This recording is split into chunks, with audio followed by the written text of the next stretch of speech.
Annyeonghaseyo, everyone. Welcome to the Triton Jeju here in Shinhwa World, Jeju. We do have our opening event, the Triton Genesis, and of course, my name is Randy Loon alongside Alex Livingston here. Randy, And the thing is, coffee. coffee. Tell me about it, Let's talk because coffee. I'm little bit upset. Before I So, heard the news, I bought a coffee today. yeah, you got scammed. And I've purchased a couple yesterday. I actually had 3 yesterday. But we just learned, this is big news for us, for Randy and I, coffee lovers. There's a really cool pop-up coffee place here at Triton, and we just learned that as Triton staff, coffee is actually free, which normally would not be a huge deal, but the $20 coffees we're adding up. They are specialty coffees, and Randy, you've had a few of them, and Yeah, I've already dumped $100 on 4 cups of coffee. It is very good. And one of those cups of coffee is actually wasn't drunk by me. It was by producer James, which is a bit annoying. And he says he's going to get me one back, but apparently it's not going to cost he's him been any dime. scamming you for coffees, scamming me for beers. At least he can get free coffees now. But tell me what you know about these coffees in particular and the person that's making them. Well, the thing is, I've been speaking to the barista, and apparently she's a world champion from 2022 or 2018 or something like this, and just a whole story. So if you are here at Triton One, do check out the coffee shop and get some good knowledge about the coffee. But let's put a pin on the coffee real quick because we do have a situation where we did crown our very first champion in Triton One. That was in the 5K one night tournament where there was 40 unique entries. 8 players did rebuy, and we do see that the eventual winner did show up with $67,000 in winnings, but we did have 2 former Super High Roller Series that did make the final table. First off, I want to talk about Chinwei Lim, who is also known as Webster. You can see Webster Lim's profile there. You see that $7.3 million in Triton earnings over the years. Certainly a staple at these events, Randy. Yeah, and having 3 titles in a Super High Roller Series is very hard to get. He is one of those names that showed up in the very beginning. He is a true grinder. For him to show up in event number 1 here in the Genesis, just goes to show like he'll support Triton to the very end. So good to see Webster making a deep run, or in the money here in the. Well, sorry, not in the money here in the 5K. I'm talking about the 5K the other day that he did happen to get 4th place with 23,500. But another household name that did show up for that 5K the other night was Anatoly Filatov. Talk to Yeah. me. I mean, Anatoly's somebody that I've seen grinding tournaments all around the world for the last decade or so, maybe a little bit longer than that. Excellent player. You can see that $2.5 million in earnings. Yeah. What I'm seeing there, you see, is that he came to Jeju earlier in 2025 and he won that tournament for 1.8 million. So it's no surprise to me he's coming back out to Jeju. But of course, our eventual champion was Doyle Kwan Fu Lee. Love his name. Shout out to Doyle Brunson out there. $67,000 for the champion. And, you know, being one to win a title at Triton One in an inaugural event, is very. What does it mean? I suppose. Well, we were just talking about the semantics of it before we went on air, Randy. Is Doyle Kwan Fu Lee going to be the first Triton One winner because he won before this event number 1 concluded, or will he actually be? It doesn't really matter. He's the first person to win a Triton One event, and it's pretty cool. Cementing his name in history. The first Triton Trophy awarded. I don't know if he gets 2 Triton trophies. I don't know if that's That true of all one, these just events. one, That one just one one. for that one. But the thing Okay. is, like we look back at the Super High Roller Series. Wai Kin Yong, the son of Richard Yong, he crowned himself a champion way, I believe, 2016 or so, and that had about 40 entries then. This one had what 48 total entries. So we look back now in the Super High Roller Series, we see players fighting to get titles: Jason Kuhn, Danny Tang, all these huge names, Phil Ivey, right? And just to pick up that first glory of gold, right? Yeah, and I think somebody who didn't have Triton experience coming in, so really cool to see somebody, a fresh face, come in, pick up that trophy. Probably now playing this full Triton One schedule, and you never know, maybe jumping in some of those Triton High Roller events that we have coming on later this month. Okay, so let's go ahead and move on to the event that we've been streaming for the past 2 days, the opening event, event number 1, the 3K Genesis, where, you and Roddy were kind of having a little side bet, setting the line of how many entries. I know initially you asked me how many people was going to register, and I was like, I don't know, 700. We did end up having a total of 1,185 entries across 4 flights. 190 players have returned to day 2, so they're all in the money. They've locked up $4,550, which is about 1.5 buy-ins, and the top prize is going to be $564,000. Amazing to see so many players to come here. Did you expect to see this many total entries? I'd say it exceeded my expectations, Randy. I think to see a 500K plus first prize on a $3,000 event, that's a testament to the work that Triton One's done, getting people over here. And again, what a cool field we have with some of the absolute top players in the world, with that mix of new players who have never played a Triton before. And I think it's really going to be intriguing to follow along and see what that final table composition looks like, right? Are we going to have one of those big name pros at the final table? Or are we going to have some complete unknowns that nobody's really seen before? And I'm excited to see how it all develops as today shakes out. All right, so let's go ahead and look at the leaderboard and some of the names out there. The overall chip lead does belong to Lin Yongjia, who, he actually is a player who has visited at our Triton stops before. Last time he did cash here in Jeju, 3 out of 5 events. In second is Zhang Ming Luo. He's got 600,000 in career earnings. There's a lot of these unique players. Young Chung Cho there, 4.4 million in chips. And as we scroll through the names here, and we've seen some of these players on our feature table. Tom Fuchs was there, Nico Koop, Loon was playing there in one of the later segments of the day. I see Jamil Wakil, kind of an up-and-coming Canadian player on the list. We know both Foxens are in the tournament as well. There's Samuel Mueller, who won that very talked about, probably the most talked about hand so far in the proceedings, Randy, with that Jack 4 offsuit, cold 4-bet shove into the aces of Alex Foxen, flopping trip jacks and eventually making a full house. Yeah, and the thing is that some players weren't really sure. We were discussing, right? Is it a real hand history? Was it perhaps a mistake? And apparently you verified it. As far as I know, it was a real hand, and this is sort of modern poker. Some of these young up and comers, they think, if I think this guy's just 3-betting too much, I'm willing to take a hand like that and just go with it. He maybe took that a little too far. We expect to see maybe some suited aces take that line, but it's fun to see hands like that, and it certainly gets people talking. And one other thing I noticed just scrolling through this list is I'm seeing Wolfgang Poker, Alexander Siebt, and it's nice to see these. And he had a big score in a previous Triton in a 25K event. I believe he got 4th for around 600K. It's nice to see these streamers coming and playing these Triton events too, because they have a bit of a broader reach in some ways, appealing to that Gen Z perhaps, a new form of poker, and maybe bringing some fresh faces into the poker economy. Yeah, that's obviously very cool to see all these streamers out there, usual faces, big high rollers coming into the Triton One, Xuan Liu, Alex Fox, and things like this. I do want to take a little peek at our feature table that is to come.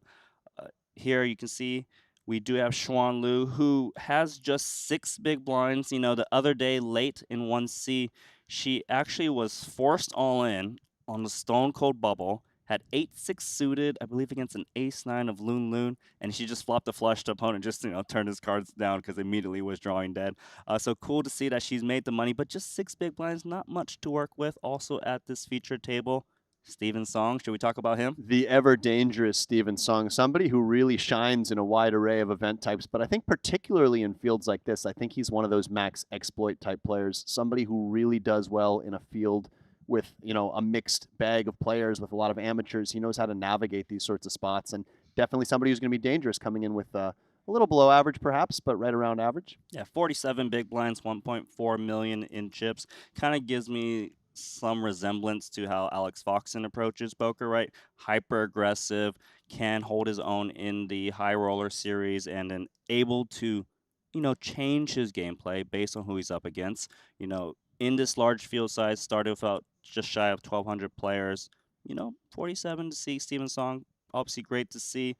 Taking a look around, who else do we have? Dong Chen, 3.7 million, who's got 123 big blinds. Good to see him in the mix too. Also plays some of our super high roller series. What about the mysterious player named Ronaldo? Yeah, I noticed that yesterday, that there was a player in the field named Ronaldo, and I'm not sure if he is a footballer or how he was able to get away with just having this one name, but somebody to look out for. Don't know too much about him. I think he's played one previous Triton event. Yeah, he did play exactly one. I think Triton exactly event, one, a 25K in 2024. Yeah, there's not too many players out there where we just have, singular name. I think Wolfgang might qualify as well, but Ronaldo, hopefully throwing. Maybe we should do a little digging into Ronaldo's history. And just briefly to touch on the plan for today, the plan is to play down to a winner, Randy. However, we may need to modify that just given perhaps the field size exceeded expectations. What do you think? Yeah, so what, 190 players remain. We're supposed to play down to the winner. I'm not sure if we'll get there. We're going to try our best to do so. If we do happen to end play early, likely at the final table, like you said, we don't know what kind of players we're going to get there. But as of right now, the game plan is definitely trying to finish down to that eventual And I champion. think just a good problem to have, right? If we aren't able to play down to a winner today, that's, a sign that this has gone better than planned. And, we always want to see big numbers in these sorts of fields. Yeah, so it seems like cards are going to be dealt shortly here in the opening event 3K Genesis. And here we are. These are some of the players remaining. You excited? Oh, yeah, looking forward to this. Should be a long day, but should be an exciting one. And, once now we're in the money, it really starts to feel a little bit more real in some ways, Randy. You spy anyone you notice? Not of yet. Are you seeing any? I'm looking. Don't worry. Some of these players will be making that final table, I would assume.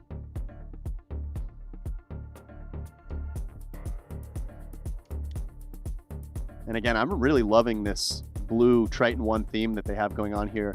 The color scheme and all that will shift in about a week's time when we move into the Triton High Rollers, but I'm liking the blue. Let us scan a bit more. Very international field here. Plenty of players from China, but those traveling from Europe are here as well. America. Yeah, we've got some Australians. Certainly a few European countries represented. China definitely the dominant country in terms of field composition. Oh, is that Michael Watson on the left? Oh, I just caught him. Got cut Okay. off. 4-time champ. Loon. Almost eliminated Xuan Lu on the Stone Cold Bubble.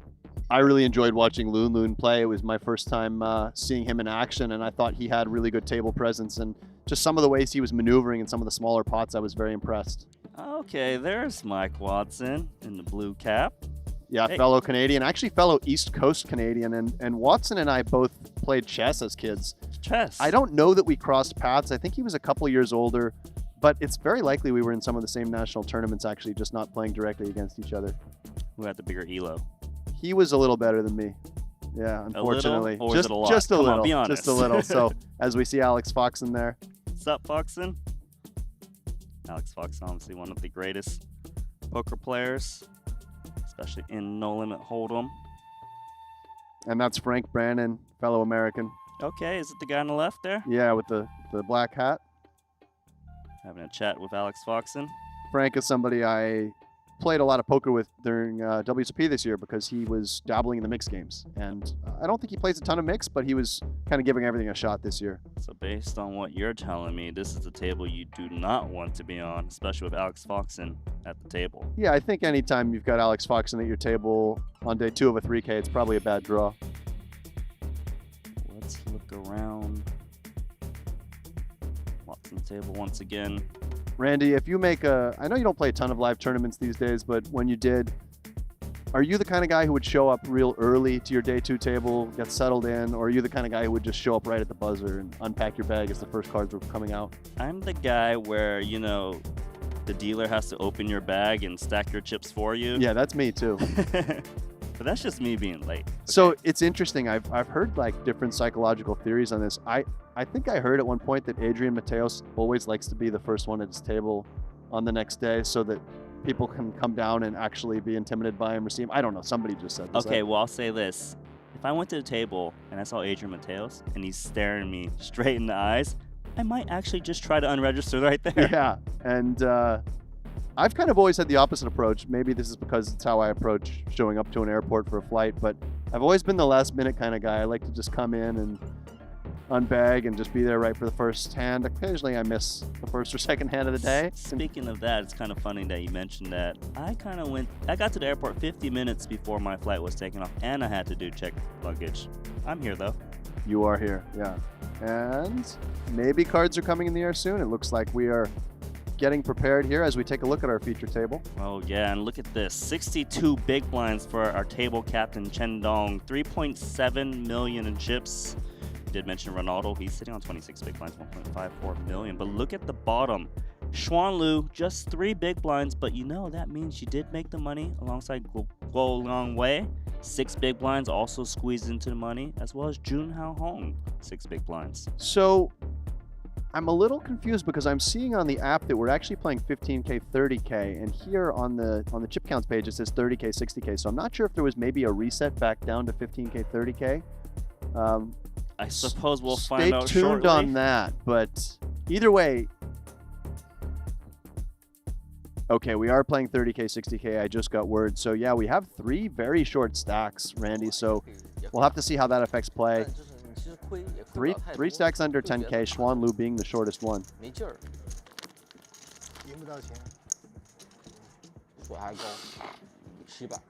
And it sounds like we are going to be starting 15 minutes into that 30K, 60K level. So even less time, a little more sense of urgency perhaps for those short stacks. Okay. Hope you guys are enjoying the stream. Do shout out to us in the chat. We do read the chat. And if you're rooting on for Xuanlu, you're in luck. Let's see if she gets a dealt to hand. Dirty Diaper. No, thank you. Dirty Diaper making many appearances over the course of this coverage.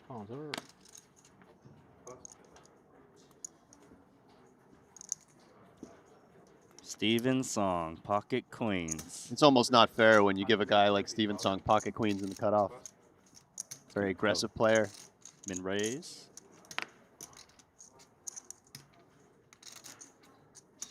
Rolling on way. And I think already a decision here for the small blind. King 10 offsuit, 5.5 big blinds facing cutoff open. He does come with fold. What do you think, Randy? I think that's very reasonable. You know, if he shoves in this spot, he needs to be doing very well against Steven Song's range because he's always going to get called.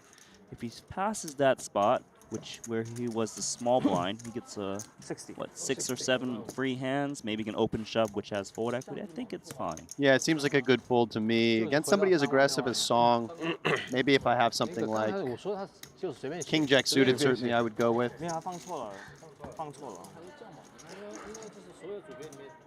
Yeah, but you know, Steven Song, he's playing like 26 big blinds to start that hand. He's not as wide as normal. It's not going to be as wide. Yeah, I think the King 10 off's a nice laydown. And like you mentioned, going through the small blind now, he's got a whole orbit to find a nice hand to actually have some fold equity on a shove. Because with 5 blinds, you still do have a little bit of fold equity. Chen Dong, Queen Jack offsuit. Table captain. Very experienced tournament player. Actually played a bit with them back in the day when I used to come out to Macau to play some tournaments. Nice to see him. Yeah, I believe he's been drafted in the 25K fantasy draft the last couple of years by Ren Lin, who likes to draft the Chinese players. That's the thing. You can just follow Ren Lin's drafts knowing he knows the secrets to who are these hidden talents, right? Yet he hasn't had a great success picking these kind of all China lineups. Okay. But he did get Luo Shishang. You know, that guy, he's got multiple bracelets on the belt. So he can pick some good ones. No, for sure. He can pick some duds here and there. But I'm a big Ren Lin fan. Actually, the first time that I did a 25K fantasy draft, Ren and I teamed up together to build a team. And we ended up getting second in the... So why did you ditch him the next time? He ditched me, man. I said, Ren, you want to run it back? He's like, oh, maybe you can buy like 10% or something. But... Oh, yeah, you showed him. Yeah. But no, Ren is a great guy and certainly the kind of player you want promoting the game. Always having fun at the table. I know you often go for high prices. Did you do your work or did you let someone down? I would say I slightly underperformed this year. Yeah, I think I was the 10th most expensive player and I probably was, 40th in points or something like that. Call. Uh-oh, Jax versus Ace King. Snap call by Ronaldo. Oh, man, Schwan. The problem here is that she has 3 big blinds to start the hand. She's put the big blind in big blind man. She has to call. There's and no folding here, yeah. She's in such terrible shape. She's in terrible shape against these 2 hands. Really, really bad shape, actually. Covered in two-way. Needs to rely on using that 9 in some capacity. Yeah. King 9x, 9-9x. 10 jack queen doesn't even work. No, that doesn't work. You can go 8-7-6-5, you know, but 4 diamonds， it's looking grim. 4张 diamond 也可以啊，没人6、7、8也行。 Well, 对啊，还有很多20倍单词。 we await the fate of Xuan Lu and Wo Liang Wei. 你可太会安慰了。 Yeah, meanwhile, we have a classic flip between the ace-king and the jacks, with the king 9 a little discounted at this point. Onto a flop. Oh, ace 5 deuce rainbow. Looks like we're gonna have a double elimination. 35啊，3 3 4 3 4，哦翘，Happy ending。哎呀， 8 on the turn, so GG. Xuan is eventually gone, right? For Xuan Lu as Guo Ling Wei searches for one of those 2 remaining jacks. Is it 1 or 2 eliminations? It's gonna be 2. GG. So we're going to see a couple new faces, I suppose, at this table, Randy, as they try to balance the tables and repopulate. Of course, shout out to +2。 Xuan Lu for showing up here. 1万 Min cash of $4,550. She's gonna play more Triton 1. 这2天的吧。 Probably that 10K mystery bounty. 那个 Yeah, 10K mystery bounty today. That's a nice one to hop 帮你应 in. 该是1天，35分钟。 I think that'll get a pretty big turnout as players bust this event, and of course, all the players who already busted this tournament. 1天吗？ Liang Wei also leaving. 应该打到4点左右吧。 Quick early exit here in day 2, but also cashes for $4,550.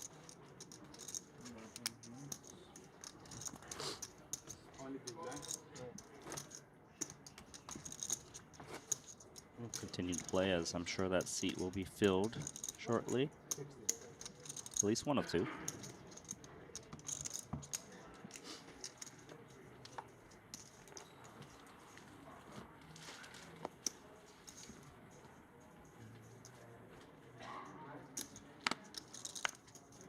King 10 offsuit into the muck. A little surprised to see that fold, just given they're a little bit more short-handed now, and he does have the table chip lead. I could certainly see an open, especially in the hands of other players. 180。 That's certainly not an unreasonable fold by any means. Ronaldo, full 3x on the button, pocket deuces, trying to dissuade the big blind from coming along, I assume. I kind of like it. Yeah, it's actually You a know, dead small blind as well, I kind of like this 3x raise with this hand. I mean, because it doesn't play well post flop. it doesn't play great post-flop, Look you at know. that. Because imagine like he min raises there, 7-6 offsuit probably comes along, and you just give 2 overcards this opportunity to realize their equity. I mean, of course, if you're thinking about this in kind of a macro sense and trying to devise a strategy around it, you don't want to only do this with those sorts of hands that don't want to get called, because then your opponent can 3-bet you at a higher frequency. But just as a one-off, perhaps his opponent doesn't know him, I think the hand choice is nice. yeah, I like it too.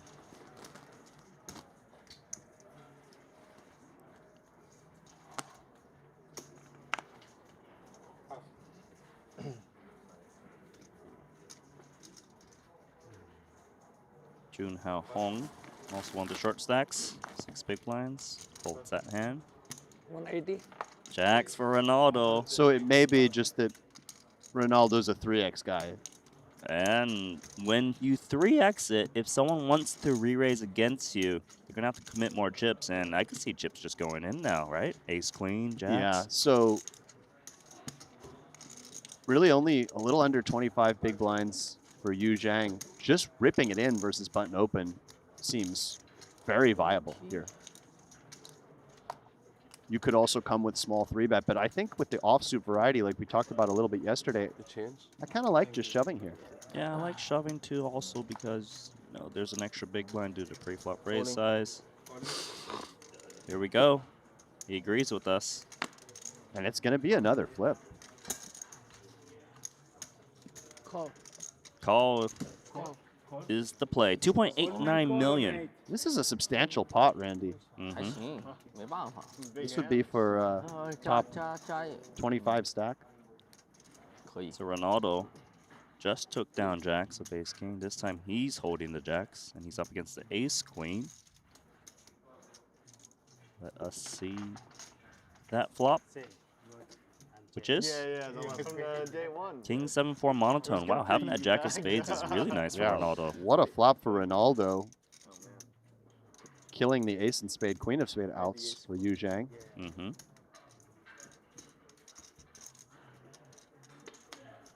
Blink. 4 outs, or we're about to see our 3rd elimination in about 15 minutes of play at this feature table.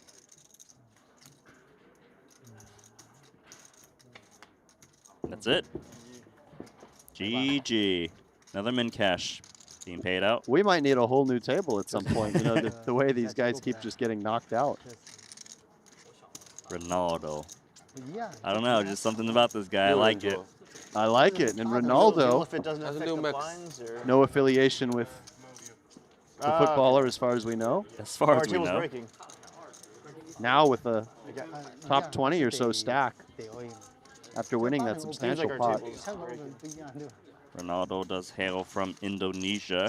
That one event that we mentioned he played was actually in Montenegro this year in the 25K. Mysterious player, but we're learning more about I him. think we're. We know he likes the 3X. Are we waiting, or is there a table? You know, the 3X, obviously it's not something we see too often, but if you don't adjust properly, When I guess we're not moving. you can make some pretty big mistakes, right? And it's tough because I guess the nice thing about 3X too is I believe you don't have to take it post-flop as much, as players are a little bit more afraid of, you know, calling 2 big blinds from the big blind with speculative hands. Yeah, Keeps it simpler maybe. Anytime I see somebody using unusual sizing, I always try to think about the pros and cons of it, and I'm always a fan of creative poker in No, 'cause he was just big blind. any sort of respect. I know Chris Moorman, I No, he was believe, small blind. He was small used to blind. do the 2.5x online Yeah, as his I default remember open that. size. Yeah. And It was the Yeah, bigger he- size. He He's for opened the 180 sure last and he folded the top big blind. 5, then he if opened not again, higher, He all-time shoved. You were big blind, online right? MTT Oh, yeah, player. yeah. Then you look at somebody like Calvin Anderson, who 没有，刚才我知 Played 道 No, he was definitely big blind. way more yes, out of the small 100%. blind Yeah. than almost anybody else, and I feel like had we should tremendous be, I feel like we results. should So be able to deal, right? I think there's something Because to it it. doesn't affect 3x, the blinds. like you say, it's tougher to defend your big blind. It's Maybe it's smaller. tougher to find the light 3-bets. Yeah. You feel like the range you're up Floor. against is a bit Floor. stronger. Especially if you're like on that awkward stack size, like 23, 24 bigs, you're like, well, if I 3-bet bluff here and I'm wrong, I have to risk more, right? 'Cause Yeah. You have to size up, and then maybe that dissuades them from doing that more, and then you get more, you know, pre-flop It's a raises way there. of manipulating your opponent's options in a way. And it kind of reminds me, when I play PLO, sometimes the double pairs, they really want to create a specific SPR. So I've experimented with 3-betting smaller with the double pairs and stuff like that. Yeah, I mean, it was weird that we were pausing. I don't know. I think it's at least interesting. And notice that play is paused here. Usually when you lose 3 players from a table, which doesn't happen too often, 跟你一起晋级了是吧？ you don't play because all the other tables are 8-handed and you don't want to play 我 5-handed. 记得我记得。 So we're just repopulating here. TD's like, seriously, guys? We've been playing poker for about 20 minutes, and you need me to bring new players? I noticed that we do have a player from India here, Somasekar Sanamuri. I think you did all right there. I tried. I mean, I wouldn't give you a gold medal for it. Yeah. Over here. He did play the 5K yesterday. That's his only Triton experience. Dimitrios from Greece. Saw a lot of him the other day. Thought he played very well. Dimitrios Anastasakis. Look, you didn't say I it the same stumbled. way Kevin did. He says it's perfectly, Okay. but give you a Yeah. D plus. Not bad. D+, yeah. Oh, he's got a lot of chips.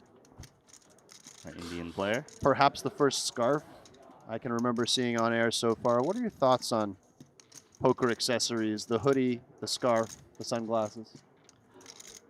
I can see how players feel a lot more comfortable with it, right? Like they feel like they're a little bit more hidden, give them confidence while playing. Meanwhile. Yeah, what happened here? Open raise from Oh, Dimitrios. wow. And look, Steven Song. and look at the trap from Lu Chun-kiat. Oh, my goodness. Just flatted aces. What a nice flat from Lu Chun-kiat. Not that, well, in fact, Song might have folded the 10s if it went raise 3-bet, right? I mean, Possibly, but look, the thing is, Dimitrios is wondering, is ace-jack good? Because it's Steven Song. You know the ace jack actually might be Yeah, good. And well, it I- would go 3 ways. I do think ace-jack offsuit, Randy, a little too light. Yes, you can flip with hands like 9s and 10s, but when you are up against ace-x, I do expect it to be kind of like ace-jack suited, ace-queen plus type thing. So But you know that Steven Song factor is coming to mind. Is No, you Steven Song do. doing one of those ace-5 suited things, ace-4 suited? could he probably have some thinks suited broadways? he's got to think the flat behind him is weak too, right? But what a disaster for Song, unless he can find a 10 on the flop, running into the aces here.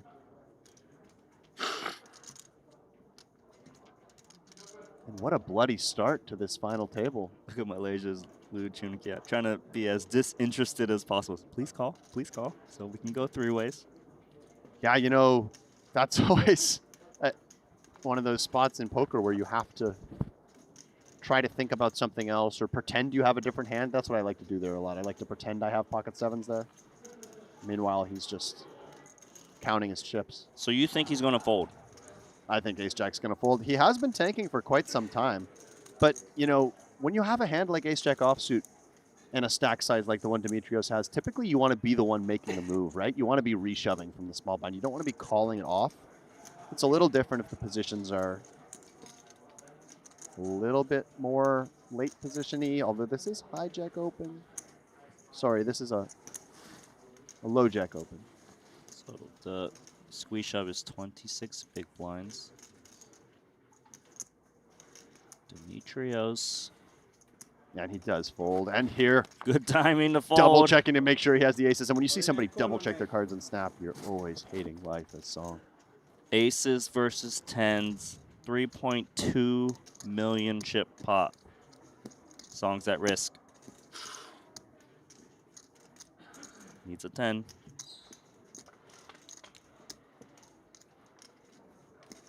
No 10. Jack 7, 5, 2 hearts. Looking bad. Running straight possibilities, however bleak.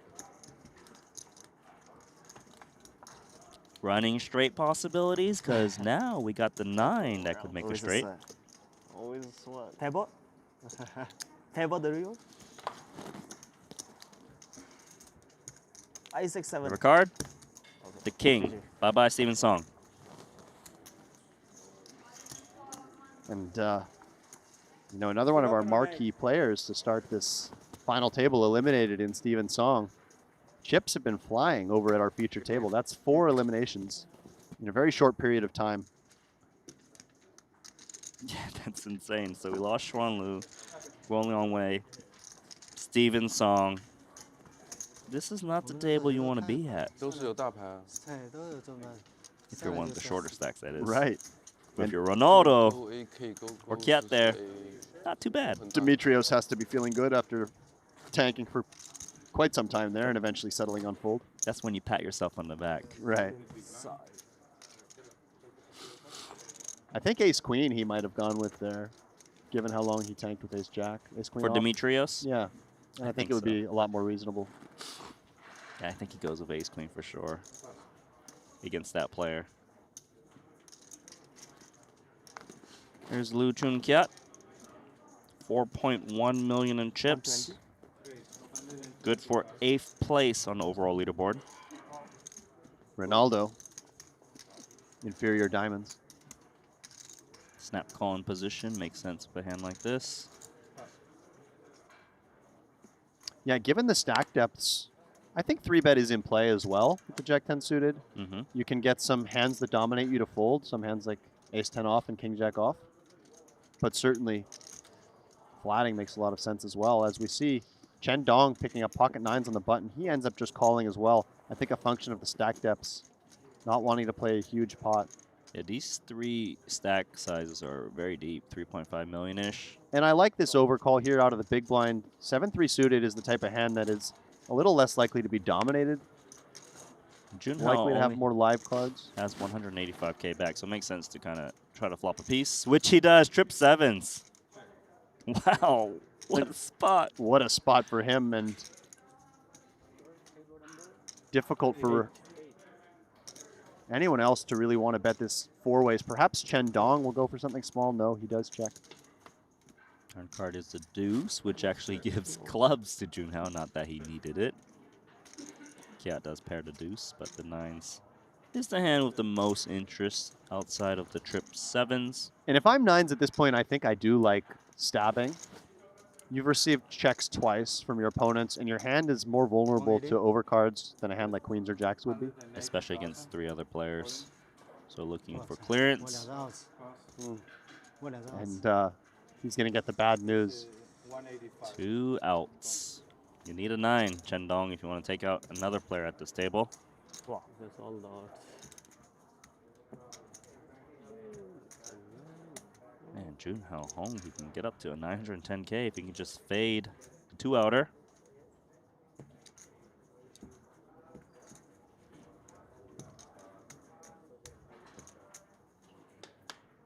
And what a nice, way more than double up there for Junhao Hong, probably closer to a triple up with the dead money of the 2 other players in the hand. It's kind of a playable stack now. 15 big blinds roughly.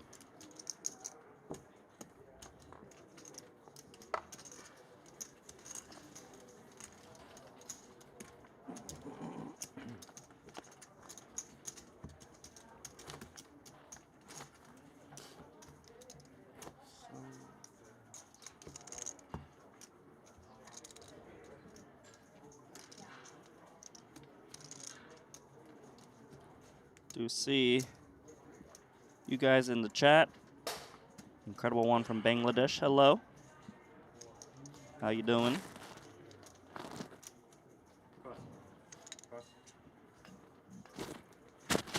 Hope you guys are having a good time. Me and Alex Livingston. Make it 2. Thank you.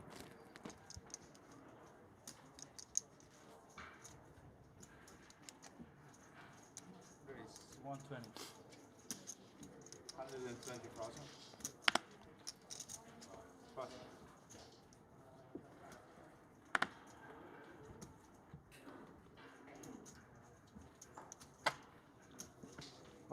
Pocket Junhao jacks Hong. again. Oh, he's running it up, isn't After he? tripling up, picking up the pocket jacks. The 3rd time somebody's been dealt the jacks today. About 900 something.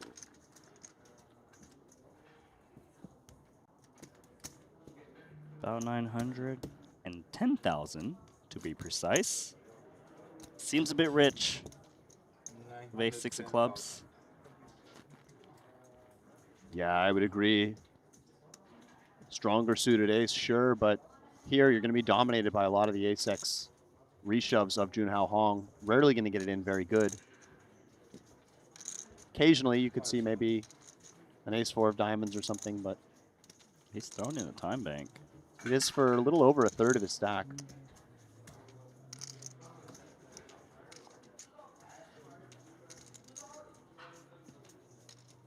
And he does make the fold.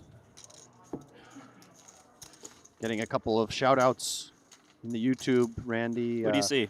I see salute Randy. Big fans here in Bangladesh. Love the commentary. Yeah. And what's up commentators from Apollo VR. Appreciate everybody tuning in. We've got somebody tuning in from 6:30 in the morning in Italy. We've got fans in Bangladesh tuning in. It's really cool seeing. I always enjoy seeing where everybody's from in the chat. So chat, if anyone else wants to tell us where they're from. I love the international audience we get with this, and it's kind of interesting following along because everyone's on different time zones. Not gonna lie, 6:37 a.m. in Italy is quite the commitment, That but is- we that is appreciate commitment. it. You know, I've occasionally set some alarms to try to wake up at 5 in the morning to watch a tennis match overseas or something like that, but I don't always follow through. So, Are you following the U.S. Open right now at all? you know what? I kind of lost track of it actually, but are you following it? A little bit. I'm assuming Sinner and I kind of want Alcaraz are both still in. Alcaraz is going to be playing against Djokovic, and I kind of want to put some money down on Djokovic, to be Okay, honest. what- I don't what's- normally sports bet, but when I do, What's the Oh. line on that? I don't know, but I know he was seeded number 7, and therefore there's more value for me to bet on a Right. guy who's a He's dog. certainly towards the tail end of his career, but what a incredible career he's had. And I think as much as I'm a Roger Federer guy, I have to concede that Djokovic at this point is the goat of the sport. 完全 call 都 call 不到的牌。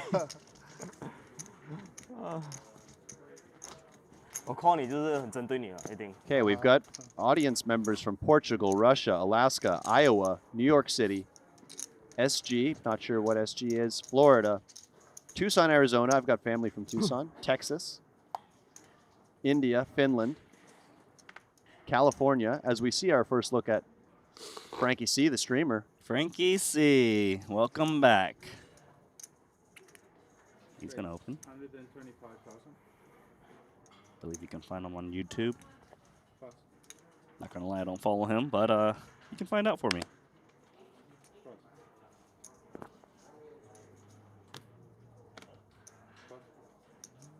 Have you watched any of that YouTube poker streamer stuff? I'm still in the Twitch age where Okay. that was kind of the streams I was watching, you know? But I know that YouTube vlog thing has become much more popular. Guys like Rampage, Wolfgang. Nice to see. Saw him bust out the camera the other day. Yeah, I've gotten to know Brad Owen a little bit. He dabbled in a bunch of the mixed game tournaments this summer.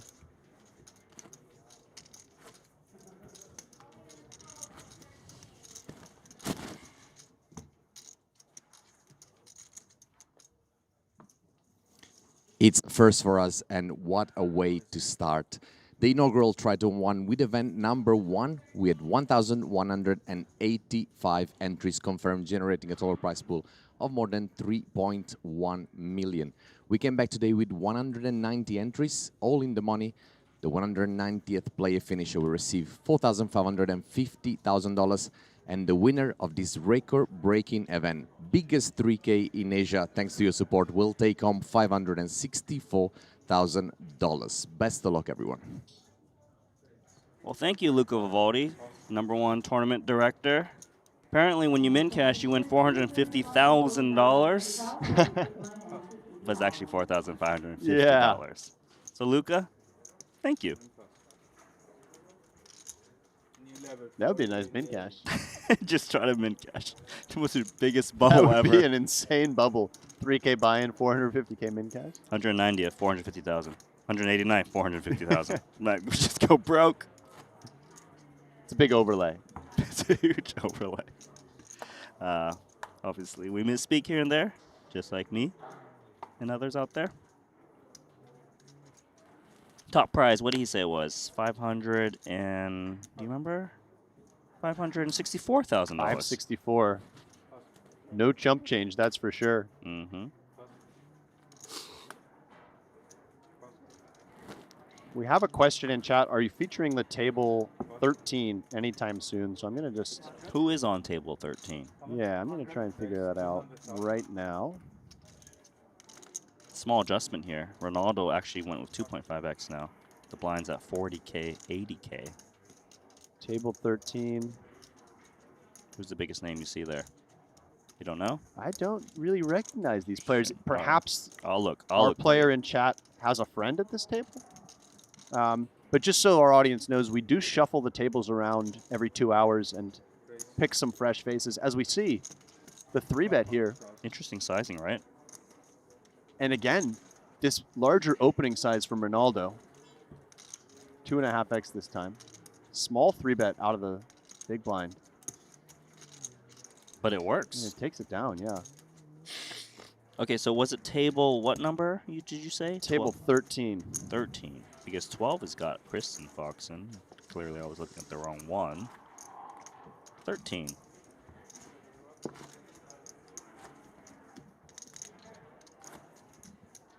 Yep. Don't know if we will be showing that table, but we might, you know? Sometimes we try to look for the ones that we feel you most want to watch. If you do have requests, let us know who you want to watch, and maybe I can try to work my magic. And Randy, blinds now 40 and 80,000. A lot more pressure on these shorter stacks, as it's a 40-minute levels throughout type tournament. Sometimes you play tournaments where the blind levels do get longer on day 2, but they wanted to finish this one in 2 days, which to be determined. But we have already lost a number of players, down to 148 now. 160. Raise 160.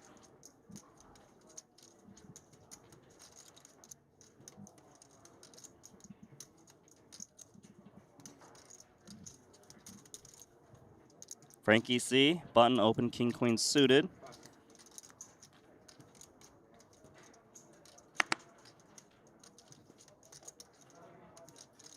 Folds over to the big blind.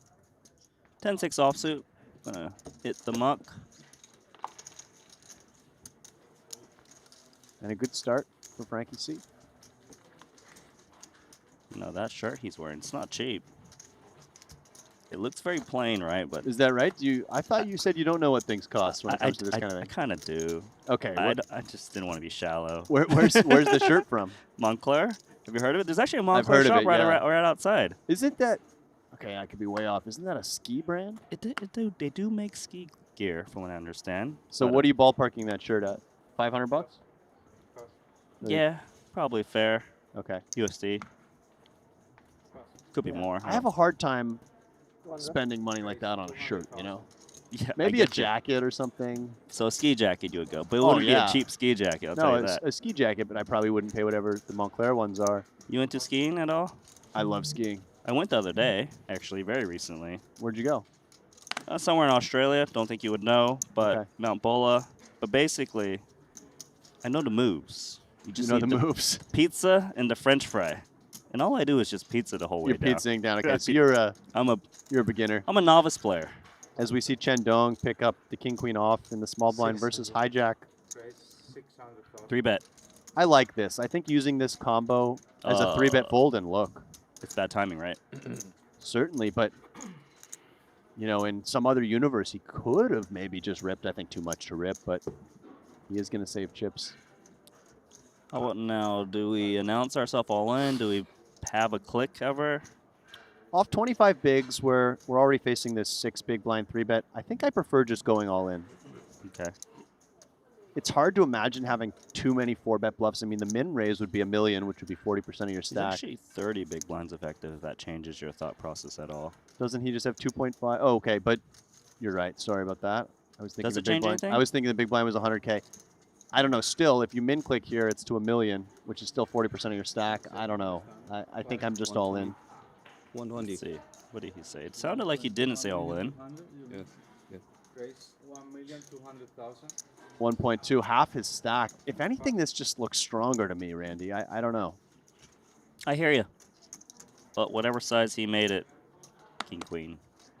Yeah, king queen hitting the bin. What are your thoughts on that initial 3-bet from the king queen offsuit? I was thinking the big blind was 100, seeing that open to 200K, but Yes. Yeah, we've seen Ronaldo using these larger opening sizes. I think it's solid, of course. You know, king queen is one of those hands that I feel, especially offsuit variety, is some players 3-bet it, some flat. Perhaps it kind of depends on, you know, how they feel about their post-flop skills. I don't know. The thing is, I do often see it being 3-bet with very deep stacks because it has very good playability. When your opponent calls a 3-bet, you feel practically nutted on king high boards, right? Because ace king would just 4-bet you. You don't mind taking them, you know, pre-flop if you do have post-flop. You know, it's all right. Yeah, I agree. It's one of those hands that can be slotted into either category. We've seen Ronaldo. He's been getting dealt some good hands, but these players don't know what he has, and he's been opening pretty high clips. So perhaps somebody I would be targeting to err more on the side of 3-betting there. And that bigger open size also, you do just win a little bit more when you kick down right away. There you go. 越难叫。那因为你那时候不习惯嘛。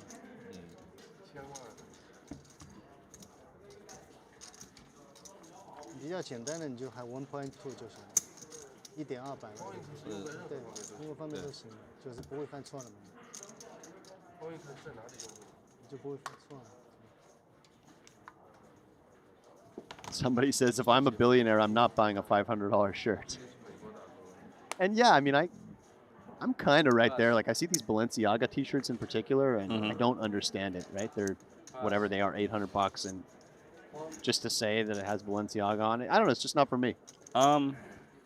Maybe they're really comfortable, though. I've never bought one, so I wouldn't know. I have bought an expensive shirt, so I can't really defend very well at the moment. I'm a little bit lost for words. No, fair enough.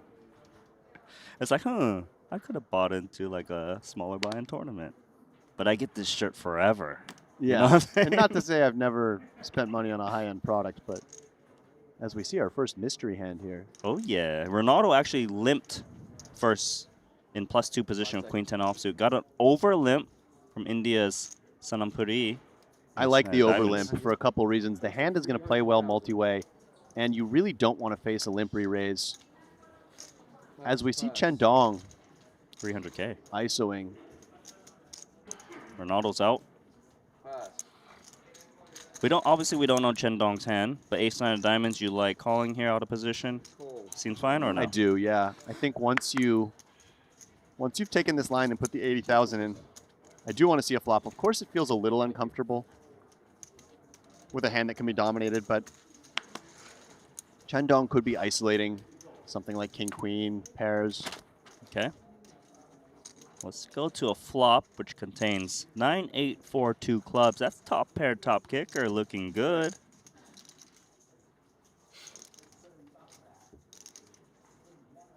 It does become a little dicey if you face a bet from Chen Dong here, whether you just want to try to get all the chips in. It feels like when the chips do all go in, you're going to get it in bad, but your hand also vulnerable to overcards if you are ahead. They started the hand with roughly 35 big blinds. I'd say mostly I prefer call because when your opponent does have overcards, it's often going to be an ace-x hand, so you're really only dodging the 3 outs. Fair. And sometimes an ace drop, your opponent hits it, you've got Exactly. two pair, you stack them. Some implied odds there. A quick call, so he does agree with you. Alex, it was a small bet on the flop, 190K. Turn cards is 6, 2 flush draws, straightiness showing up.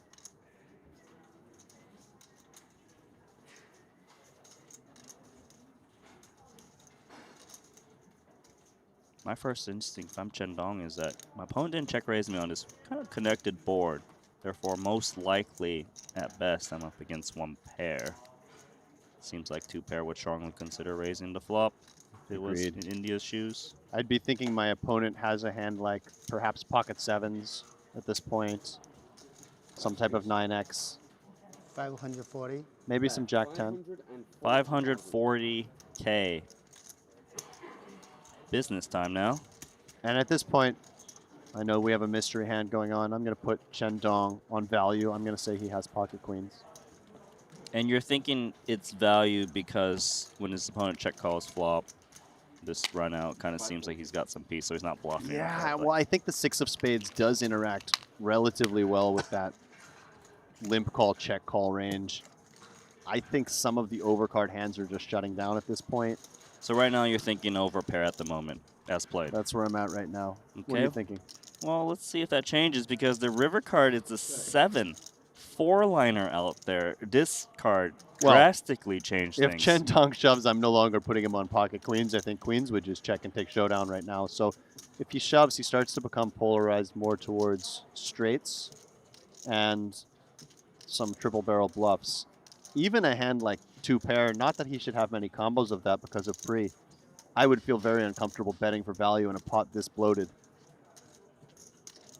Yes, I expect my opponent will lead a 10 or a 5 some portion of the time, but you also have to find worse hands that can call. So a bet here to me would look like straight for value or probably a no pair hand, actually. Okay. Or like a very weak pair. Well, let's see if Chen Dong does decide to bet once more. What's it gonna be? 5 seconds. Holly. All in. Putting Soma to the test for all of his chips. Take it away. That's enough. So value, 10x. Jack 10? Or does 10x go for this size? I think 10x can definitely go for this size. Okay. Jack 10, of course, we know that can go for this sizing. Bluffs, what are we looking at? The bluffs are a little bit less intuitive. Because you have to, maybe something like 5 seconds. a spade combo, king, queen of spades. Does he not have to fear that Soma sometimes has a 10x himself? Definitely he does. That's why it's a little bit harder to come up with the bluffs. The value combos are easy. Because Soma could have a hand like 10-9, right? Check call flop, check call turn, and just snap this one off. So it's not Definitely. like... Oh, What do you say? Cards for, please. Ace three three of clubs. clubs. Oh my God, he called of ace nine on this board. Right now? Wow. You're sick. Huge call from Sanamuri to take the overall chip lead. Excuse me, there are two bigger stacks on outside tables, but Chen Dong is stunned. He called so fast. I thought we were going to have more time to break this one down. that was extremely impressive. But, you know, when you think about it, Randy, as weird as this sounds, that's almost a good river for him to call on because, again, I don't think jacks, queens, kings, and aces are now going for value on that run out. So 1.7. how many 10x combos 1.7. does Dong Chen have taking that line? Apparently not many. That's why he called so fast. And That was a beautiful. Brilliant call. It's one of those spots where, as much as I was having trouble coming up with exactly what the bluffs would be, yeah, the value combos were reduced by the nature of the run out, in my opinion. Right, it kind of felt like on the turn, he's very heavy on value, having over pairs. Right. Maybe he had like 2 pair set, but then those hands should probably slow down when it comes to 4-liner. And then all of a sudden he jams. So it's almost like the story kept changing as the hand and developed. exactly. And also, note that he isolated over the 2 limps pre with the ace-3 of clubs. Not saying it's a bad move by any means, but limping would have also been an option and perhaps kept the pot a lot smaller. Very cool for India's Sanamuri. And all of this started, by the way, from the slightly unorthodox limp of the Queen 10 offsuit from our friend Ronaldo. So you're saying it's Ronaldo's fault that Dong Chen lost all his chips? Saying, yeah, Ronaldo started this mess.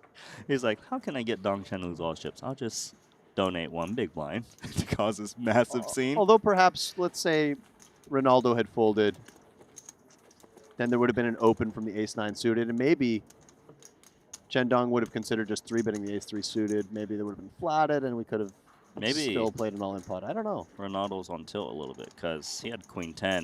He would have made it straight on the That's a river. good point.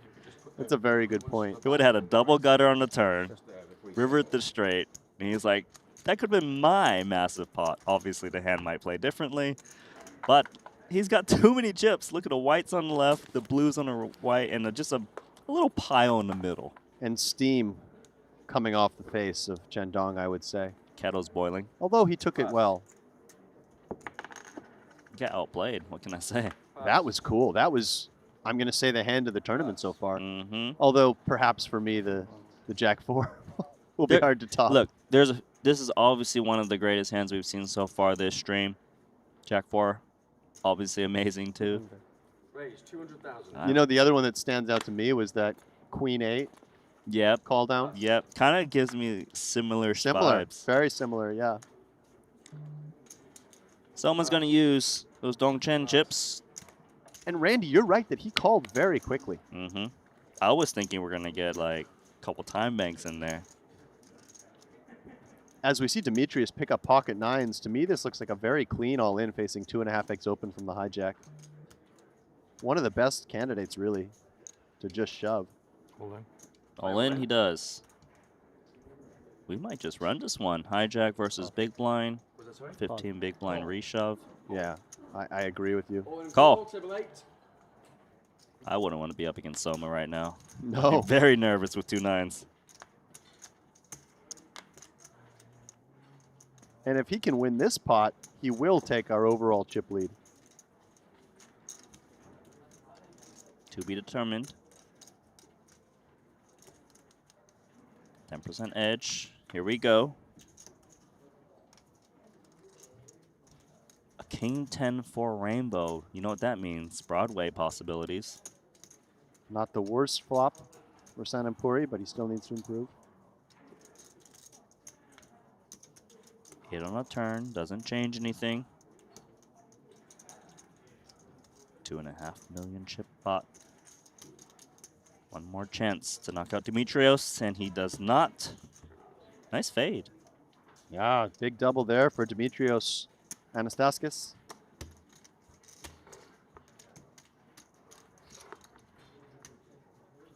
Poker's been good, my friend, and we're only less than an hour underway so far. Yeah, this has been quite an exciting start to the final table with a bunch of eliminations, big hands running up against each other, and then that sort of marquee pot of the proceedings so far with Somasekar Sanamuri quickly calling one pair on the 4-liner board. Yeah, I know like poker is pretty popular in India, more up and One coming. more white. Like it's just really cool to see some of these grinders, these players come out to Jeju, make a name for himself. 15. Yeah, sweet. Yeah, poker really just growing, I feel like. Even though I perhaps didn't see the white. the TV poker era is behind us a bit with some of the, you know, ESPN used to sponsor the WSOP and used to see poker on TV in bars all the time. But now it's just moved to that different landscape, YouTube, streams. But I feel like the field sizes everywhere are growing. I know at WSOP they're growing. Here at Triton, certainly we're seeing record numbers. You win with average hands, you lose First place with good here hands. will be $564,000. Nothing special. You just have to play the game. That's it.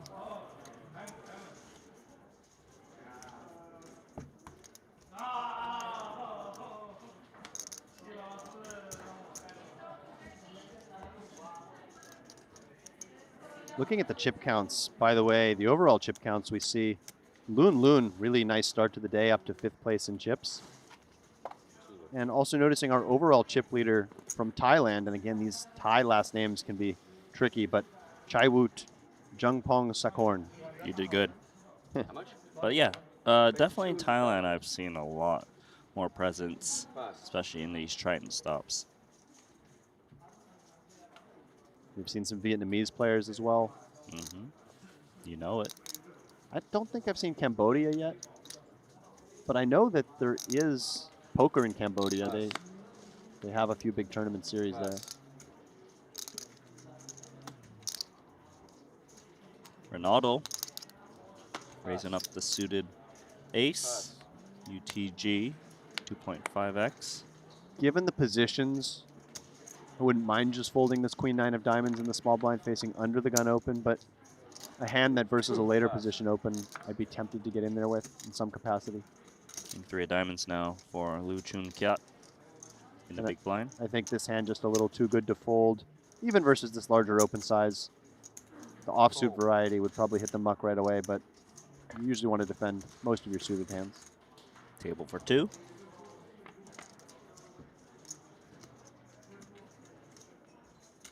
Serve 10-8 deuce rainbow board. Whiff for both, but C-bet might just win it.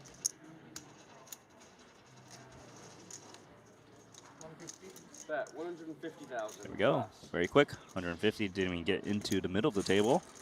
Announced.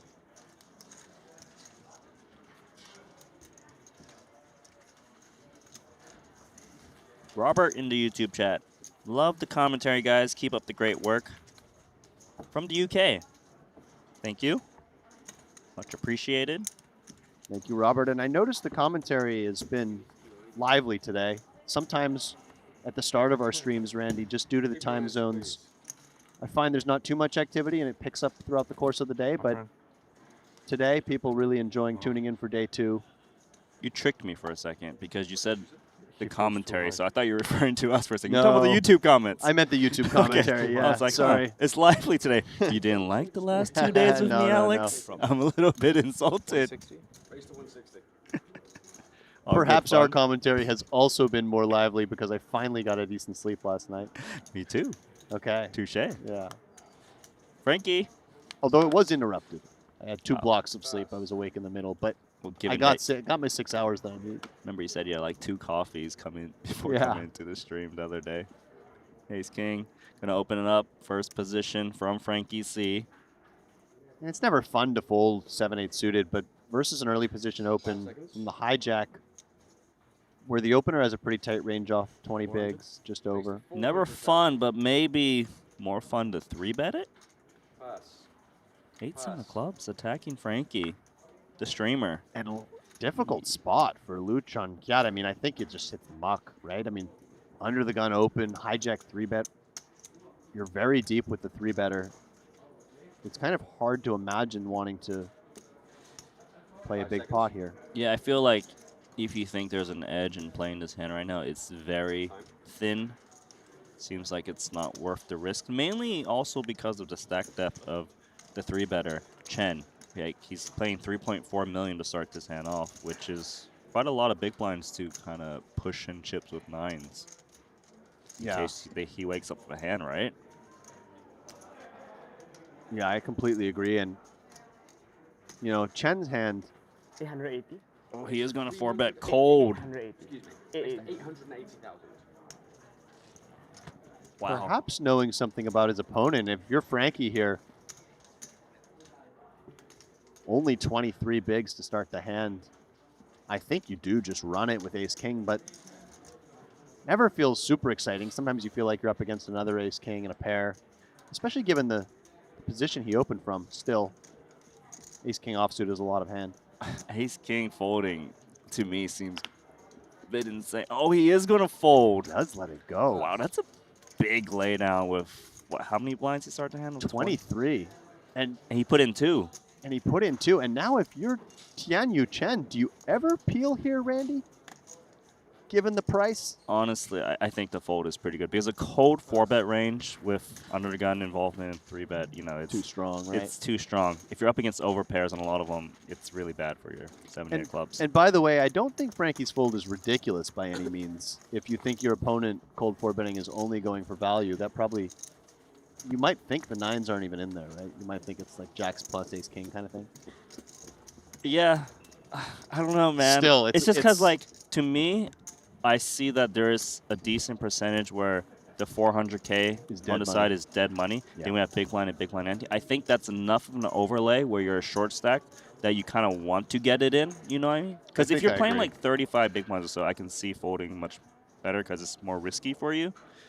But there's also a world where the cold 4-bet is some sort of like mergey ace-queen or something like that. Occasionally. You know, and then maybe the 3-better folds and you actually get it in good. So, yeah, I think overall it's really hard to get away from ace-king off of 23 big blinds. But interesting, the 8-7 suited 3-bet to begin with, by the way, not typically a combo you see off stacks this shallow. It's a great hand to 3-bet when stacks are deeper to give you some of that board coverage. Usually shallower you want more high card oriented hands, but that was a fun one. This is a rather large shove from the hijack. 14 blinds, ace-4 off. Aggressive. 5s for Frank. How do we feel about this? If I can see my opponent has ace-4. No, but I think 5s really, it is just a call, actually. Not even close? It's a little bit close. I would fold 3s. Okay. But 5s feels like, 4s feels like the decision, and 5s feels like a call to me. Where do you land? Yeah, I think it feels pretty good, especially if people are jamming all the baby suited aces. With 5s, you dominate a lot more, as you can see here. And one thing we should note is that you do expect a lot of the pairs that dominate you, not all of them, but a lot of them would just open rather than open shoving. Sure, like 10s plus. Yeah. Well, it is a call. Great call, Frankie. You are ahead. Yeah, that's a nice call. Sometimes it's tough to want to call off with a small pair thinking you're flipping a lot, but look, he gets it in very good. I wouldn't expect to see the offsuit aces like this as often. Yeah, when you see the offsuit aces, you feel even better about your call. 2.3 million chip pot. Pot of the tournament.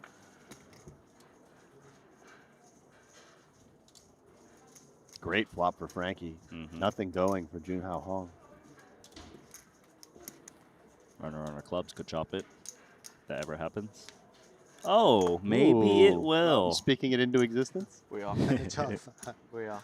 Club. We are. Club. Oh, you win. Okay, Frankie doesn't have to chop it. He gets the whole pot. Plays 2.8 million. And maybe folding the ace-king, affording him this opportunity to double up. We don't know what would have happened. He would have got into a flip against pocket 9s. We don't know.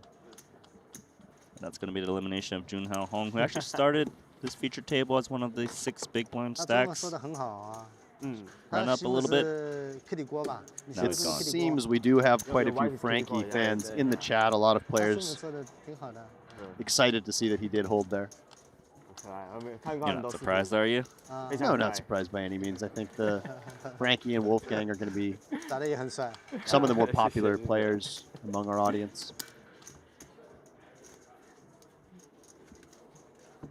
Oh yeah, and so is Stone Barber with queens and ace king, right? Yeah. And by the way, I mentioned a little That's how earlier I'm that here. Chaiwoot Jungpong Sakorn of Yeah. Thailand was our chip leader. His stack has only continued to grow. Okay, good run. He's now up over 8 million in chips with a big lead on second place. He's on pace to be the first one to break 10 million in chips in this tournament. 131 remaining. Chen Dong gonna go up 7-5 offsuit, given he's the big blind next hand. Figure it's best to try to collect that big blind ante. 200. 400. 200. Wasted 200,000. Hyunyu Chen Pass. gonna ISO with the nines. Pass. Ronaldo's got ace jack. He's in there. Just 80. Frankie's got deuces. A little bit tempting as Frankie. Out of the small blind, you're not as happy playing these small pairs. I kind of like it, just because there's multiple people in there. More when you Yeah. hit a set, maybe someone else hit something too. Yeah, I think I like it too. The times I wouldn't like it as much as if you have a very squeeze-happy player in the big blind. Player in the big blind is Soma. And these kind of raggedy offsuit aces never feel fun multi-way facing the 2.5x open. I don't hate folding with the ace6 and ace7 offsuit in particular. Yeah, I feel like the more people involved, the more I kind of want to fold these hands, just because there's more players that might be dominating me with a bigger ace. You know, ace7, well, you flop a pair of aces, are you feeling great about it? Even a pair of sevens, you're not sure if like they got an overpair. Right, and I like this fold here So fun, Liu Bei. for the Solid. reasons you mentioned. 6-12. Note that Chen Dong being all in won't have as much of an effect on this pot as it would if he had the full 200K, because there is quite a sizable side pot brewing. Sometimes when a player goes all in and you have that dry side pot, it really affects the way the hand plays out. But here, players will still be fighting over the side pot. Jack, 6, 2 hearts. What a flop for Ronaldo, and you know, a decent looking flop for Tianyu Chen with No, pocket he nines. No. Yeah, even better, because yeah, he can definitely get some value from the 2 nines. If I'm Chen, I think I would start with a c-bet here just to get a little bit of protection. 2 hearts on the board, plenty of overcards that can hurt me. I'm gonna start off with a bet of Bet. 250,000. I like the sizing. As you can see down below, the main pot is 330K, but we do have a 730K side pot, so over $1 million in the middle.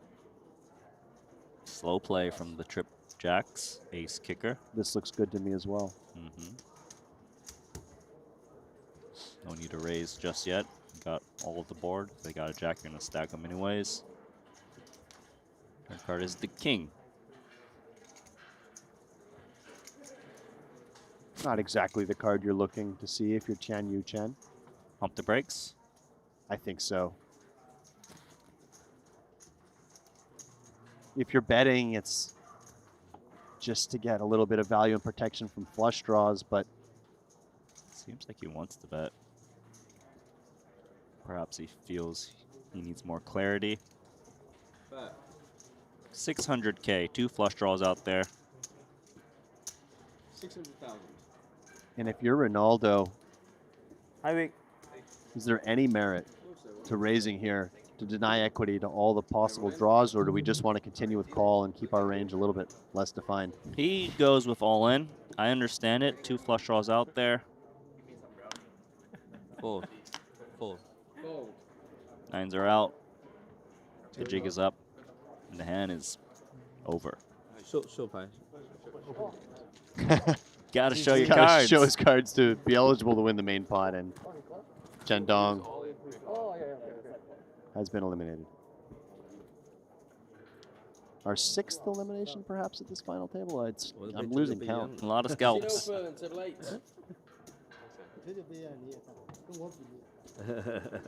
Chen Dong. Gonna move on to the next tournament after making that heroic bluff with ace 3 of clubs. And Randy, as much as we were wondering you know, if we were going to get through this day today, just seeing the number of players that have already been eliminated in the early going, it's moving quickly. We are going to finish this today. We're going to think so. stay all night if we have to. Yeah, no, I think it's definitely going to wrap up today. Going very quickly. Players that are eliminated, likely to jump into the 10K mystery bounty. That one should be already underway. I see there are 9 players registered, but cards not yet in the air, perhaps just waiting for some more players. Sure.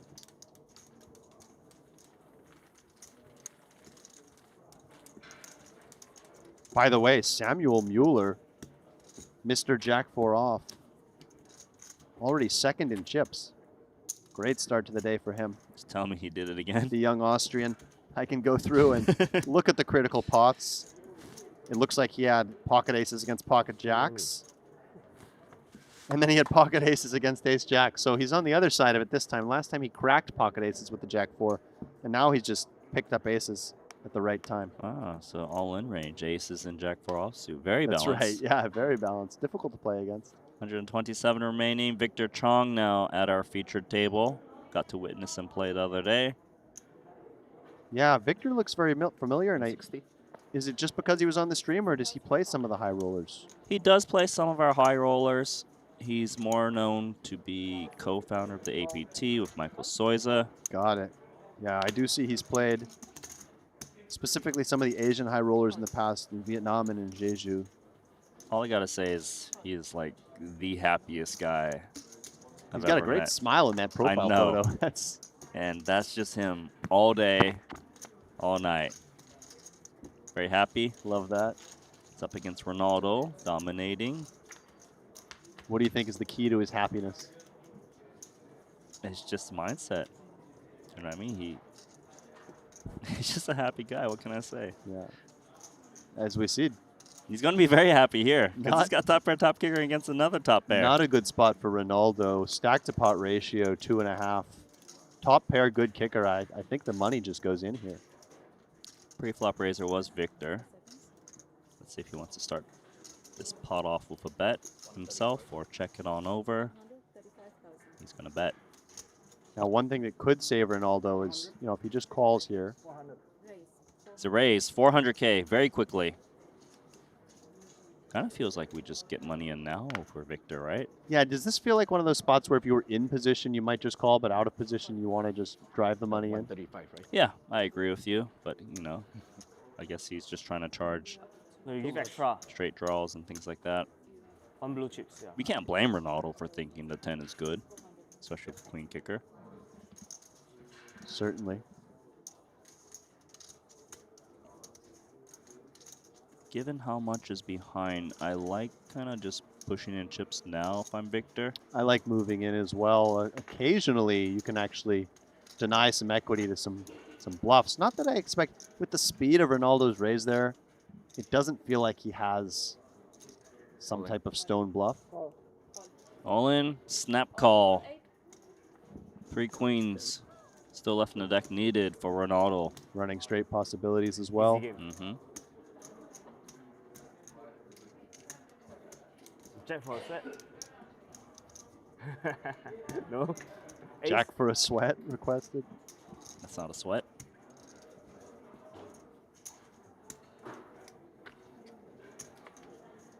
Full Let's see, double up try- for Victor try very Chong. hard, to Welcome act to the VIP. table, Mr. Do you Chong. even know how to count chips? Act very bad. Very bad actor, you Definitely a VIP. Yeah, actor. You try to act VIP now.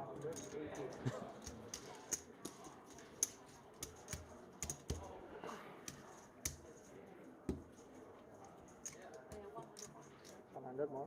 Yeah, 100K more. 1,180,000. Yep. Been a swingy day for Ronaldo, but still has 3 million chips, 38 big blinds. Seems like a very good-natured guy. Malaysia Super Pro. Now we try to act VIP. I see Greg goes all in the chat. Definitely You know, a he's VIP. another streamer. I played with him a little bit during the main event a couple years ago. He teach me how to play Ah. poker. Yeah. He should have came out and joined Don't this listen to him, Genesis. please. Yeah. It's true. Definitely get me before.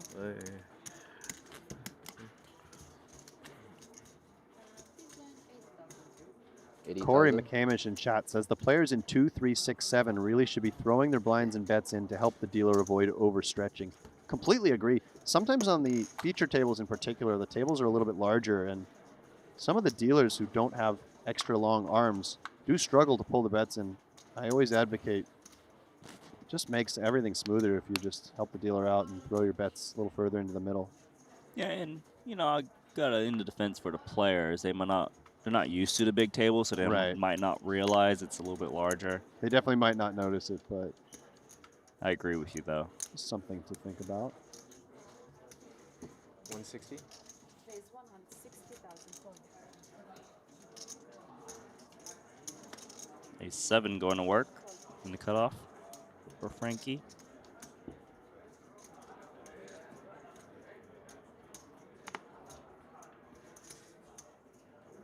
Eight's an offsuit, not a bad hand. Fortunately, it is dominated. Yeah, you don't expect the hand to be dominated super often versus cutoff opening range. Certainly want to take a flop.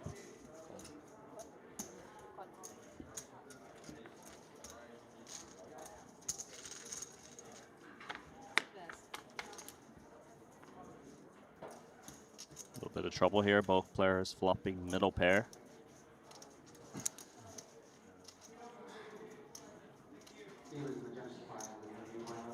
Looks like Frankie's 120. gonna follow through for C-bet.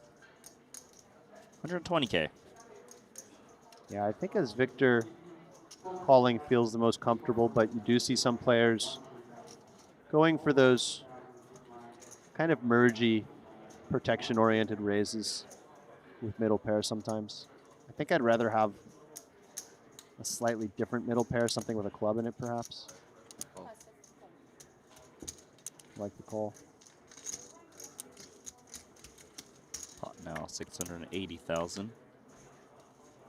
A 9. Overcards a 7.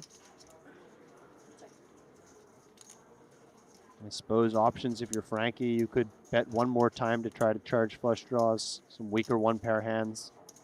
Or certainly checking back and playing pot control seems very reasonable as well. You can't feel great about your hand here. It does not, hence the check back. Clubs come in.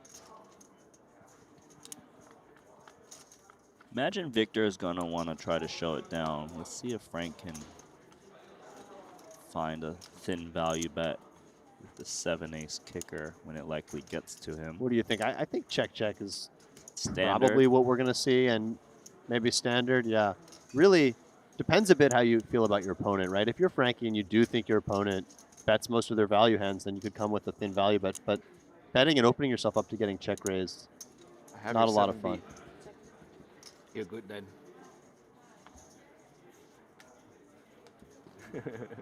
There's that smile of Victor Chong that you were mentioning. Always in a good mood. Told ya. Apparently he loves photobombing people. Oh, According to really? the chat. He's a professional photobomber. That's kind of funny, actually. That's why he's always smiling.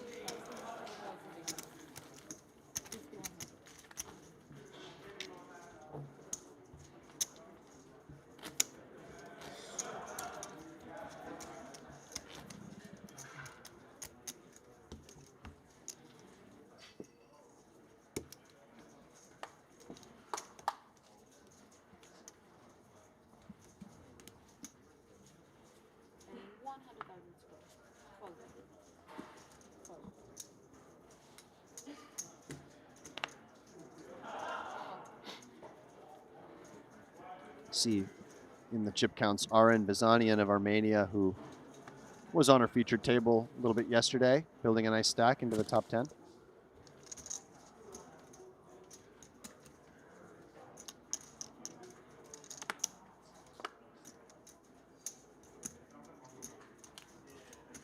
Victor Chong. He's got Jack 10 offsuit with the blinds 50K, 100K now. Gonna limp it into the 7-3 offsuit of Dimitrios.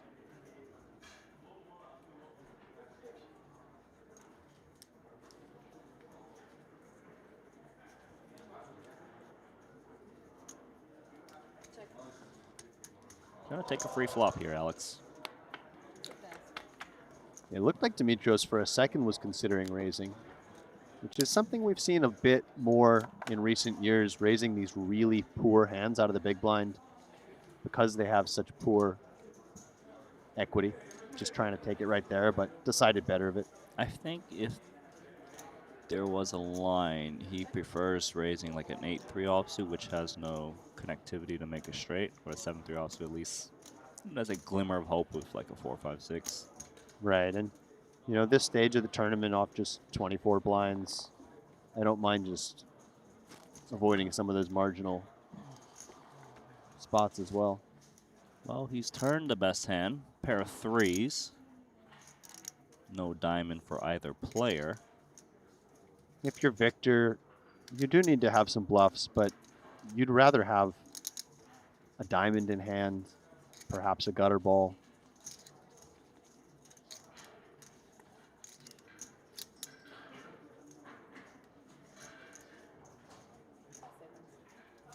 Shutting down.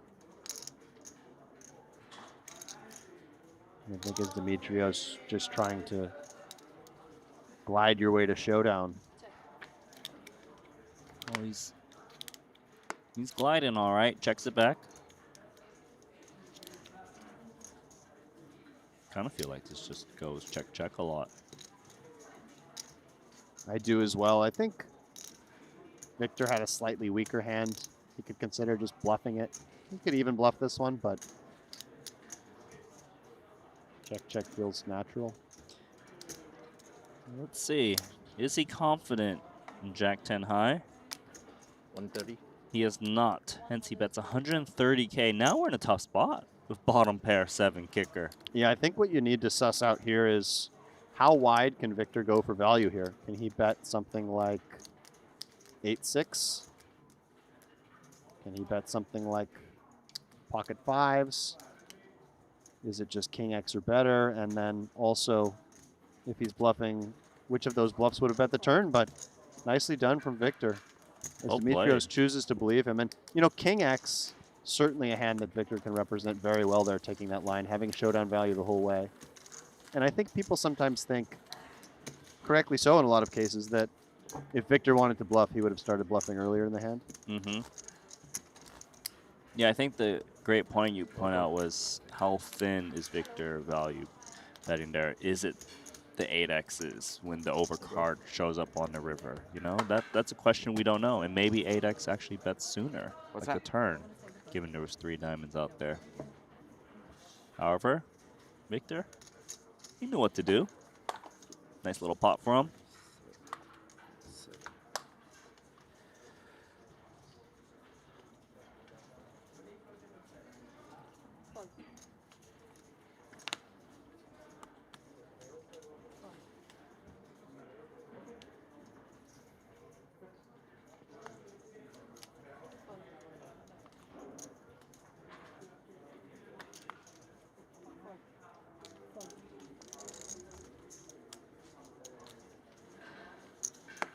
Four offsuit for the button. Obviously Get not going to big play blind. that. Dangerous. 8-5 offsuit straight into the muck. I think just seeing an aggressive, capable opponent with a lot of chips in the big blind, a little more willing to concede that pot. More than min raise fold. 8-5 offsuit, a bit marginal anyway, covered. Yeah, I like limping there if I'm up against some more passive big blind, but Liu Chun Kiat is certainly not the more passive one, especially when we saw him up to cold 4-bet 9s. You know he's the one Yeah. that just gets in there. And I think, Randy, that sort of speaks to the intangible benefits of being known as an aggressive player. You do just get more folds in spots like that. People open your big blind less often. They just don't want to have to deal with you. So I think people sometimes can be very critical of those super, super loose aggressive players and say that they're spewy. Mm-hmm. But there's a lot of intangible benefit to playing that style. As we see a very large raise size here from Sanamuri. This is something we haven't seen much all tournament, just the 5x open with the pocket queens. What do you make of this? It's a bit much for me. you know, 5x early position with a hand this strong. But it does put players in a spot where they feel it's all in or fold now. Yeah, I'm thinking there might be a couple specific hands that you end up making the maximum off of. Something like pocket eights for a player who has 22 bigs. Maybe they just rip it in now when they would have flatted, but it just feels like a very large raise. Yeah, and Victor is not really sure what to make of it. On one hand, he's like, I rip in ace-8 suited and he folds. I pick up so much in the middle. But then again, what if he has a big hand I can call off? Then I'm just all of a sudden out with 27 bigs. And Sanamuri has mostly been on the tight side pre-flop, I think. He's certainly not been opening a lot of pots, so It's hard to say. I find him a little unpredictable, to be honest. You know, I saw him 3-bet ace-10 offsuit for a small sizing from the big blind earlier. That's true, yeah. He overlimped and called down in our mystery hand. Right, but he's not just opening a ton of hands, it doesn't feel like. Sure. That's certainly the first time we've seen such a large raise size. Is that a misclick? No. You can check it after. It's not a big deal. Tell us now so that we don't have to check it. That's how not it works. Not That's that- how not it works. Oh, not that then. Make them wait. I can say aces. I Make can say them kings, wait, yeah. ace king suited. Make them wait. I don't know the line. Hey Siri, timer 30 minutes. You see, players are kind of curious. What did he open the 5x with? And Frankie actually said, was that a misclick? Trying to get that little extra information while you can. He said no. And note that someone at the table said, hey, Siri, set a timer for 30 minutes so they can check on the stream. I think we're on maybe a little bit more of a delay than that, but Closer to an hour. yeah. Whatever information you get. The problem is, it's not like Soma can't readjust. Right. So he's just like, yeah, let me do 5x with something else now. And a quick fold from pocket fives in the cutoff facing this open off of the 17 big blind stack. I like that. This should just work.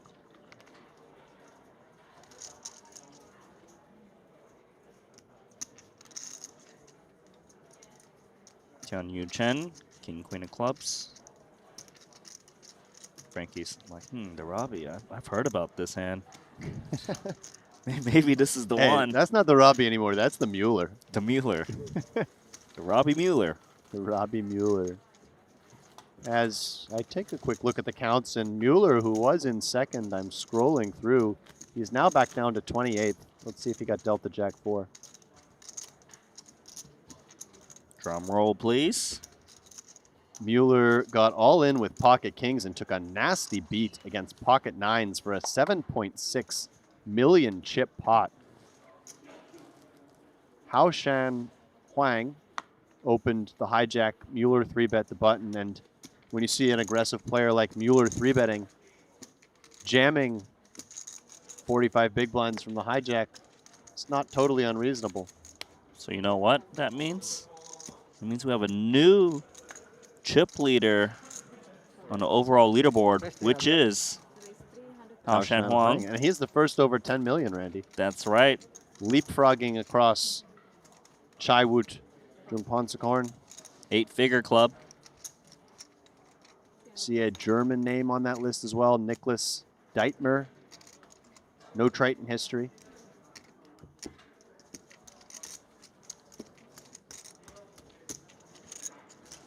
We're 15 players away from the 100-player remaining mark. And they've dropped fairly fast, coming in with 190 to start the day. And sometimes when players drop real fast, then the average stack can actually increase a little bit depending on the pacing, or at least maintain.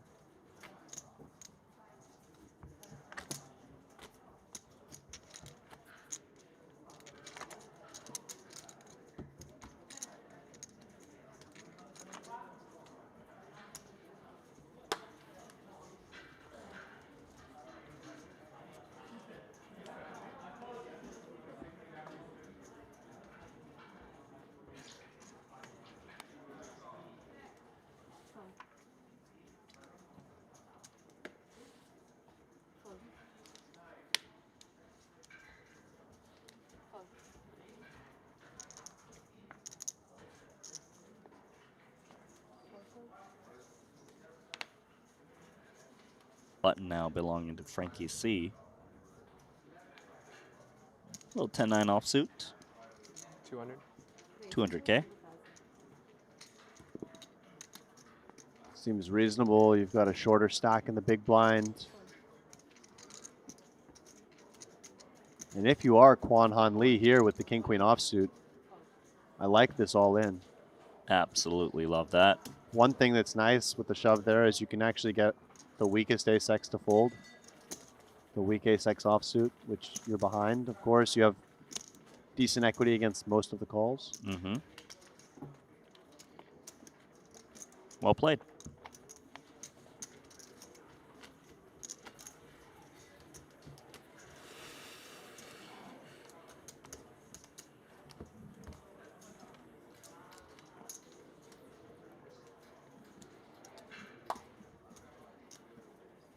Alex Foxen, by the way, has been eliminated, so we're down to one Foxen. Kristen sitting on 26 big blinds.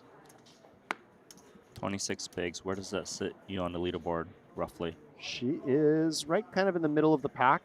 Okay. So around 60th or so? She's, I guess, a little better than middle of the pack, around 45th. Okay. Okay, here we got a spot. Remember Lu Chun Kiat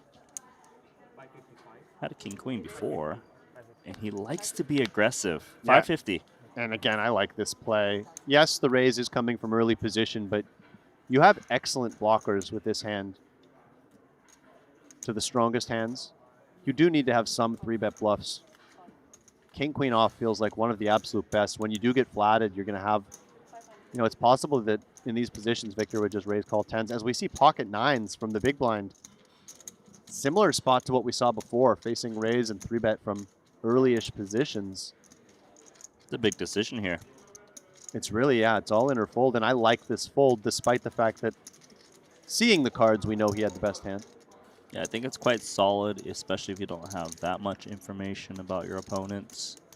Now, the difference, of course, if you think that Yu Chun Kiat is getting quite out of line, shoving becomes quite nice because you can actually get Victor Chong to fold pocket 10s if you shove the 9s there and sometimes just take the pot down pre-flop. Right. I mean, earlier we saw Frankie fold ace-king. Ace-king, around yeah. 20 blinds. So You could definitely get ace-queen or pocket 10s to is fold. more I don't know if you're going to get jacks or ace-king to fold in this situation. Probably but maybe. not. I thought there's no 5. We did see Frankie fold the I ace-king, don't as you know why you mentioned. shouldn't change it because 555 is more beautiful. What will be the number?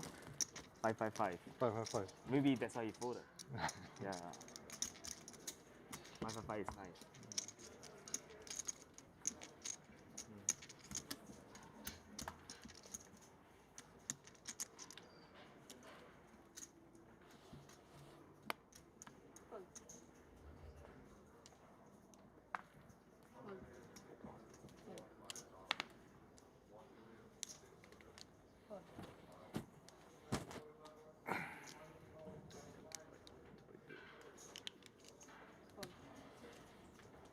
Ace-king on the button for Kwan Han Lee. just reshoved the king-queen offsuit not too long ago. What you gonna do on the button? Announces all in for 1.8 million. And Oh my Tianchu Chen's got goodness. the classic queens. And doesn't waste any time calling. They have like almost the same stack.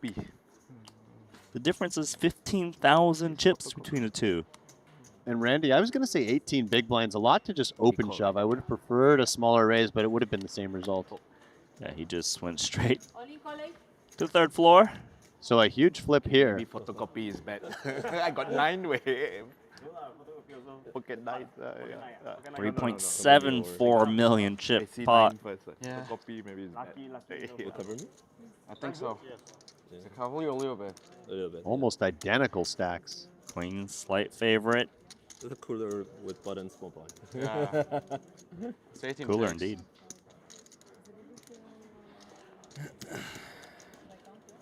Who's gonna come out this cooler though?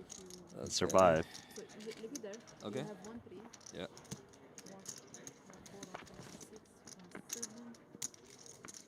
If Lee happens to lose his pot, still have 15,000 chips. Looks like the dealer is just verifying who is the covering stack. Kind of nice to know that going in so that you can just take your mic off if you're the covered stack and lose. You know what's nicer? Winning this pot I would agree. Who do you think's going to take it down, Randy? I don't want to be FB cover. biased, but I always take the one that has the The percentage 56 is edge. looking. We always talk about these hands as being flips, but you can see that with the queens, you are a decent little favorite. Yeah, 13% edge. Here we go.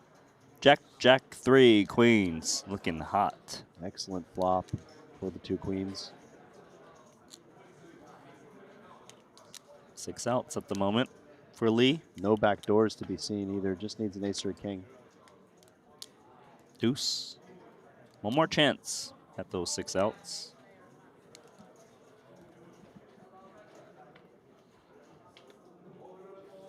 And Tianyu Chen doubles up. And I believe Kwanhan Lee is left with just 15K chips. This would be a great story. 7. He could spin this up. Yeah, I suppose that would be a great story. A likely story. I don't know about that. No, but one nice thing is you do always still get the ante overlay with your last chips, which we didn't. Well, I guess we've always had that. But, True. But touch up on that a little bit.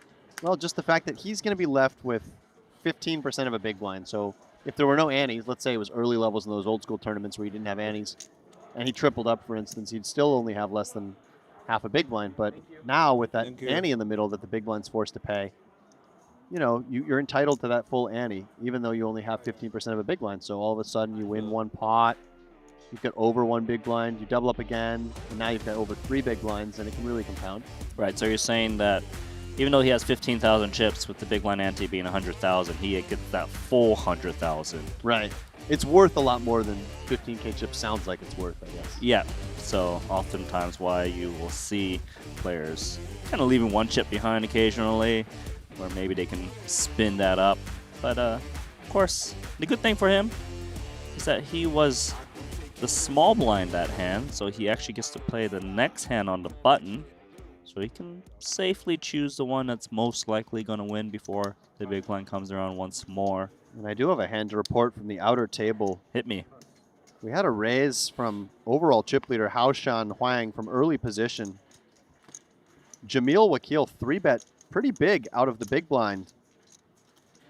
About a 4x raise. And Haoshan Huang just stuck it in with ace-5 of diamonds against Jamil's ace-king. It spiked to 5 to eliminate Jamil Wakil, the Canadian, and just increase his chip lead up to over 13.5 million. He's on a run. He is on a run. He's the guy to stop right now. Okay. Out of Taiwan. The last hand you usually open and 3-bet pocket 9. Good fold then. Kings? King? That's what he said. Later we see, like Jack 3 off. If he shove me, I step fold. No other choice for me. But it's a 3-bet hand. I mean, no hand to 3-bet. No kings. No kings. Bully. Big stack bully. No lah. This is how you teach me. Indonesia's Ronaldo comes in with call from under the gun, King 10 suited. Second time he's limped in. Queen 10 offsuit the previous time. No choice. Ace King now Ace for King. Oh, 15,000 chips. He's got Ace King. Well, you know. So he There is are worse hands you could have. worse hands, yes. He's actually dominating King 10.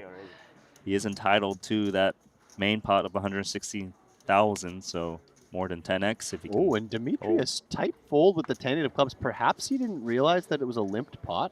I think if he knew it was limped, he would have been in there. Perhaps he thought there was an open from Ronaldo. No. Okay. So the big blind gets a free flop. And nice flop there for the all-in player. 200. Note there is a side pot. 200. Pass. And Kwanhan Lee now a big favorite to destuple up. How would you say a 10x? What's the word? I don't know. You tell me. I don't know. You're the linguist. Decatuple up or something. Decatuple up. Doesn't really roll off the tongue, but he's a huge favorite to increase his stack by over tenfold. Okay, just gotta dodge the 10.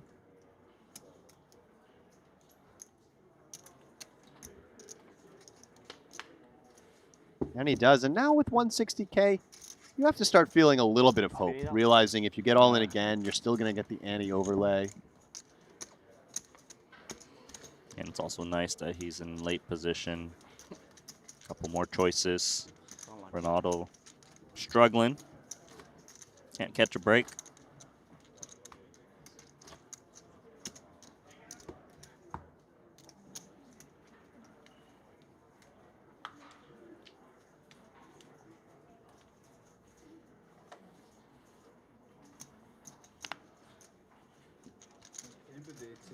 Thank you.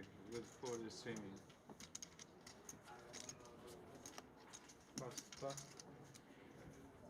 Jack 10 offsuit for 160K seems fine for me. Seems reasonable to me as well, knowing the blinds are going to hit you not too far away.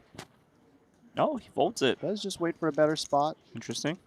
Yeah, good timing because Victor John was never folding ace 10 suited for 160K.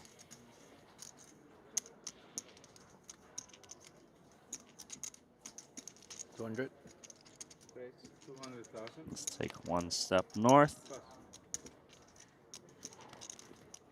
King Jack offsuit now for Loon Chun Kiat. Now we've seen him 3-bet King Queen offsuit. Does he have similar ideas with King Jack offsuit? I think it's very reasonable to go small 3-bet here. Keeping in mind, you're going to have some hands that want to just shove.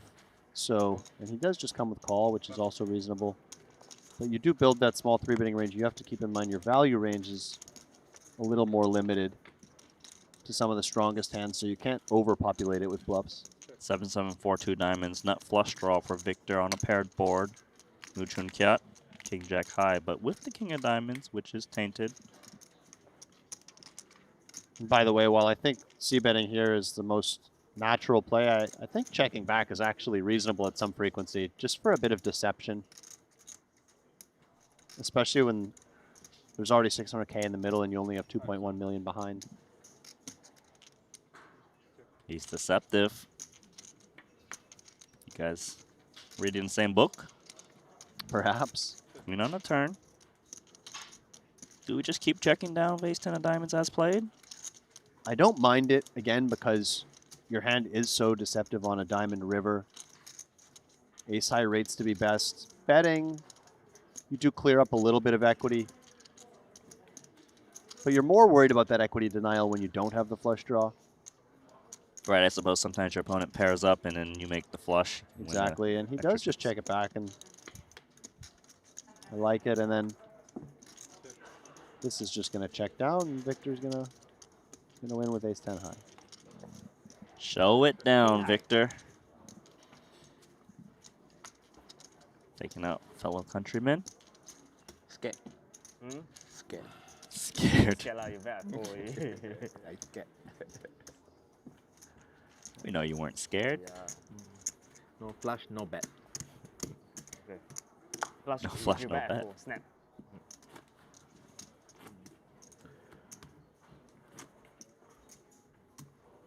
These two seem to know each other very well.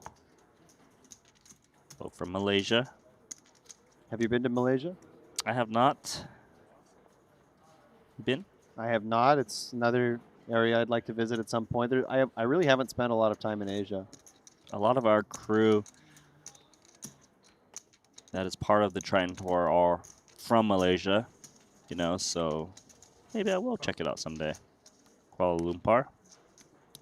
By the way, I'm just quickly scouting the field of this 10K mystery bounty that is underway. Update me. Noticing a couple names that I haven't seen in the 3K arriving now to play some of these new events. I see Daniel DeVoris, the Canadian. I see Brian Kim. Raise 200,000. And then some of the players that busted this event, such as Chen Dong, has hopped in. Up to 40 players there. Alex Foxen's in the mix. Boris Kolev. All right, so the big guns are showing up slowly as we get closer and closer. Trickling in. To our famous Jeju Super High Roller Series, Jeju 2. Pocket threes does elect a flat. Sometimes you'll see players just folding here. A little bit deeper with Tianyu Chen. Maybe thinking there's some implied odds. One of those threes won't be able to make a set. Yeah, he's actually in great shape. Little counterfeit opportunities.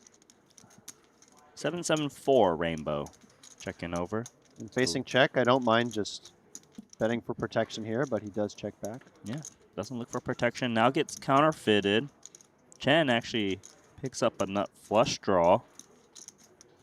And the best hand with the 4 of diamonds. Check seems nice here as Chen, just because it's hard to get worse hands to call you at this point. He's going to go to opposite.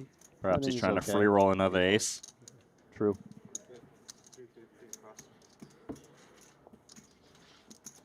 How about playing the board of 3 kicker? Yeah.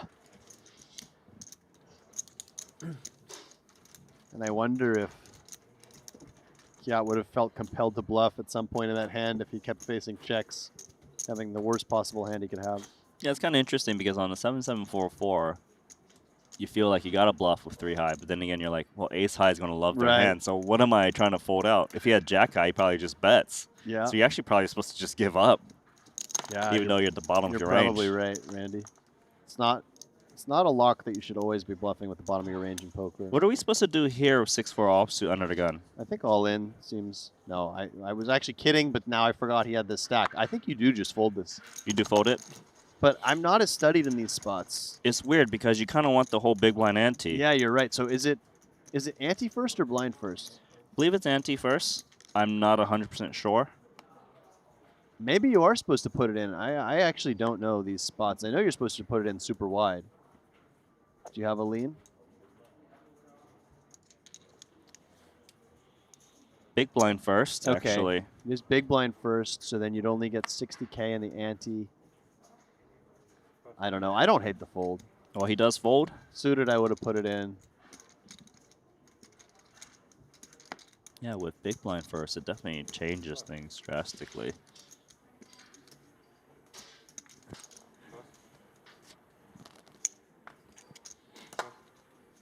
It made sense that he used some time to try to figure that one out. And I don't think the 5-3 offsuit wants any of this.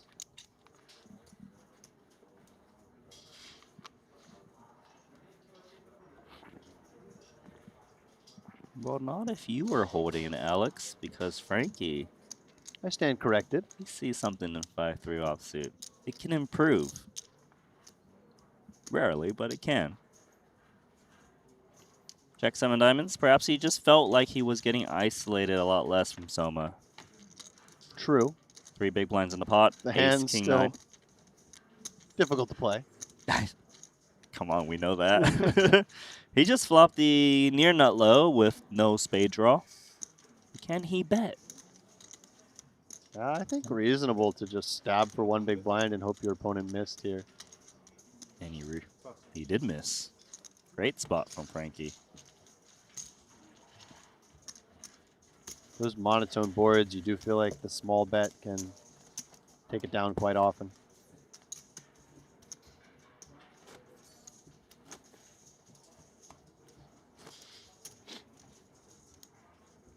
And now, forced all in the big blind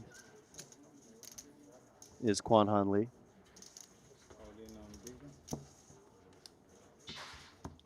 Seemed like he likely would have bust out that last hand had he gone with 6-4 offsuit, given he would have been up against Jack High. So let's see. Will it pay off that he folded under the gun last hand? First off, does he have more customers?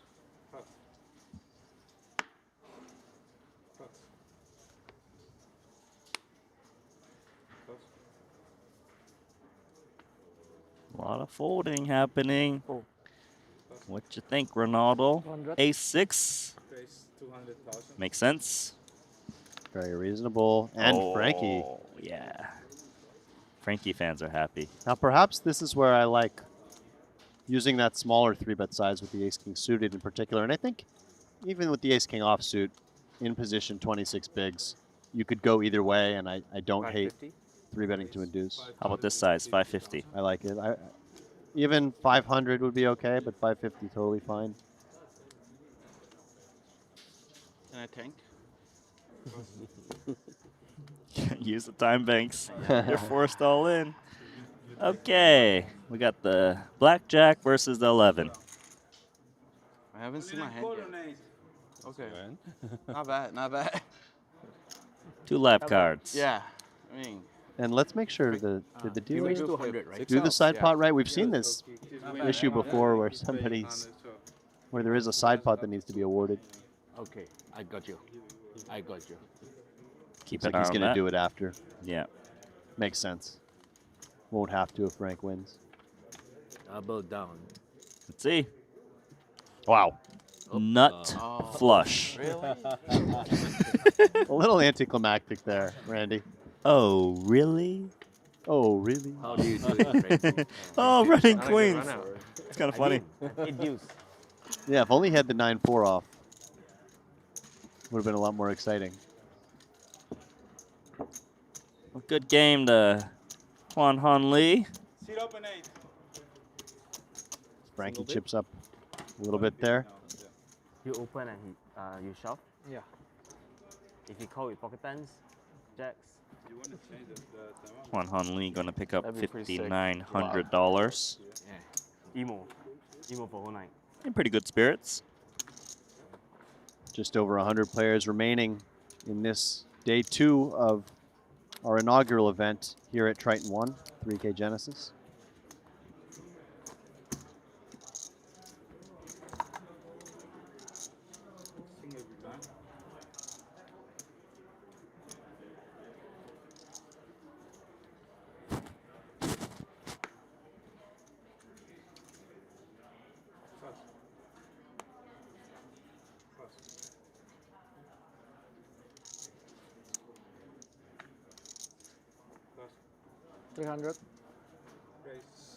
There's that 3x open from Ronaldo. Yeah, actually his pre-flop raise sizes is all over the place. He's got like min raise, he's got 2.5, he's got 3x, and it's I've seen ace king go 3x. I've seen it go smaller too. Yeah. So hard to really read into his sizing. Keeping his opponents guessing. Not like any of these other hands could contest, regardless of sizing. I really do want to know Ronaldo's story. How he got the single name up on the screen. Like that? Takes you got to be special to get that, you know what I mean? I think so. 29 big blinds. He's actually been involved in a lot of our pots, but you know, having 30 big blinds at this stage of the tournament is actually quite solid.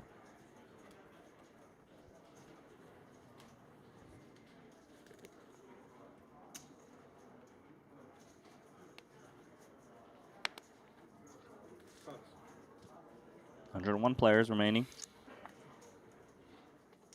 And we are nearing the conclusion of this blind level, which means that shortly we will be taking a 10-minute break. One of us will be getting subbed out. I'm not sure. Is it me getting subbed out for Kevin Vanderkoy?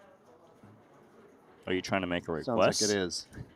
Because, No. I'm good either way, although I am going to get some food on the break. For you, my friend, I'll make your request a real thing. As we see, Frankie picking up the king-queen off, opting just to call, a spot we've seen a lot of players going for that small 3-bet. Out of line with the king-9 offsuit or what? A little bit, I think, from the low jack. He does have a nice stack, however. And look at Victor Chong picking up the ace-king suited in the big blind. Mm-hmm.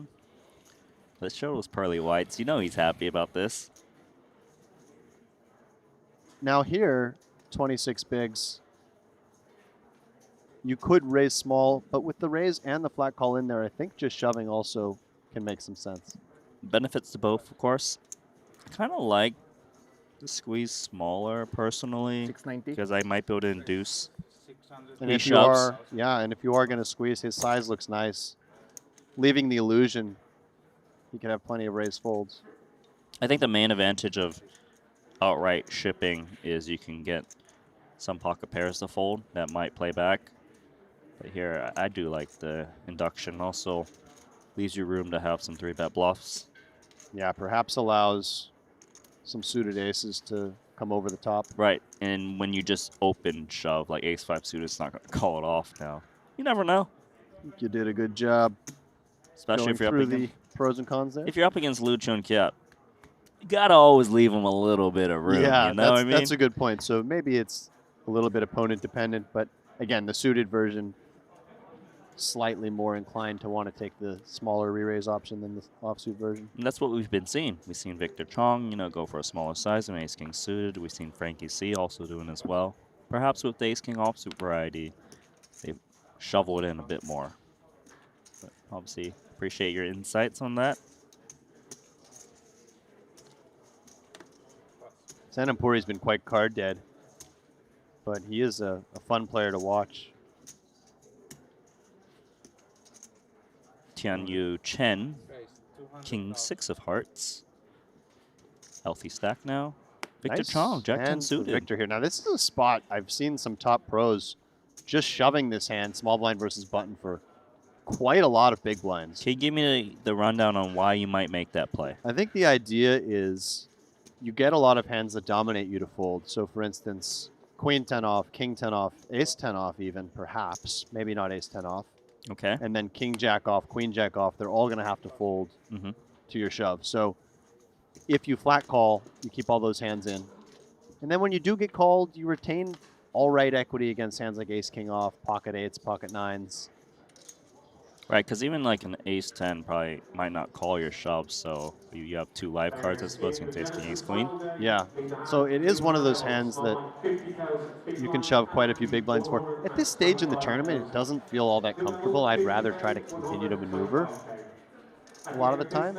Yeah, Victor does come with that. Keep that in the back of my mind, because we're probably going to see some adjustments in play as we see more of these high rollers show up. As you mentioned, some have shown up in the 10K mystery bounty onto this flop. Victor Chong. And if I'm Chen here, kind of like betting here, just because I think my opponent will have a lot of those Broadway hands. Because he flatted from the small blind? Yeah, it sort of feels like the King, Queen, King, Jack, Queen, Jack offsuit hands could exist. The Jack 10 suited, like we can see. And a lot of those are going to fold right away. Jack 10 with the 2 overs and the gut shot probably wants to continue, of course. Got a draw to the nuts. It's never super exciting when you have 2 diamonds on a spade club board, but still 2 overcards and a nut gutter. Feels like plenty of hand.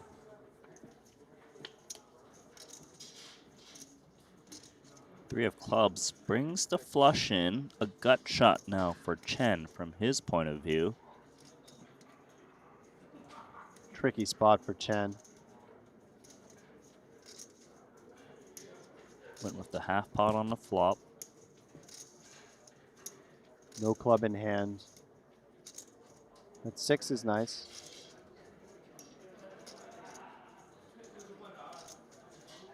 This is a very nice find. This is great, and he's going for half pot. And I think if you're Victor at this point, just not enough hand. So nicely done there from Tianyu Chen, applying pressure. By the way, a little easier I find to apply that pressure when you are the covering stack. Definitely not an easy double barrel. Some hands that get there, check called flop. Right. But really nice. Only had a bet 550.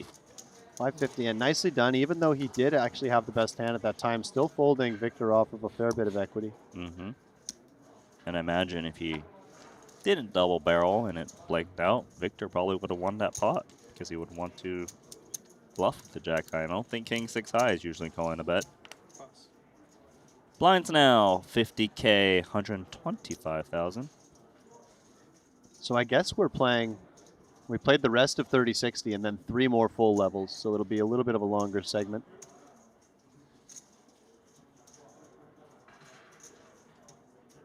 Hello, welcome.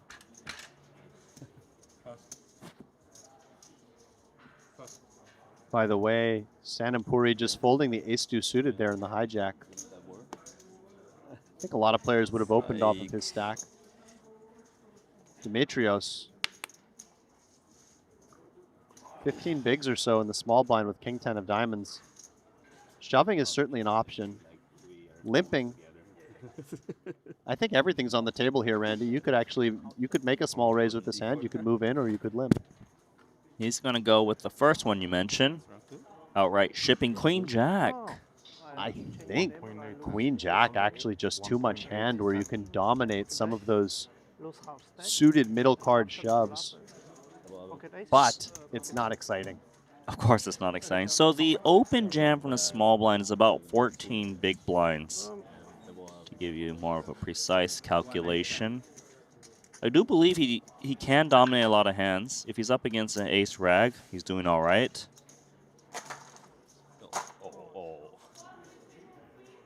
He's the type to kind of just go for it from what we've seen. Yeah, I Lu think Chunkyat.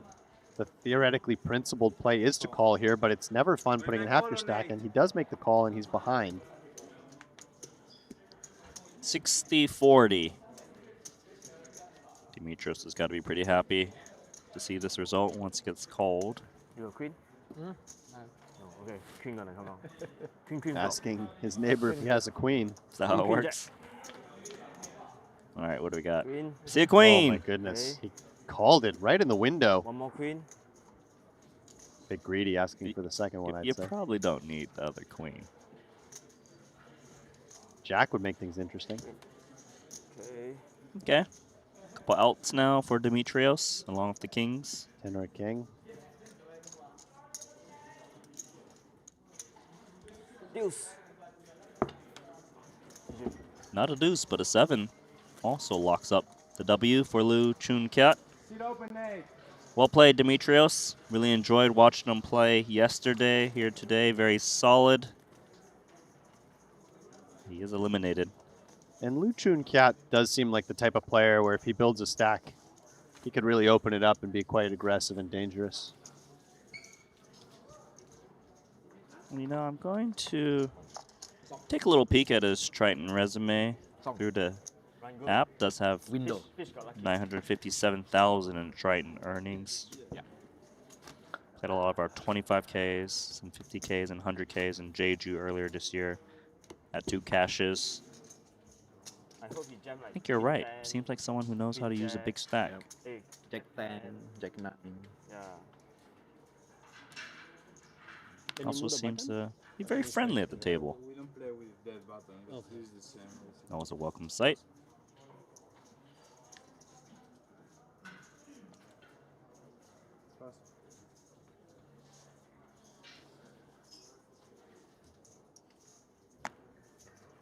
Seat filled by Valerie Folkin. We got to witness the other day.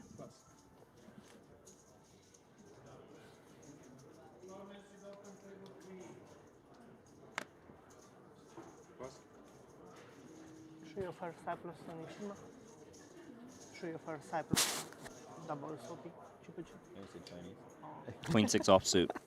Only English. Blind versus blind. I won't go to Just Cyprus and double. Oh. where did he make it? He's raising. October, right? 325. Just shy of 3x. Ronaldo quickly in there with the dominating queen. I kind of like this. I think if you are up against a player you think is not going to defend super wide, which perhaps he perceives Ronaldo. Ronaldo has not been crazy active. He's been making some big raise sizes when he does play, but In Jeju poker, you play in Jeju kind of like just challenging. We see a lot more limping typically, but opening always a possibility as well. It's a monotone texture where Ronaldo has the queen of spades. He's up against a 180,000 chip bet. Very Double. clean call for Ronaldo. Yeah, double check. That's all he has, the queen of spades. Goals.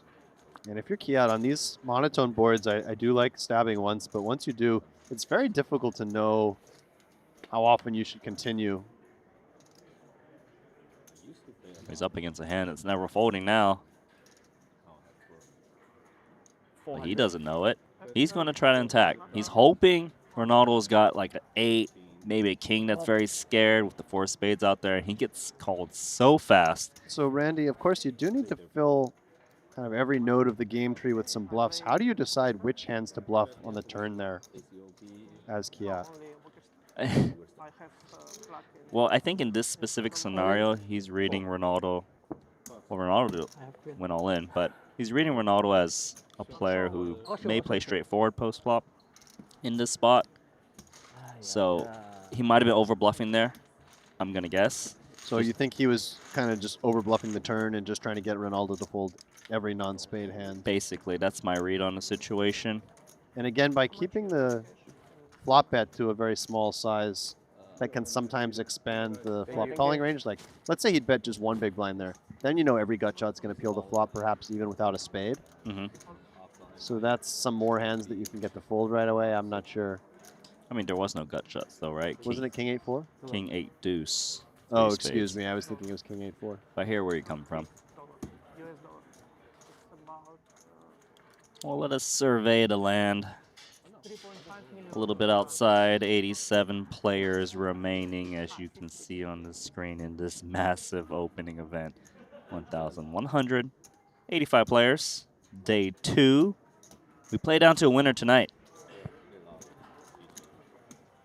Do want to thank you guys once again for joining us for our 1A and 1C flights the past 2 days. It was 4 day 1 flights for this tournament.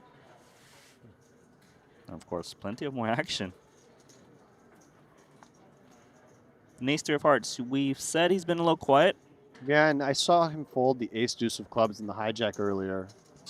But he looks like he has different ideas this time. 250 minimum. Announces 250 minimum. Yeah, he made it very clear this is a mini raise. Vulcan, ace 5 of clubs, 1.7 million. Yeah, I mean, as pretty as this hand is, versus under the gun open. Respect. Very difficult.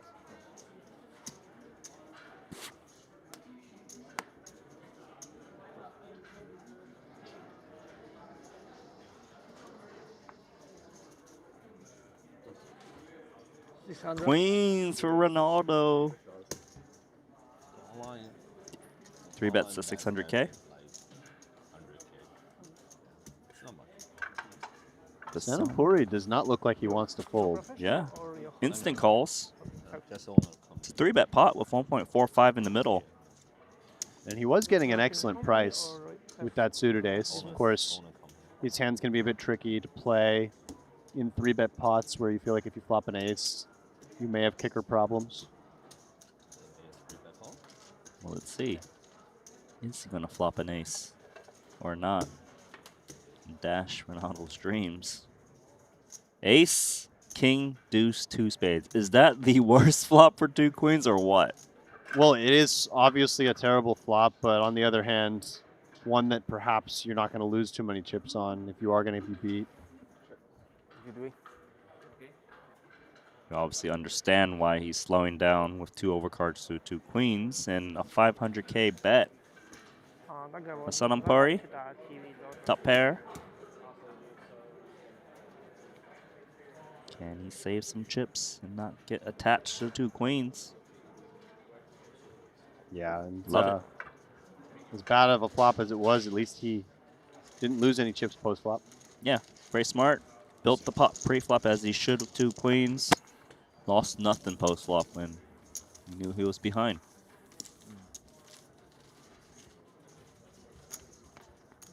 $4.9 million chips now for Soma.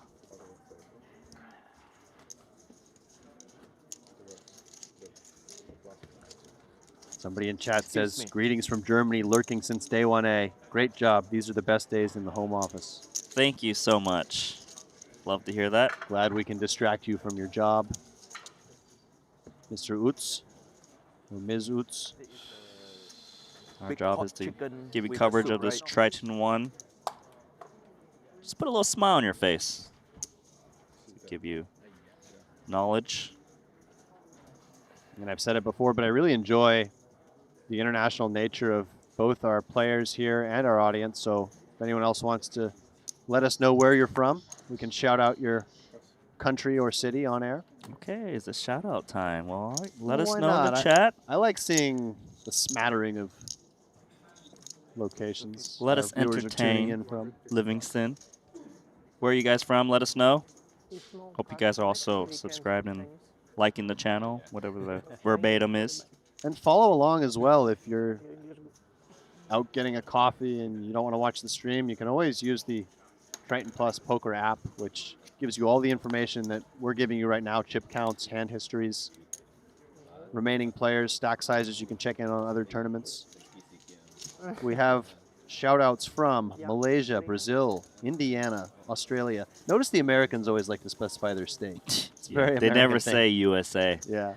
The Netherlands, Serbia, Jakarta, Montenegro, Singapore, England, Virginia, another American specifying their state. Yeah, we know where you're from. Taiwan in the house. Philippines. Vietnam, a lot of Vietnam is Asian in the chat. viewers. Vietnam is pouncing away in the chat. Love to see the support over there. Who else win Poland. there?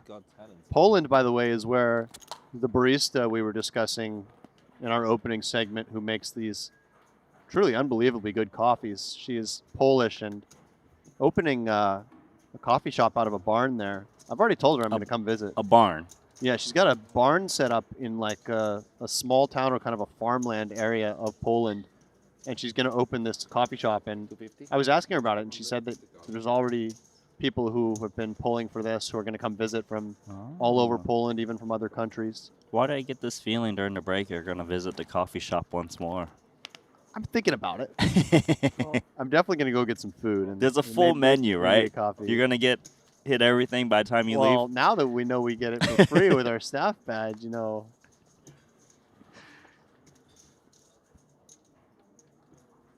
Who else is in the chat? Where are they from? Let's see. We have another Brazilian. We have a Bratislava, Portugal, Finland, San Antonio, Texas. Not only specifying the state, but the city. Canada. I do want to ask where you Canadians are from, as I myself am from Halifax. Another Indiana, Uzbekistan, Argentina. Multiple continents represented. Anybody from the continent of Africa in the chat?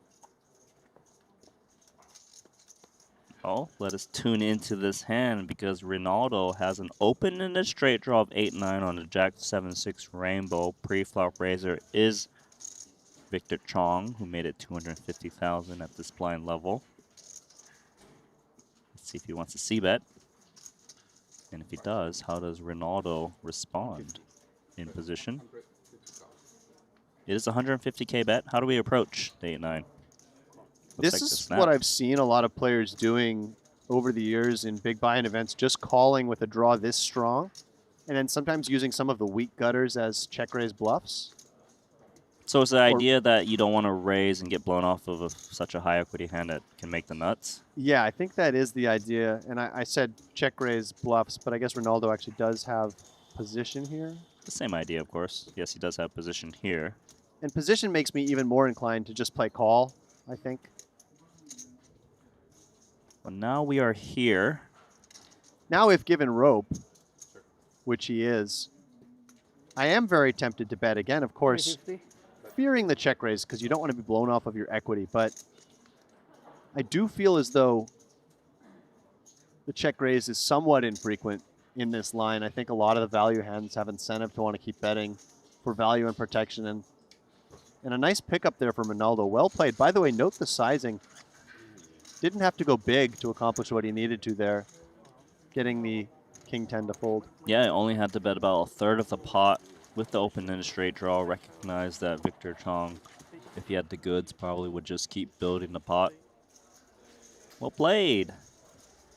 And let us take a look out here. Our next featured table got Nico Coop. Martin Nielsen. Oh, that is a Rotterdam favorite. Yes, he's been tracking Martin Nielsen this whole time. He's got the star favorite players in the app, following every hand he plays here at Triton ONE. Randy, referring to our co-commentator Kevin Vanderkoy, goes by Rotterdam, also from Rotterdam, streamer of StarCraft 2. He will be stepping in the booth with me after we finish this level. So we're a lot of fun. Do tune in and download the app yourself. Victor Chong now. Raising once again, ace-6 of diamonds.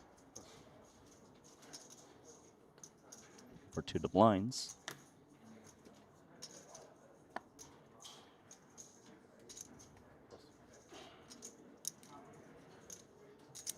Ace Jack now for Tianyu Chen.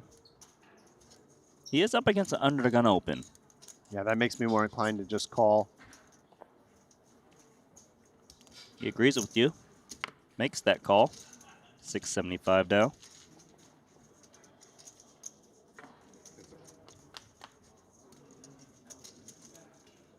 King 7-4 rainbow. Nice flop for Victor's range, opening an early position. His exact hand also has the ability to turn some big draws. Small bet makes a lot of sense.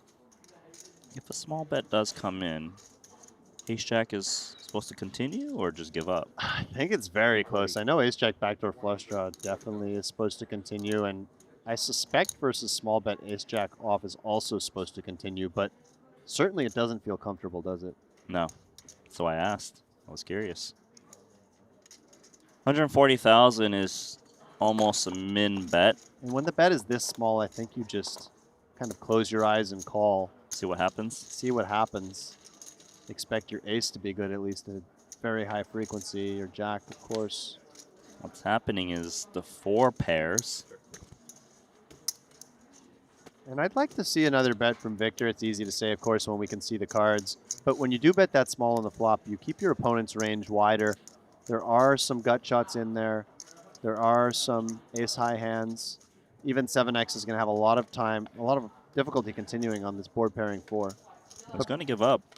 Perhaps he thinks he just has enough showdown value to check back the ace-high, still ahead of all those straight draws.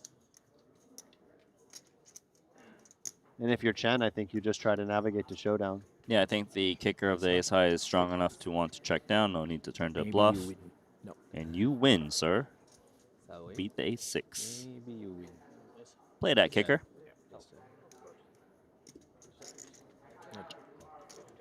Did see someone in the chat say which part of Canada they're from. Saskatchewan? Do you know this place? Yeah, Saskatchewan's actually the one state I've never, or one province, I should not say state. I'm going to get lambasted for that. It's the one province I've never been to in Canada. Okay. What about Edmonton, Alberta? You know this place too? I've been to Edmonton. I saw somebody who was from Calgary as well. We had some other countries in here. Somebody asked about where that coffee shop in Poland is. Honestly, I don't know offhand. He'll get that information for you at the break. Information for you, yeah. People are bashing each other's states.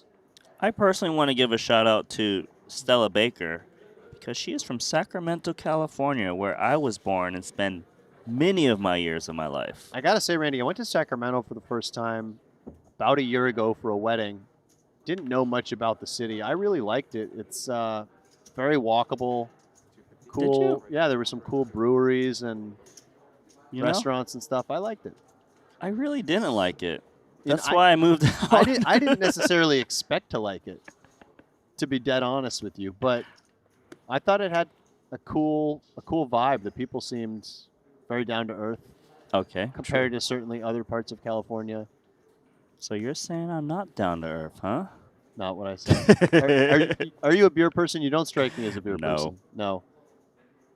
It is an expensive coffee person. Yeah, yeah. Well, it's free now. I know. Take advantage while you can. I was seriously so happy when you told me.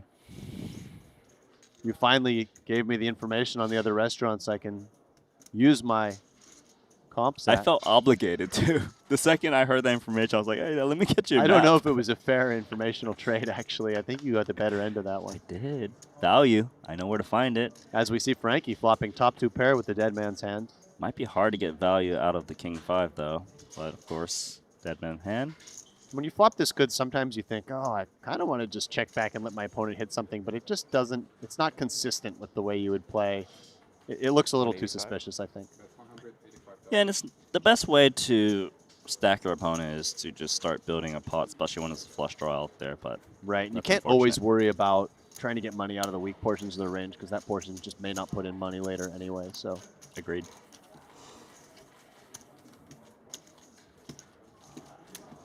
Can be a little different sometimes if you flop just an absolute board crusher. Top set, you do see doing some amount of checking back in single race pots.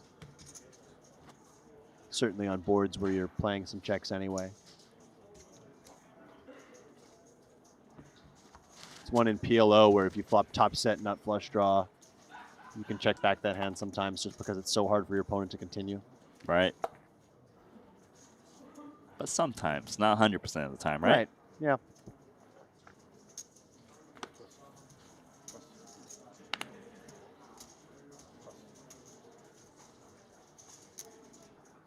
Hasn't been a ton of action these last 15, 20 minutes. There was a real flurry at the beginning. 3 or 4 eliminations in that first 20 minutes or so. But you know, Stream for me right now. there's only 84 remaining, so a lot of action probably happening on the outer tables as well. Yeah, it's moving fast, Randy. And So more than half of the players we started with are gone, and it's only been a few hours. And it's still Hao Shan Huang at the top with almost 100 big blinds. Jimmy Guerrero, who we saw on our stream yesterday, is 5th in chips. Only 2 players with 8 figures. You mentioned Hao Shan Huang. Yao Chong also has 10 million in chips. Victor Chong. He's got Queen 3 offsuit. What's interesting here for me, Alex, is the blind structure. It's actually 50,000, 125,000. So you actually have to invest more if you wanted to limp in the small blind. I've always thought it's interesting because sometimes you'll see in these spots it be 75, 125. For instance, if they've already colored up the 5 kids, they don't want to do 60, 120. And then sometimes you'll see it be 50, 125. And I've never really known what formula tournament organizers follow. Doesn't seem to be fully consistent, but it makes it interesting. Like you say, if it's 50, 125, maybe your limping range isn't quite as wide as if it's 75, 125. I think that's why he opted to fold the Queen 3 offsuit. You know, if it's a normal split, like 50%, right? 50, 100K, maybe he comes along because he's got a picture card. But, you know, we see the different nuances on how players approach the different intricacies of the, you know, the structure. Mystery Bounty, $10,000 event, up to 62 players in level 2. Okay, growing fast now. It's always the early levels where you're not sure how big it's going to be. Right. And it starts to roll over and explode. Ronaldo, queens now. 2.5x, more or less.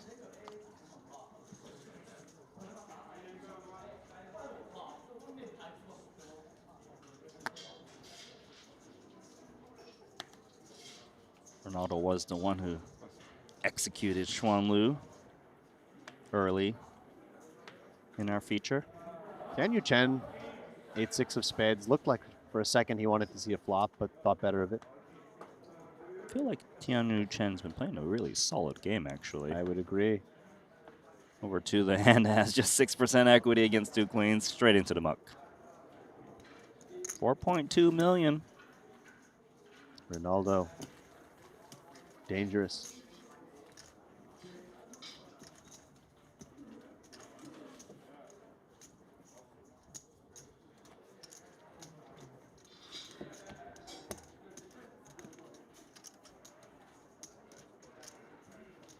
Just looking through the stacks here, I see streamer Wolfgang Poker now on a short stack down to 9 big blinds. I'm sure a lot of people in the chat are pulling for him. Kristen Foxen also fairly short off of 16 bigs.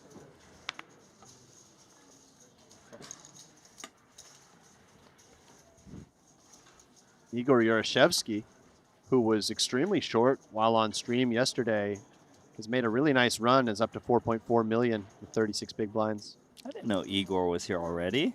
Yeah, he was, suppose you were on break for that segment. It was a pretty lively table he was at. Love watching that guy play. He's very good. Extremely good. Samuel Mueller still hanging around with a decent stack after having his aces cracked. Do you think Alex Foxen has Samuel Muller's name like starred on his Triton Poker Plus app, like just following this one tournament? Well, I think he'll... The super anti-sweat. He's never going to forget that hand, ever. Certainly. I mean, that's going to be one of the ones he probably remembers most easily. All right, ace-king suited for the small blind of the very aggressive Lu Chun Kiat. Last time he raised into Ronaldo, right? He did. And he raised with a weak hand, and now Look he at calls this. with a good hand. Trying to Oh, wow. Oh. It's like almost perfect timing. Like Ronaldo, we don't really expect this from I him. did not expect this isolation, this small ISO, by the way, just 2.5x from Ronaldo. I think it's normally a good read from Ronaldo, right? Like Lou's been raising a lot. The fact that he limps may make it look like he's trying to get a cheap one. And here's the limp And jam. Just all in. I actually think that's quite a big shove there. Slightly excessive. But maybe it was just hoping that Ronaldo had a hand like ace, queen, ace, Yeah. jack, and just gets it all in rather than him calling the 3-bet. Ronaldo looked a bit sheepish after that pot, but yeah, I don't mind ISOing there, thinking that your opponent, who's been very aggressive, might be trying to just sneak in with something light. What that really shows me, I know it was a small pot that was very quick, but that Ronaldo, he is paying attention to what's happening around him. We've seen him adjust his sizings, right? Remember in the beginning, full 3x all the time. Right. Now he's got 2.5x's, adjusting his play accordingly. He felt like Kiat there in that spot was weak to limp. Sure, obviously Kiat kind of mixed it up, but this is what you need to have in your arsenal to be able to make deep runs in such a massive field like this. Agreed. You have to be willing to change gears and adjust, like you touched on. And Sanamuri picking up the king jack of diamonds. We've seen different sizing schemes employed by him. What's he going to come with here? Yeah, remember, he made it 5x with 2 queens earlier, and he got questioned by the table. This one, king jack suited. 2.5. 2.5x.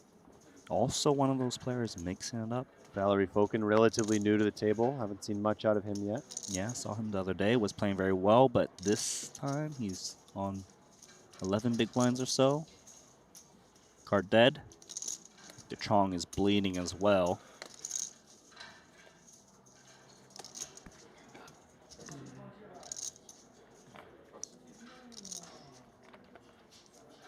Players guaranteed $6,700 at this point, but playing for $564,000 and 2 Triton trophies. Little battle incoming. Frankie C, queen jack offsuit in the big. Can't picture Frankie folding this hand, certainly. Looks like jack high flop would be very bad news for him. Let's see if he can fade the jack high flop.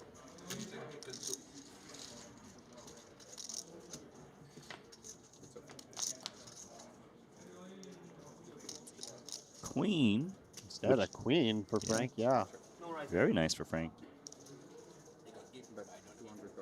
Now, as nice as it is, of course, he's going to call here.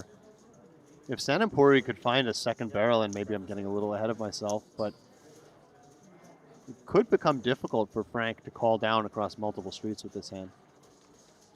TBD, but for now, this was expected. A C-bet from the gut shot, a call from middle pair. Ace, queen, 4 undergun versus the big blind. Turn card is the 7 of spades. No spade in these two players' hands.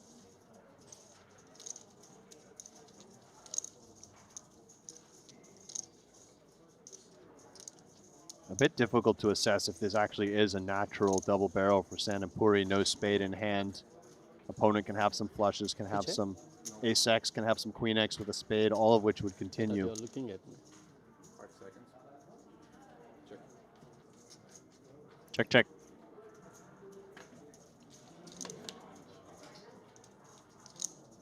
King takes the lead. That's one way to do it. So I guess as played, maybe we just take the cheap showdown for both. Yeah, I think Sanamuri is going to be pretty happy in a 1.2 million chip pot just to check down and hope to beat queen X. Frankie first, trying to pretend he's got something so he doesn't have to face a bet. I still think the queen jack has enough showdown where you don't need to turn to a bluff.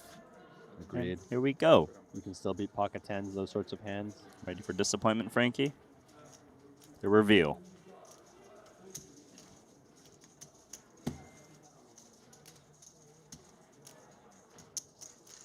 I've noticed Frankie, I noticed yesterday also, and perhaps the day before, doesn't really show a ton of emotion when he sees these showdowns.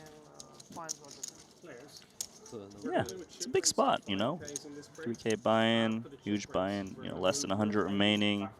He's focused. I'll say that. Yeah, and I think it's a good trait as a poker player to be able to keep your emotions in check.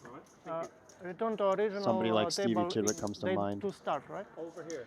Everything will be identical, just the 就我们整个桌子会过去。 Thank you. Players just being informed that they will be getting moved off of this feature table in just a few minutes here as we get set to go on a 10-minute break shortly.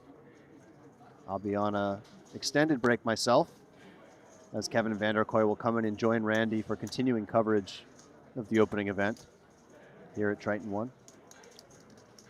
Can you sound a little more sad? It's all good. It's been good fun. Ready for a little food, but yeah, it's been good fun, and it's been our longest stint in the booth here, Randy, because we had kind of 2/3 of that first level plus 3 full levels, not to mention our 10-minute intro show. You guys got extra value out of us. They're probably sick of us. They're going to have to deal with you for another 2 hours, but they will get relieved of me as Kevin steps into the booth. For now, though, Tianyu Chen, ace-5 offsuit. Going to raise from very early position, 8-handed. Frankie C, king-jack off. Kind of like pitching this, to be honest, off of his stack. He does not. Yeah, when the open comes in from early position.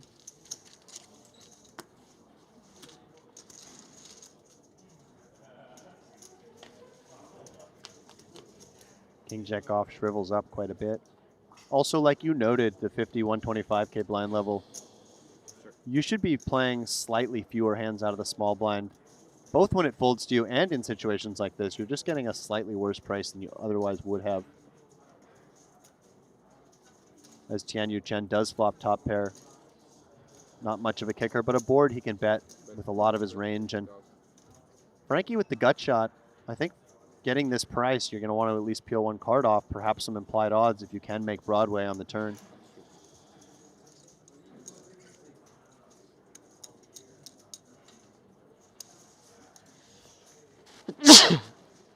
Makes the call.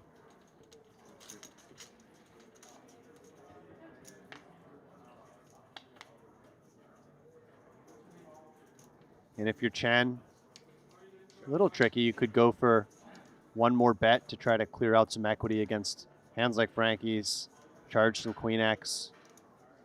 Your kicker is a touch problematic if your opponent does have ace X. He does just elect the pot control. Yeah, I think it's reasonable not to bet all of your aces.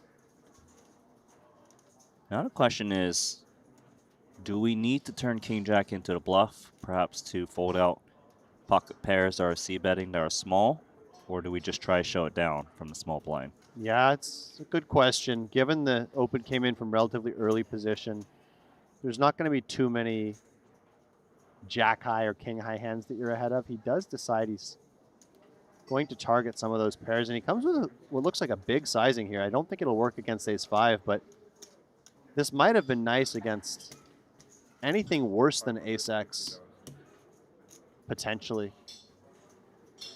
I think when you check back an ace on the turn, you just need to be prepared to call the river, especially when you bet so small on the flop and you know every gut shot would have peeled. Well, decision is on Chen with ace rag. For this price, you don't love it, but kind of seems a bit too good to fold. You might occasionally see a chop, ace-5 of spades, something like that. You can keep honest the broadways that missed. King, Jack, King 10, Jack 10. There aren't a ton of two-pair combos. Certainly those suited Queen X combos I think would just fold pre, so it's just the ace-X suited, some of which might have taken a different action pre-flop. Mm-hmm. If you lose, it's often going to be something like ace-10 or ace-jack. There's the call. Like the call. Well played from Chen. That turn check earned him another 550,000 against a hand that was just drawing to the 10. And despite the fact that it didn't work, I don't hate that bluff from Frankie. I'm trying to think about the king and the jack specifically. In a sense, they block hands you'd want to fold like pocket jacks, but they also block ace-king and ace-jack. Maybe leaving your opponent with some more smaller pairs. Yeah, I do like him betting. I'm not sure if he needed to go 550. He might have been able to get away with like 350, 400 to fold out all those pocket pairs. As you see, the worst kicker ace still called 550. So maybe a little bit more effective to even go down one big blind. You know, it seems small, but obviously these big blinds can roll over with time. Yeah, and I think that is something that the best players do is constantly analyze those decisions and try to nitpick. And I think you're right. Something a little smaller might have been more prudent. Just as effective. And I think we're only going to have maybe one or two more hands before we head out on break. Yep, about a minute left on the clock. Has anything stood out to you from this couple hours of coverage? Sorry, just thinking about coffee. I don't blame you. We'll get to that shortly. Let's see if anything develops. Victor Chong.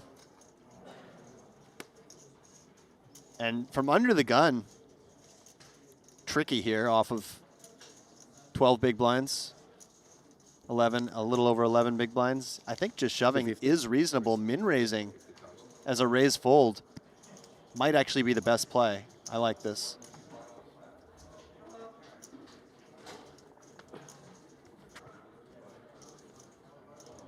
We will be going on about a 15-minute break very shortly.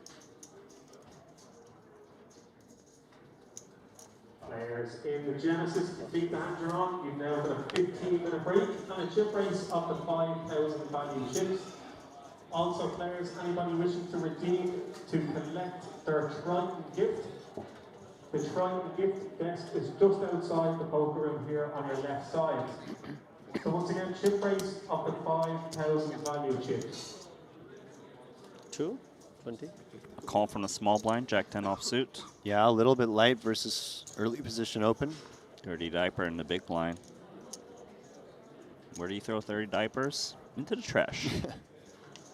And Valerie can get up and go on his break if he wishes. Early break. But not so early for these two. Victor Chong edging out the Jack 10 at the moment.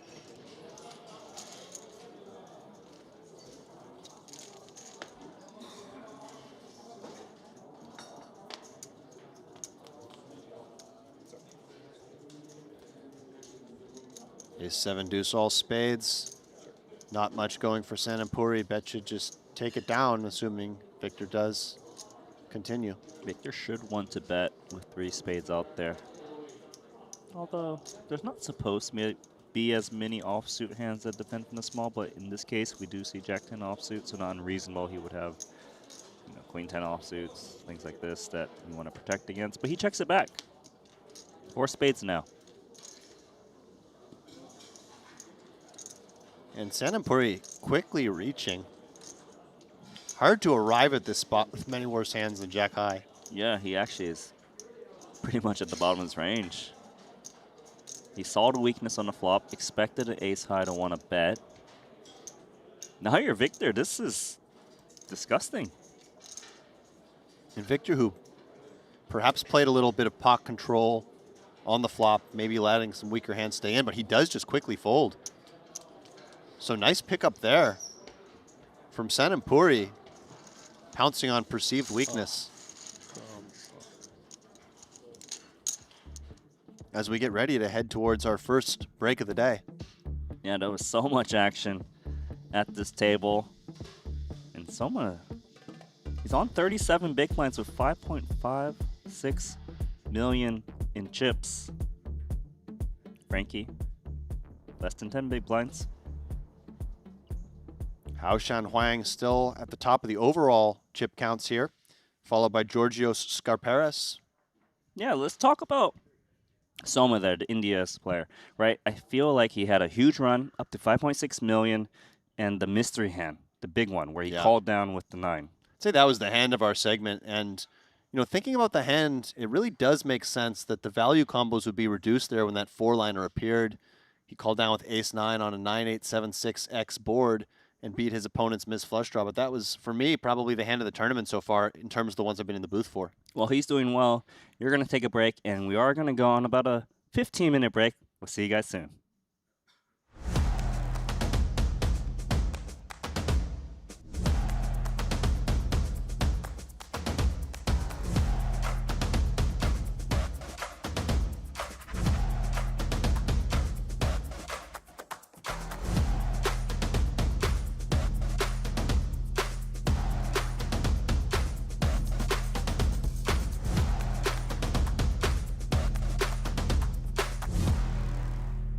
You know the ace jack actually might be Yeah, good. And well, it would go 3 ways. I do think ace jack offsuit, Randy, a little too light. Yes, you can flip with hands like 9s and 10s, but when you are up against ace X, I do expect it to be kind of like ace jack suited, ace queen plus type thing. So, but you know that Steven Song factor is coming to mind. Is No, you Steven do. Song doing one of those ace 5 suited things, ace 4 suited? could he probably have some thinks suited broadways? he's got to think the flat behind him is weak too, right? But what a disaster for Song, unless he can find a 10 on the flop, running into the aces here.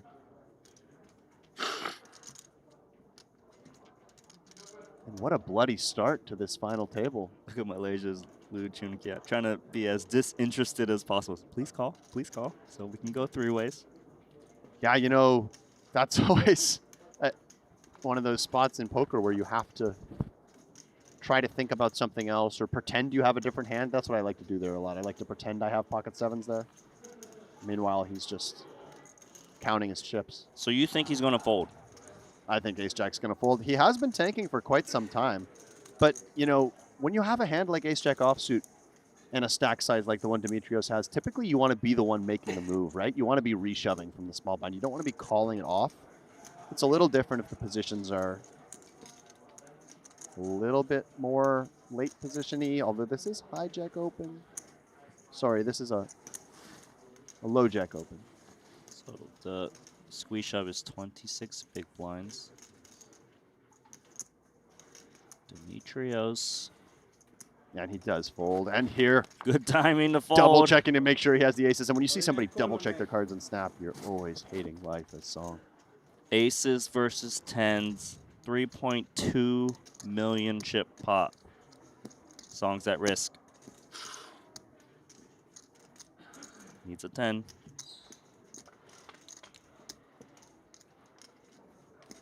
No 10. Jack 7, 5, 2 hearts. Looking bad. Running straight possibilities, however bleak.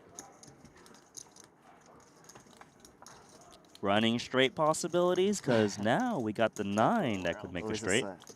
Always what? Tabot? Tabot the real? 5, 6, 7. River card. Okay. The king. Bye-bye, Steven Song. And, you know, another one of our marquee players to start this final table eliminated in Steven Song. Chips have been flying. I'm kind of right there. Like, I see these Balenciaga t-shirts in particular, and I don't understand it, right? They're, whatever they are, $800, and just to say that it has Balenciaga on it, I don't know, it's just not for me. Maybe they're really comfortable, though. I've never bought one, so I wouldn't know. I have bought an expensive shirt, so I can't really defend very well at the moment. I'm a little bit lost for words. No, fair enough. It's like, I could have bought into like a smaller buy-in tournament, but I get this shirt forever. Yeah, you know what I'm and not to say I've never spent money on a high-end product, but as we see our first mystery hand here. Oh yeah, Ronaldo actually limped first in +2 position with Queen 10 offsuit. Got an over limp from India's Sanamuri.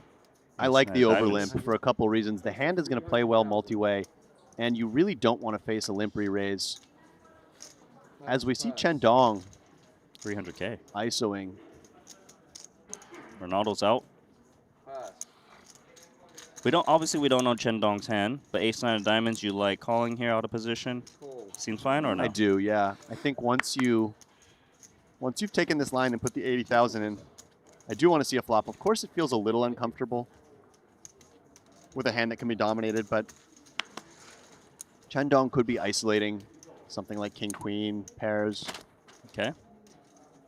Let's go to a flop, which contains 9, 8, 4, 2 clubs. That's top pair, top kicker, looking good.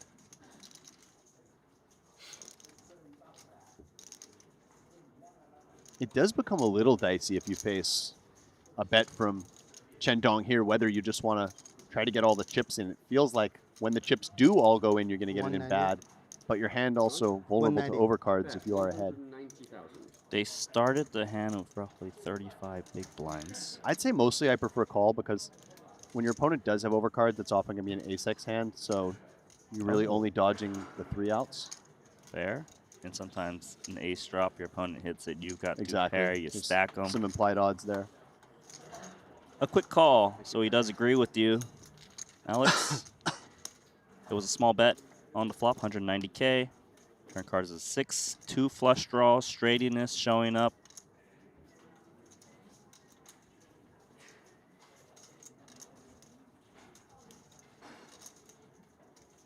My first instinct, if I'm Chen Dong, is that my opponent didn't check raise me on this kind of connected board.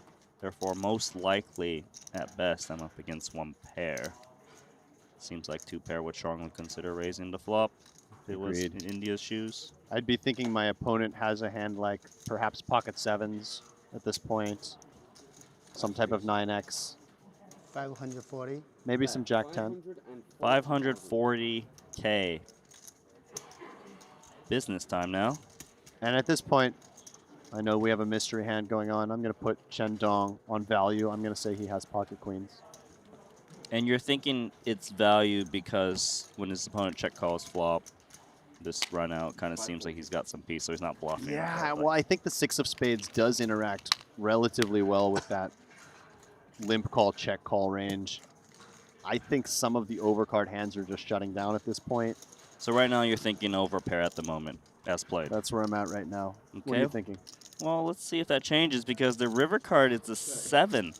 4-liner out there. This card drastically changed if things. Chen Dong shoves, I'm no longer putting him on pocket queens. I think queens would just check and take showdown right now. So if he shoves, he starts to become polarized more towards straights and some triple barrel bluffs. Even a hand like 2 pair, not that he should have many combos of that because of pre. I would feel very uncomfortable betting for value in a pot this bloated. Yes, I expect my opponent will lead a 10 or a 5 some portion of the time, but you also have to find worse hands that can call. So a bet here to me would look like straight for value or probably a no pair hand, actually. Okay. Or like a very weak pair. Well, let's see if Chen Dong does decide to bet once more. What's it gonna be? 5 seconds. Calling. All in.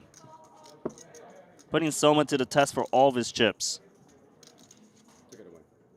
So value, 10x. Jack 10? Or does 10x go for this size?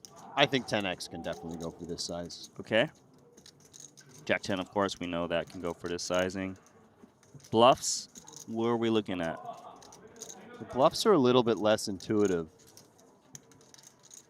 Because you have to, maybe something like 5 seconds. a spade combo, king, queen of spades. Does he not have to fear that Soma sometimes has a 10x himself? Definitely he does. That's why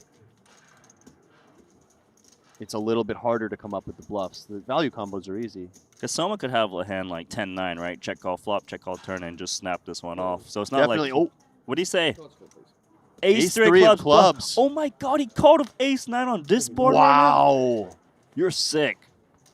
Huge, huge call from Sanamuri to take the overall chip lead. Excuse me, there are 2 bigger stacks on outside tables, but Chen Dong is stunned. He called so fast. I thought we were going to have more time to break this one down. that was took it well.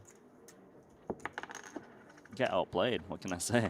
That was cool. That was, I'm going to say, the hand of the tournament so far. Mm-hmm. Although perhaps for me the Jack 4 will be hard to top. Look, this is obviously one of the greatest hands we've seen so far this stream. Jack 4, obviously amazing too. Raise 200,000. You know, the other one that stands out to me was that Queen 8 Yep. call down. Yep. Kind of gives me similar Similar. vibes. Very similar, yeah. Someone's going to use those Dong Chen chips. And Randy, you're right that he called very quickly. Mm-hmm.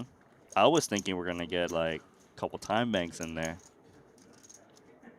As we see Demetrius pick up pocket 9s, to me this looks like a very clean all-in facing 2.5x open from the hijack. One of the best candidates, really, to just shove. All in he does. We might just run this one. Hijack versus big blind. 15 big blind reshove. Yeah, I agree with you. Call. I wouldn't want to be up against Soma right now. No. I'm very nervous with 2 9s. And if he can win this pot, he will take our overall chip lead. To be determined. 10% edge. Here we go. A King 10 for rainbow. You know what that means. Broadway possibilities. Not the worst flop for Sanamuri, but he still needs to improve.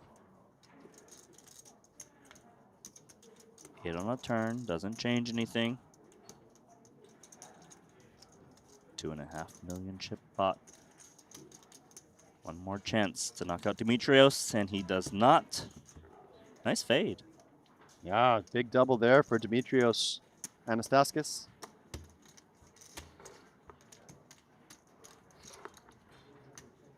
The first one to break 10 million in chips in this tournament. 131 remaining. Chen Dong gonna go up 7-5 offsuit, given he's the big blind next hand. Figure it's best to try to collect that big blind ante. 200. 400. 200. Wasted 200,000. Hyunyu Chen Pass. gonna ISO with the nines. Pass. Ronaldo's got ace jack. He's in there. Just 80. Frankie's got deuces. A little bit tempting as Frankie. Out of the small blind, you're not as happy playing these small pairs. I kind of like it, just because there's multiple people in there. More when you Yeah. hit a set, maybe someone else hit something too. Yeah, I think I like it too. The times I wouldn't like it as much as if you have a very squeeze-happy player in the big blind. Player in the big blind is Soma. And these kind of raggedy offsuit aces never feel fun multi-way facing the 2.5x open. I don't hate folding with the ace-6 and ace-7 offsuit in particular. Yeah, I feel like the more people involved, the more I kind of want to fold these hands, just because there's more players that might be dominating me with a bigger ace. You know, ace-7, when you flop a pair of aces, are you feeling great about it? Even a pair of sevens, you're not sure if like they got an overpair. Right, and I like this fold here for the reasons you mentioned. 6-12. Note that Chen Dong being all in won't have as much of an effect on this pot as it would if he had the full 200K, because there is quite a sizable side pot brewing. Sometimes when a player goes all in and you have that dry side pot, it really affects the way the hand plays out. But here, players will still be fighting over the side pot. Jack 6, 2 hearts. What a flop for Ronaldo, and you know, a decent looking flop for Tianyu Chen with the pocket nines. Yeah, even better, because yeah, he can definitely get some value from the 2 nines. If I'm Chen, I think I would start with a c-bet here, just to get a little bit of protection. 2 hearts on the board, plenty of overcards that can hurt me. I'm gonna start off with a bet of 250,000. I like the sizing. As you can see down below, the main pot is 330K, but we do have a 730K side pot, so over $1 million in the middle. Slow play from the trip jacks, ace kicker. This looks good to me as well. No need to raise just yet. Got all of the board. They got a jack, you're gonna stack them anyways. Third card is the king. Not exactly the card you're looking to see if you're Tianyu Chen.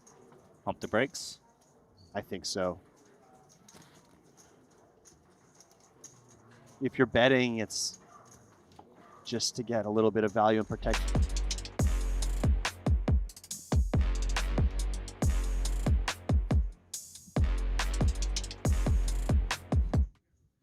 Welcome back, everybody, to the third day of Triton ONE here live from Jeju, South Korea, where we are, of course, still watching the 3K Genesis. Players are dropping out left, right, and center. I am Kevin, and with me is Randy, as we are getting ready for at least 2 more hours of poker. And Randy, I am so excited about our next table. Yeah, I think there's a reason why, because you've been talking about this player during day 1A, during day 1C, he was not even on our stream because you know you love the Triton Poker Plus app. Martin Nielsen, 3.8 million in chips, has 25 big blinds, going to be on our feature table, and this is a guy who likes to play short deck, I believe. Yep, he is a short deck specialist. He won a bracelet once upon a time in short deck. He also had a deep run in a Triton event in the past. And he's had a bit of a roller coaster of a day. He came in with a healthy stack. He lost almost all of it, and then he got all of it back and then some right before the break. So I'm incredibly excited to watch him do his thing. Overall, it's a fun table. We don't have an overwhelming chip leader at this table. There's no one with 10 million chips. A couple of middling stacks, right? A few 4 million, 5 million. A few that are on the shortest side of things. We see Shu there with only 2 million. But it's going to be fun. I think these guys will battle. I honestly think we're going to see a lot of very fun poker. Yeah, and the thing is, this table is actually very well experienced. We've got Loon, who we witnessed. He plays a lot of our super high roller series. He's sitting on 3.5 million, 24 big blinds. Gus Lazinikas, he's got 2.4 million. Also one of those names that, you know, is just has done very well for himself, right? But here at Triton, he does have 272,000 in earnings, 3 cashes, but good to see him here from Lithuania. Yep, and we obviously still have a free seat as well, so potentially someone else is going to make it to our table. Who wants to go here? Yeah, I don't think there are too many people in the field, actually. Looking around this table, I don't think this is one of those softer tables that poker pros often talk about. But now it's obviously super fun. Watching poker is always cool, but if you're really invested in some of the storylines, whether we saw someone do something really cool in day one, like I've been keeping my eye on Aaron, for instance, from Armenia, ever since that ace-5 against queen 10 end. Like, you're immediately invested in his journey, and I am, of course, invested in the journey of Martin Nielsen from Denmark or Faroe Islands. Both works. He has kind of lived in both places. Lives in Austria these days. Okay, 77 remaining. We started the day with 190 players, so more than half already eliminated. Yeah, that's real quick. Like, I know that everyone here said, like, it's not that quick. It's kind of going according to plan. And the plan is to play the day 2 of the 3K Genesis at least all the way down to the final table. Maybe we'll even do the final table for a little bit.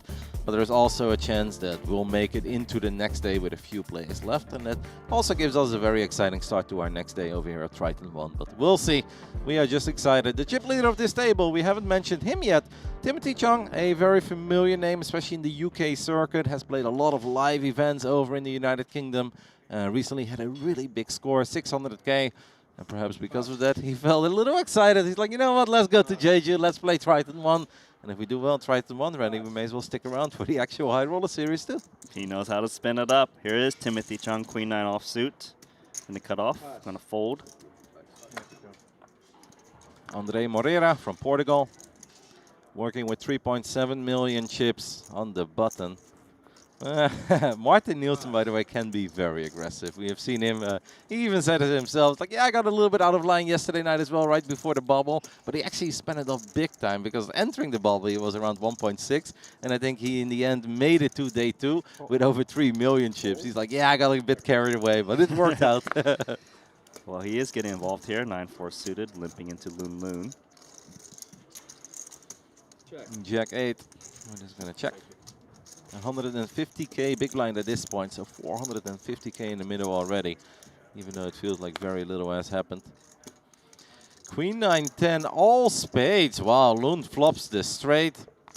No one holding a spade. What a flop in the big blind.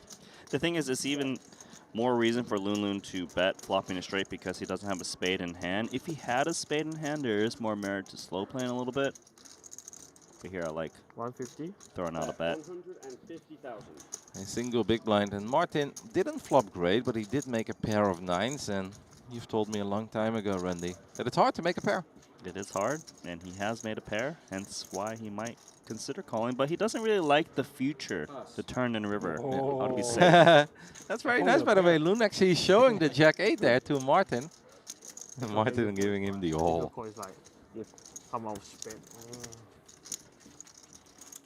That's something we haven't seen a whole lot over these previous days here at the 3K Genesis, where people actually show their hand when they really don't have to. Friendly guy. What can I say? For some, though, you know, some players are more chill, just enjoying their time here. This is also maybe a bit of a funny hand to show, because it's obviously a limp check. Like, let's see. It's like, okay, I've flopped this straight. Some also think, well, you're going to see it eventually on delay anyways. And it wasn't the biggest spot. No real leveling. We can hear Loon saying, nice hand, nice hand.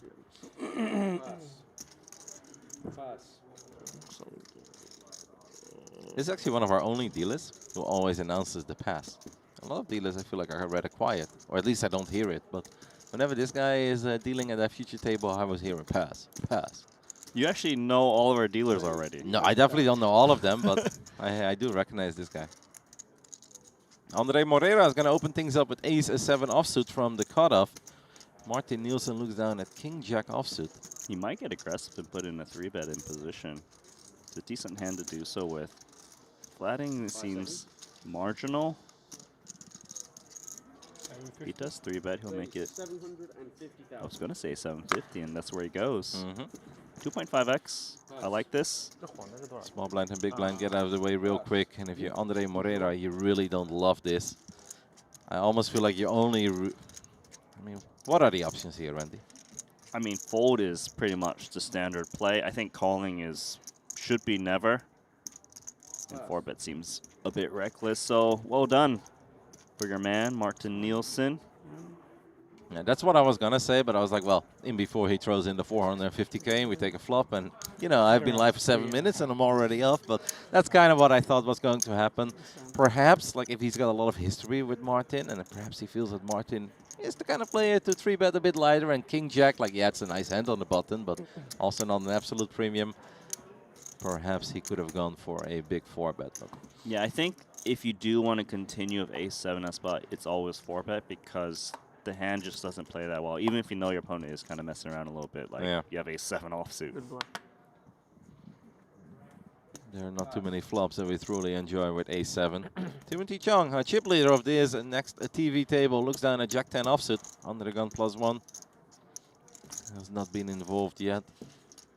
Was thinking about it, decides to let it go. I think it's all right from +1.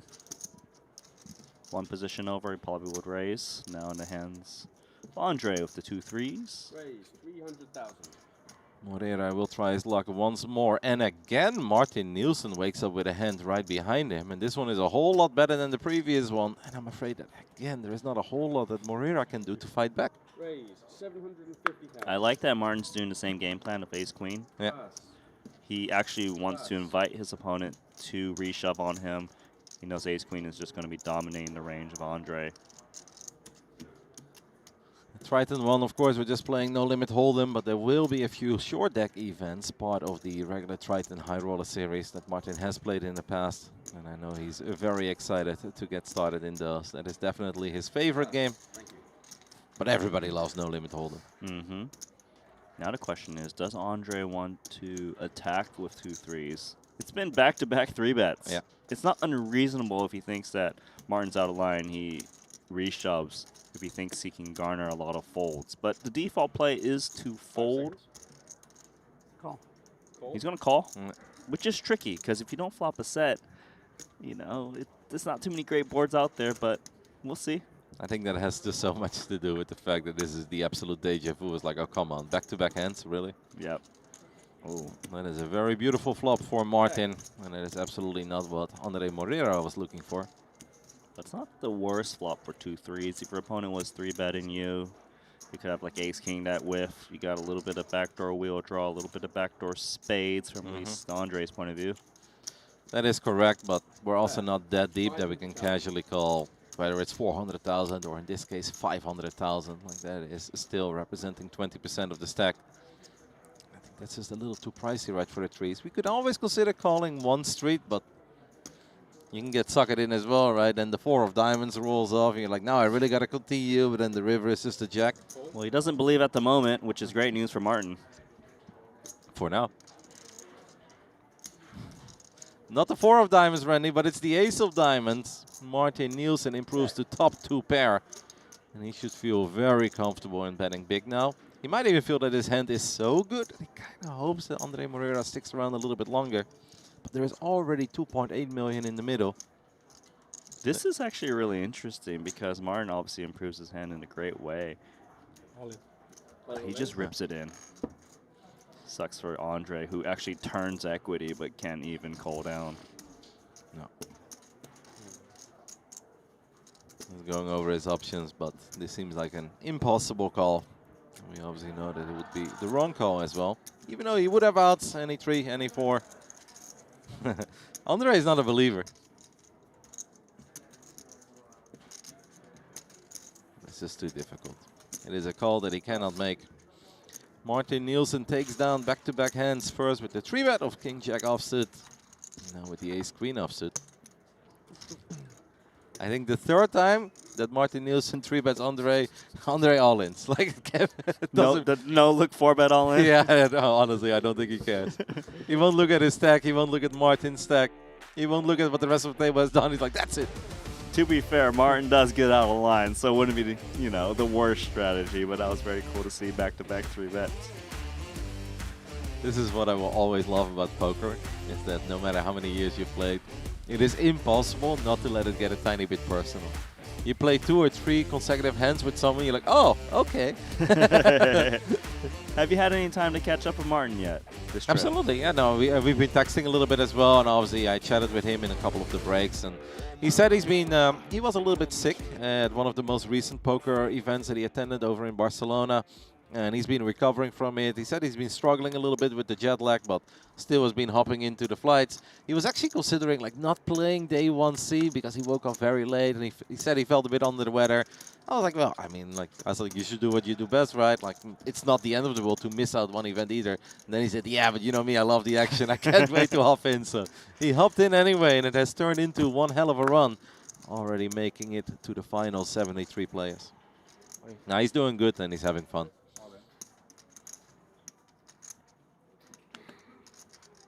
You see an all-line jam from Kai Shu. King Queen suited. Makes sense, given he's got north of 10 bigs. Makes his life easy, right? Instead of opening and then having to call off your entire stack with King Queen, you'd probably still do it. Because small blind, big blind, you're not going to give him that much respect. But life becomes a lot easier when you can just be the one who shoves all the chips to the middle. Yeah, the thing is, let's just say you min-raise. You actually allowed a big blind to come along with some hands that would have folded like 9-8 offsuit that might outflop you. So you just want to avoid that situation altogether. That too. And even just calling off your tournament live, like, yeah, King Queen suited is a really beautiful hand, but you know you're behind against every ace and it still sucks, right? Exactly that. You're supposed to get it in good, not bad. No, I like it as well. Keep it simple. And of course you're going to run into it once in a while, but very standard, solid play. So excellent start so far for Martin. Timothy Chung not getting too involved yet, our chip leader. He was definitely considering the opening with a Jack-10 offsuit, but he decided it was a little bit too early. Martin Nielsen looks down at Ace-4 offsuit. It is very early though, under the gun +1. He's obviously been pretty involved so far, so let's get this one go. 6-3 suited for Gus Lazinikas. More likely to open if he was deeper.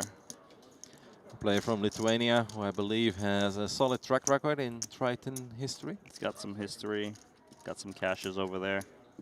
I think his luck here in Triton ONE opening event. Howard Chuang. King Jack suited is nice. Yeah, gets folded all the way to him. He could just open and rip it as well, right? I think so. He's got 2 million, big blinds 150K.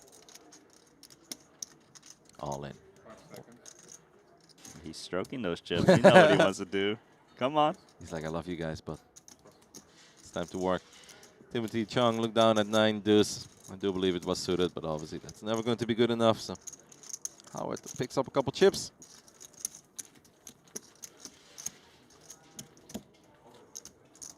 Any favorites left for you in the field, Randy? Any guys that you're keeping your eye on in this marvelous Triton poker app that we've been hyping up?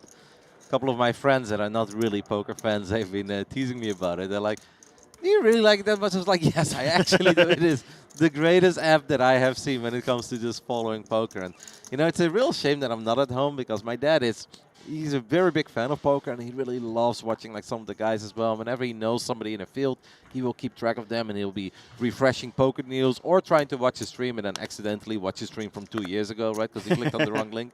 But I'm not going to tell him to download it and like figure it out because I know that that's going to be a bit overwhelming. But the moment I come home, I am actually going to show it to him because I think he will have so much fun following a couple of the guys. Because my dad actually met Martin recently as well in Amsterdam, and there was a poker series happening in Amsterdam. So he finds it really fun to follow anybody that he does know. As we do have Ace-Queen all in here. After the Ace-Jack offsuit under the gun +1 opened. That's a tough spot, Randy. It's a very tough spot. You know, he's reshoving for 2 million in chips. The big blind's only 150K. It wouldn't surprise me if Ace Jack just side calls it off, given it's not the biggest re-raise all in. He is up against some pocket pairs, some worse aces, and of course the bigger ones as well. I wonder. It is 1.7 million extra, which is 50% of his stack. You'll be flipping from time to time, but very rarely will you be crushing. I cannot imagine many hands that would shove over the top here, that you dominate with ace-jack offsuit. Yeah, maybe like an ace-10 suited I could see, but it's not all the baby suited aces. Those ones often just hit the muck. You can see he's a bit pained. He is going to make the call and see the bad news shortly. Yeah. He will not be happy with that. You can see that Chu was rather confident immediately just based on the body language of that call that there is a good chance that ace-queen is good here. Yeah, especially you don't get snapped off. You don't got to worry about ace-king. I think this is a very tricky spot and it's a close spot, but I do feel it's wishful thinking when ace-10 suited is the only hand we truly dominate. But yeah, you also don't want to overfold against all the tiny pairs. Perhaps some chop outs, Randy. Any ace, any six, any king? That's right. And a jack for a clean win. That's true. Forgot about that. Oh! That shake of the head from Kai Shu. Yeah, that's a tilter. He could still win it as well with a queen. But there is no queen. Let's chop it up. He's not pleased. When they say everyone loves a chop pot, they're not talking about you. Nice one. That does not look like a man who enjoyed the chop pot. Yeah. You think he liked your joke there? No, absolutely not. But I also don't think he'll ever hear it. He's immediately texting his buddies. Just received a really bad beat, guys. We chopped it up. That's frustrating, though. I can't blame him. Yeah. Especially off of his stack, right? That's the type of double up where you really can pounce and kind of attack other players. And if you're Loon, that's one of the best outcomes. Especially when you know you've got in half your stack there. You're obviously in trouble. And it's like ace-7 against ace-8. We'll be chopping it a little more often, but ace-jack versus ace-queen does not lead to chops all that often. So. Probably, yeah. Very positive outcome there for our man from China, Shu. He folded the next hand so quickly, we never even got to see what he had. He's still shaking his head. He's done with this tournament. No. Of course not. Of course. You're allowed to be frustrated. Yeah, absolutely. I mean, I'd be a little tilted too. Because you can already taste the 4 million chips. And what is average right now? That is around 4 million, right? Yeah, 4.2. So that would have put him dead average. Don't forget, first prize is $564,000 for a 3K event. Andre looked over at Martin. These two, of course, already have a little bit of history here. Did he just shove? I do like this. Keep it simple. You know, you often have live cards when you get called, and oftentimes you just pick up the 300,000 more chips. And you get one back on the board. That's what you get for 3-betting me in back-to-back hands, Martin. Battle. Little scary though, right? 8-7 suited. It's one of those close your eyes moments, right? Like, you can't just be waiting for only ace highs and king highs to jam in that spot when you're short. Otherwise, you're probably not jamming enough. I mean, he's short, but he's also not ultra short. Still playing 16, 17 bigs. It was a little bit less than that. I thought the big blind is 150K, and didn't he have 2 million chips starting that hand? No, I think a little bit less. But if it was 15, 16 bigs, then I would think it might be a little more excessive. He's got 2.1 million now after that hand. So he had 1.8 million. So he had 12 big blinds. You're right. Counting is hard. Hey, talk about this. Oh, no. Is it 3 p.m. yet? It is it's 4 p.m. We don't talk about this anymore. No, this yeah, hand straight into the muck. You saw that? Absolutely. It's what I would do too. Lazinikas, he knows. Over here in Asia, the pocket fours will never make a set. Wong is going to open things up here with 10-8 of diamonds from the hijack. Timothy Chong, the man who came into this future table as chip leader, has not been involved in a single pot yet. Looks down at ace-9 offsuit. And if you haven't been involved in a while, Randy, and if you've only looked at absolute garbage, ace-9 offsuit suddenly looks quite good. Start to look like a premium, and he knows the tournament chip leader is going to attack Martin now actually the biggest stack at this table after winning those few hands. Well, look at what about Shinhwa? 12.2 million. Oh yeah, they just added him. Yeah. Yeah, no, he wasn't there before. Yeah, no, he wasn't there before. All right. He's like first or second overall leaderboard. Second at the moment, yes. Okay, so it's 550 more at the moment. Gonna stay away, which makes sense with 10-8 suited. Nice 3-bet from Timothy Chung. I'm not surprised, by the way, that the tournament director moved over one of the biggest stacks here to balance it out a little bit, because we did point out when we entered this future table, it's like decent amount of chips, but no one in the top 10 or even in the top 15 of the tournament overall. 5 million was the biggest stack, which would currently put you in 15th overall. So yeah, that was a little bit surprising. Well, a lot of chips have just been added to the table.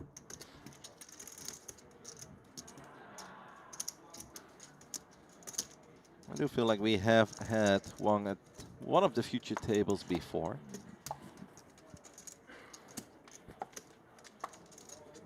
The Robbie. Or the Sam. The Muller. Yeah, Samuel Muller. It's the right suit as well for it, no? Jack of diamonds, 4 of spades. Close. It was definitely 1 red, 1 black, but I know that's not the one. There were clubs involved. And hearts. Oh. So the complete opposite. Yeah. So it wasn't close at all. All right. Yeah. Moving on. Andre looks down at King and 9 suited. We'll go in once more. And Martin wakes up with 6s, but calling off 6s with 2 people behind you. It's very tricky, no? Yeah, so let's see. The open jammer. It's got, what, 14 bigs? It starts to get a little pricey here. I think around 11, 12, probably stick it in, just because the 6s do dominate more hands, like the ace 5s and lower, little smaller pocket pairs. This is a tough spot. It is worth mentioning that Shu is the big blind, and he only has 2 million. Of course, in the small blind, we've got Loon with 3.5. Yeah, so that definitely makes a difference. Because if the players behind you have bigger stacks than you, then you might be putting your whole stack at risk. The 6s fold makes sense. Yeah, I don't hate it. With 2 people behind us. And very rarely will we be crushing even Andre, right? Like, yeah, pocket 5s or pocket 4s, but who's playing pocket 4s over here in Jeju, Randy? I feel like 7s, though, you certainly need to go with it. I know it seems like 1 pip, but it helps. No, I believe it. If I would ever be in a similar spot, for me it'd be even a bit higher, maybe 8s. Yep. 9s definitely. 9s is 100%. Yeah. And 8s I would really strongly consider it, and I do think I would just rejam over the top. Yep. I think, yeah, so the line is around 6s and 7s. Small blind or big blind, definitely call it. I think if I'm small blind or big blind. Martin is letting us know that if he had 1 person less to worry about behind him, he would have called. You were the ace 8 off? No. No, you were the king. 6. Yeah. You? I think he's a good fold. I had 2 overs. I like the way he said it. Yeah. I had 2 overs, so like king, queen suited, king 9 suited. I mean, he's not lying. They're both telling the truth. The nil table chip leader looks down at ace jack offsuit. As Moreira now looks down at 7s. Man just picked up 400,000 chips. You don't like reshoving against early position raises, but if you are going to do it, you want to do it against the big chip leader because they're going to be able to open more. He just folds outright, which I can get behind because of the +1 open, you know? Martin Nielsen looks down at beautiful suited connectors, 9-8 of diamonds. We'll toss in the chips. He's now obviously hoping nobody else behind him does something very crazy. Be annoying to see one of the like well, that? I do think we're going to do something a little crazy over here, Randy. Wouldn't exactly call it crazy, but I know what you mean. All in is the only play that Gitas can do off of this stack. Adventurous, spicy. Ace queen offsuit in the big blind. Should be a slam dunk all in. I mean, there's also a world where you can take the flop. I don't think off this stack because he should have fold equity. He should think that Martin's range is very weak to flatten the cutoff, so there's a little extra dead money.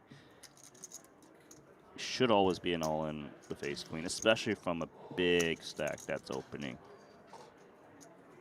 But taking his sweet time. Lazinikas going over his options, but he will announce all in for 1.875. Actually, a bit annoying for ace-jack, very similar to what we had before. I think it's tough because he raised from early position. If he was in late position, it's a slam dunk call. He is going to make the quick call, though. Yeah. That obviously gives Martin no option other than to fold. That's a little bit sad. He would have loved to take a flop with the 9-8 of diamonds. It is the same fight that we had before. Ace-queen offsuit versus ace-jack offsuit. Any chop pots available, Randy? Last time it chopped. This time, jack in the window. Kai Shu's asking for this one to chop. Just to sweat, anti-sweat people. Here we go. So Shu would be extra tilted if the flop is now like queen, queen, deuce. He's like, oh, come on. You know we can chop this, right? Running spades. Jack 10. Well, just the jack now. We are no longer chopping this. Our chip leader needs a jack and a jack only. Won't find it. And that is fantastic news for our player from Lithuania, as he will get the full double and then some. As Martin Nielsen obviously made the call as well. Big pot, all the way up to 4.2 million. Bang on average stack. 28 big blinds. Little dent to Shinhwa. Still has 10 million, 8-figure club. I feel like we have noticed a trend of massive stacks being moved over to the future table, and then they end up the shortest stack. They just they distribute it to the other players. Like, thank you. Within 2 hours, you can go from chip leader of the table to being one of the bottom 2 stacks. I mean, that's what happened to one of our players the other day. Yeah, our player from Hong Kong. Yeah, that's right. Well, the one that made the big bluff against Nico Coop. Yeah, with the king 5 of diamonds, our mystery hand. Yeah, that was a good hand. Kings. Love that one. I was wondering if he jammed. Thank you. I did take a look at the leaderboard earlier. He's still in, actually. 49th. 2.7 million chips, so it is a little bit less than he had when he entered that future table 10 levels ago, when he was at 3.7 million. But he also left the TV table back then with only 1.2, so he has spun it up a little. Kristen Foxen still doing well as well on one of the outer tables, 2.3 million chips. And Igor, by the way, he re-entered after he was short stack. He played 1D. Talking about Yaroshevsky? Yep, Igor Yaroshevsky. He's still going, well, strong. He has 1.8 million chips. He's still in, Randy. Still in with 70 remaining. Oh, oh no. No, Moreira. He won't do it. He knows. He knows they never make a set over here. What a dream moment, by the way, for our chip leader to look down at kings after we just opened ace-jack. Called it off. Looking for a rebate. Use this with 2 5s. He might come in with a call in a small blind. He's getting a little bit of discount given he invested 75K already. And only one more player behind you to worry about. Love to see a flop here. 5 seconds. Does indeed make the call. Oh my goodness. He could. I mean, he could. It's not unreasonable if he thinks he has fold equity to shove in his spot, but he just calls, which is really good news for him. 3 pocket pairs, though. This could be trouble for kings. Having to dodge both the 5s and the 7s. Unless we obviously find a king. Then we really don't have anything to worry about. Flop comes 9-8, a deuce. King's still good. Obviously king of diamonds as well.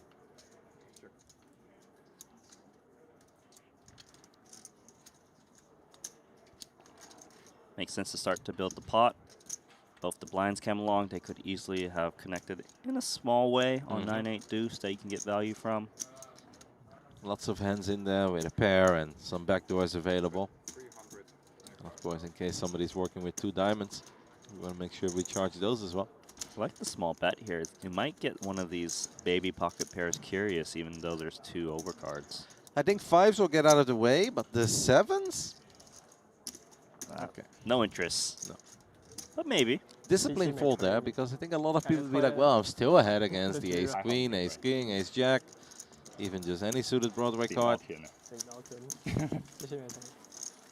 But probably felt there are just no exciting turn cards other than the 7. Perhaps the 6 to turn the open-ender, but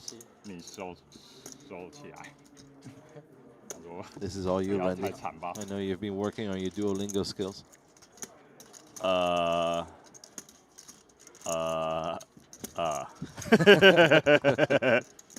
枪口开，没枪，不是枪口开有很多腿。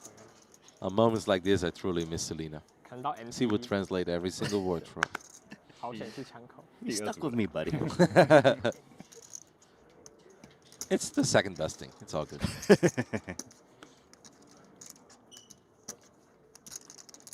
Martin Nielsen looks down at King Jack offsuit under the gun +2. It's an early position, and now we do have to worry about that monster stack of Wong.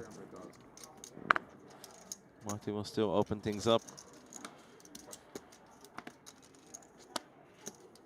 I think for over 2 decades at this point, I have not been able to look at King Jack offsuit without thinking of Tony G. On your bike. Most famous clip. Yeah. 750. Wow. Man found chips, and he's going to put them to work. Power poker. Making them work. 好险有忍住。 And it should work against King Jack offsuit. 要等手牌结束。 He's just trying to use pre-flop initiative to just win this pot without having to see a flop, rather than forcing himself to hit as a flat. Lazinikas did just lose a few chips with the 5s, but he's going to get it back immediately without having to see a flop. Strong play here with the 9-8 of diamonds from the button. No chips all the way up to 5 million. Well done. Strong play. You need some courage for that deep into the tournament. Yeah, and you know, he is one of those guys that we mentioned that has experience in high roller buy-ins. So kind of not as surprised that he opted to go with that line. Perfect time to straddle. Knows you need to be aggressive if you want to try to put yourself in the best position to reach the final table. Not surprised, but you do like it. I like it.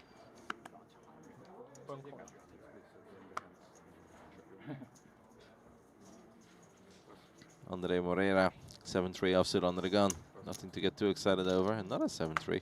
Maybe some excitement here. Yeah. Loon already dodged the bullet when he got it in bad with Ace-Jack versus Ace-Queen. He is going to open things up. Just a standard min raise. No one doing that 2.2 thing over here that we saw quite often yesterday. Everyone just opting to min raise.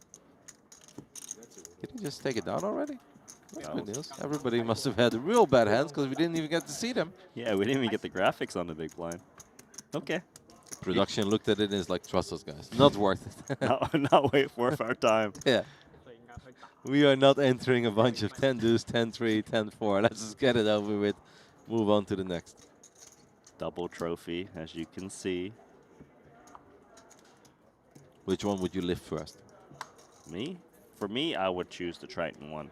It just means so much, right? Like, to have that opportunity to be the opening event champion. It's special, you know? Absolutely. And I think you know the Loon. Loon, the man who just opened Ace-8 of hearts under the gun +2. Now looks down at Ace-Queen in a very early position. Under the gun +1. Will once more announce the race. This immediately makes everyone a little suspicious. Production's like, all right, here you guys go. You really want to see all these mediocre hands? Like, yeah, we kind of do. That's all right. In the big blind. Yeah. Toss in one big blind, 150k. I mean, there's so much money immediately in the middle, right? Exactly. And a very playable hand. Suited one-gapper. The hand that Xuan Lu made a flush with yesterday when she was forced to go all in for her tournament life on the Stone Cold Bubble. That's the hand that guaranteed her $4,550. And more importantly, another cash in the Triton Poker Plus app. Not a very exciting flop for Andre Moreira, unfortunately. Nope. Can we move on? Probably after he puts in this C-bet. Yeah. If we were legally allowed to bet half a blind, I still don't think Moreira would go. Despite the fact that, yes, there are the 7 of clubs and the 5 of clubs as absolute dream cards on the turn, but that ain't happening.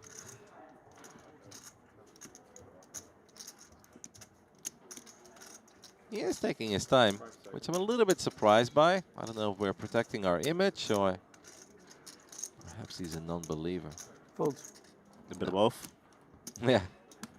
You're allowed to be both on that one.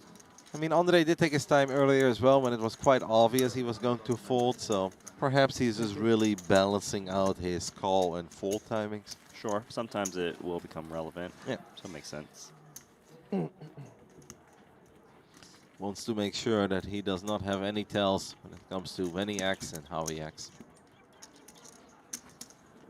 Down to 68, which means we've currently got 7 tables running? 8. 8 tables running. What is very cool, and we mentioned this a couple of times during the first and the second day of this opening event of Triton ONE, is once any event goes down to the final 10 tables, there will always be a chip counter standing behind the dealer to make sure that all the updates are live and up to date in the Triton Poker app. So there won't be any misinformation. Like they did an excellent job even covering the entire field when we had like 40 tables running. The moment we go down to the final 10, every single hand that goes to Showdown is a hand that you can read up the details on. And you can see exactly when the chips went in, how many chips went in, who got eliminated. It is very cool. If I'm ever very old and washed, Randy, I think that's a job I would enjoy. Just stand behind the dealer. Yeah, you laugh, but I would legitimately find that fun. Yeah, you are the one guy who would find that fun. I can just stand there and write down some hand histories. Looks like a good time to me. If I was better with cards, I'd love to be a dealer too, but I'm so bad in shuffling cards, it's embarrassing. Seems like there's some action on this hand. Hopefully the graphics catch up soon. We did see Gitas push in chips. For now, the graphics just say that it's on Loon, but we know that's not. Oh my god. Wait, is it three-way action? Is that believe correct? So. Okay, it's catching up now. Kai Shu went all in with Jack 10 suited, called by Ace King. Ace Queen right behind goes for it. Wow. That is, I told you, chip leaders are cursed on these TV tables, Randy. Uh-huh. Gitas, man, he's on pace for a massive spin up. Yeah. Was looking at 2 million chips not too long ago, is now above average. And now has the potential to get another full double. Obviously, Ace Queen is not going anywhere for the additional 1.1 million. But there is a good chance that How knows he is in a lot of trouble. Yeah, but he's put in too many chips. Yeah, I to know. fold now. No, you can never fold. You can never ever fold. An absolute monster pot here at our future table. Let's see if I'm Kai Shu here. You're not loving it, but it's not the worst scenario ever either. Yeah, he's got 35% equity, more than Ace Queen. You look around like, all right, the Ace of Hearts is there, but anybody else folding any hearts, guys? Looking good. He wins 1/3 of the time. I haven't seen too many like 8s and 9s in hand holdings either, so there's a very good chance that Kai Shu ends up with some sort of straight draw. I hope we get an exciting flop. A monstrous spot here. Okay, that was not quite the flop that Jack 10 of Hearts was looking for. Chop outs, of course, for Wong. With a deuce, they both make a wheel draw. Well, they make the wheel, no draws.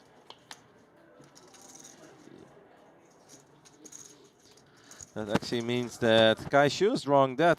That's very unfortunate because his hand was kind of exciting. Can we find a deuce or a queen on the river? We cannot. So Gitas gets the full double and then some. Now he's the chip leader. And Hao Shan came in with over 12 million chips, Randy. Not even 20 minutes later, he's down to 6. And that's just brutal. It's the chip leading feature table curse. Down to 6 million in chips. Gitas, seasoned vet. 11.5 million is a lot of chips at this stage of the tournament. Yeah. Kai Shu, unfortunately, is out. I mean, to make it a whole lot simpler, Randy, that actually makes him the chip leader of the entire event at this point. Beautiful for Gitas. Gitas went from 2 million guys to chip leader within 15 minutes. Yes. Not a whole lot that he could have done about it. Lost 4.6 million chips. A 44% decrease. Obviously lost a few chips before that as well. Now 6 million is still a very healthy stack, and it's early, so there's nothing to truly worry about it. You really don't get any bonus points or extra payouts by being the chip leader this early, but it's just not a good feeling. No, I mean, he's going to feel upstuck, right? Like, I did have 12 million. I'm down to 6, but he needs to just recoup and realize he is healthy with 6 million chips. He can still make his plays. Hopefully it turns around from soon. Gita's first overall, followed by a man from Cyprus, Georgios Skarpatis. He's got 11.2, but Gita's the chip leader overall with 11.4 million. Lazinikas. 77 big blinds. That's the dream.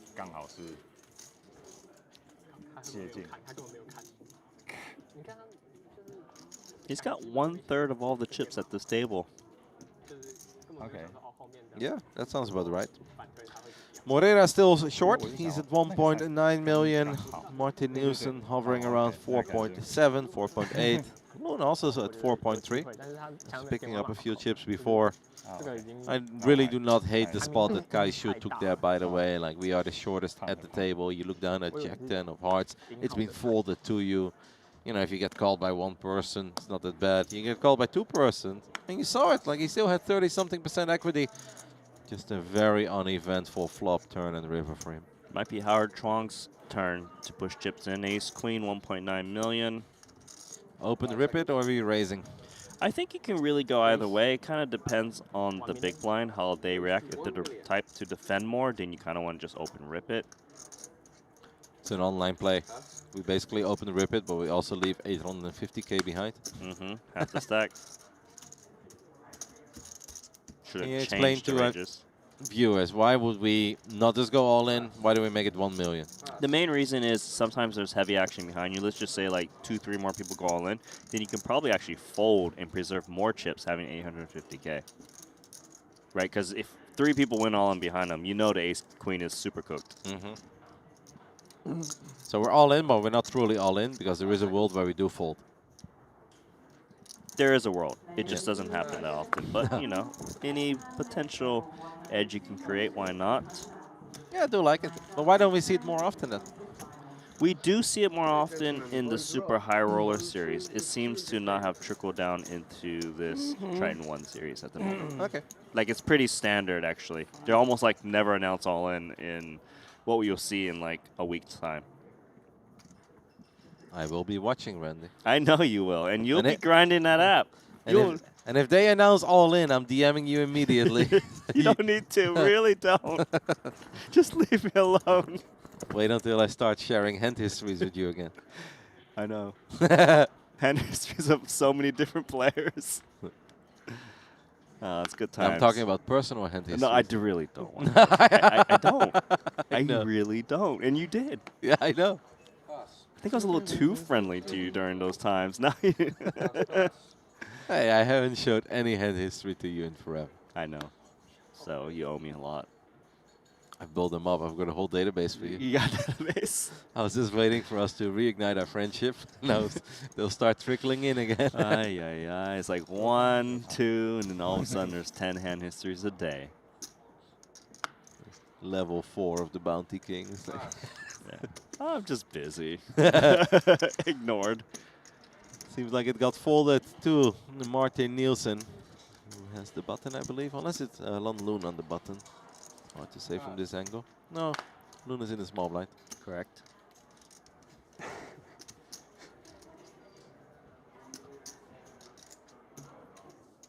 He doesn't look aesthetic, but it does seem like we're making a play. I tossed in some calling chips.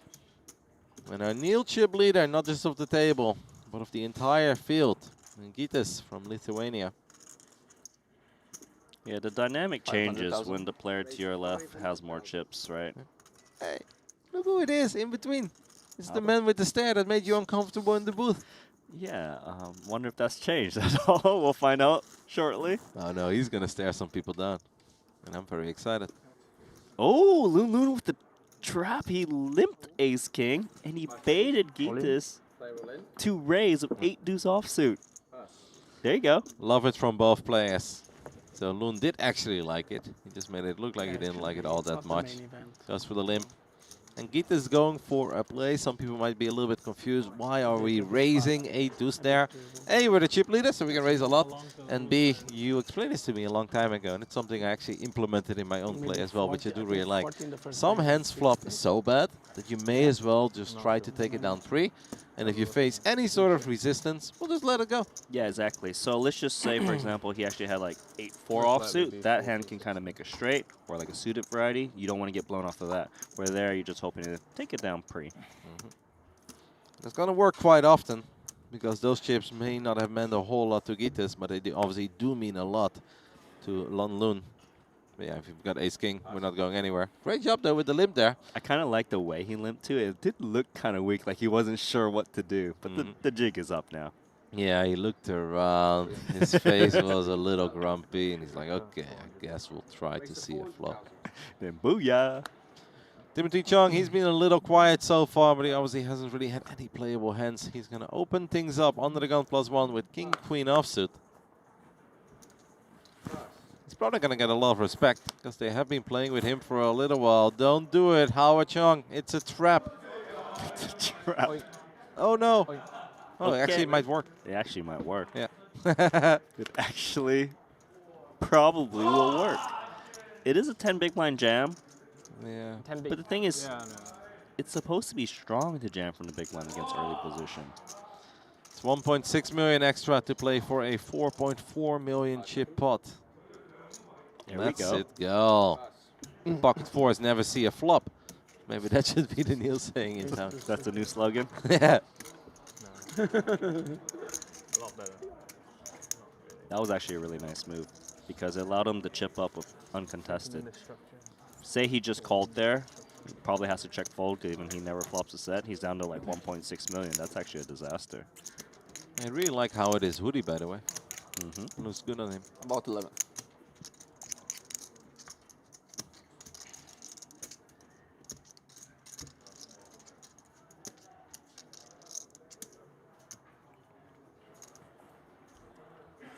The man with the stare was called Andre, right? Like, I know he's got a long name. I feel like his first name Albert. Was Albert, yes, damn it. Not Andre. This was something with an A. Andre Moreira looks down at King Queen.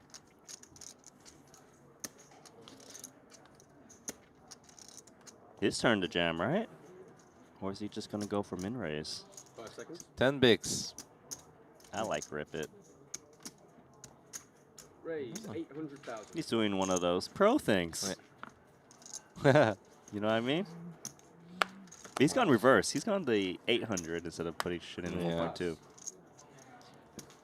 We are still committing almost half of our stack. There he is, Albert, the man who likes to stare his opponents down. Got a great stare. 7-6 of diamonds, though, is going to hit the muck. Thank you. Howard lets go of the 8-7 suited. Now, once upon a time, chip leader has nothing. Andre is very pleased with that outcome. Of course. You're the guy from the first day, right? We played in the first day. You to my left or right? Huh? Is it left or right? Left or right? I was your right. He could stare. Every hand we were looking face to face. I was just laughing because he just looked in my eyes like, it's nice. Nice poker face. Where you from? Huh? Where you from? America. America? Yeah, California. California? Yeah, California. A lot of hurricanes lately, no. No, California's nice. California's nice. Not Florida. No Florida. Okay. No hurricanes in California, Randy. That was hilarious that he mentioned about the staring. We were talking about it. Yeah, but a man like Albert, he's going to make an impression on you, especially if he's sitting right next to you. Nice. Yeah, the Albert stare. Because this is only day 3 of our stream, you know? He already noticed. We found a character. 400. Raise 400,000. Loon looks down at pocket sixes, and he's going to open things up. Albert can't wait for his first real hand. I know. Pass. He still looks, though. Do you see him staring down Loon? I know. It's like, you're not in the hand. If I was Loon, I'd be like, mate, you're not in the hand. Timothy Chung, though, will absolutely be in the hand with pocket nines. Both of them having a very similar stack, 4.7 million versus 4.5. I think there's a good chance he just jams this one in pre. 22 big blinds. Does announce all in. Timothy plays the way you want him to play. And Loon is going to have to let this one go. That's a nice one for Timothy. Picks up a lot of chips, basically brings him back to the amount of chips he started this future table with.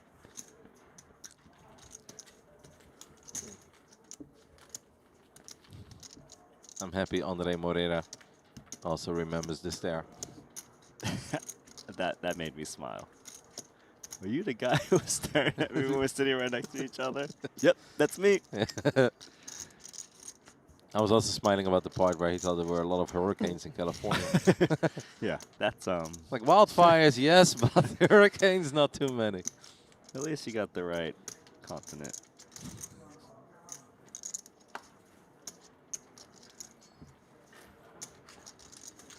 I lived in California for quite some time, and there are a decent amount of earthquakes. And I was not used to that at all, obviously, as a kid who grew up in the Netherlands.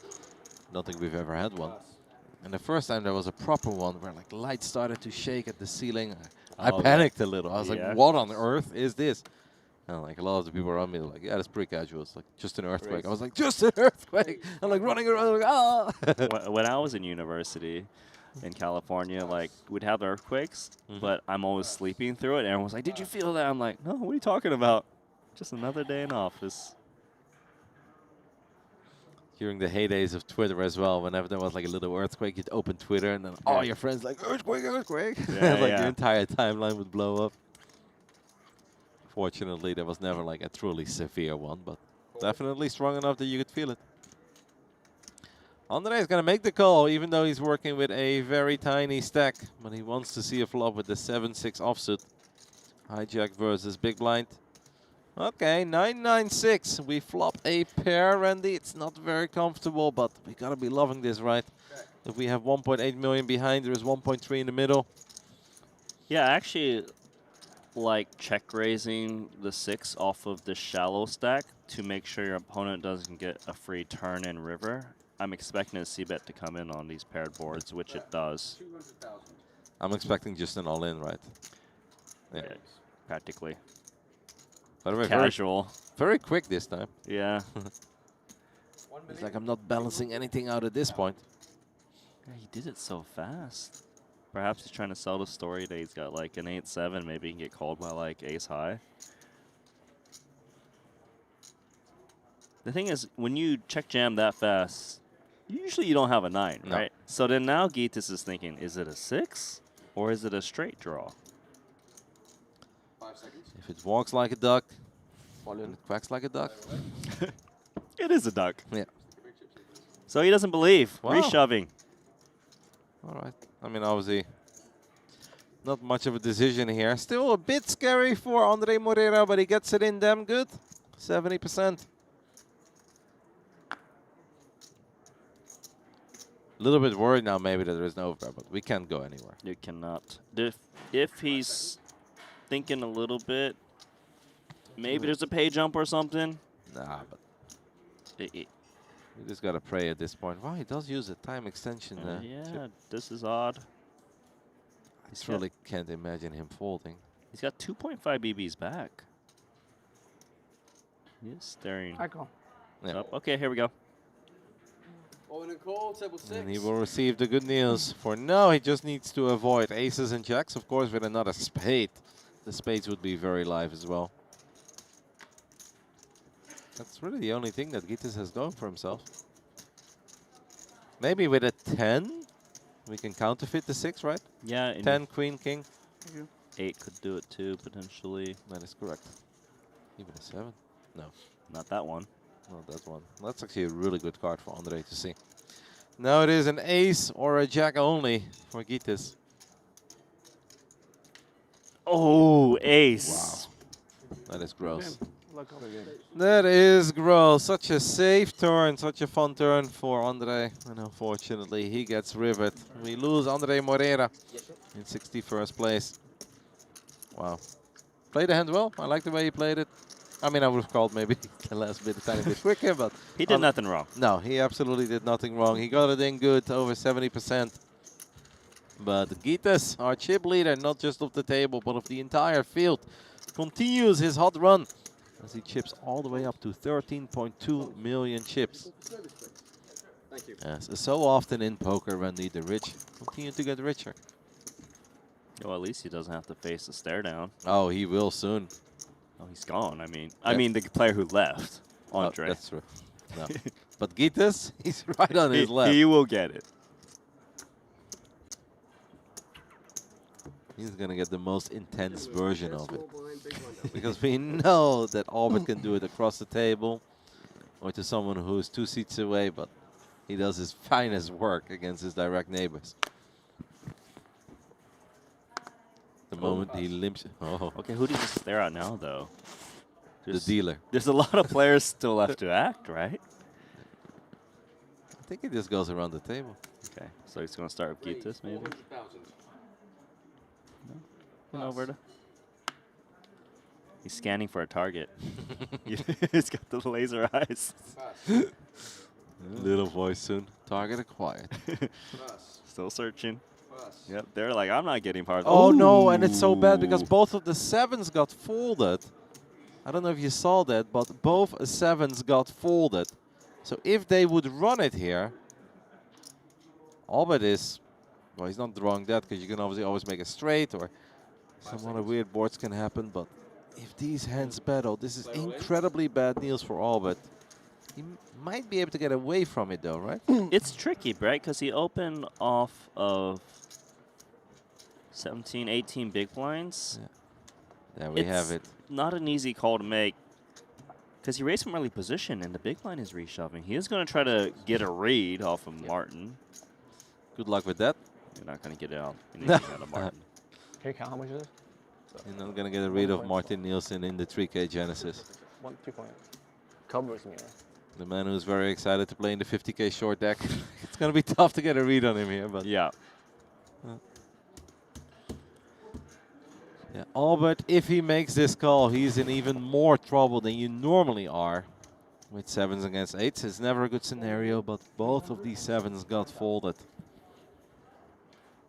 Honestly, he's not going to get anything out of him. He needs to just try to break down his hand.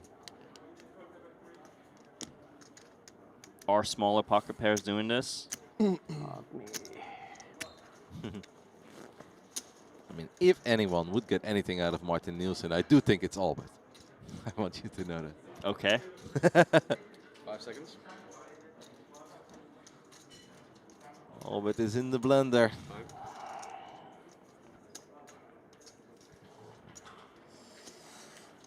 Fuck. Don't think I can fold. Albert says he does not think he can fold.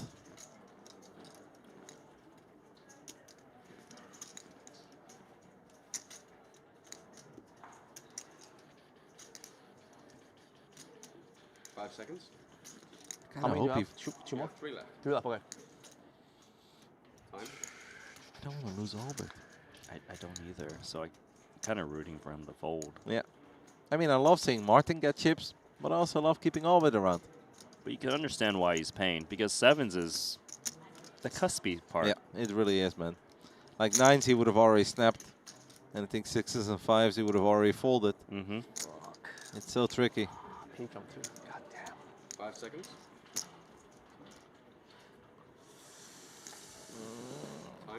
Time. He's calling. Oh, and that is horrible news for Albert. It is even worse than what he thinks it is.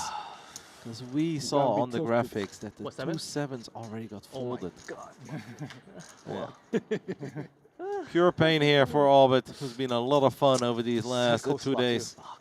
Rock, Albert. Yeah, what's up? Rock. I'm gonna hit it though. You can't. No. You actually can't hit it. And we're in Asia, so the 8s are extra lucky. Is that call there? Probably call, right? 7's a mark. Good call. Like Albert, his best shot is 8 legit a 8 probably 6-5-4 flop It's or recall, something. yeah. That is his only shot. Oh yes, got pay jump. Fuck yeah. Oh, thank you for that shit. Too. You are winner already. Yeah. Oh, thank God. I I'm love good, all of whatever. it. Let's go, go, go, go. Oh, damn. 7? Yeah. No. We are drawing that, as unfortunately there are no 7s left. Now the clubs do not come into play. Getting good. GG. GG, Albert. Oh, got my pay jump. Nice. Did celebrate his pay jump in the midst of all that pain. Martin Nielsen gets a nice pot heading his way. It was a lot of fun watching Albert, and we hope to see him again in one of these next days over here at the Triton ONE Poker Festival in Jeju, South Korea. Definitely left an impression on us, Randy. Oh, not just us. Hey, give us a little thumbs up.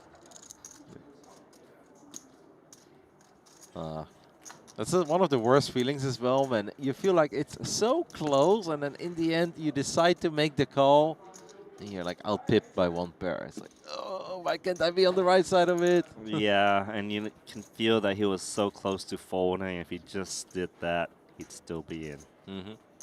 But he also said, he said, F yeah, I got a pay jump. I was thanking for that shit. So maybe he wasn't going to fold and he just really wanted the pay jump. But he also didn't want to say, like, guys, I'm calling, but I'm waiting for the pay jump. Yep, fair. No, I love Albert. Great guy. Someone who deserves a star in your Triton Poker Plus app. And I think I'll give it to him. Yeah, but you can't stare you in the Only app. big blind? No, but I'm still going to give him a star. 400? Raise 400,000. Gites, of course, is still the overwhelming chip leader. He's going to open things up here with King 9 offsuit under the gun. Timothy Chung looks down at King and Jack offsuit. Has Gites crushed here, but he might 3-bet this one. We saw him 3-bet earlier of Ace 9 offsuit when he was been a little quiet. 5 seconds. Not against Gites. Pass. Martin now all the way up to 7.7 million. He's had a very successful day.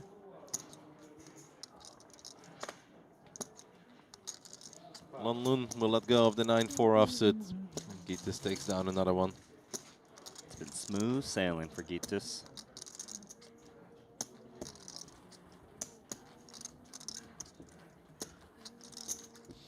We just lost 2 players. We lost Andre Moreira.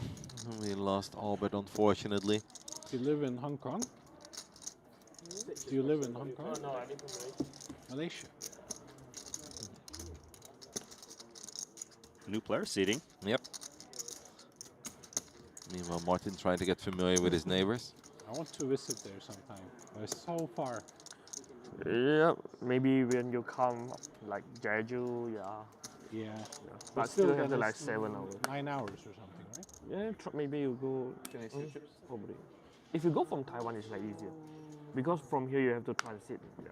Like you go to Shanghai or Korea Raise. or Taiwan. Raise 500,000. Okay. How far is it from Taiwan? I think it should be 6 hours. 4 or 6 hours. I don't really remember. Pass. Pass. Have you ever been to Malaysia? I have not.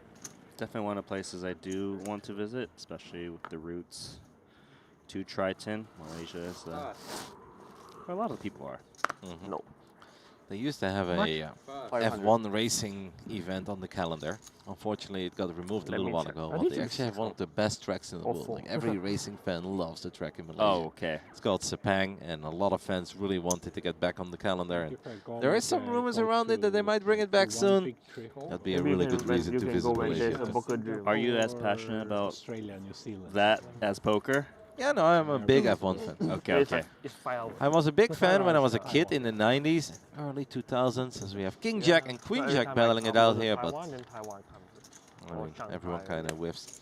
I really love watching F1 in the 90s. When I was a kid growing up, I would wake up in the middle of the night to watch all the overseas races as well, whether it was early or late.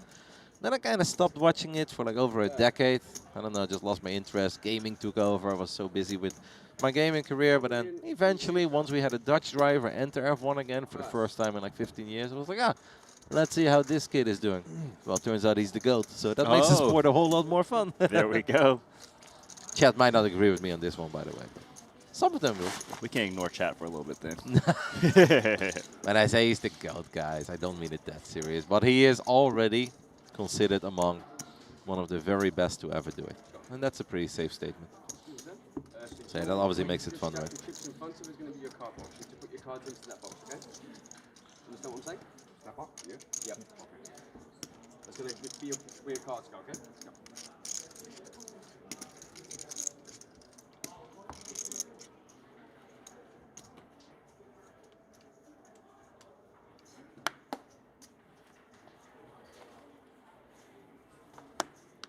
After winning that putt, Martin is now also among the 10 biggest stacks left in the field. Only 54 players, by the way, Randy. I really do feel like it's gone damn quick. We started the day with like 180, give or take, right? 190. Yeah. And then when you stepped in the booth, about 70, I believe. Now down to the final 54 out of the 1,185 runners that we've had. Now Tien, Queen 4 offsuit. He's super short. Probably just going to rip this in and hope for the best against the chip leader, who's got Queen 10, and that is calling. That is absolutely calling. 5 big blinds, and Gitas is going to get the news that he got it in real good. And Hao Jin is like, did you guys really have to move me to the future table for this? You want everyone to witness my elimination? What is this, public shaming? Well, let's see. Can he find a way to avoid it? He needs to catch a 4 as well. That just never happens over in Asia. Yeah, he's done with it. Yeah, and also Gitas has opened a straight draw. We just end it on the turn. The king or an 8, it's all over. With a 10, it's all over. Well, I guess we have chop outs, right, with a 10. Well, here, he needs just a 4. 4 and a 4 only. Gitas actually did still make a straight, just not really in the way that we anticipated him to make a straight. Ends up with the straight that he didn't really need. That was a very short visit as we lose another player. Unfortunate there for Hao. He's like, yeah, that was not very fun, guys. Yeah, thanks for miking me up. Yeah. He's like, you know what I'm going to do? I'm going to register the 10K mystery bounty that you guys are not streaming, so you won't move me to this future table and I won't get mic'd up. Well, the good news for him is that he does collect $9,500. Good for almost a buy-in. Yep. He's free rolling it.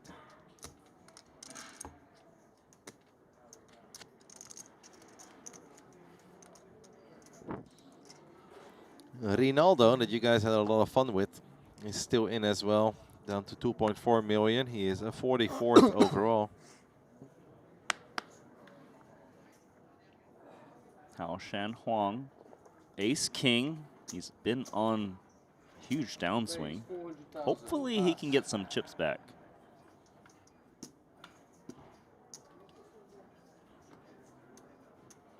Wong Sum Lee gonna fold 9-6 off.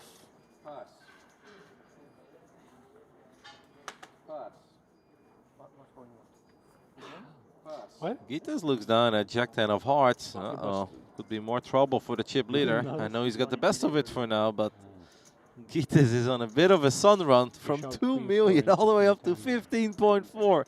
This man cannot be stopped. 3-betting would be bad news for him, though. 5 seconds. Okay, so he goes for call, probably because they're a bit too deep to want to 3-bet. And why does it feel like he's just destined to flop best here, even though we just saw Jack hit the muck and whatnot? You feel it? I mean, is your premonition right? Gitas cannot be stopped. Oh my Are you kidding? God, this is no scripted, isn't it? Jesus Christ. He flopped the straight against top 2 pair. That is so gross. I checked. Check. Thank you. Checks the nuts.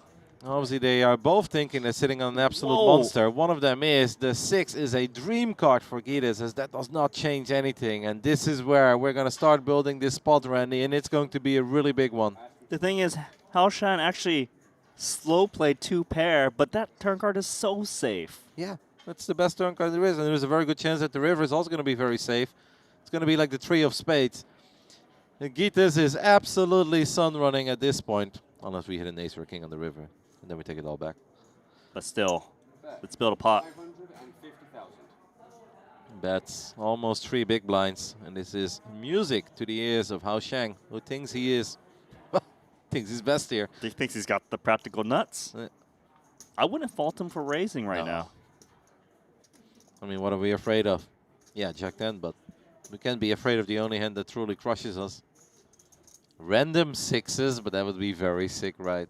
Yes, not rape. Okay, just calling. Maybe there's a scare card that can allow the ace-king to save itself. I'm feeling a very safe three of spades on the river or something along those lines. Okay. That's a card that can save him. Absolutely. That is a very nice card for Hao Xiang to see, because now any jack makes Broadway. That's a very frustrating card for Gitas. He'll still end up winning the hand, of course, but... It's frustrating in the sense that it kills your action. You know, maybe his opponent doesn't even call one more bet. Hear me out. I think he's going to overbet because he wants to sell the fact that he's got a jack. And then maybe he can level Hao Xiang. 1,300,000. Well, not an overbet, but still 1.3 is healthy. Yeah, it is a bigger bet, but it's not an overbet. Because I think he wants to represent the jack he doesn't have, but then he does have it. Oh man, how do you play ace-king now as played? Feel very under-repped up against a big stack. He calls. Yeah. He's going to be very pleased with himself, though, in the sense that he didn't get stacked. Yeah, but I also think we're still pretty tilted.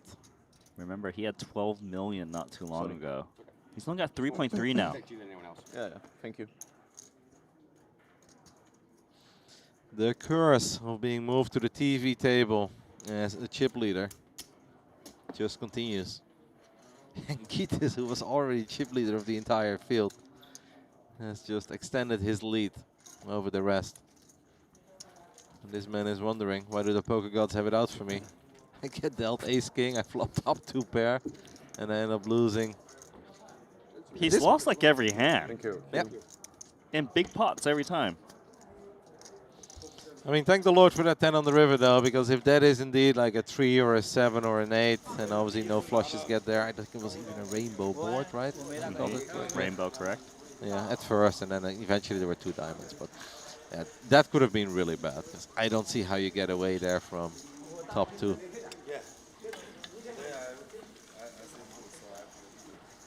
52 remaining. There's obviously a chance that he would like preserve his tournament live if Gitas' bet is real large, right? Let's say Gitas comes out and does bet pot like 3 million or 2.5, that he just makes the call. I think so. Yeah. Speaking of ace-king, Timothy Chung. It's been honestly a pretty steady hour for him of poker. He went down a little bit, he got a few chips back. When we started this TV table, he was a chip leader, but that was of course because we had an open seat. And then we moved Hao Xiang in there. He has like the same stack he started the day with. Yep. Martin Nielsen looks down at 9-8 of clubs, but he is facing an under-the-gun opening of a player who has not been very involved. I'm sure Martin will give Timothy quite some respect. Yeah, might even lay this one down. Looks like he will.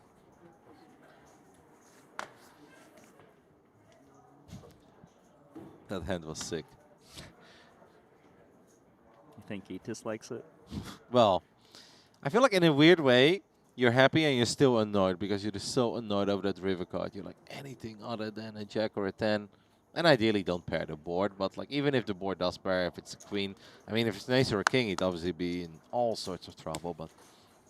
So you think he's thinking that I could have been in a 20 million club. I'm only in the 18. How unlucky am I? No, I think he's annoyed with that river, but I think he's still incredibly happy because we cannot forget that not even 2 hours ago the man entered this TV table with 2 million chips. Has Hao Xiang won a hand? Because he's going to lose another hand right here. I don't think he's won one. Maybe a pre-flop one. I believe a single pre-flop hand has gone his way. Yeah, so far, what? Death by 1,000 cuts. Although these cuts have been quite large sometimes. A few of them have not been paper cuts. People were swinging katana blades around.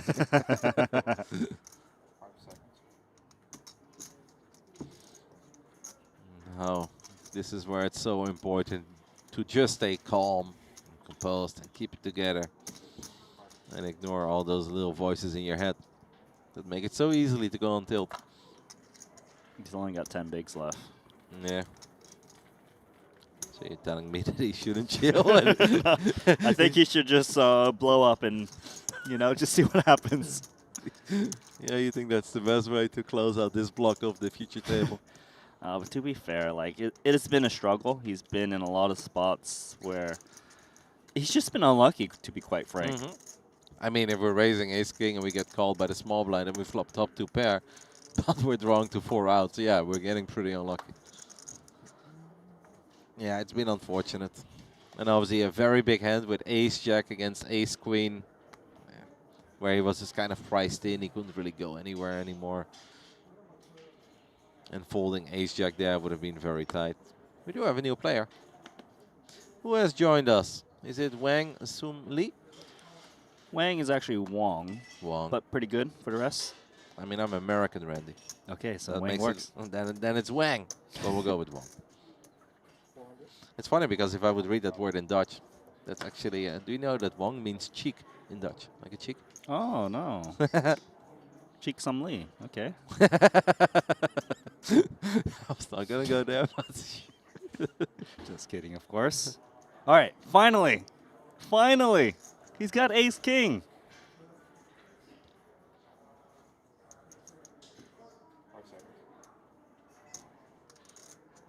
Does he just win it pre-flop? He is going all in. Right? I think he left a couple chips behind, but practically all in. He's doing the pro thing. Yeah. Yeah, that's really caught on today. Is it something that we only see when it's deeper into the tournament? Like early on, people just don't care that much when like the registration is still open? Yeah, I think it's more relevant, especially when there's pay jumps around, just things like that. For now, though, question is for Loon, does he want to go with it? He does. Okay.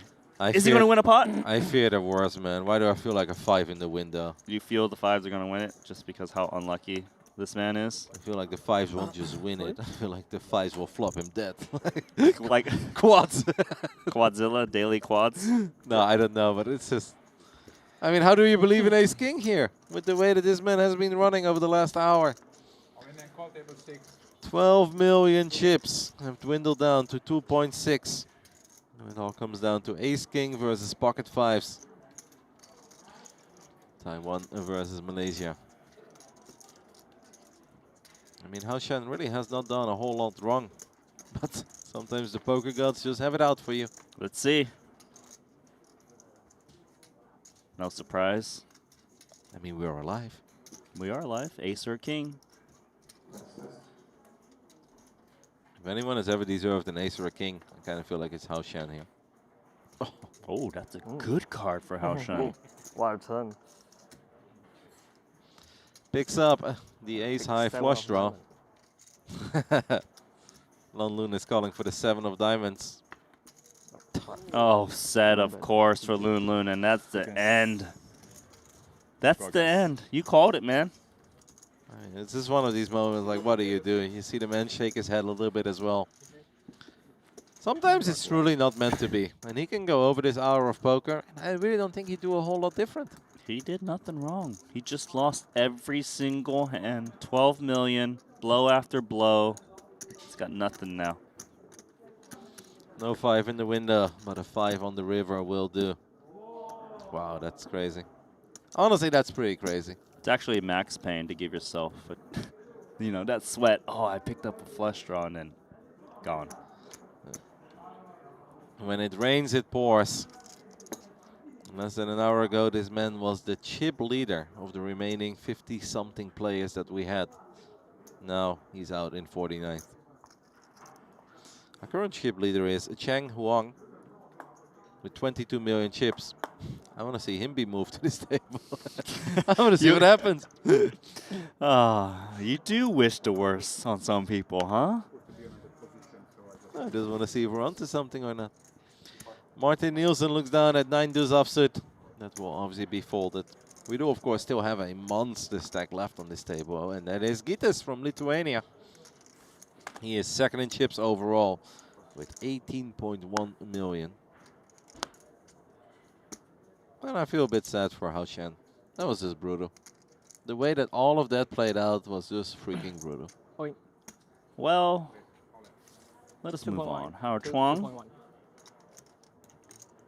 gets one through shortly.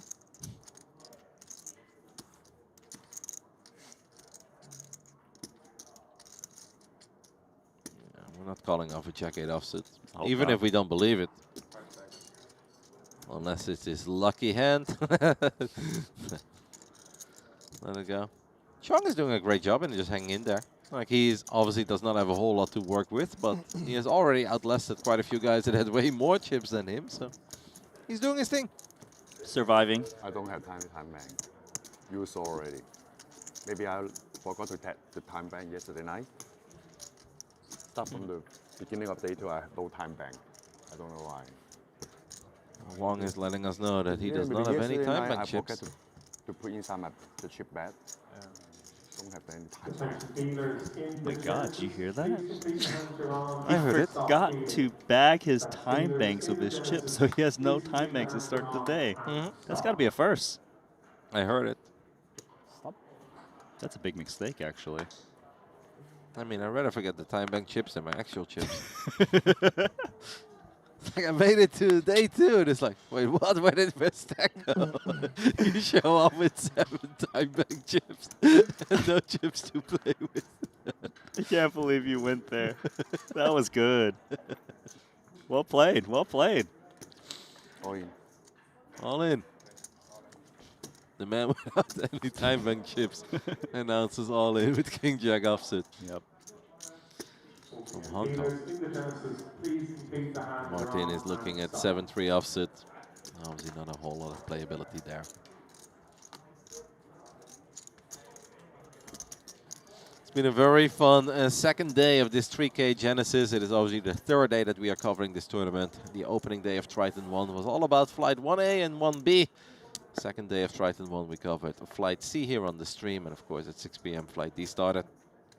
And this is the second day of the tournament, potentially the final day of the tournament. I know that you guys have been asking in the chat as well.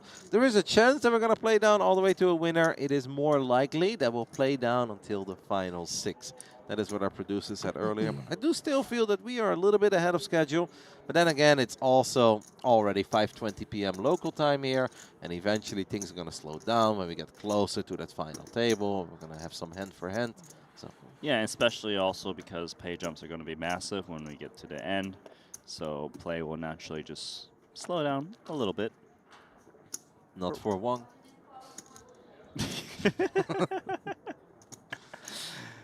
I think he gets a little bit of time banks if he reaches the final table, but that's about it. Little stall as we wait for a new player, I assume. Or we might see something very exciting at one of these outer tables. You guys can get a good feel for the overall vibe in the room. Not as busy right now as it was on the opening day. We have a big room if you guys look through that little hallway there. That is where they're currently playing over the 10K Mystery Bounty. Lots of great players in that field, including Alex Fox and Anatoly Filatov. I believe a few more. We haven't actually mentioned Kristen Foxen for a while. Unfortunately, she did get eliminated, Randy, in 50-something place. I can take a little look at her last hand. King Jack versus Ace Queen of Clubs. Wow. Casual quads for her opponent. Casual quads. Haven't seen the quads on stream yet. No.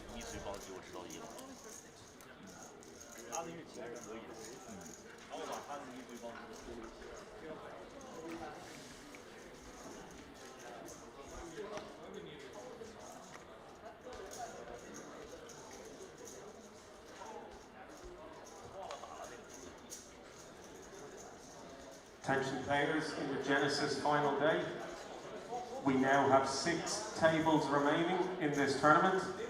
At this point, we are now going to introduce 2 important parts. We will now be tracking all hands on all 6 tables, and we are also introducing the fast action shot clock time bank cards. So every player, if the player has not put chips into the pot before them, will have 10 seconds to act and 2 red 10-second time bank cards.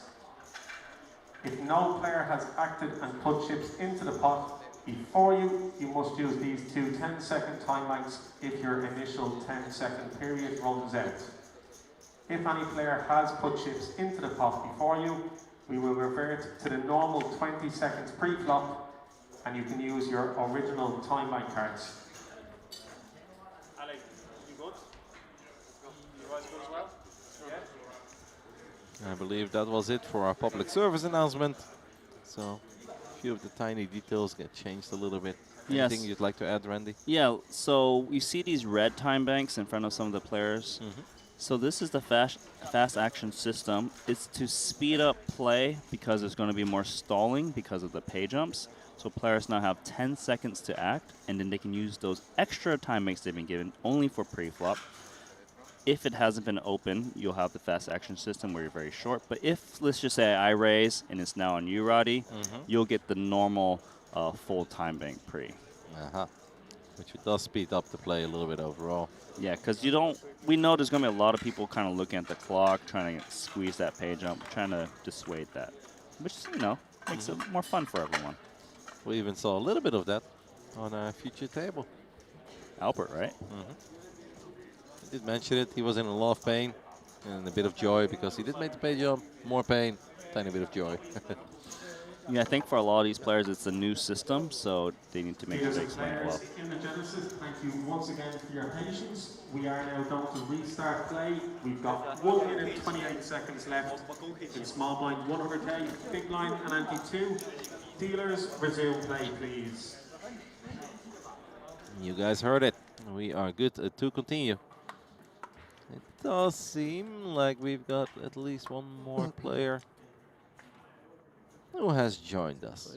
As soon as I figure it out, I'll let you guys know. So down to 46. Final 6 tables. Every hand will be tracked once more. We've been talking quite a bit about the Triton Poker Plus app. And we really don't get a bonus if a bunch of you guys download it, but it's an excellent app. If you're invested in any of these stories, or you're just rooting for someone from your country or one of your friends or family, I highly, highly recommend taking a look at it. You just click on the actual event that's currently going on. Then you select the tournament that you're interested in. You can favorite your players as well, so they will be even easier to find. It is super fun. And it is very, very up-to-date. Impossible to compete with for anything else. Cool. Seems like Timothy has potentially opened. Nope, it got folded all the way to the small blind of Martin Nielsen, who makes the call with ace-9. And Loon from Malaysia is going to check. They both have a decent hand. 9-8 for Loon can obviously flop good. Oh my goodness, wow. What an action flop, and I am sure you guys are incredibly excited to hear about Randy. Randy is temporarily AFK. He'll be right back. Top 2 pair for Loon. Top pair, top kicker, and not flush draw for Martin Nielsen. Poor Randy. He's missing some fireworks over here. The bet is the one big blind. Loon was maybe worried that the bet was not big enough, but it is big enough. How do we play this? Just makes the call. Obviously, both have a big stack to work with. We are off to a very exciting turn, and it is an exciting turn if you're Martin Nielsen. It is not exciting if you've got the old top 2 pair, no longer top 2 pair. But with 2 red cards, Martin Nielsen holding the nuts. This hand is, of course, not done yet. Any 9 or any 8. Loon would fill up and make a boat. Martin limped pre, made a tiny bet on the flop. Makes a bigger bet here on the turn. Actually, a really annoying spot here if you're Loon. Does not hold the spade. Does probably feel like he beats every other hand. And is not holding a spade. These two have chatted a little bit with each other earlier. So Loon will just make the call. And Martin has no idea how important it is that the river is not a 9 or an 8. The river is a red deuce. It could not be any safer for the man from Denmark or the Faroe Islands. How does Martin opt to navigate this river? Knowing he's got the app. Well, he does not have the absolute nuts. There is a Jack 10 of spades out there. I'm aware, chat, but this is where people say nobody cares. 5 seconds. Martin with a large bet, 2.1 million, a little over 10 big blinds. And that is a gross one for Loon to see. Loon probably thought he flopped the world. Let's go with rather quickly though. Does not have a spade. Does not want to get too invested in his old top 2 pair. Good fold there by Loon. Set. 2 pair. Block.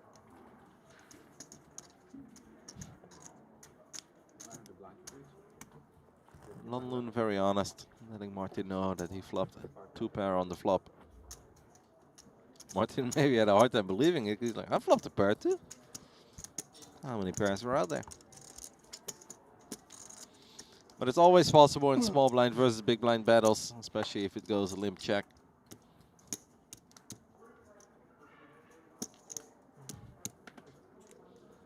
As we get ready for the next hand. Where our chip leader, at least of this table, and second in chips overall, Gites from Lithuania, is going to open things up with ace-7 of hearts. Seems like a pretty standard open from under the gun. Missed some fireworks, Randy. I apologize. Nah. I mean, it was an exciting hand. Oh, flush. Net fold. The card was exposed there, but I kind of missed which card it was. I think it was the picture, so the jack. Whenever any cards do get exposed here, it is basically always on the players and never on the dealers. Alex complimented the dealers a couple of times, and rightfully so. They really have been excellent. So Loon calls in a small blind with pocket 5s. Last time he did that, he did end up with a set. On the very end. Is he the one that can stop Gites from just winning? Gites with ace-7 of hearts. Ooh. I don't think the 5s are going to win this pot. Technically still ahead, but also behind and impossible to play. Yeah, pretty much impossible to continue against resistance. Not flush draw. It happens very often in a check pack. That is surprising. Maybe the 5s will find a way to get the showdown cheaply. Unclear if Gites will all of a sudden rise and start betting the turn. I mean, there are still 6 big blinds in the middle. Gites was raised from under the gun. He could absolutely bet here. Yeah, he can get some better hands to fold, better ace highs, little pocket pairs like this. Yeah, this is nice. Bets $1 million and the snap fold from the 5s. As Gites whispers to himself, easy game. This man has not lost a hand in forever, by the way. Well, he can't go from 2 million to 19 million by losing hands. This guy's, yeah.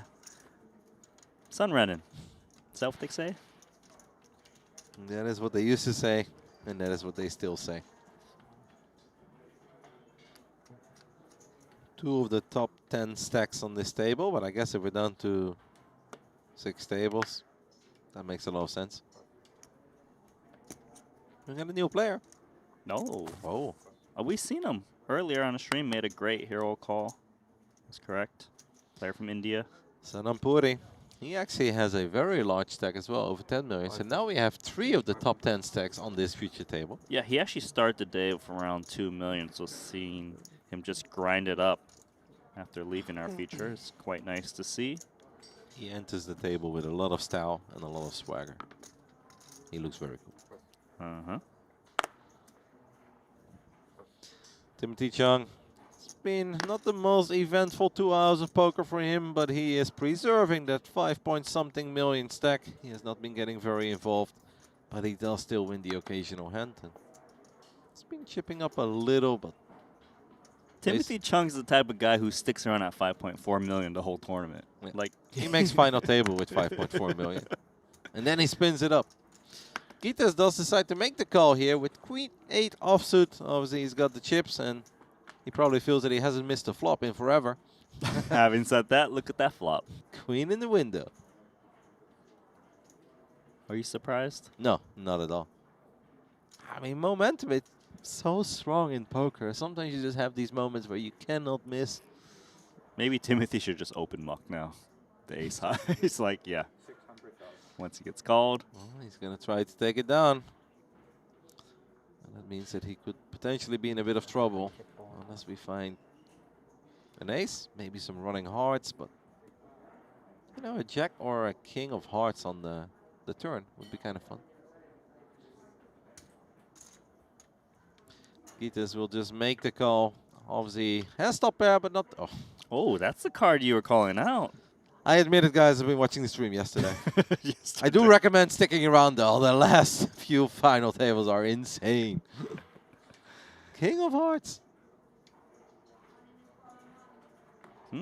This is actually a really good card to multi-barrel, though, right? Yeah. He's got the semi-bluff. He can hit a heart. He can hit jack. But the king overcards the rest of the board, which makes hands that don't have a heart in their hand a lot of trouble to call. Like, Gitas with Queen 8, he might not even call a double barrel.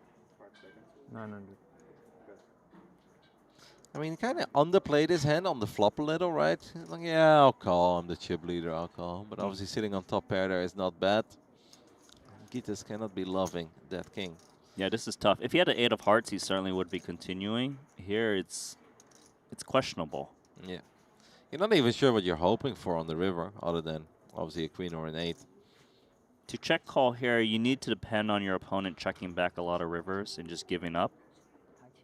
Looks like he thinks that might happen just enough as he makes this call. Gitas is good.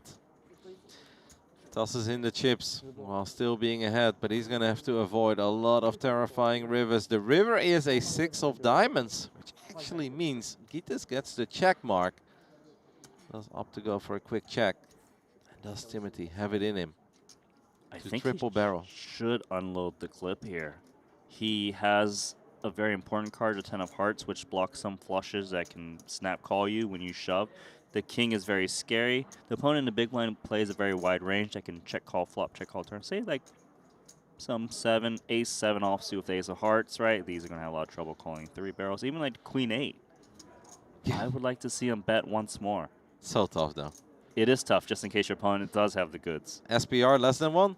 3.5 million behind for Timothy Chung. 4.4 million in the middle. Feels like the only real play he has is all in.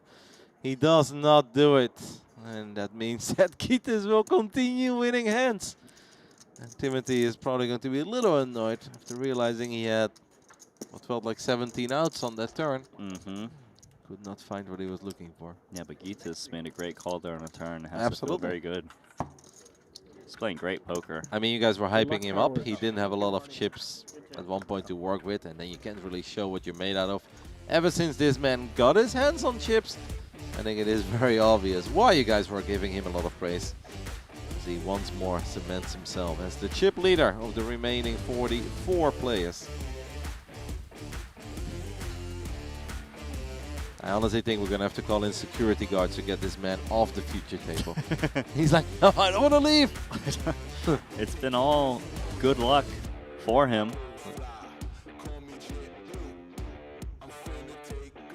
21 million in chips.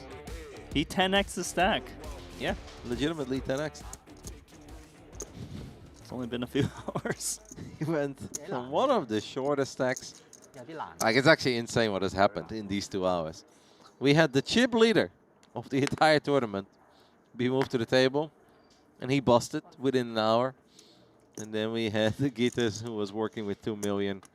One of the shortest stacks of the field when we were down to like 60 players, who is now the chip leader with 21 million chips, as we are down to 44.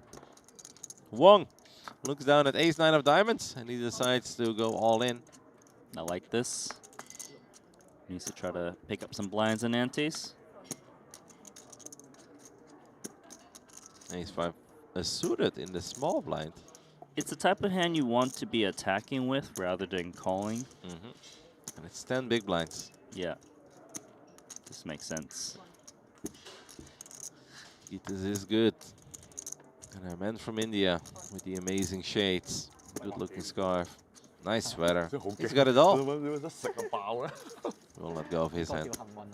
唔係啊，一食就爆啊！有時啲嘢我唔敢食住，跟住我擺到應該唔擺落口先。 By the way, I feel like this is one of the very first times where we legitimately have 9 different nationalities at the table. Is that confirmed? I don't know if that's confirmed, but that's the statement I'm making, and then you can correct me or not. All right, fine. Hold on. India, Lithuania, Macau, Malaysia, Denmark, Hong Kong, and the UK. There we go. It's 8 for now.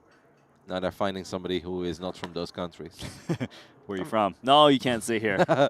Actually, it should be easy, right? We don't even have a Chinese player at the table at the moment. That's and true. There are plenty of Chinese players left in the field.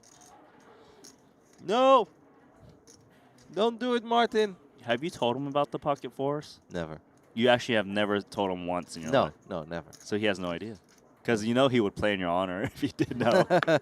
Still going to play it? No, we have never spoken about pocket fours. 1-4 already folded. He is going to min-race it. We came to the conclusion that the pocket fours never make a set over in Asia. Even though Martin actually did lose most of his chips in flight 1A with kings against fours. Okay. He takes it down. So with the trick with fours is to win it pre-flop. We've seen it multiple times now. Yeah. Yeah, we did say that we would change the sayings into pocket fours never see a flop. That statement has been pretty accurate. True. Martin has had a very good hour and a bit as well of poker over here at the future table. We obviously, he's a little bit overshadowed by Gitos, but you know, he started with 3.7 million and he's up to 9.2 million right now, as we are down to 44 players. Yeah, 9.2 is actually quite a nice spot. The 44 remaining, 37 big blinds. He's been playing a really solid game so far here on our feature. Yeah. Not a single misstep. I don't think there is a single hand that you can look back at where I'm super sleepy. we felt that he could have done anything better. He obviously got a little bit fortunate with the 8s against the 7s, but he played it well. He played it well. Yeah. That's So sleepy. 525 for Lamb. 5s. 5s have been doing all right. Yeah. 5s have definitely been doing all right. 2-0 against Ace King.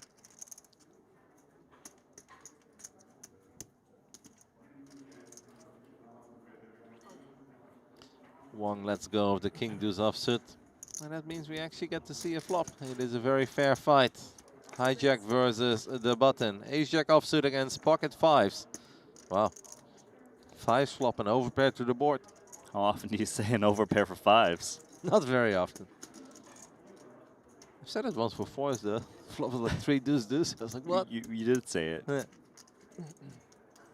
It's actually kind of nice for the 5s in a sense that you can probably get some value out of the ace jack. This is a good board for ace jack. I wouldn't fault him for even raising against the practical min bet. I'm with you. Hijack open. And of course, you're going to be crushed once in a while against a bigger pair, but I really like this raise to $1 million straight. Yeah. Why let your opponent with 2 random overcards just potentially hit a pair? I like it as well, but I do have a question. What would you do if you were in the shoes of Sanamuri and now Lamb just announces all in? I probably would strongly consider fold, but then again, I actually wouldn't expect my opponent to reshove. Like, let's just say they did have the goods, they probably would just call. So I feel like you're asking me a question that rarely ever happens. But if you, let's say you opened 7s or 8s from this position, wouldn't you play it in a very similar way to the way that Lamb just did? I see what you're saying, because 7s and 8s is more vulnerable, and maybe that hand would want to reshove. Because aces and kings has no reason to re-raise again. That is absolutely correct, but yeah. like 7s, 8s. That's why I would feel pretty happy about raise folding there of 2 5s. Oh, really? Yeah, I think so. Unless because you got to think about it. 5s blocks like the one straight draw that can semi-bluff against you 5-6, right, on 4-3-3. So that means that my opponent, if to reshove in that spot, needs to be very heroic with some ace highs or like king queen, and I just don't buy the fact that that's happening often enough to raise call it off, I suppose. But you know, not saying it could never happen. No, of course. But that's just my raise. Anything is possible in poker with any two cards. But yeah, I'm with you. And obviously, Sanamuri felt the exact same way. Played those 5. Excellent. Takes it down. Timothy in a little bit of pain. Now, perhaps the second shortest stack at this table. I guess Wong is the shortest. He looks down at a 10-8 offsuit. Still let it go. Martin Nielsen may toss in some calling chips here. Queen 9 offsuit. It's not a monster, but Martin has chips to play for. Queen 9 offsuit can obviously flop quite well. There's a chance we'll see 2 of the biggest stacks battle here. Yeah, I think this is a fairly standard call off of these stacks. Against a hijack open, Queen 9 can flop relatively strong pairs like that. And that is a very solid top pair for Martin. Top pair, somewhat of a kicker, but probably not a good enough kicker against hijack opens. Martin would love to, I feel like, just get to showdown as cheaply as possible against the man who has not lost a hand in an hour and 42 minutes. Yeah, I think when you're playing a kicker this week from the big blind, you're going to play it as check call rather than check raise. You probably need at least queen jack to consider check raising to get worse queens to call you. Plus, you're going to have like some 6x and 5x in your range. You want to have top pairs so your opponent can't just blast away, assuming you got the bottom end of the range. Yep. Oh, maybe you should have check raised because you're going to stop the hot man from hitting the king. Gittes keeps on hitting as he pairs his king on the turn. Martin checks again. Gittes bet flop. He can just continue betting on the turn here as well. Could even size up a little bit, right? Could make it $1 million. Or a little bit less, like 800K. There's a chance he even goes for more than $1 million. Wow, pot size bet. Oh, he's trying to polarize to make it look like he's either got, you know, the super nuts or some kind of semi-bluff, like a jack 10, ace jack, ace 10, or clubs. I do feel this might make Martin's life a little bit easier. It really does suck when you flop top pair. You feel like this is your chance to maybe get some chips from the chip leader, but that king is a proper scare card that does really connect with the hijack range. Now, of course, there are some like, middling pairs still in the mix as well that Martin would beat. He lets it go. Yeah, a little too greedy, I think. Say he bet in that more territory of 1 million or so. I don't think the queen 9 would be going anywhere. No, I think he's spot on. I think anything to 1.2, Martin probably sticks around. Because there is a chance that Gittes is just firing with something like 7s, 8s, maybe even 10s, right? That's a possibility as well. Just a lot of different hands he could have been firing, but... An ace-jack. You know what's not new? Gittes going winning. up. If I was Gittes, I'd be entering the 10K mystery bounty right now. Same time. On the side. Trying to open any envelopes he can get. And I'm very certain he would immediately draw the top prize in level 1. And then the rest of the field is very disappointed. Like, what are we playing for?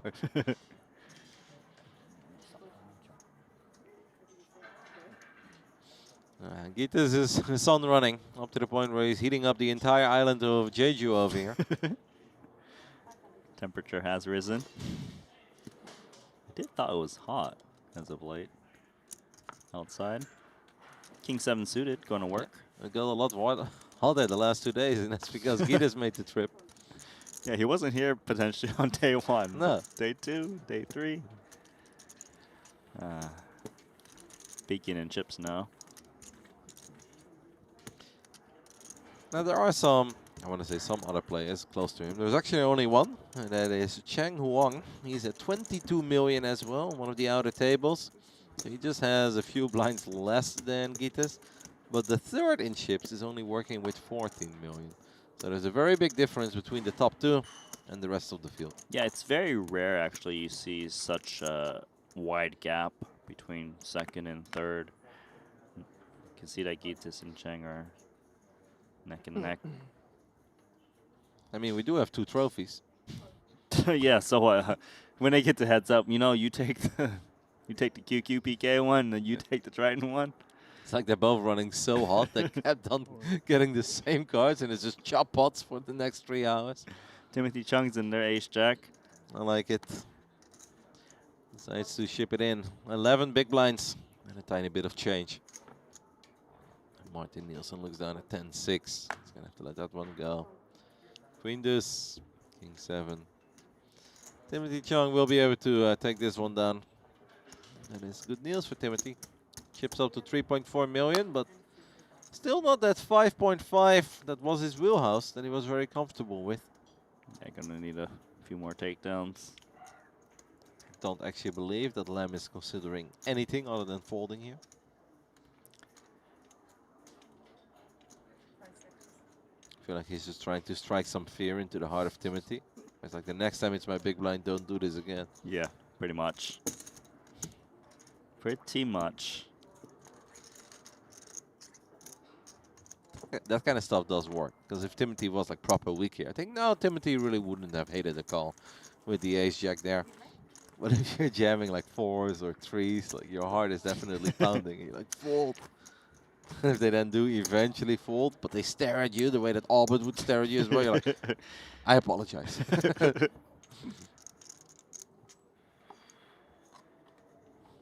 I'll never do it again, sir.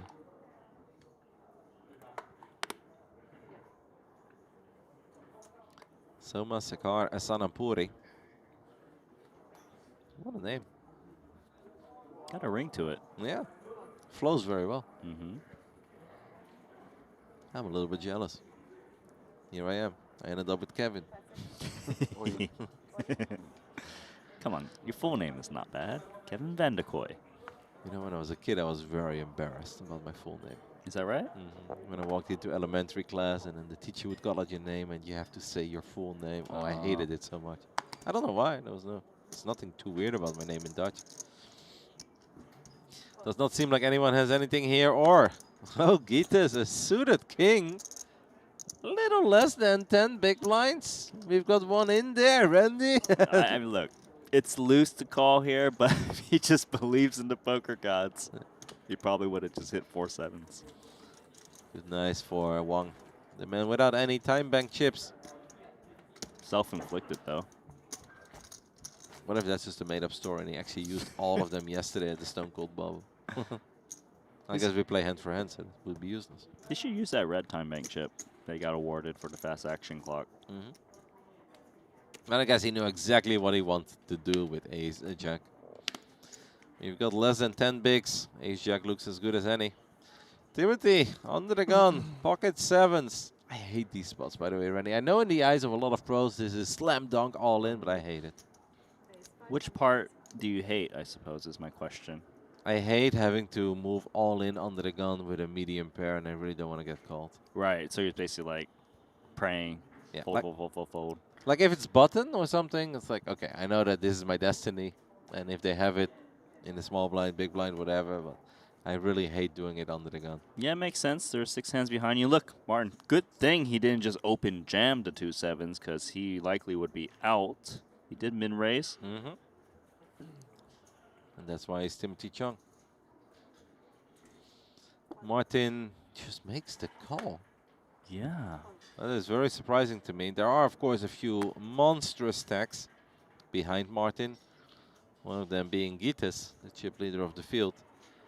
It's very interesting for him to do it with jacks. It makes more sense with like aces and kings, but you know, jacks is still a little vulnerable. Yeah, there are a lot of flops that you won't like to see. Like if it's king, queen, deuce as a flop, kind of feels that Timothy, with a tiny c-bet, could potentially take it down.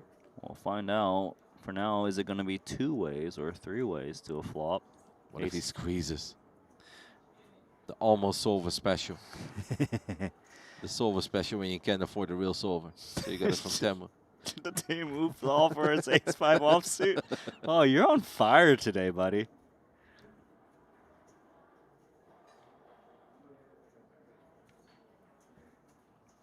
Would be the wrong moment for Sanamuri to make a big move here.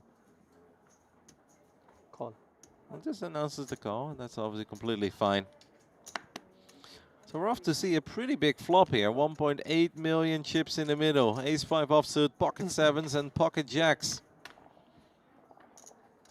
Okay, that's a really good flop for jacks. God, this is so good for jacks because Ace-5 makes 5s and 3s. 7s is an overpair.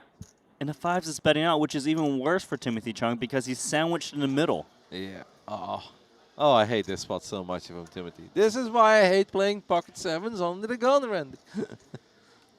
Even though I would have opened ripped it and be in even more trouble. For his sake, I hope he just calls.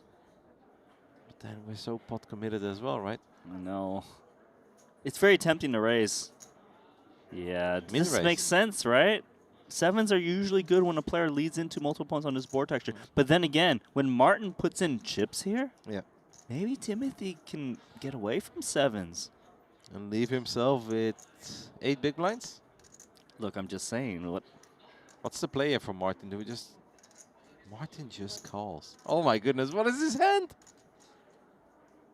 What does Ace-5 do? Call? Yeah, okay. We play. This hand's crazy, man. Yeah. Because obviously he does have all the 3s in his range as well, right? But would he lead with a 3? The turn is an 8. All right. Sanamuri checks. Timothy is hating life. I love this check by Timothy. The board is still good for him, but when Martin overcalls the million, that is very scary. Yeah. What? He checked back the jacks. Does Martin hate jacks or something? Who doesn't?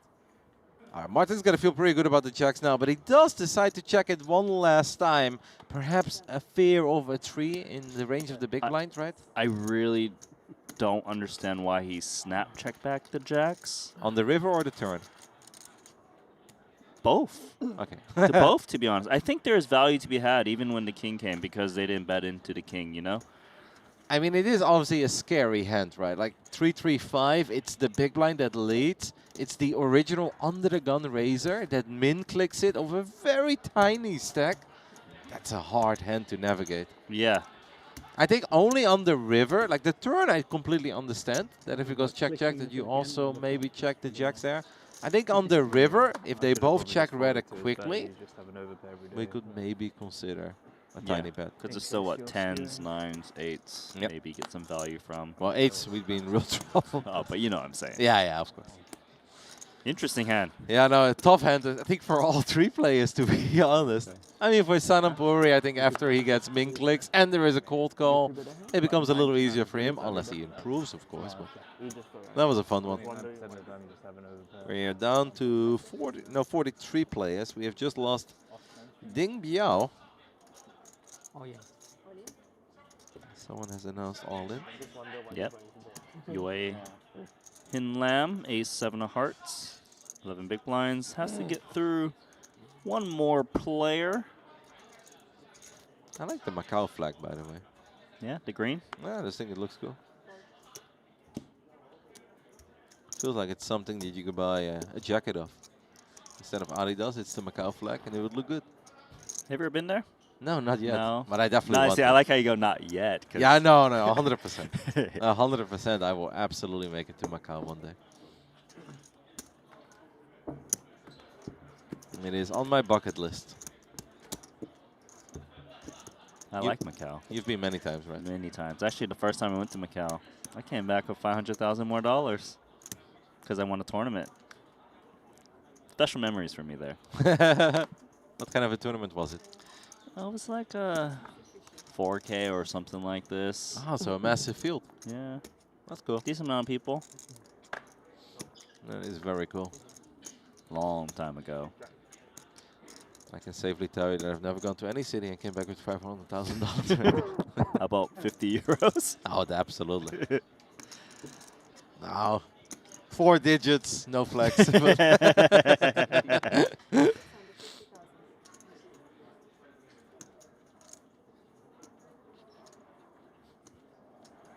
Eat this. He's in there.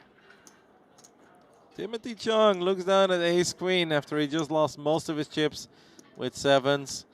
He's going to get it in as good as anyone ever could. And I don't think Gitas can ever fold, right? Like, what are we paying extra? Less than 3 big blinds is the difference. So finally, we can put a dent into Gitas' armor. Sure. You're just wishing for an 8 in the window at this point, aren't you? No, I'm not. All right, what is it going to be? Will it be an 8 or is it some sort of a sweat? 6, 7, 5. 6, 7, 5 would be fun. No, honestly, just give Timothy Chung a queen, please. He deserves it too. Wong really has no decision here. He's going to let go of it. And Gitas is not loving this, but I feel like, yeah, this is so little to play for that he has to toss it in. And Timothy Chung will receive the news that he got it in damn good. He's not too excited over it, because even if he wins the spot, he's at 3.4 million. But we'd still be in it. Is there justice? The UK is known for a lot of rain. Well, that's a really good safe flop. I guess there are chop outs. But you can't lose it. Yeah, exactly. We can't lose, but... Well, you say that. 8-8. No. We can no longer lose it, but we can chop it with a jack. We don't. Timothy Chung does the impossible. He won a hand against Gitas. Gitas is now that guy from the Lord of the Rings meme. What is this place? Chips are going to the other side of the table. Something's wrong in the matrix. He's texting the tournament director. This is not what we agreed upon. This is where you make a tweet. It's like, I run so bad, man. Got priced in to go with ace-8. Yeah. Could not beat ace-queen. We've lost another player on one of the outer tables. Tarit Nantana from Thailand. Oh, he had a pretty... Oh, he actually didn't have a healthy stack. He had 3.5 million. 5 times. We lost with ace-king suited against pocket 8s. Pre-flop all in. Like he, yeah, 1 hour ago. Flop the king, but the 8s made a set. 2 hours. Yeah. 2 hours we checked it. So maybe 1 hour half. Maybe it feels like 2 hours. Yeah, feels like 2 hours when you're hungry.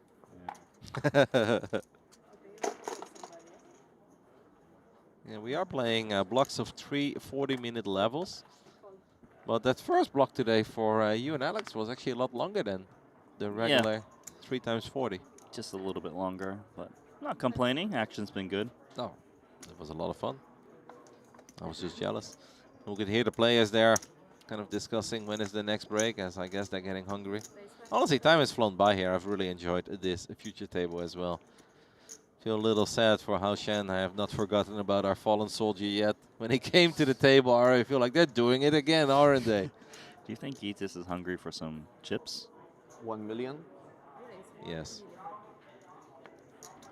Gitas is steaming. Still losing with ace-8 against ace-queen. You know, there's a chance he just wins it here pre-flop. I know it's just a very small 3-bet, but Yue Hin Lam, he doesn't have many chips behind where he can't afford to speculate as much as others. That is correct, but he could also think that the guy with over 20 million chips can't always have it. Right? It's true, though. He can't, and he hasn't always have it. And we did just see him open with ace-8, and he was kind of priced in to call off the all-in that he obviously did not want to call off, but he had no other choice.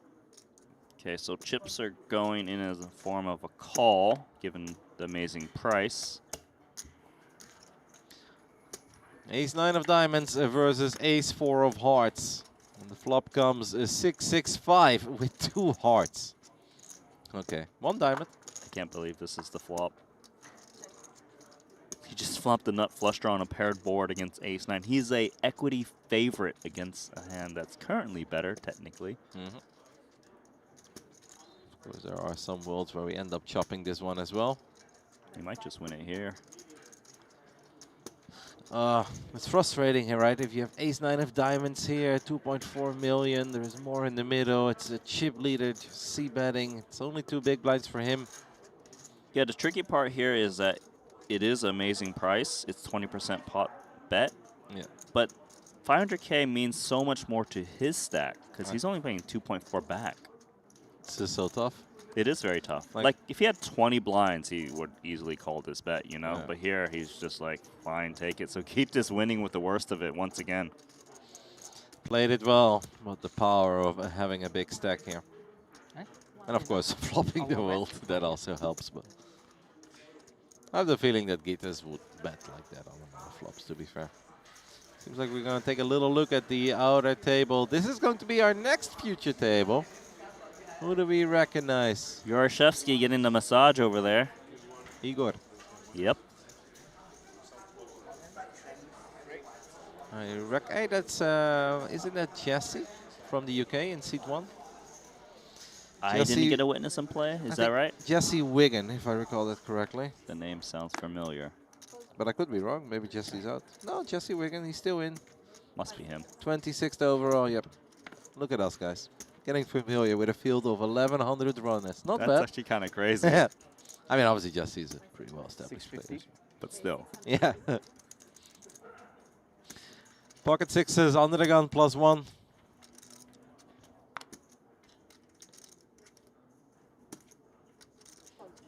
Keita's already got his chips back that he lost with the ace-8, but he still wants more. 22 million, it is not enough.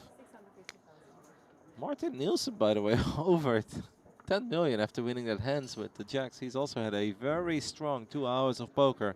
It's been a lot of fun. He lets go of the jack-8 offsuit. Started this block of 2 hours with 3.7 million, up over 10. It's been a very good session for him as well. Gitas takes another one down. Do you remember when we used to joke about like these logs of online poker where you take a look at the hand history and if you win a hand, like your hand is in gold? Oh yeah, I remember. You try to get the golden wall. The golden wall, that's right. I mean, Gitas doesn't quite have the golden wall, but he'd be awfully close right now. Yeah. He did lose that pot not too long ago, so he has to restart over again. Oh, you think the table likes that? And let's go with that one. Sanamuri has been a little bit quiet ever since he got moved over to our TV table. And just didn't really have too many hands he could have played. He was, of course, involved with the ace-5 offsuit versus the 7s versus the jacks. I'm happy that we still have Timothy Chung with us. Wow. Oh, this is kind of out of line by Wong. He's been relatively straightforward off of the short stack. He's opting to raise. Uh-oh. Yeah, bad timing. A little bit tricky, of course, for Martin, because it does look really strong when a guy with 2.3 million chips that, as you just pointed out, really has not done anything weird or crazy. Min raises. Well, it seems like Martin will still go for the 3-bet, unless somebody wakes up with an absolute monster. That's probably going to be good enough. I really don't see how we call off half of our stack with 8-5 suited, even though I do love it. Oh, yeah, I understand why you love it. Why do I love it, Randy? The 5th of May. No! No? Well, how could it be the 5th of May? Oh, my goodness. Let me check my spectacles. The 5th of May. The 8th of May. There you go. And the year I was born, 1985. So it's our hand. It's our hand. It is our hand. Yes. You know, sometimes you got a theme song, but no. This is our hand. Into the muck. The rubbish. Really surprising opening by Wong. No pair. Also very good from Nielsen not to be discouraged. It did look strong, to be fair. Looked really strong. We did hear a tiny bit of table talk. I think Wong just asked Martin what did he have. And Martin said no pair, which is true. Well, both of his cards were higher than the biggest card of Wong. It's got to be some sort of a story for Wong as well with 8-5, no? Because yeah, he's a big fan of us. Like, isn't that clear? That'd be surprising, but I mean, it's obviously it's a fun hand and it's really fun to play if you're 300 big blinds deep in a cash game. But you know, when we've got less than 10 big blinds or a little over 10 big blinds to work with, deep into a tournament, day 2 of the 3K Genesis, seems a little bit odd. But maybe he just felt like, hey, I have opened so little, I'm going to get a lot of respect for this opening. I think it's definitely that, trying to play off his image and get one through because he knows he needs to try and survive. But, you know, sometimes you deviate and it doesn't work. At least he's still in the tournament. Didn't just open rip it because ace-10 would have snap called him. It'd be a tough call, though, even for ace-10 offset, no? So like open rip it over 2 million. There's a few people to act behind him. Like, I think Martin would probably make the call, but I don't think it's a snap call. Yeah, he would. It's not like ace-king or anything, but he certainly would still call. Because he's Martin Nielsen and you're on board as well. Mm-hmm. He's played good, no? I think he's played very well. Yeah, the Jack's hand was obviously a little bit tricky on the turn, and perhaps there was. I think that Jacks maybe needed a little fine-tuning, but in the end, you know, it's very clear he was a little concerned throughout the hand. And I do understand it, because obviously the big blind got priced in, and then the board comes 5-3-3, big blind leads out, original under the gun raiser, min clicks it. Like, that's just a weird hand. That's not a hand that you find yourself into 10 times in a tournament. Yeah, I think he was most worried about Timothy Chung there. And of course, occasionally the big blind did have the 3. Maybe they were all worried about each other. And it does seem like that is going to do it, as all the players are going to go on their well-deserved break. This is, of course, being the hour of Gus Lazinikas from Lithuania. This man started the future table with 2 million and, let's say, 2.2 million chips. And he ends with 23 million. And a couple hands into the future table, we moved over the once upon a time chip leader that then got eliminated in 14th place from 13 million to 0. This is the last hand, and Gitas has top pair with a 4 of hearts against middle pair. Like, he's just going to get a little bit more chips before going break. Yeah. All the other players have already left. Like, we are so tired of the Gitas show. And Gitas is like, no, just one more, please. Oh my, no. 2 pair versus the flush now. But it is the 4 of hearts, right? Like, you can't get 2 out of line with the 4 of Cannot, hearts. but, you know, there might be a way he gets a little bit more value on the river. I'm going to assume this check through. Board pairs, but no full houses. I could see a little bet, though. Try to get maybe a random 5 to call, a 10. Check. He checks, though. And Gitas is a merciful god, but he will take another one down. It's a tiny one. I thought I had a diamond 4. Oh my god. Sorry. He misread his hand. Oh. Well, you still win it. I feel like Gitas is just giving us false information. He's like, guys, I'm human and I make mistakes. It's like, I don't know about that. He said he thought he had the 4 of diamonds and he misread his hand. Did not know that he had a flush there, but he did. An amazing 2 hours of poker for Gitas from Lithuania. 2.2 million became 24 million. Of course, Martin Nielsen, the other big winner, started with 3.7 and he ends the hour with 11.9. So you think this is the moment where Gitas is requesting to stay on the feature table, you know, just to kind of continue that run? Absolutely. He's bribing people right now. He's like, guys, same seat as well. Do not move me. No, I think there's a good chance. I mean, this was really fun, though. We had a very good time watching these guys.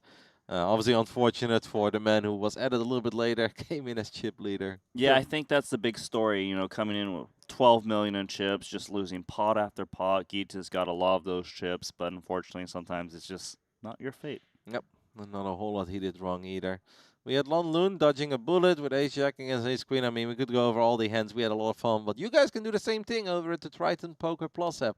So if you've missed anything or you just want to see how on earth did that guy spin up 2 million chips into 24 million, well, you can go back and go over all the hand histories. We're going to go ahead and hop over to a little break as well. It will just be 10 to 15 minutes, I believe. And after that, we'll be back with a new future table. But there's a good chance that Gitas will still be on there and he will still be stacking people left, right, and center. We'll continue the 3K Genesis, day 2, but officially the 3rd day of Triton ONE in 10 minutes.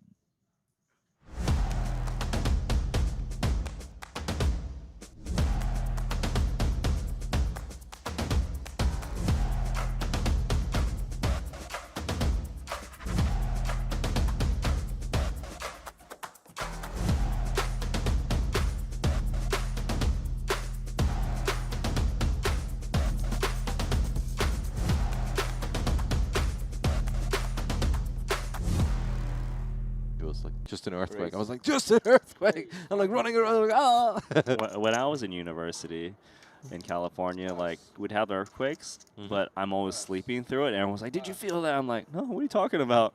Just another day in office. During the heydays of Twitter as well, whenever there was like a little earthquake, you'd open Twitter and then all your friends like, earthquake, earthquake. Yeah, like yeah. your entire timeline would blow up. Fortunately, there was never like a truly severe one, but definitely strong enough that you could feel it. Andre is going to make the call, even though he's working with a very tiny stack. But he wants to see a flop with the 7-6 offsuit. Hijack versus big blind. Okay, 9-9-6. We flop a pair, Randy. It's not very comfortable, but we got to be loving this, right? If we have 1.8 million behind, there is 1.3 in the middle. Yeah, actually, like check raising the 6 off of the shallow stack to make sure your opponent doesn't get a free turn in river. I'm expecting a c-bet to come in on these paired boards, which it does. I'm expecting just an all-in, right? Yeah, practically. By the way, casual. Very quick this time. Yeah. It's like I'm not balancing anything out at this point. Yeah, he did it so fast. Perhaps he's trying to sell the story that he's got like an 8-7. Maybe he can get called by like ace high. The thing is, when you check jam that fast, usually you don't have a 9, No. right? So then now Gitas is thinking, is it a 6 or is it a straight draw? 5 seconds. If it walks like a duck, and it quacks like a duck. It is a duck. Yeah. So he doesn't believe. Wow. Reshoving. All right. I mean, obviously, not much of a decision here. Still a bit scary for Andre Moreira, but he gets it in damn good. 70%. A little bit worried now maybe that there is no overpair, but we can't go anywhere. You cannot. If he's thinking a little bit, maybe there's a pay jump or something. Nah, but we just gotta pray at this point. Wow, he does use a time extension. Yeah, chip. this is odd. I really can't imagine him folding. He's got 2.5 BBs back. He is staring. I call. Yeah. Up. Okay, here we go. Open and call, table 6. And he will receive the good news. For now, he just needs to avoid aces and jacks. Of course, with another spade, the spades would be very live as well. That's really the only thing that Gitas has going for himself. Maybe with a 10, we can counterfeit the 6, right? Yeah. 10, queen, king. 8 could do it too, potentially. That is correct. Even a 7? No. Not that one. No, that one. That's actually a really good card for Andre to see. Now it is an ace or a jack only for Gitas. Oh, ace. Wow. That is gross. Luck up again. That is gross. Such a safe turn, such a fun turn for Andre. And unfortunately, he gets rivet. We lose Andre Moreira in 61st place. Wow. Played the hand well. I like the way he played it. I mean, I would have called maybe. Still left to act, right? I think it just goes around the table. Okay, so he's going to start with Gitas, maybe? No, Verda. He's scanning for a target. He's got the laser eyes. Little voice soon. Target acquired. Still searching. Yep, they're like, I'm not getting part of Oh no, and it's so bad because both of the 7s got folded. I don't know if you saw that, but both 7s got folded. So if they would run it here, Albert is, well, he's not drawing that because you can obviously always make a straight or some other weird boards can happen. But if these hands battle, this is incredibly bad news for Albert. He might be able to get away from it though, right? It's tricky, right? Because he opened off of 17, 18 big blinds. Yeah. There we have it. Not an easy call to make because he raised from early position and the big blind is reshoving. He is going to try to get a read off of Martin. Good luck with that. You're not going to get it out, out of Martin. Can you count how much it is? You're not going to get a read of Martin Nielsen in the 3K Genesis. 2 point. Covers me. The man who's very excited to play in the 50K short deck. It's going to be tough to get a read on him here, but yeah. Yeah, Albert, if he makes this call, he's in even more trouble than you normally are. With 7s against 8s, it's never a good scenario, but both of these 7s got folded. Honestly, he's not going to get anything out of him. He needs to just try to break down his hand. are smaller pocket pairs doing this? I mean, if anyone would get anything out of Martin Nielsen, I do think it's Albert. I want you to know that. Okay. 5 seconds. Albert is in the blender.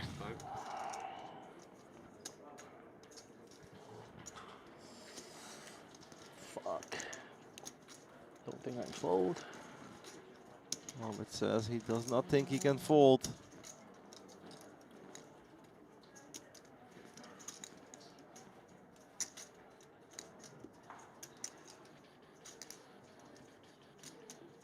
Seconds. How many do you hope have? Two more? 3 left. 3 left, okay. Time. I don't want to lose Albert. I don't either, so I'm kind of rooting for him to fold. Yeah. I mean, I love seeing Martin get chips, but I also love keeping Albert around. But you can understand why he's paying, because 7s is the cuspy part. Yeah, it really is, man. Like 9s, he would have already snapped. And I think 6s and 5s, he would have already folded. Mm-hmm. It's so tricky. Pink jump too. God damn. 5 seconds.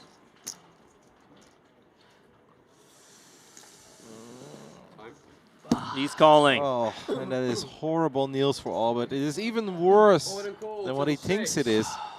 Because we saw on the graphics that the What, 2 7? 7s already got Oh my folded. God. Yeah. Pure pain here for Albert, who's been a lot of fun over these last 2 days. Rock, Albert. Yeah, what's up? Rock. I'm gonna hit it though. You can't. No. You actually can't hit it. And we're in Asia, so the 8s are extra lucky.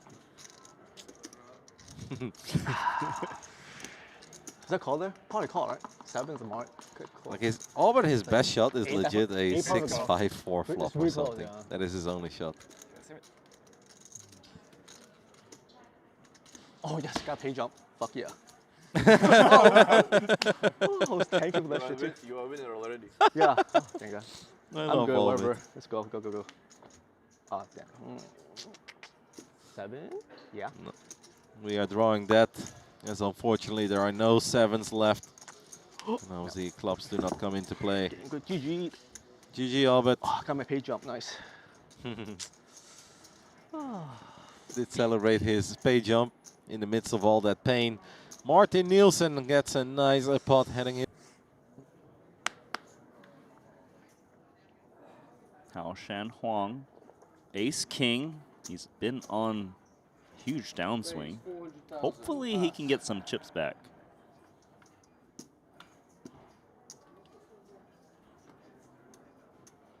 Wong Sum Lee gonna fold 9-6 off. Pass. Pass. What? Gitas looks down at Jack 10 of hearts. Uh-oh. Could be more trouble for the chip leader. I know he's got the best of it for now, but Gitas is on a bit of a sun run from 2 million all the way up to 15.4. This man cannot be stopped. 3-betting would be bad news for him, though. 5 seconds. Okay, so he goes for call, probably because they're a bit too deep to want to 3-bet. Mm-hmm. And why does it feel like he's just destined to flop best here, even though we just saw Jack hit the muck and whatnot? You feel it? I mean, is your premonition right? Gitas cannot be stopped. Oh my Are you kidding? God, this is no way. Scripted, isn't it? Jesus Christ. He flopped the straight against top 2 pair. That is so gross. I checked. Check. Checks the nuts. Obviously, they are both thinking they're sitting on an absolute Whoa. monster. One of them is the 6 is a dream card for Gitas, as that does not change anything. And this is where we're going to start building this spot, Randy, and it's going to be a really big one. The thing is, Shan actually slow played 2 pair, but that turn card.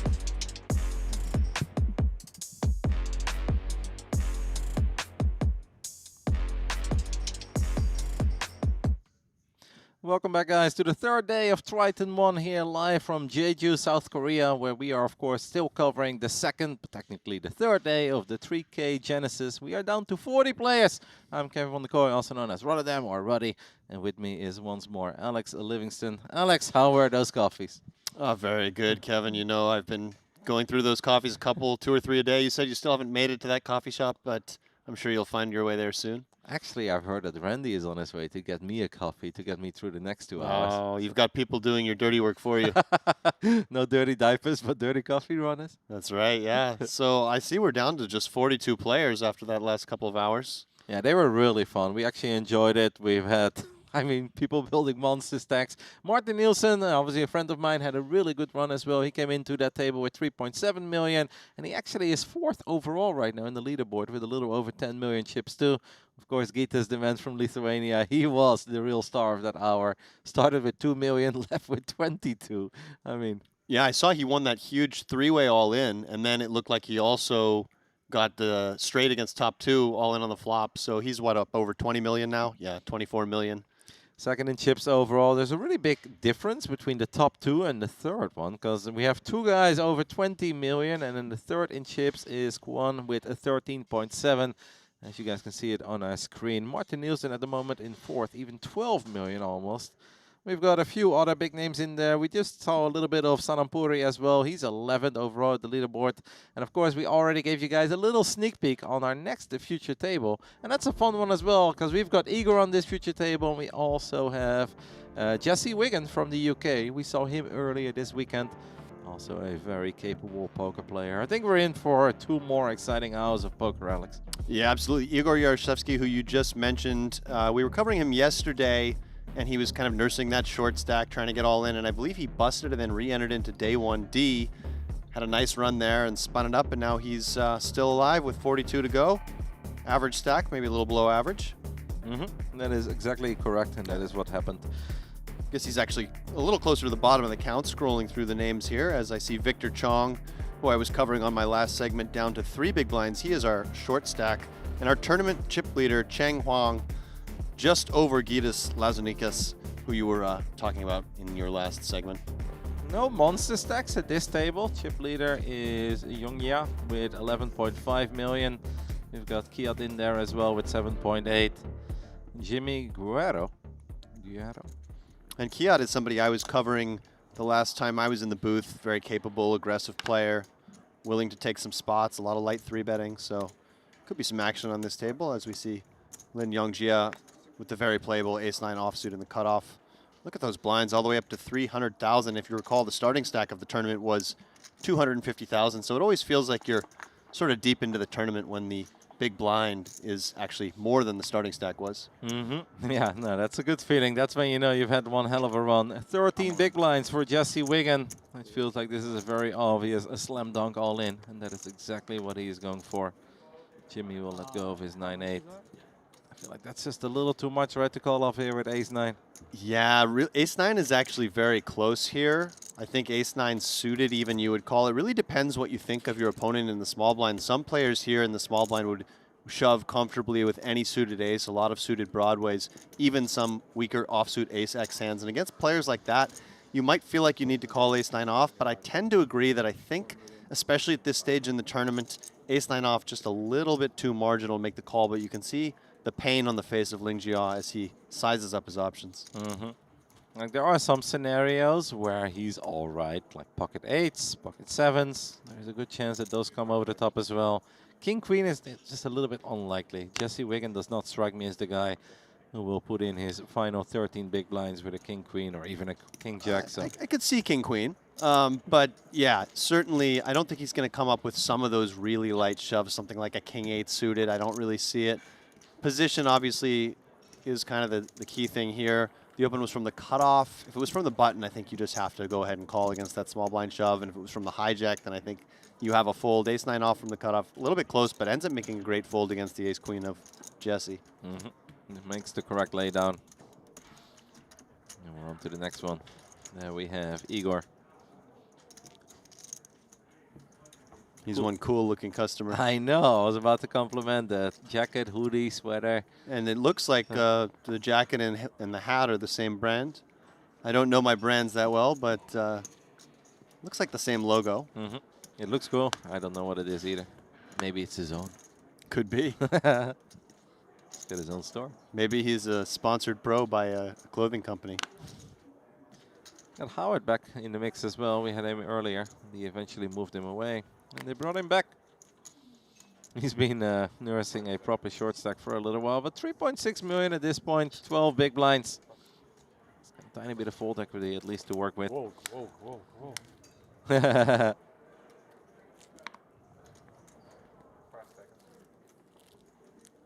Jimmy Guerrero, who we covered yesterday. Jack 3. Throws in a time bank chip. Yeah, just under 20 big blinds. You do want to limp a lot of hands, but when you have an aggressive player who covers you in the big blind, and we can see Yaroshevsky having some fun with it. Yeah. Pops over his hand as well. There's a good chance that he didn't even look at it yet. Only for you. And he gets the walk with 10-5. It is very rare to get a walk this deep into an event, especially if you're one of the shortest stacks as well. Right, yeah, sorry. I said that he was covered, but it was Yaroshevsky who was covered. So I think Guerrero is just trying to decide how light he wants to shove into the 8 big blinds or so of Yaroshevsky, the 6 big blinds or so, and he decided Jack 3 offsuit, just not quite enough. So that also explains the reaction. He took his time, he went over his options, and I don't really hate it. Like, obviously, we don't want to hand out too many walks. That would just be, you'd be missing out on way too much EV there, but letting go of a hand like Jack 3 or 10 deuce once in a while when it's small blind against big blind, especially when you know that the big blind is aggressive and is willing to run it with anything that is remotely decent or, you know, should consider calling in that small blind, big blind dynamic. I don't hate it. Jesse Wigan looks down at Queen Jack suited from the cutoff. Easy open.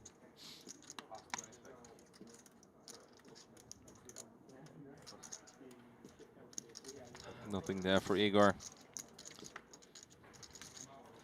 Kiat in the big blind looks down at the 5 deuce offsuit. Not the most exciting hand so far, Alex. They're not treating you. No, not yet, but very early into this segment. A lot of opportunities yet. As we do see not the deepest of tables, as you mentioned earlier. 2 stacks around 36 big blinds. Everybody else is sub 25. So it's not like we're going to see a lot of complex multi-streets, 3-bet pots or anything like that. But you do have to be a bit cautious making lighter opens when you have a bunch of stacks who have those kind of reshove stack sizes against you. And with a 12, a 19, a 20 big blind stack, something to look out for.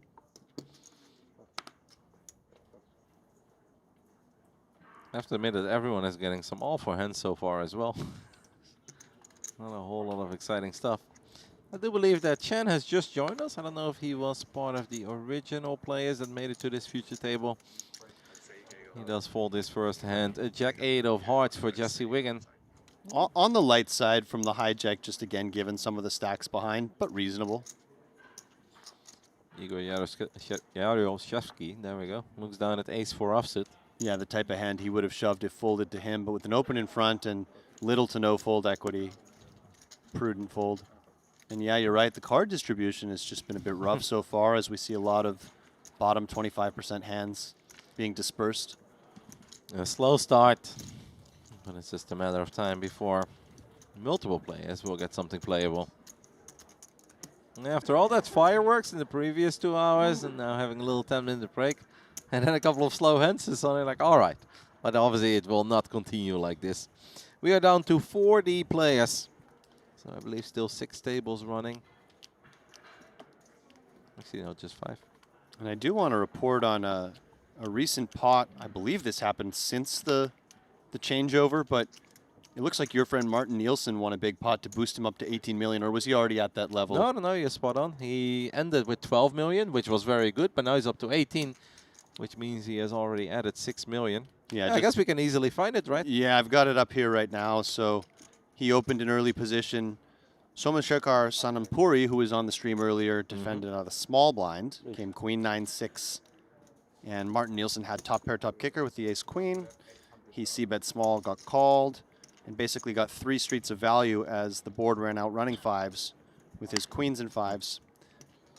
Against an unknown hand from Sanamuri. Going back to our TV table, We saw a whole lot of 5-3 and 7 deuce and Jack deuce, but we've got a few real hands here as Jimmy from France is looking down at the ladies, pocket queens.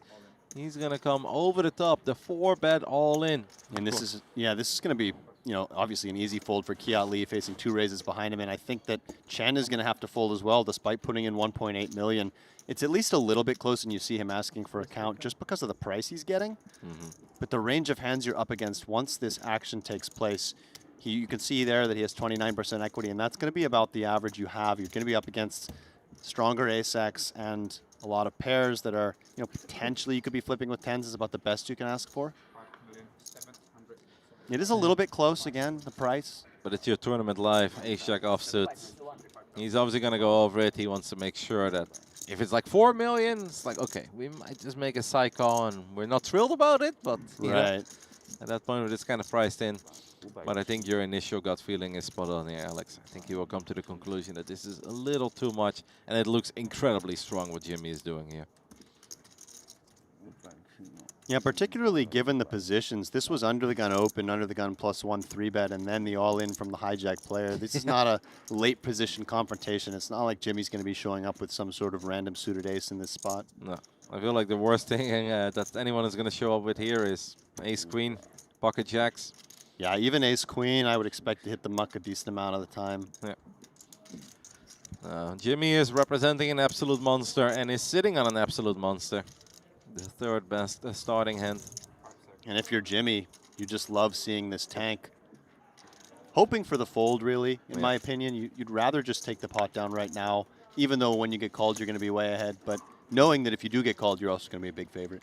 It's a good feeling to have. And this deep into the event, you're always happy when you just don't get snapped. The moment you don't get snapped, then it's all right. Then, unless perhaps you have pocket aces, sometimes you do wish for the snap, but those spots are rare. And this was already a very decent pot to take down. It's not like he opened queens and everybody folded, but nope, we had an open, we had a 3-bet, and then taking it down without having to go to showdown is really not that bad of a result for the ladies. Absolutely. So our first sparkles of fireworks here at our next future table. And perhaps the most notable player at this feature table would be Kiat Lee, who has quite the Triton resume. 2 titles, multiple runner-ups and 3rd place finishes. He is number 22 all-time in Triton earnings out of Malaysia. And knowing how long Triton has been around, being 22nd, it's pretty good. Pretty good. Igor looks down at ace-9 of diamonds. It has been folded to him. He is playing a little over 7 big blinds. Yeah, I think clear all in, just taking his time, maybe balancing his timing. He is using some time extensions. Perhaps we could be on a pay jump bubble, something like that. Sometimes you'll see players extending their decision-making process. Yeah, 7 bigs, ace-9 of diamonds. 1,500,000. Basically goes all in, but leaves himself with a few chips behind, just in case he faces a 3-bet and a 4-bet, and he knows that ace-9 is never good. Yes, but even then, I think he would be calling off. I just think that he there is a pay jump bubble from 40th to 39th, an $1,800 jump. So I believe just 3 million. That's more than half the buy-in. We do have a very quick 3-bet coming out of Kiat with the ace-jack of spades.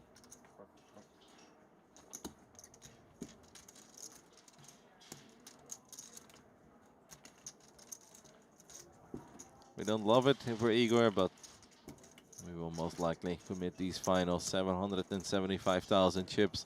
You see his eyes diverted by the clock.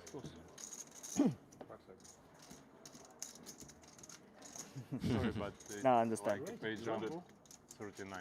You're right. You're right. No one at the table seems to be very bothered by Igor taking his time. It does feel like the deeper you get in tournaments like this, the nicer everybody gets as well, because everyone's already kind of happy with the run they've been having. I think an emotional free roll at that point to an extent. Everybody's already made a little bit of money. Yeah. Besides perhaps the players who are in for 5 or 6 bullets. Yeah, I don't think too many people did. I feel like there was one that I saw at least 3 entries, but I really haven't seen too many people enter 5 or even 6 times. Because we, of course, yesterday night had the 5K as well. That was a fun event to play, and a couple of the players did enter that. That busted in the 3K Genesis. And today we have the 10K Mystery Bounty running too. Note that by stalling here to hit this potential pay jump, let's say that nobody busts and he doesn't hit the pay jump, Igor will have used up some of those time chips. So if he does end up winning this pot, you know, that could cost him in a sense because he may have some sort of decision later where he's going to want to use those time chips. Absolutely true, but Igor is also the kind of guy that has a crazy amount of experience that I think most of the time he'll be fine without them. I believe you are correct. As you can see, the Triton card protector there of Yaroshevsky. That's quite a nice looking item. I wonder if they sell that over in the gift shop. I'd pick one up. Might increase my run good. I'm going to pick one up and then I'm going to rub it to the side of Gitas. Like, There you go, yeah.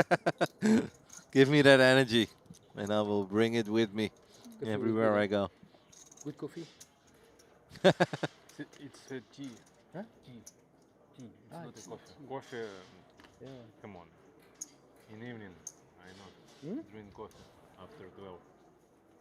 I feel very judged right now by Igor as I just got my coffee at 6:40 p.m. Right. Yeah, you're smart. Yeah, I should stop. Yeah, I'm on my second of the day. We've talked about it before, but this Come on. world champion barista is here from Poland. Maybe you win. Maybe. To like that. But I'm have a worse. A good point from Kiat. Maybe you win.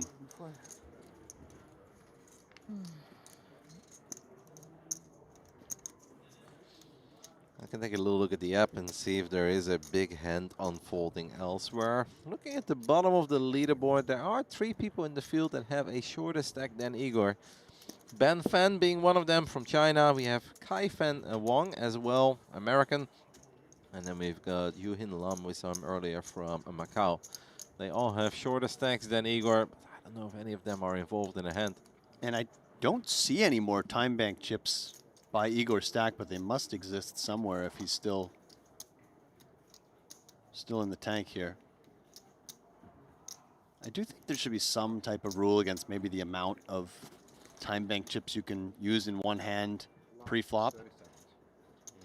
I believe we have entered the final 30 seconds. Yeah, I feel like I have seen scenarios where I was a little bit bothered by it, but I'm absolutely not bothered by it at this point, and it does not seem that anybody else at the table is bothered by it. What I find a little bit more annoying is if they stall forever and then they basically go all in besides one chip and then it gets back to them. Yeah. And it's like, oh, come on. Okay, that was not needed. Well, I've seen these situations handled different ways by different operators. There was one time when somebody was trying to use all their time bank chips just to hit a pay jump, and they had exactly, like you say, 95% of their stack in, and the tournament director told them they were not able to do that anymore. So I don't know exactly what the best solution is, but certainly Good luck, guys. Good luck. Triton does do a lot of good things in that regard with the soft hand for hand and so on to ensure fair play. An $1,800 pay jump is on the line. Diamond in the window. We have an ace as well. There are some ways that we end up chopping this. First row. The boss. It's alright. Of course, a diamond would be great, Niels. Yeah. That is. Oh my goodness, what a card. Okay. Pick up gutshot outs as well, Alex. Pairbot is fine. Pairbot. Yeah, very big card for Igor. Pairbot. Any diamond, any 9, any King of 6. Spicy, huh? Spicy! Squeeze the cut. Okay. And a jack instead. Aces and jacks for Liu Chunkiet, and Igor Yaroshevsky is eliminated in 40th place. No, you keep a lot for next week. And we do see a few people in the chat saying this amount of tanking makes poker look bad. I tend to agree.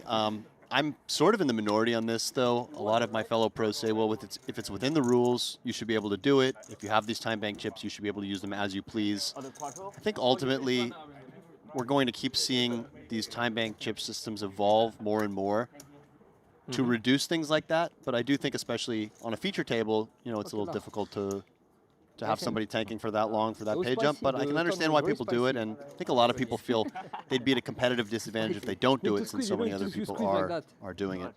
I absolutely agree to some degree, but I find it a lot worse where you had tournaments in the past where they didn't use the time back extension chips, and when people have really obvious clear-cut decisions, let's say under the gun 9-3, and they still want to take the 25 seconds because they always want to take 25 seconds, that I actually hate a gazillion times worse than somebody tossing in every single time bank chip for a potential $1,800 pay jump. I believe that's something that Triton does really well on the bubble, where they have those fast action time chips and where you only get 10 seconds if nobody's open in front of you.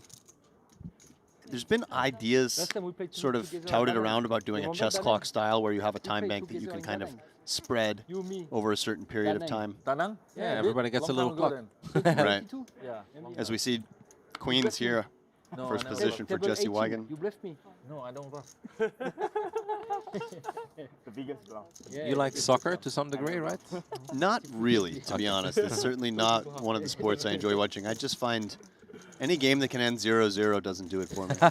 Or 0-0, I suppose I should say. No, 0-0 works for me. That's fair enough. And the reason why I call him Jesse Wigan is because there is a football team in England called Wigan Athletic. Okay, so maybe it is Wigan, not Wigan. I wasn't sure. Yeah, no, I'm not sure either. And it's very tough, obviously, for us to know how to properly announce every single name of 1,185 runners. But I feel somewhat good about Jesse Wigan. Nice looking flop for queens with the queen of hearts. Small bet seems nice here. You can get called by tons of worse hands, worse draws. Start building a pot. No one say why. Yeah. It's always a little bit tricky when it's a monotone board, but for holding the third best possible flush, we can't be too worried. TD. Despite flopping bottom pair, poor visibility for Chen. Barring hitting an offsuit 6 or 4, very difficult to proceed on a lot of turns. Sometimes pose, sometimes Does just come with the fold. I like this. Just because you flop a pair doesn't mean you need to continue in all situations, and that was one where he had about the worst version you could have of flopping a pair. I think that's a really good example of, yes, it is hard to flop a pair, and if you do flop a pair in the big blind, you want to defend it, but not always. And, well, what are scenarios? This is probably one of them. Right. 3 hearts, you have no heart. 2, you have bottom pair, you have no kicker. Under the gun has a very strong range, c-betting. It sucks to give up a pair when you do flop one, when you're defending the big blind somewhat wide, but I think this was a really good scenario to fold. Not just because he was beat. I think overall, as you said, very poor visibility. Not many exciting turn cards there.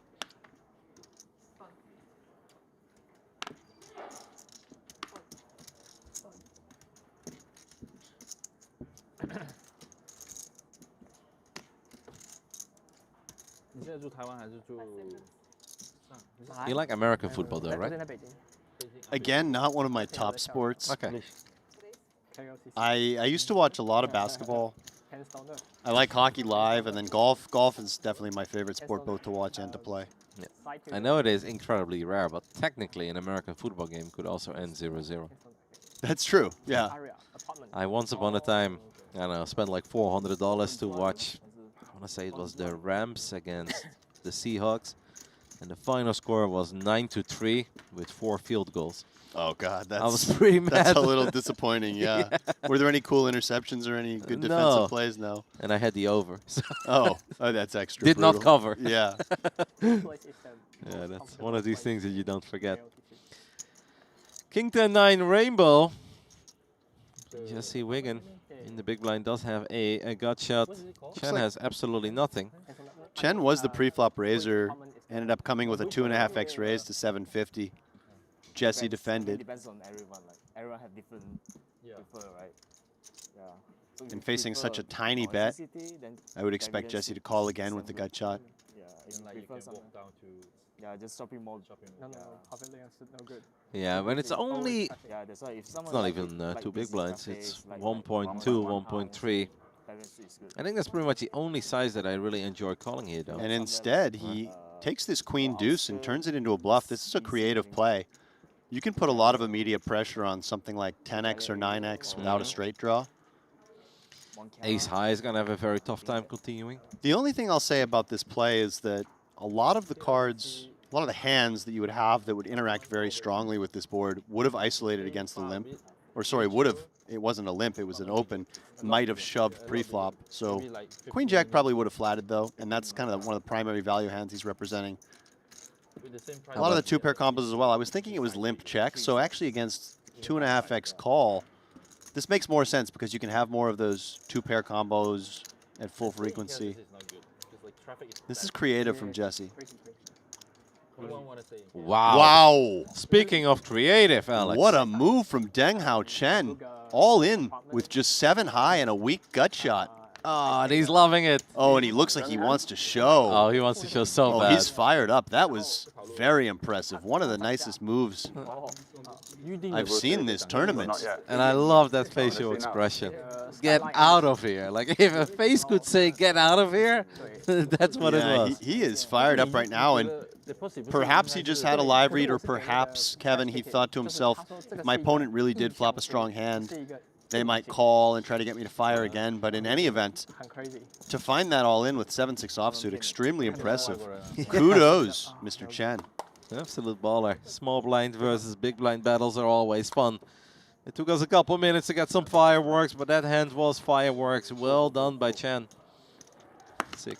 And by the way, to make a play like that, impressive on its own, but to do it for your tournament life with 39 left in this $3,000 event with 560K up top. Yeah, sick. That takes some cojones as we see pocket fives in the hijack.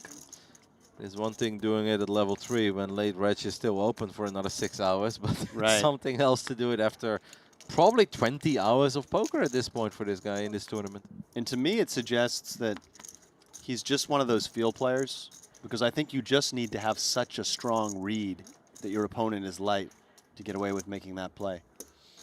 Jimmy Guerrero looks down at King 6 offsuit. His neighbors love it. The Germans are obsessed with any sort of King 6. Whether it's suited bit or of a offsuit. tight fold there from the King 6 off, but understandable versus hijack open off 30 bigs. Yeah. I can't fault him for it. If it was suited, it's like, okay, we can at least take a flop and see if we can get lucky, but offsuit. Maybe if he was German, Alex, then he would have gone through. Actually, a kind of a contender for occasionally coming with a 3-bet bluff to those King 6, Ace 6 kind of hands, specifically out of the big blind, specifically at around these stack depths, but certainly folding is reasonable too. I know you are a man who has mentioned a couple of the watches before. What do you make of the watch of Jimmy? It certainly looks like a nice watch.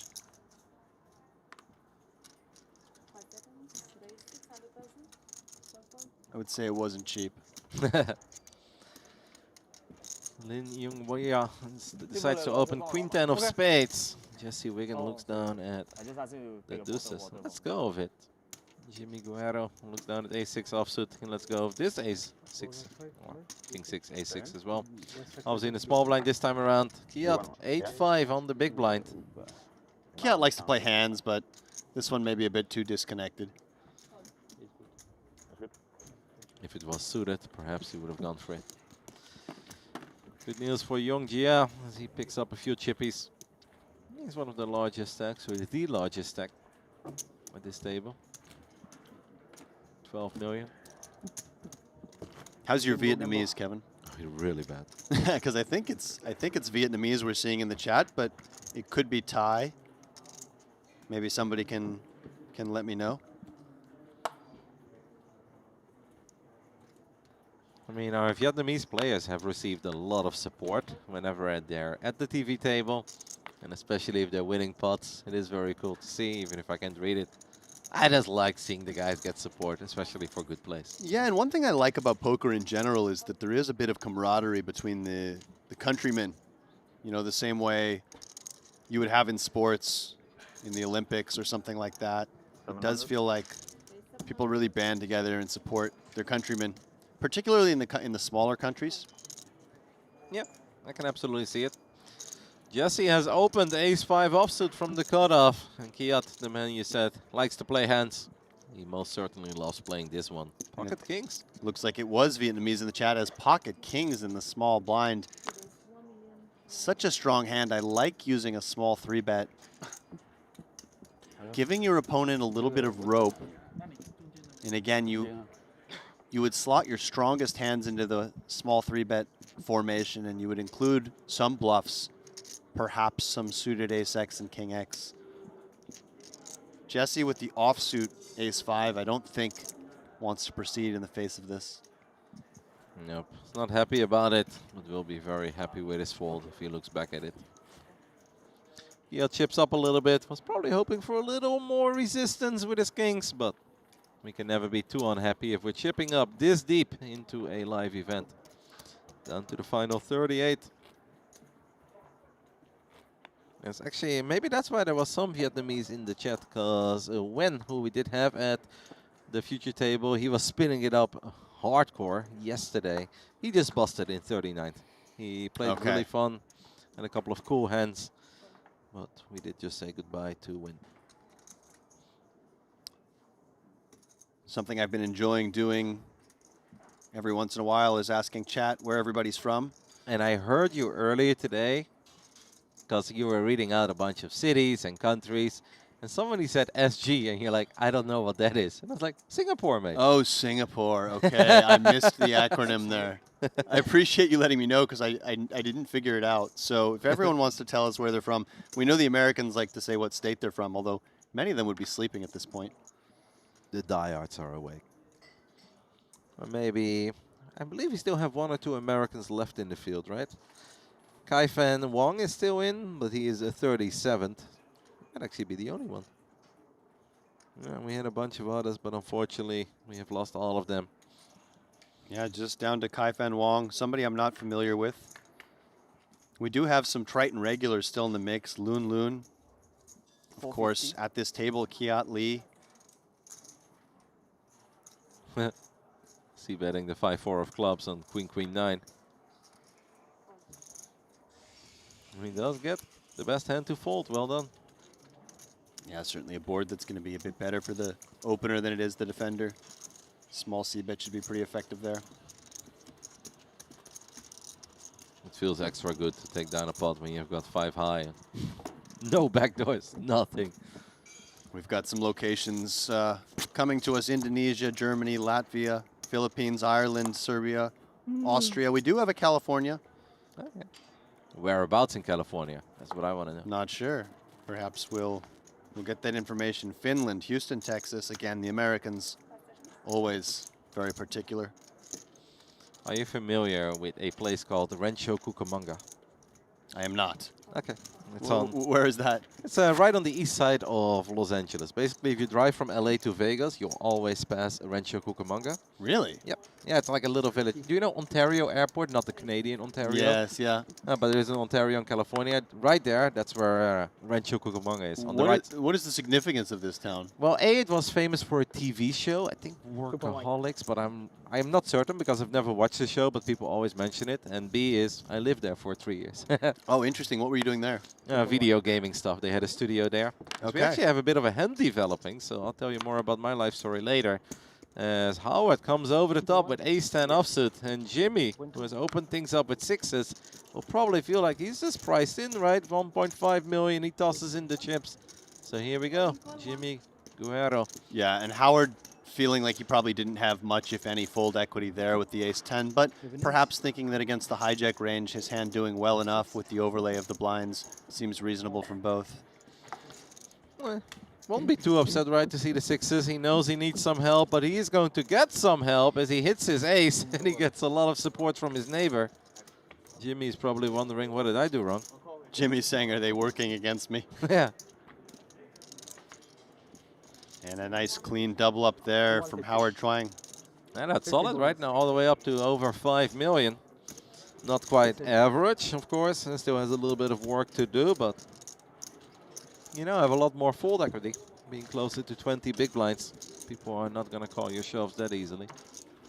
He's been doing a really good job at hanging in there because he's been on the shortest side of things for the last 2 hours and a bit, but man just refuses to die. Picks his spots very carefully. Hanging around. I see what you did there. Alligator blood. 8个 BB 7个7个7个在旁边 We've got Turkey, France, the Philippines, Utah, Russia. Nice international audience as usual. Have you ever gone to Utah? I've been to Utah quite a bit, actually. I love Utah. There's great hiking in Utah, and it's not far from Vegas. So typically during WSOP, I don't take a lot of time off during WSOP, but I might take 1 or 2 days and do a little hiking in Utah in the middle to try and recharge the batteries as we see. Do you drive Queens. Yeah, it's really not far. It's about 2 hours, 2.5 hours to one of the nice parks there called Zion. Maybe closer to 3 hours. I actually thought it would be like 5 or 6, but if it's only 2 or 3, then I completely understand. Yeah, the border's only about an hour and a half. Oh my goodness. Well, this is going to be one of these hands where they both are going to try to outplay one another. That's the first time we see this in 3 days of live poker, by the way, yeah, at least on the future table. I can't remember seeing... We've seen a couple players have the same hand, like 6-5 suited or something, but I don't remember the same big pair. Yeah. All in and a snap call, and this is where we get the chuckles. And what a devastating way this would be to go if you're Howard. Don't even say it, Alex. Well, there was a very... I know, aces against aces, right? You remember that one in the $1 Million buy-in? Yeah. My friend Connor Drynan at the losing end of that to Kerry Katz. I remember reading That's how the Kerry article. built his empire. Yeah, I remember reading an article about that. No harm, no foul here, as the rainbow board provides little drama.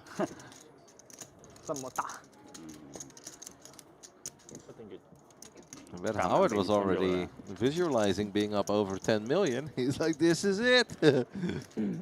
Queens, let's go. Yeah, you get very excited when you find yourself in a 20 big blind each all in with pocket queens, but the quick reveal. Of course, alongside the potential final day of the 3K Genesis, we are currently running the 10K Mystery Bounty with lots of big players in that field already. Both of the Foxens are in. Tom Fuchs is in as well. Michael Watson, a man with a very impressive Triton resume, is in there. Nico Koop has opted into the 10K Mystery Bounty. My Russian friend Anatoly Filatov is in there. He finished second, by the way, yesterday in the 5K. Yeah, that's right. Nice start to the series for Anatoly Filatov. Second place, just missing out on that first trophy awarded in this Triton ONE series.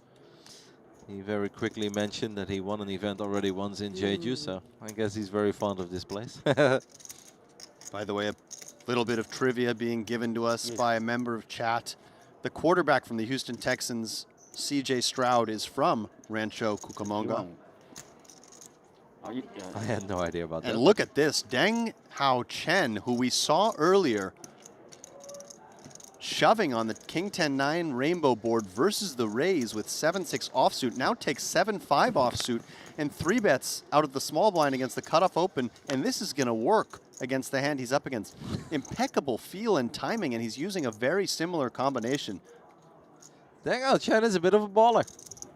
Not the first move he's made here. This guy is not afraid at all. I mean, I'm just a little flabbergasted right now. I don't know how he picked this combination of cards. It seems he has a stone read on when his opponents are weak. If we do this twice within 7 minutes, you do kind of wonder, how did we get away with this? We did see yesterday a limp re-raise with 7-5 offsuit from a different player out of the small blind. Seems to be a hand of choice to display aggression in the last couple of days. Howard looks down at 5-4 of clubs. It's a fun hand, but under the gun +1, it's a little too early. Yeah, you'd rather see the pocket jacks here of Lin Zhongjia. Understatement. King Queen for Deng Hao Chen. Yeah, you've got options here as Chen. I think using this as a 3-bet fold is very reasonable. Now, keep in mind he did just 3-bet the very last hand, so perhaps he feels he'd get a little less credibility. There's always a bit of a leveling war in those situations. But he does come with this 3-bet. And I think it'll be generally music to the ears of the player in the hijack. Yeah. Because he knows he's up against a range that can actually include some weaker pairs for value, perhaps, in addition to plenty of 3-bet folds. And looks like a very comfortable all-in, in my opinion. And I think we'll get there, or at least a 4-bet. But the funny thing is, if you're Deng Hao Chen and you're raising 7-5 or you're jamming 7-6 and you've got nothing, the 3-bet with king queen offsuit actually feels really legitimate. It's like, yes, I've got it, guys. right. But we did announce all in immediately. And Deng Hao Chen realizes that he cannot get away with murder each and every single round. Would have been fun to see him just call. I know that is tough to justify. You open the door for someone else to come over the top. But taking a flop with king queen against jacks is obviously not the worst outcome. Nonetheless, a very reasonable 3-bet fold candidate. Just happened to run into a premium pair. I feel lots of hands do qualify in the eyes of Deng Hao Chen as reasonable 3-bet candidates. I see somebody in chat asking if Mueller is still in. Samuel Mueller, yes, indeed. He is in 11th place. And by the way, if you want to follow along with what's happening on all the other tables at home, you can open up the Triton Plus poker app. Kevin, I know you're a big fan of the app. Yeah, we've been raving about it, and some of my friends have been teasing me. They're like, all right, it can't be that fun or good. I was like, no, legit, guys. I've been having so much fun. I'm following the side tournaments, even when we're sitting here, just taking a little look at everything that's taking place in the 10K mystery bounty. I made my account at the end of the first day. You really don't have to make an account to use the app. But if you do make an account, you can actually like favorite your players, and then it becomes even easier to track everyone, and you don't have to go down these long lists. Now, if there's only 40 players left and you're interested in Samuel Mueller, you'll literally find out within a second. But if there are 500 people left and you're looking for someone specifically, then it's actually super nice to give them a star, as I call it, favorite them. By the way, look at this. Sorry to cut you off, Kevin, but we have a 4.3x open from Deng Hao Chen in the cutoff. Not something I've seen much of. We did see a player make it 5x. Oh. Deng Hao Chen. I want to know what Deng Hao Chen had for either breakfast or lunch today, because he's out there. He is doing some things. He is putting those chips in pots in ways that we may not have expected. Yeah, there was nothing. And the man just made it 1.3 million with king 3 of clubs. If you're Lun Chao Kiat, you would have shoved against a regular open size as well out of the big blind with ace-queen offsuit, but how happy are you that now it looks like you might win a couple of extra big blinds if your man folds? He did. He basically gets a 3-bet for a regular open. Yeah, Deng Hao Chen has been very fun, and he's making this TV table worth watching. But obviously, if we're that out of line, we're going to be wrong very often as well. And he's going to lose a few more chips. Indeed, nice pickup there from Kiat. As I look at the stacks on the outer tables, somebody who may have flown a little bit under the radar to this point, but who has a very impressive tournament resume is Ignacio Moran, the Spaniard. Always see him doing well at WSOP events. Strong online player as well. Has 2 Triton cashes previously, both for over $200,000. One in Cyprus, the other in London. So perhaps frequenting some of the European stops we've had. The moment you mention him, I saw him fall down the leaderboard. Oh, you did? Okay. And he lost 2.7 million chips with aces versus Jack 10 Oh, my offsuit. goodness. I jinxed him, did I? No, but he's still in. He still has 5 million. But that's so funny because you mentioned him. I'm looking down the list, and I see him just disappear. Just a free fall. That's going to be like the Jeff Platt curse. You know, everyone wants to avoid doing interviews with Jeff Platt because I think what happened is somebody did an interview with him at one point and busted shortly thereafter, and then he got known as cursing people. So maybe I'm going to develop that reputation as I shout out people on the leaderboard and they fall from the sky. I believe a lot more in the Alex blessing. A smaller open size this time from Deng Hao Chen, although still 2.7 bigs. And for Howard Chong in the big blind, certainly you want to continue. The question is it in the form of a call or an all-in? I feel Deng Hao Chen perhaps had one of these world-class coffees too many. He's very active and he's very hyper. We're at the final 38 of a field that was consisting of almost 1,200 runners. Yeah. And he's getting involved in every single hand, and he will probably love this flop, but we know it's very bad news for him. And off similar stacks here, top pair against top pair, this is a disaster for Deng Hao Chen unless he can find an 8, because I don't see any world in which the money doesn't go in here. And that's a bit of a problem as well, right? When we're opening so wide, and if you then do connect, you suddenly feel like you've got it, but at the end of the day, we've got top pair and no kicker. Yeah, but at this stack to pot ratio, really no getting away on a board like this where your opponent can also have draws. Let's see how Howard Chung decides to play it. Of course, Chen. There is a world where he hits an 8, maybe some backdoors. A 7-5 could still lead into an 8 high straight. The only thing that could maybe save Chen is, besides improving, like you mentioned, if Howard just calls here, which it looks like he does. Now, let's say the turn is something like an ace of diamonds. It could freeze up the action. Oh, my goodness. How about an 8 of spades? What an absolutely brutal turn for Howard here, who just called the flop to keep his opponent's range a little bit wider. And if he checks here, which I expect him to. That's unbelievable. But he hasn't checked yet, note. How does Deng Hao Chen find an 8 of spades on the turn? Opening big from the hijack. And note that after check calling the flop, a little bit unorthodox, he decides to lead this 8 turn. I think all the chips will go to the middle, Alex. It might take some time, but I don't see Howard getting away. Yeah, if you're Chen here, I'd like to just be all in immediately. You don't really want to call and risk having a card come that could kill your action. Yep. I don't expect my opponent to have too many bet folds here. No. I mean, look at what's behind for Howard. Howard has 2.4 million behind. The pot is 8 million. Howard is probably not loving this all-in announcement. But how do we fold? Even though he was nursing a 2 million stack for a very long time, and he kept on hanging in there, and he kept on surviving. He's just in so much trouble here. And he does indeed flick it in, and he's not going to be happy to see that his opponent 3-outed him on the turn. You're never happy this deep into a tournament if you receive bad news, but receiving that you're up against King 8 here is extra tilting. There are, of course, 3 jacks left in the deck. Howard Chung going to need one of those jacks. They have identical stacks. A jack and a jack only is what we need, but it's the ace of diamonds instead, and Howard Chung is unfortunately eliminated. You can see him shake his hand a little bit. Note also, Kevin, I'd mentioned the ace of diamonds could have been one of those cards that would slow things down on the turn. If you just flipped the order and that ace of diamonds hit the turn and the 8 on the river, then I think Howard Chung would still be in this tournament. Yep. And there's also a chance that if he bets the ace of diamonds, that perhaps Deng Hao Chen not just slows down, might even give it up, even though it's hard to give up on a king. But We're talking about the guy who bet 3-bet all in on King 10-9 Rainbow. I don't know if he's going to fold second pair, but I see your point. The ace of diamonds certainly would be a scary card for both players, and either one could apply some pressure. Is Howard Chen not quite eliminated yet? I guess it is Deng Hao Chen who had a slightly less. Obviously, Howard Chen has nothing that even comes close to having a big blind, but it does seem like we are left with 125,000 chips. So not quite eliminated, and this is where you take a little look at the TV screen. So, what about those pay jumps, guys? Any pay jumps coming up?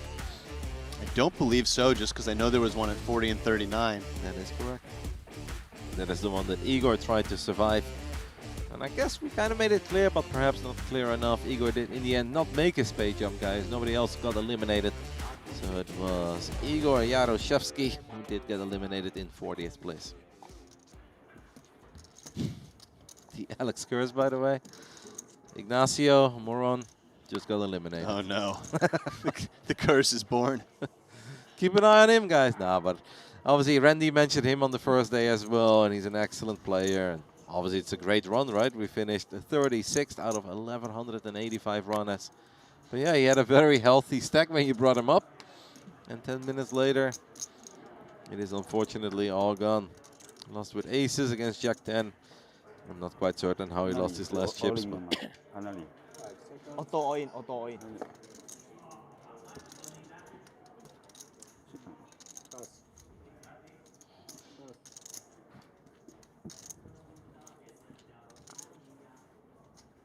不好意思啊，兄弟。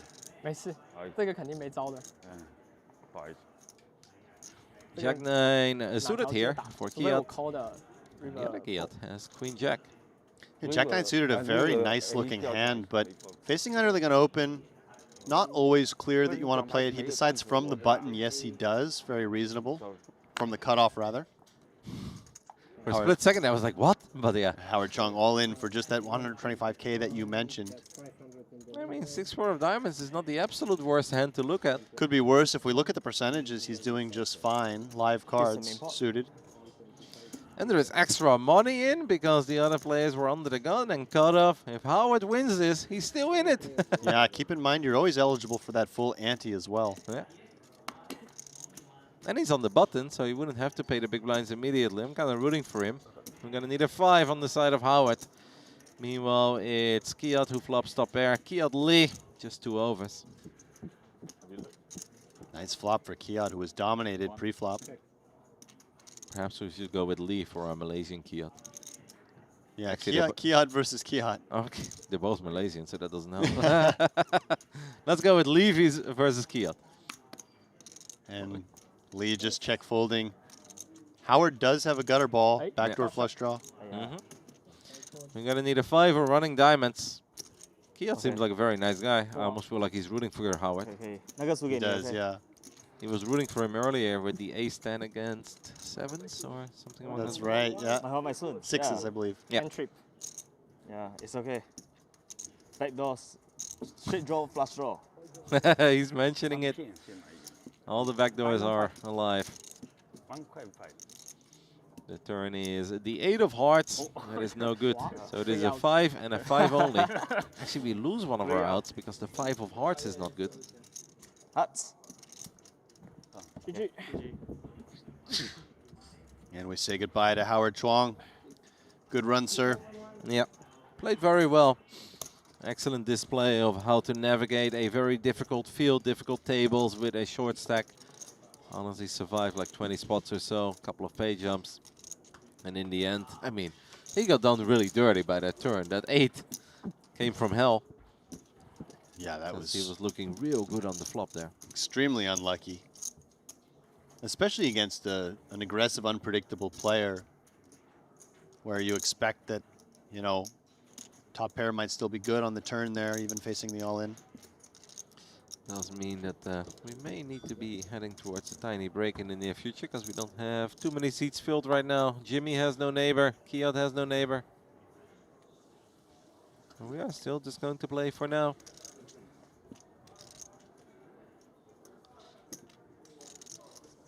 I want to see more of Deng Hao Chen. He's honestly playing like this is out of line poker. Like we can safely say that he has been out of line. Yeah, I mean the 7-5. I mean, to his credit, both the moves, the big moves, got through. Right, the 7-6 bet 3-bet and the 7-5 3-bet out of the small blind. Yeah, but we also had a 4x raise that did not work. Yes, where we that's were forced true. to fold. That's a very good point. I forgot about that one. And now we just had a larger raise as well, where he should have been in a lot of trouble. Just did not end up being in any trouble. Opening from Kiat with ace-9 of diamonds. And Kiat Lee here, yeah, this is totally reasonable here off of 19 bigs. Luchun Kiat, How is his that? countryman. How is that 19 bigs? Oh, I'm sorry. I was thinking the big blind was 400K because I noticed the open was to 8. Yeah. But you are right. The big blind's only 300K. It's quite a bit more. So 26 bigs or so. Wow. And Kiat folds. Folds, I believe. So big pickup there for Kiat Lee. I think ace-9 of diamonds actually somewhat close there. All right, Alex, I have been informed that we are going to, however, take a very tiny break. It's going to last approximately 5 minutes, and then we'll be back. We just need some time to fill up this table. So give or take 5 minutes, guys, and then we'll continue this block of poker live from Jeju, South Korea. We'll see you soon.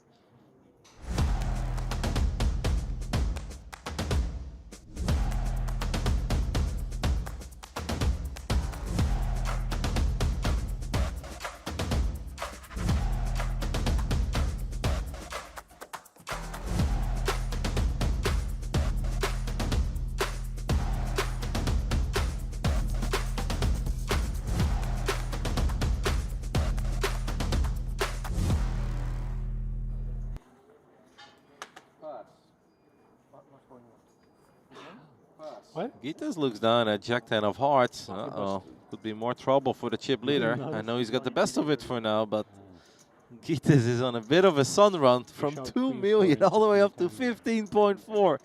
This man cannot be stopped. 3-betting would be bad news for him, though. 5 seconds. Okay, so he goes for call, probably because they're a bit too deep to want a 3-bet. Mm-hmm. And why does it feel like he's just destined to flop best here, even though we just saw Jack hit the muck and whatnot? You feel it? I mean, is your premonition right? Gitas cannot be stopped. Oh my Are you kidding? God, this is no scripted, isn't it? Jesus Christ. He flopped the straight against top 2 pair. That is so gross. I checked. Check. Thank you. Checks the nuts. Obviously, they are both thinking they're sitting on an absolute Whoa. monster. One of them is the 6 is a dream card for Gitas, as that does not change anything. And this is where we're going to start building this spot, Randy, and it's going to be a really big one. The thing is, Hao Shan actually slow played 2 pair, but that turn card is so safe. Yeah, that's the best turn card there is, and there's a very good chance that the river is also going to be very safe. It's going to be like the 3 of spades. And Gitas is absolutely sun running at this point, unless we hit an ace or a king on the river, and then we take it all back. But still, let's build a pot. 550,000. That's almost 3 big blinds, and this is music to the ears of Hao Shang, who thinks he is, thinks he's best here. He thinks he's got the practical nuts. I wouldn't fault him for raising right now. I mean, what are we afraid of? Yeah, Jack 10, but we can't be afraid of the only hand that truly crushes us. Random 6s, but that would be very sick, right? Yes, not rape. Okay, just calling. Maybe there's a scare card that can allow the ace-king to save itself. I'm feeling a very safe 3 of spades on the river or something along those lines. Okay. That's a card that can save him. Absolutely. That is a very nice card for Hao Shang to see, because now any jack makes Broadway. That's a very frustrating card for Gitas. He'll still end up winning the hand, of course, but... It's frustrating in the sense that it kills your action. You know, maybe his opponent doesn't even call one more bet. Hear me out. I think he's going to overbet because he wants to sell the fact that he's got a jack. And then maybe he can level Hao Shan. Bet. 1,300,000. Well, not an overbet, but still 1.3 is healthy. Yeah, it is a bigger bet, but it's not an overbet. Because I think he wants to represent a jack he doesn't have, but then he does have it. Oh man, how do you play ace-king now as played? Feel very under-repped up against a big stack. He calls. Yeah. He's going to be very pleased with himself, though, in the sense that he didn't get stacked. Yeah, but I also think we're still pretty tilted. Remember, he had 12 million not too long ago. He's only got 3.3 now. Yeah, thank you. Against ace-queen, where he was just kind of priced in. He couldn't really go anywhere anymore. And folding ace-jack there would have been very tight. We do have a new player. Who has joined us? Is it Wang Sum Lee? Wang is actually Wong. Wong. But pretty good for the rest. I mean, I'm American, Randy. Okay, so that Wang makes works. Then it's Wang. But we'll go with Wong. It's funny because if I would read that word in Dutch, that's actually, do you know that Wong means cheek in Dutch? Like a cheek? Oh, no. Cheek Sum Lee. Okay. I was not going to go there. Just kidding, of course. All right, finally. Finally. He's got ace-king.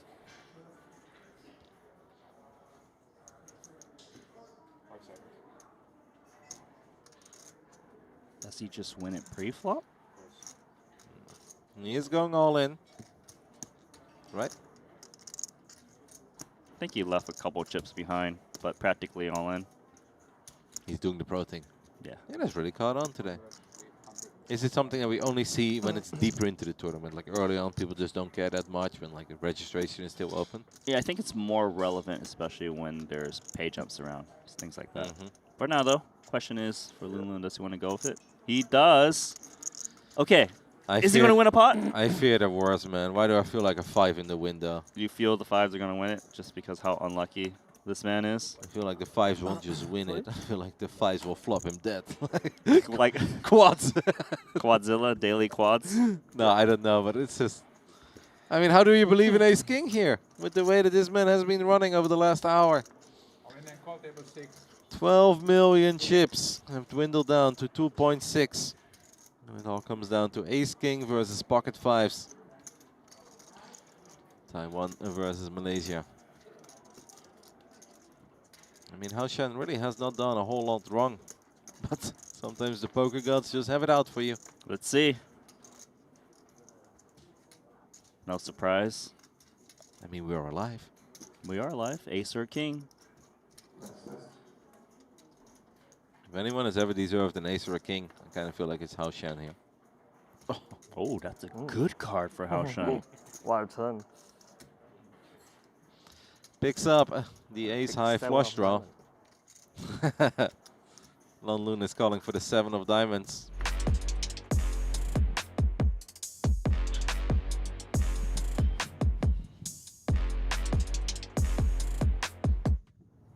Welcome back, everybody, to the third day of Triton ONE, where we are in day 2 of the 3K Genesis opening event. We are back. That was an unscheduled break. We just lost a few too many players too quickly, and we had to shuffle some dudes around. But here we are, and immediately Jesse Wigan finds Ace King under the gun, goes all in. That is obviously a play that you totally approve upon, Alex. Absolutely, yeah, and you can see we are down to just 30 players remaining. Chang Huang, big chip lead over 30 million. Second place is Gus Lazinikas with 22 million. And your guy, Martin Nielsen, the Dane, third at 18 million. And worth mentioning, Samuel Mueller in 4th. Very true. Samuel Mueller, also known as Mr. Jack 4. Not sure if that's the title that we'll be wearing proud, but with a lot of pride. I will always think of him that way. After that famous hand from day 1. I think what we need is a heads up between Samuel Mueller. Now Chen is seemingly doing some math here. But for such an early position open, hard to imagine calling with this weak of an ace. Yeah, I guess because it's suited, he's a little more tempted, but I think he will find the fold. Even though Deng Hao Chen has been a little crazy. We were going over some theories. I personally think he's had a few too many of those world-class coffees, and he's a little wired. Certainly possible.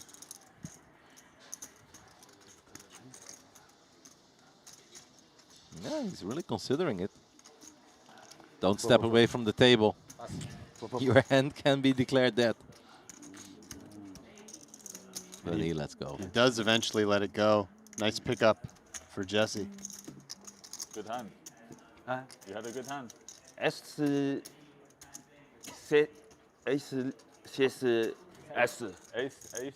no good. S was it S? A7. A6 suited. Good fold. S. Jesse letting him know that A6 is absolutely no good there.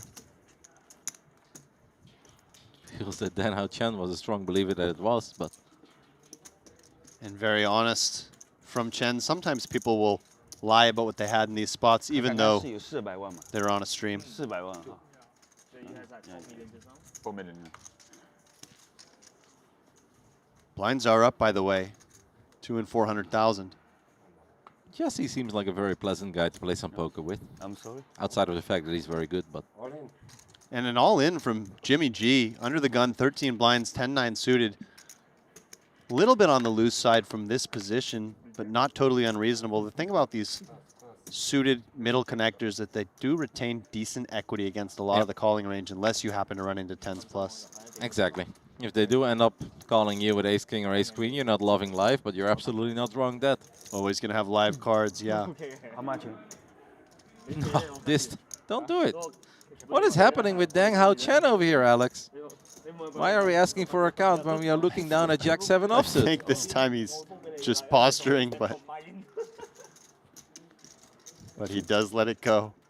I'm starting to get the feeling that every single time somebody other than Deng Hao Chen wins a hand on this table, he takes it personal. Yeah, it might be the case, although he seemed like quite a pleasant guy, too, when he was telling his opponent that he had the ace-6. Yeah, no, absolutely. I'm not saying it in a bad way. It's just, he's like, what is happening over here? Back-to-back hands, I cannot call, and I'm not the raiser. You keep them, you keep them.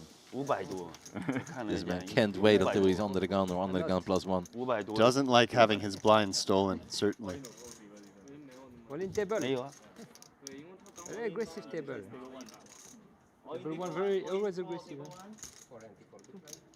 他刚有500多，将近600万嘛。already. 刚有有吧500500 Now, 500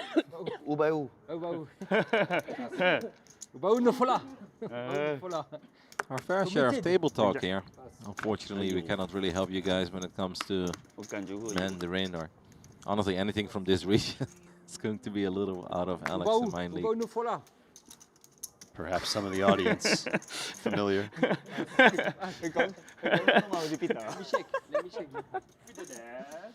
Jesse Wigan looks down at Jack 10 offsuit in the small blind. Jimmy Guerrero in the big blind, of course. Yeah, with 10 big blinds, this feels like a very comfortable shove. And Jimmy G won't be able to call with such a weak queen. No. Where do you think he starts calling with a queen? Is it like queen 9, queen 10? Yes, right around there. I think queen 10, you're definitely meant to call. Okay. Queen 9 offsuit might be one of those hands that's just barely a computer call, but I could see people folding in practice. Probably. You have Jack 4. You have Jack 4 suited. No. Huh? No. The flip. Better than Jack 4 suited. King 4. The flip. King 4. Jimmy putting Jesse on Jack 4. Huh? Yeah, deuce. Deuce. Putting him on the one hand, he would have pipped on both sides with the queen 5. I'm sorry. You can't call. You just make me sweat, that's all. No, I see it now. I can call. I promise. Last time I called. 500,000 first, no ICM. Right jamming range. Oh, small. Jesse letting Jimmy know that, or the other way around, Jimmy letting Jesse know. 2G And he table. absolutely could call. Stop, guys, stop. And he's willing to make Just wide 2G now. calls as well. Stop. Call the police. Indeed, as Loon now on this table, somebody we've seen a decent amount of throughout the course of the tournament. Yeah. I cut my hand. Veteran of the Triton series. He was a lot of fun to watch earlier as well. Yeah, I like the way he plays. It got folded to Deng Hao Chen, but he does let go of the 5 deuce, so it seems like we have reeled it back in a little. And it does make me happy, because I'd love to keep him around a little bit longer. Yeah. Jimmy Guerrero looks down at King Jack offsuit in the small blind. Olena. Oh, and he's going to get looked up, and we're going to be flipping here. Yeah. It'd be good. Flip. Oh la la, flip. Good luck, guys. Ooh la la. That is very French. I Ooh la la. like this Jimmy guy. Yeah. Good one. I squeeze the river, I squeeze. Give me the river, I squeeze. Baccarat. Give me squeeze. He wants to peel the river. Give me the flop, please. King. Here we go. King Jack versus pocket tens. Look, my Romachun. No, Machun. My Romachun. Okay. 10 for you, so can soon. Yeah, squeeze. 6. Nothing yet for Jimmy, although he remains hopeful. No, squeeze. Give me the river. He did ask for the river squeeze all along. He did ask for it. Good game. But alas. Nice playing with you. Oh, that's very unlucky. As we say goodbye to Jimmy Guerrero, eliminated by Lu Chun-Kiat, who is a dangerous player, now adding to his stack up almost at 20 million now. Jimmy was very excited to announce his all-in from the small blind with King Jack here, of course, completely standard. Kiel was even more excited to call. Did you see how quickly he called? The moment he looked I at it, did, yes. pop! No slow roll there as Lu Chun-Kiat moving up to third in chips. That was the quickest call in the East. And it was a very fair fight. Unfortunately, did not go Jimmy's way. Means we are now down to 29 runners. 見到呢兩隻幾唔開心啊！係啦，見到1 over 最開心咯，但2 over 最唔開心。 By the way, not too long ago, Ben Fen was one of the absolute shortest stacks with what I felt like was legit 2 or 3 big blinds. He's now all the way up to 15, working with a 6 million stack. 23rd overall from China. Nice little run. He had 1.2 million. I must say, getting up to 6 million is going to feel real good. Absolutely, as we see Kiat Lee opening the hijack. Taking it down. The Malaysians are taking over our future table, by the way. Yeah, this is true. 睇到咁計較嘅。 Luchun Kiat 我哋大 Lee. 碼細碼都唔緊要，我哋一細碼大碼就開 Loon, yes. 一定開嘅，爆開嘅，應該嘅，應該好多。 Certainly a country that probably likes poker more than many of its size. 冇驚過。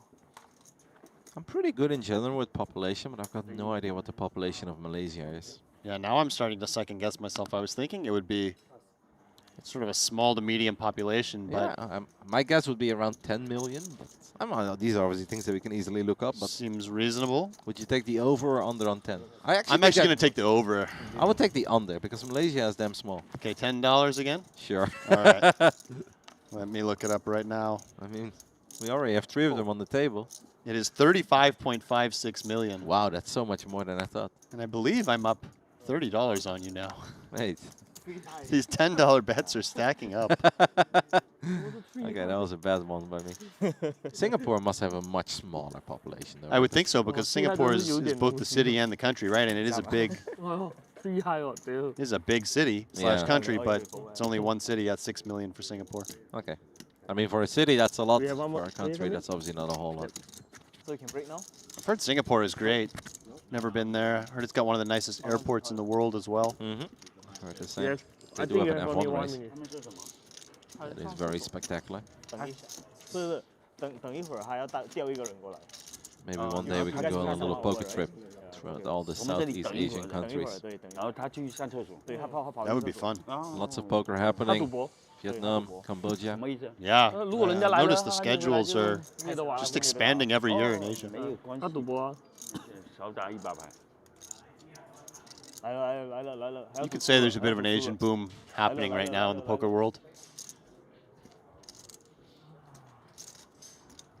Always lots of Chinese players traveling to these foreign events on the continent. At this point, a lot of the staff in this place also speaks Mandarin. I feel like I hear more Mandarin than I hear Korean. Right.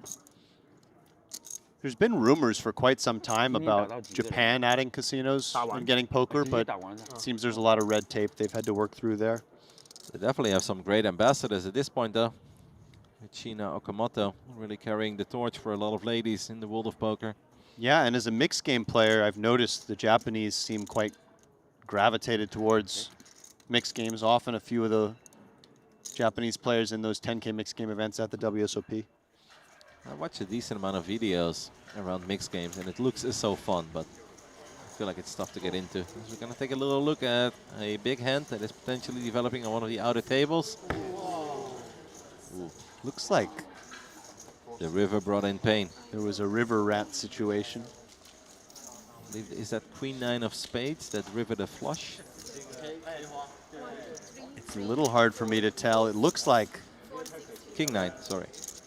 It looks like King 9 of spades rivering a flush. Right. Was perhaps King 9 of spades against the ladies? That's what it looked like, right? Because obviously I see double paint there. So queens or jacks. Yes. Losing against King 9 of spades. As Aaron from Armenia, we did cover him much earlier in the event. That was Aaron, actually. Stays alive.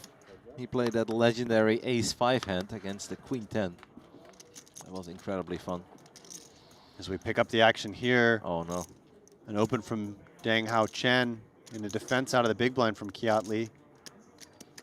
Dang Hao Chen is probably not going to get a lot of credit for top 2 pair. Like if Kiat Lee decides to stick around here, I don't think we can blame him at all. No, certainly you're going to call one here with the middle pair, even against the early position open. The good news for Lee, though, is unless he hits a 9 or an 8, he may be able to get away on future streets. Yeah. I mean, an 8 would be problematic, and 9 would be a straight-up disaster. A 9 would be perhaps death. Yeah. Well, I think he has a little bit more, but... Oh. And this is a bit of an unusual play, although there is some merit to it. Blocking pocket 9s and ace 9.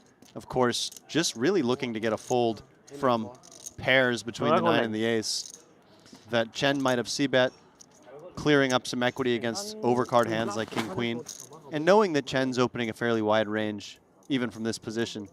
This is why I went oh when I saw that flop, because I just did not think that Deng Hao Chen was ever going to get credit for the super strong handing that he's currently holding. Does make a rather quick call. That might make the alarm bells go off a little bit over at the side of Kiat Lee. And keep in mind that just because he check raised the flop doesn't mean that Lee needs to continue on every turn. Part of why he's check raising is just to take the pot down immediately. When his opponent does continue, likely to give him credit for either an ace or a flush draw. More combinations certainly of ace-x than there are of flush draws, and we could see Kiat slow down here. Yeah. Kiat with a little over 17 big blinds. We'll just check. Deng Hao Chen is not looking to check. Now, if you're Chen, you're probably wondering, what did my opponent check raise the flop with and now check the turn? Does he just have some total air? And perhaps you size down, looking to give your opponent a little bit of rope. Of course, some protection needed on a draw-heavy board like this, but... Yeah. 2.5, I believe. Yep, 2.5 million and a very quick fold on the side of Kiat Lee. So I think most players would have just check-called flop there with middle pair, but not a bad check raise if you think your opponent is, you know, raising pretty wide, because you can clear up a little bit of equity. And I feel like in 4 of the 5 last times that Deng Hao Chen was involved, this would have been a perfectly fine check raise. Just this time, it did happen to have it. It seems like we'll have a little dealer change. And Kevin, I note that we're down to 28 players here on day 2 of the 3K. Now we'll be playing down to 24 players, at which point we're going to do a full redraw of the tournament. The final 3-table redraw. 3 tables with 8 players at that point. At this point we're down to 4, which also makes it very easy for you guys to bring up all 4 tables in the Triton Poker Plus app. You can absolutely do that easily, and then you can just scroll through it. Still have the leaderboard on the side as well. Or if you're more interested in some of your other favorites, you can obviously take a little look at how things are going over at the 10K Mystery Bounty. That is a very star-studded lineup there. We do have somebody in chat telling us Japan will get casinos in 2027, so something to keep an eye out for. I mean, I don't think we need more reasons to visit Japan, as it's already really awesome, but... Very true. We'll add it to the list. That's right.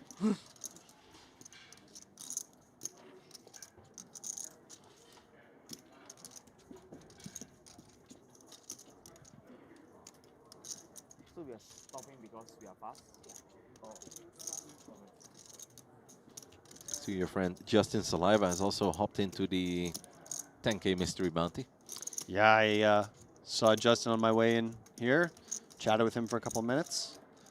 He said he's also experiencing a lot of jet lag, coming over here directly from Barcelona and then immediately jumping into the 3K and playing until 5 a.m. on day 1A, I guess day 1B, and then playing until 3 a.m. yesterday on day 1D. So yeah, I think the combination of all the travel, time difference, but of course being surrounded by lots of folks as well, is just eventually going to wear the body down a little bit. That is very natural. You're going to need a few days to eventually take care of yourself as well. Yeah. You mentioned earlier during like a long series, like the World Series of Poker, you like to go to Utah for a hike, and I think it makes a lot of sense. It does something to you when you have very long days, intense days as well, even if you're not like physically moving around a whole lot while sitting at the poker tables. Like you're actively thinking all day, or you're going over every single scenario. It's very draining. yeah, these days in the booth too, you know, they feel long. They're very different being on one side of the felt or the other, but certainly both require quite a large amount of focus spread out over a 12-hour day. And when you rinse and repeat during WSOP and do that for 3 weeks in a row, sometimes you need to just smell the trees for a couple days.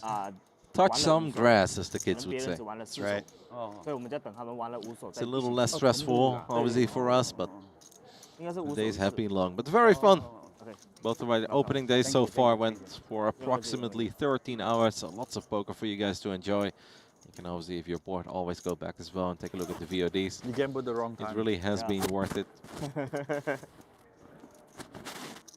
we're getting some cool camera shots from our TV table.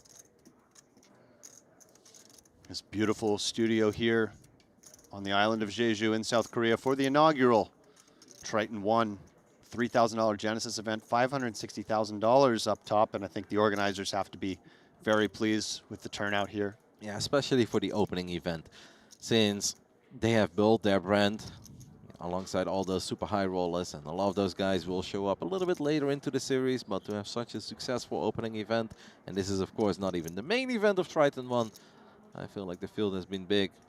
There's been some excellent poker, lots of fun characters as well, and just a very nice mix with locals from the region, international superstars, but also just a lot of poker diehard enthusiasts who saw this as a unique opportunity to participate in a Triton event. Completely agree, as we are still waiting for play to commence. The clock is paused. Perhaps this is one of those soft hand for hand spots where one of the tables has been playing way too fast or way too slow, and they just want to make sure that tables are playing roughly the same number of hands. They do this sometimes when you're close to pay jumps, or perhaps when you're close to the combination. Just scrolling. Yeah, we are on a pay bubble, so I believe that's what's happening here, is that they're trying to ensure that nobody is stalling and trying to take advantage of that pay bubble. So they're just monitoring the tables, making sure that everyone plays at roughly the same speed. We can see 28th place pays 13,100, and it's a $2,300 jump to 27th place. But cards do seem to be back in the air now after that brief delay. You know, we went to the outer table and we saw Aaron from Armenia make that flush with King 9 of spades. We saw a player being eliminated from Taiwan, Taiwan 2. But Sanamuri from India was involved as well, and he had aces. So that was actually a monster pot, and he lost 4.7 million chips in that pot. Almost all in for him. He was left with less than one big blind, but that was a very big hand that Aaron won. That's too bad, as I enjoyed watching Sanamuri, but maybe he can spin it up as we see Jesse opening under the gun with the ace-10 suited. And Deng Chen, this is very similar to what we had earlier, right? Where Jesse Wiggin opened, was it ace-10 or ace-jack? And Deng Hao was deep in the blender with ace-6. That's right. Here, however, not facing an all-in, just facing the min-raise. I expect him to continue, and he does. An ace-high board could be problematic for the very aggressive and adventurous, creative Deng Chen. Adventurous is an excellent word for Chen. King, Queen 4, rainbow. Not what he was looking for, defending the big blind. Perhaps he can just get away, as I think Jesse will bet this board at a high clip. Yep, under the gun razor, it obviously hits his range, and he also has a straight roll to work with. The clubs are still alive. It's not ideal, but it's really not all that bad. Especially not against only the big blind coming along for the ride. And, you know, against most players, I would assume this is just an easy fold, but given the creativity we've seen employed by Chen, you can never discount any form of continuation. And we know this man does not enjoy folding.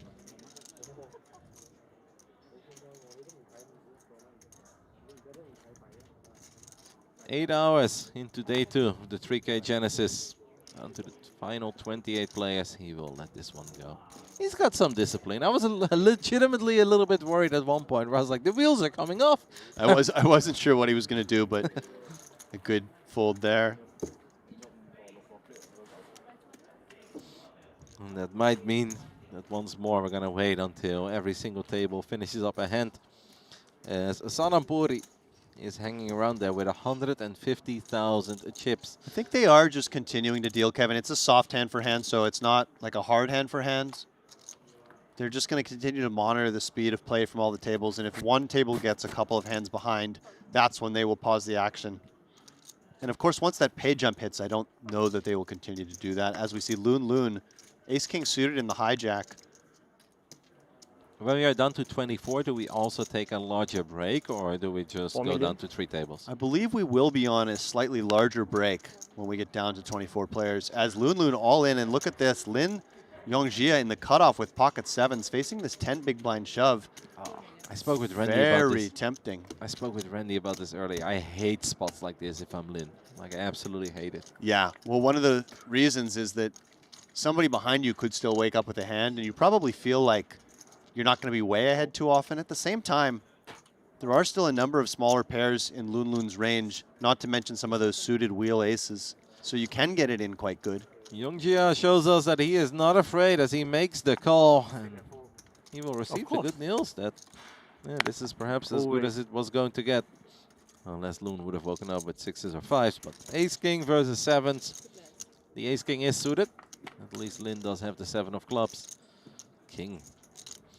King high board is fantastic news for the man from Malaysia.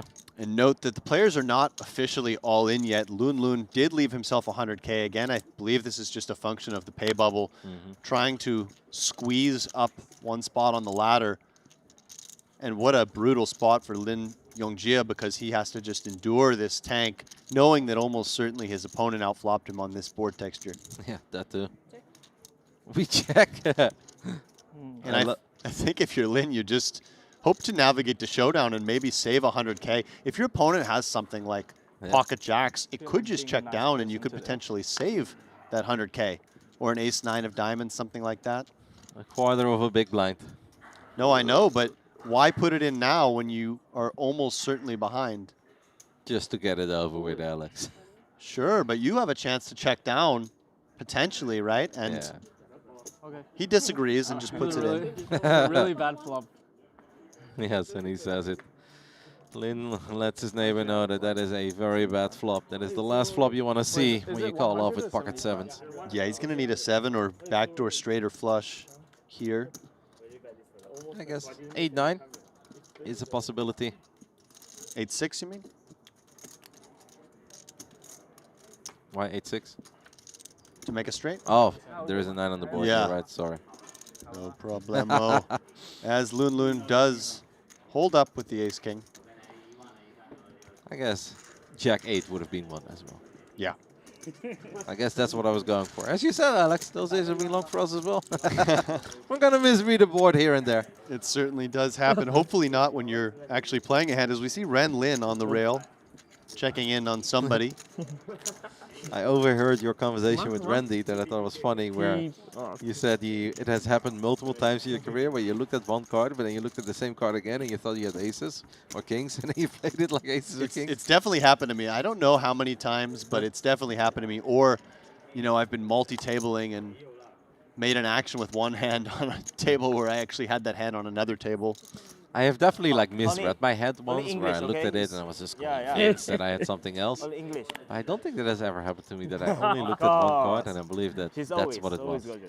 I thought it was funny. I was like, yeah, technically I can see how that happens, because I also like to shuffle my cards a little bit and then only look at one. As do I, and I play a lot of mixed games where sometimes you have as many as 5 cards, so even just seeing one of those cards as being 2 different cards can happen. As we see ace-6 offsuit, bit of a loose open from the hijack, and Chen says, no thank you, this is my turf. 5 million, do what you will. Dang Hao Chen is back, and he's having none of it. Yeah, Dang Hao Chen just doing Dang Hao Chen things. The quick 3-bet to 5 million. Note he had players behind in the big blind with as much as 9 million, where he would have been priced in to call. He's not worried about them. They should be worried about him. This is Dang Hao Chen's world. This is a dangerous man. A very unpredictable man. That is for sure. The funny thing is he has like these little 15-20 minute blocks where he's kind of chill and he plays incredibly normal and even has a disciplined laydown.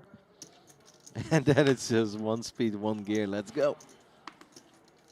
Kiad Lee looks down at pocket 5s in the hijack. He's going to raise it up. Just a min raise to 800K. Dang Hao Chen, Queen Deuce. Looks like he wants to play the rush, but thinks better of it. As Jesse picking up pocket aces, I think you have options here with such a shallow stack size. If you think your opponent's opening wide, you may choose something other than all in, whether it's flat or small 3-bet. Yeah, I think I like small 3-bet the most. The only thing is, off 13 bigs, it looks so strong. It might look real strong, right? You don't have a lot of natural small 3-bets. Totally true. But what I hate about calling is that the big blind can come along for the ride with a lot of hands and can just make it a tiny bit tricky. Obviously, we're not planning on folding aces on any board, but he goes for the small 3-bet. He does go for it. I like it. I think that's my favorite of the options. And to be honest, wow, as we see, Luchun Kiat now, if he thinks that somehow Jesse is light here a lot, he has an excellent candidate to 4-bet rip, because when you do run into a value hand, you're not usually too cooked, although here he's extremely cooked. Especially we got Kiat Lee has pocket fives as well. He lets go of the ace-5 of diamonds. What a perfect moment to let go of it. And Kiat Lee just has to decide, does my opponent have many bluff raises for this size off this stack depth, or am I just looking at a powerhouse? I do feel like we're almost forced to call the 600K, but I don't think we have to come over the top. I agree with you, Kevin. Given the price with the pair, you have to go set mining at least. This would be a very brutal moment for Jesse Wiggin to run into a set. Only 1-5 left in the deck after the ace-5 of diamonds was folded. Ooh. And if you're Lee, this is about as good a flop as you could ask for without flopping a set. Yep. Obviously, there is a chance that Jesse was doing this with ace-king suited, ace-queen suited. There's also a chance that he's doing it with the kind of hand that he's actually holding. Aces. Perhaps kings would have played in the exact same way. Lee makes the fold here. That's a very impressive good fold. I just don't think you can fold here for 600,000 into 3.8. You would have to be so sure your opponent has an overpair. Oh, Kiat Lee announces all in. And I think it's quite reasonable, so far ahead of all those overcards and needing protection against those hands. Any fours? A 4 would be a fun turn card. It is Jesse Wiggin who is all in for his tournament life. That is true. Like you mentioned, 1-5 dead, maybe a 4, a 6, or a 4-ace run out. The club's not working for Kiat as Jesse has the ace of clubs. A little to be hopeful of here for our man from Malaysia, but let's see what the turn brings. Okay, that is a 6, so we do pick up 4 additional outs. Excellent card for Kiat Lee, the 2-time Triton champ, looking to spike a 4 or a 5. He was in that neighborhood, but... Absolutely. Looked like it for a split moment, but it is no good. You cover. Jesse Wiggin will get his full double. Kiat Lee is absolutely not eliminated yet. He's left with 1.6 million chips. Dealer is going to sort it out now. What a moment to pick up aces. Yeah, excellent timing there.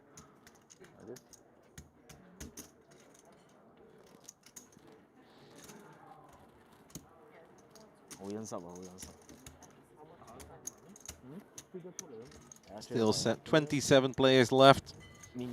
Still Sanamuri has shorter stack with 150,000 chips.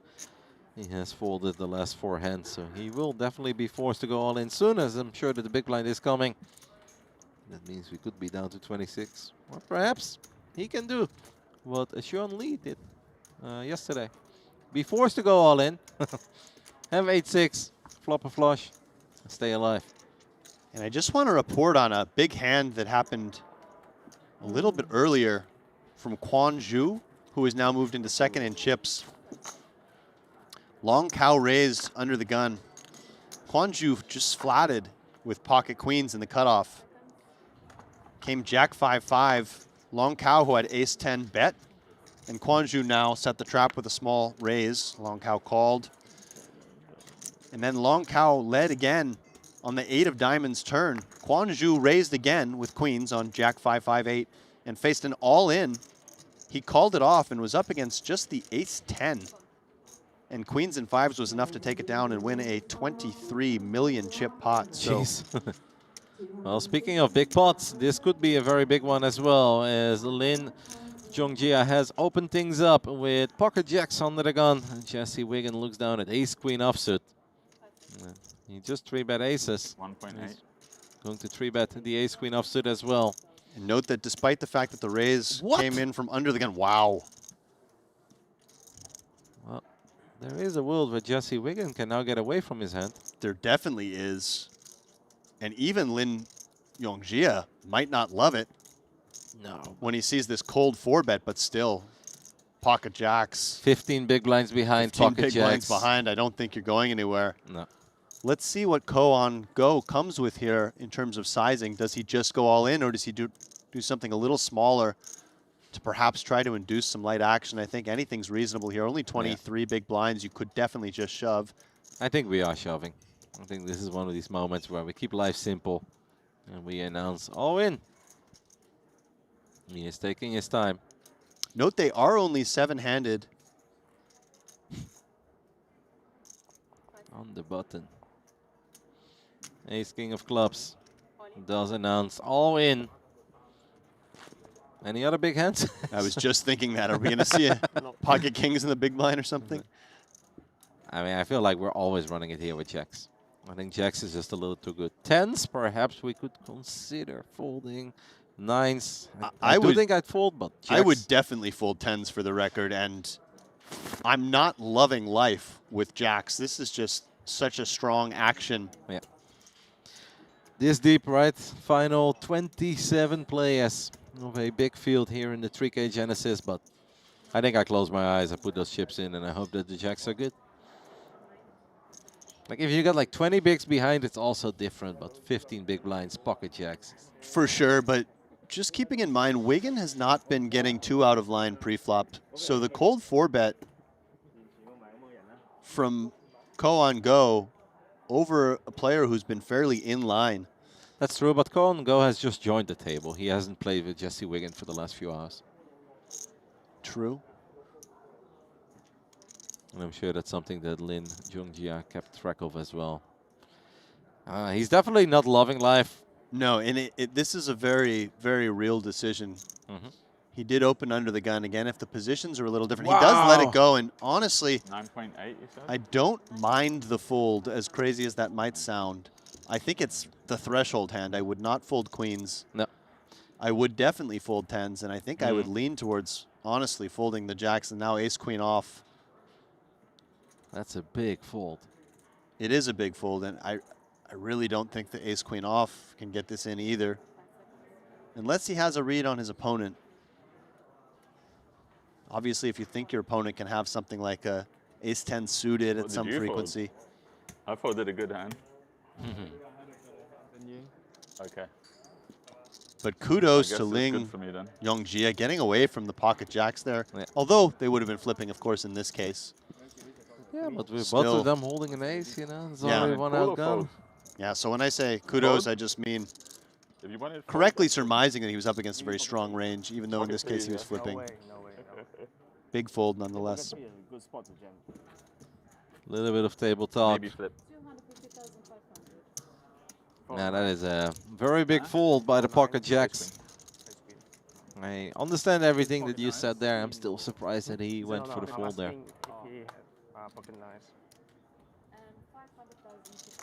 They're not quite telling each other what they all had and what they folded, but we're playing the guessing game. As you said, it was 7-handed as well. I was there. You can see the pain on Lin Jongjia's face, wondering if he made a good or a bad fold. It definitely wasn't bad. Could have been out. Could have also had a lot of chips, Alex. With all that action. Yeah, no, very true. As we see Deng Hao Chen open. Note the blinds are up now, 250-500K, so just a 2.2x open here from Chen, who has shown different sizings. Ace-King for Lu Chun-Kiat, who has been very active on this table. Could this be trouble for Deng Hao Chen, who has shown some moxie thus far? They both have big stacks, by the way. Kiat with over 18 million. And Deng Hao Chen casually sitting on 12 million now. 2.8. As much as ace-10 off is normally a hand that would fold, and look, Lin Yongjia, who just made a big fold with pocket jacks, can he make another one with pocket eights in the big blind facing this action? Must be wondering what is going on right now. 10 big blinds exactly, but I know people love being the aggressor a little more than calling off. But I'd still rather call off with jacks than be aggressive with eights. Raise. Wow, he does do it. He does basically just goes go for for it here, down to 10 big blinds, knowing that Lu Chun-Kiat can be quite aggressive and that the opener, Deng Hao Chen, has been quite wild. And this should save Deng Hao Chen. I thought he might get into trouble versus just the 3-bet, just given what we've seen from him. But versus this action, I think ace-10 offsuit just really shrivels up. And I'm sure that Deng Hao Chen feels the same way. He's been a little crazy and creative, but I think we can let this one go. Of course, Kiat is not going anywhere. And then in the end, it is very similar, right? It is ace-king versus a pair. Now the jacks do perform a little bit better in general. You take away some Broadway outs. And also, in case of 9-9, 10-10 boards, you won't get counterfeited. But in the end of the day, it's quite similar. Chen has not folded yet. 24 big blinds behind. Okay.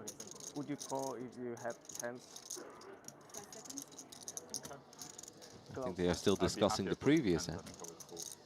And there is the fold from Deng Hao Chen. So we will see an all-in here. Yep. Kiat with the very quick all-in. Seems like Ling Zhongjia left a few chippies behind, but we are going to run it. Pocket eights against ace-king. The eights are ahead. We know at least one ace has been folded.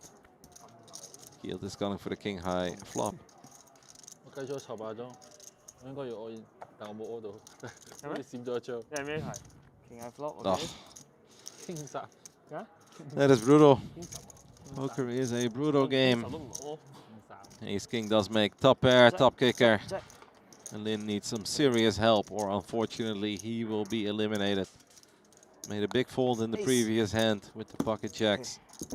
And unfortunately, the eights could not hold up. GG's. Fun player. GG, sir. And, you know, might be crossing through his mind. What if I just played those pocket jacks? Oh, no might. There is no might there, Alex. I have never been more certain of anything in my life that is what is crossing his mind right now. But and nice pickup there from Luchun Kiat, who, again, with his style of play, I think I'm going to peg him as one of the early favorites to win this tournament with the stack he has and the style of play he has. I think he's really in a nice position right now. Yeah, speaking of favorites, Gus Lazinikas, who was obviously absolutely crushing it in the previous 2 hours, has actually chipped down quite a bit. He has gone from 22 million down to 15. Now 15 million is still plenty, but it's also only 30 big blinds, and it's still 7 million less than he had before. So I'm sure that he is praying they move him back to that TV table, because that is where he was doing his best work. This is true. You still need the 25K for 50, that's why they haven't chip raised yet. But they can't trade raise on table for the 25K. Pocket queens here for Koan, no. There's a big hand for the man who won a lot of chips earlier with that ace-king all-in. But he did not get called by the jacks. Kiat Lee left with basically nothing, makes the call with the clean diaper. Clean diaper, you got it. I learned quickly. Oh, he's going to need a lot of help here. We're actually down to 25, which also means that if we go down to 24, Alex, we are going to have an extended break, because we'll be down to 3 tables of 8 players. And there will be a dinner break, so it's going to take approximately 35 minutes for everyone. Seems like the diaper is in all sorts of trouble. That is about as bad of a flop as you're ever going to see with 3 deuce of diamonds. Yeah, looks like we're headed towards that break you speak of, barring some... No, we're going there. Yep. So, good game to Kiat Lee, Triton veteran. I'm sure he'll be jumping right into that $10,000 mystery bounty tournament. That will be running all day until the early hours, deep into the night. That means that is going to do it already for our segment. A lot shorter than your first segment today with Randy. Actually, it's been a bit unusual because the previous days my segments have been about exactly 2 hours.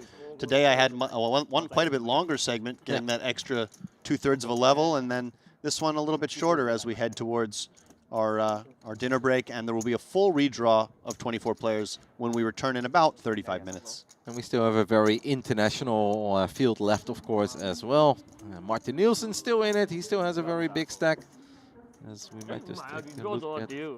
Are these highlights? No, this is live. Redraw. Yeah.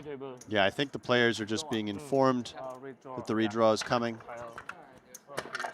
Yep.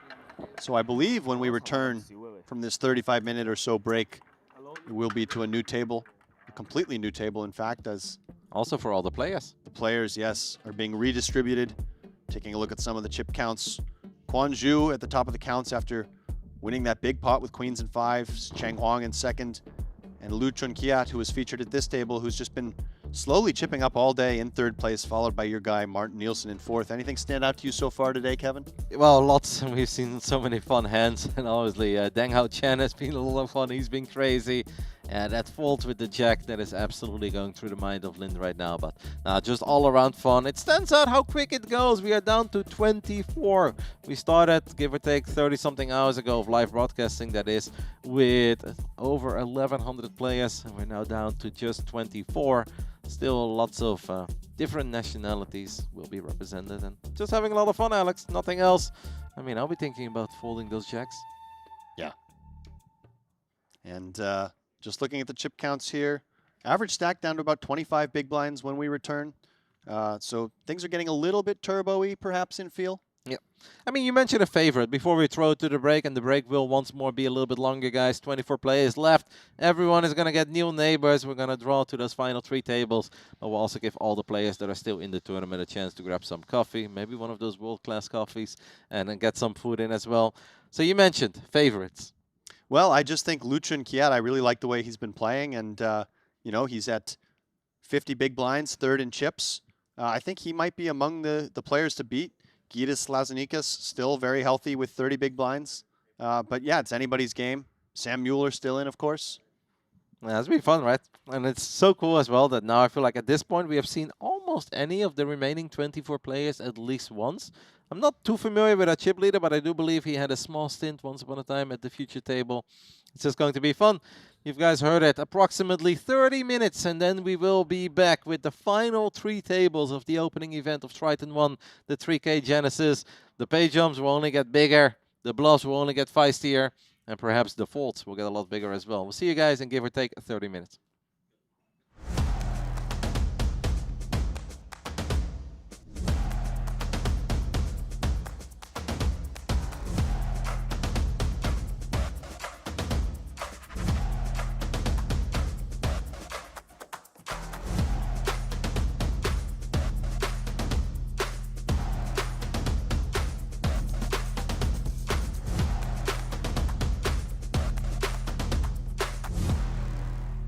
You know that Steven Song factor is coming to mind. Is No, you Steven do. Song doing one of those ace-5 suited things, ace-4 suited? Could he probably have some suited broadways? He's got to think the flat behind him is weak too, right? But what a disaster for Song, unless he can find a 10 on the flop, running into the aces here.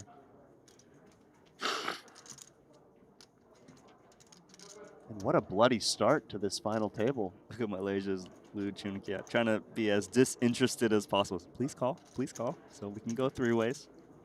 Yeah, you know, that's always one of those spots in poker where you have to try to think about something else or pretend you have a different hand. That's what I like to do there a lot. I like to pretend I have pocket 7s there.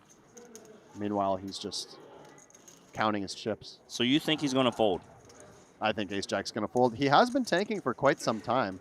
But, you know, when you have a hand like ace-jack offsuit and a stack size like the one Dimitrios has, typically you want to be the one making the move, right? You want to be reshoving from the small blind. You don't want to be calling it off. It's a little different if the positions are a little bit more late position-y, although this is high jack open. Sorry, this is a low jack open. So the squeeze shove is 26 big blinds. Dimitrios. Yeah, and he does fold. And here, good timing to fold. Double checking to make sure he has the aces. And when you see somebody double check their cards and snap, you're always hating life as Song. Aces versus 10s, 3.2 million chip pot. Song's at risk. Needs a 10.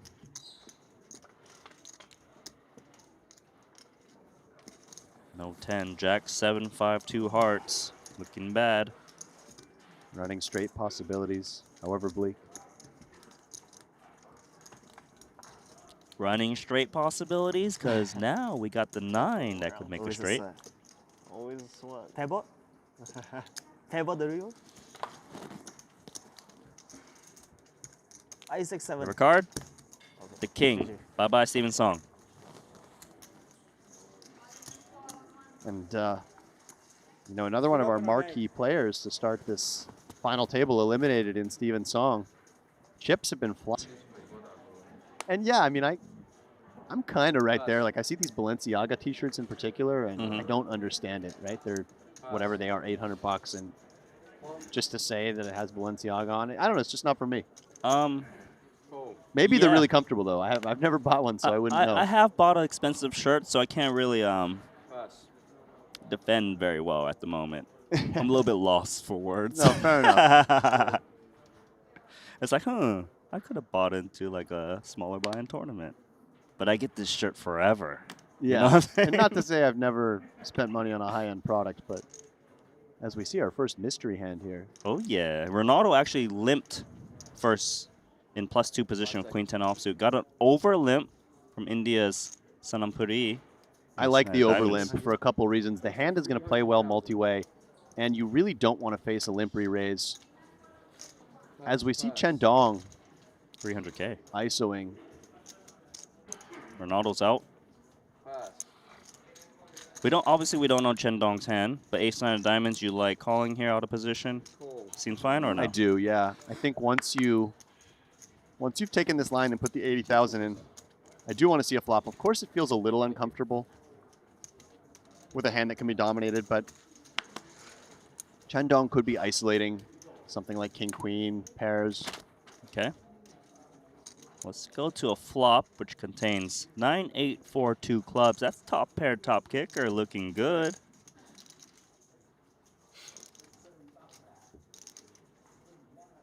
It does become a little dicey if you face a bet from Chen Dong here, whether you just want to try to get all the chips in. It feels like when the chips do all go in, you're going to get it in bad, but your hand also vulnerable to overcards if you are ahead. They started the hand with roughly 35 big blinds. I'd say mostly I prefer call because when your opponent does have overcards, it's often going to be an ace-x hand, so you're really only dodging the 3 outs. Fair. And sometimes an ace drop, your opponent hits it, you've got exactly. to pair, you stack them. Some implied odds there. A quick call, so he does agree with you. Alex, it was a small bet on the flop, 190K. Turn cards is 6, 2 flush draws, straightiness showing up.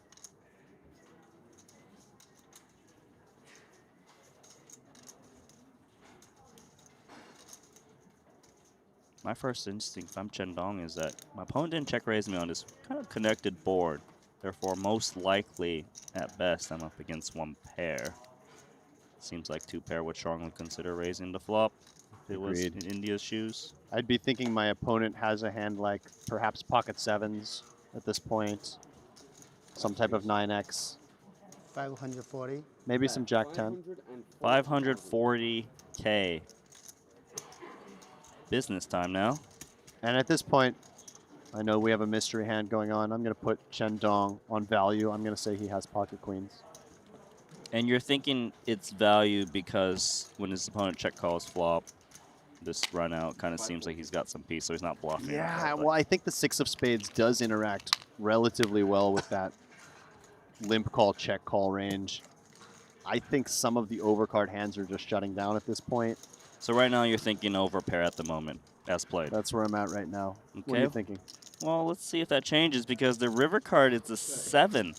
4-liner out there. This card drastically changed things. If Chen Dong shoves, I'm no longer putting him on pocket queens. I think queens would just check and take showdown right now. So if he shoves, he starts to become polarized more towards straights and some triple barrel bluffs.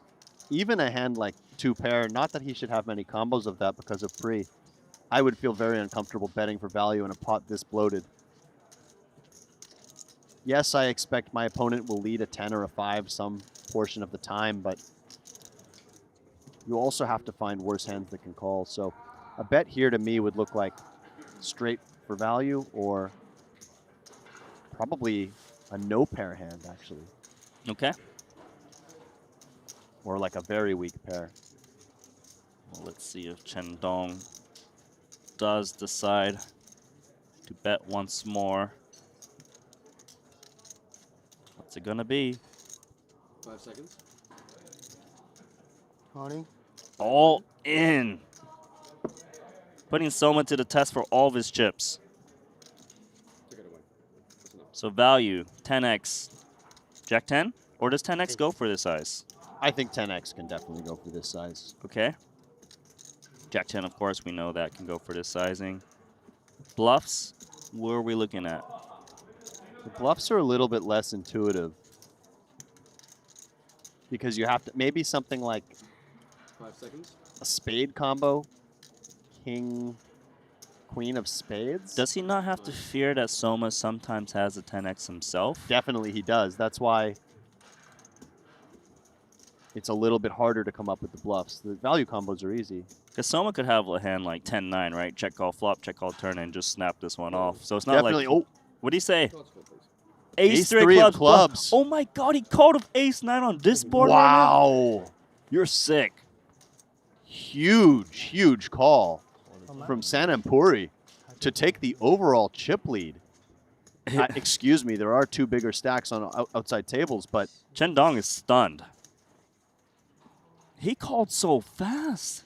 I thought we were going to have more time to break this one down. That was extremely impressive, but, you know, when you think about it, Randy, as weird as this sounds, that's almost a good river for him to call on because, again, I don't think Jack's queen balance difficult to play against. 127 remaining. Victor Chong now at our featured table. Got to witness him play the other day. Yeah, Victor looks very familiar, and is it just because he was on the stream, or does he play some of the high rollers? He does play some of our high rollers. He's more known to be co-founder of the APT with Michael Soiza. Got it. Yeah, I do see he's played specifically some of the Asian high rollers in the past in Vietnam and in Jeju. All I gotta say is he is like the happiest guy. He's got a great smile in that profile I know. photo. And that's just him all day, all night. Very happy. Love that. It's up against Ronaldo, dominating. What do you think is the key to his happiness? It's just mindset. You know what I mean? He's just a happy guy. What can I say? Yeah. As we see. He's going to be very happy here because he's Not- got top pair, top kicker against another top pair. Not a good spot for Ronaldo. Stack to pot ratio 2.5. Top pair, good kicker. I think the money just goes in here. Pre-flop raiser was Victor. Let's see if he wants to start this pot off with a bet himself or check it on over. He's going to bet. Now, one thing that could save Ronaldo is, you know, if he just calls here. It's a raise, 400K, very quickly. Kind of feels like we just get money in now for Victor, right? Yeah, does this feel like one of those spots where if you were in position, you might just call, but out of position, you want to just drive the money in? 35, right? Yeah, I agree with you, but, you know, I guess he's just trying to charge No, you give extra straight draws and things like that. on blue chips. Yeah. We can't blame Ronaldo for thinking the 10 is good, especially with queen kicker. Certainly. Given how much is behind, I like kind of just pushing in chips now if I'm Victor. I like moving in as well. Occasionally, you can actually deny some equity to some bluffs. Not that I expect, with the speed of Ronaldo's raise there, it doesn't feel like he has some type of stone bluff. All in, snap call. 3 queens still left in the deck needed for Ronaldo. Running straight possibilities as well. Mm-hmm. Jack for a set. No. Ace. Jack for a sweat requested. That's not a sweat.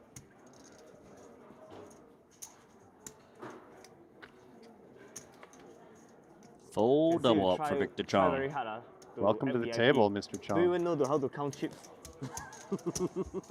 Act very bad. Very bad actor, you Definitely a VIP. Yeah, actor. You try to act VIP now. Refreshing poker news or trying to watch a stream and then accidentally watch a stream from 2 years ago, right? Because he clicked on the wrong link. But I'm not going to tell him to download it and like figure it out because I know that that's going to be a bit overwhelming. But the moment I come home, I am actually going to show it to him because I think he will have so much fun following a couple of the guys. Because my dad actually met Martin recently as well in Amsterdam, and there was a poker series happening in Amsterdam. So he finds it really fun to follow anybody that he does know. As we do have ace queen all in here. After the ace jack offsuit under the gun +1 opened. It's a tough spot, Randy. It's a very tough spot. You know, he's re-shoving for 2 million in chips. The big blind's only 150K. It wouldn't surprise me if Ace-Jack just side calls it off, given it's not the biggest re-raise all-in. He is up against some pocket pairs, some worse aces, and of course the bigger ones as well. I wonder. It is 1.7 million extra, which is 50% of his stack.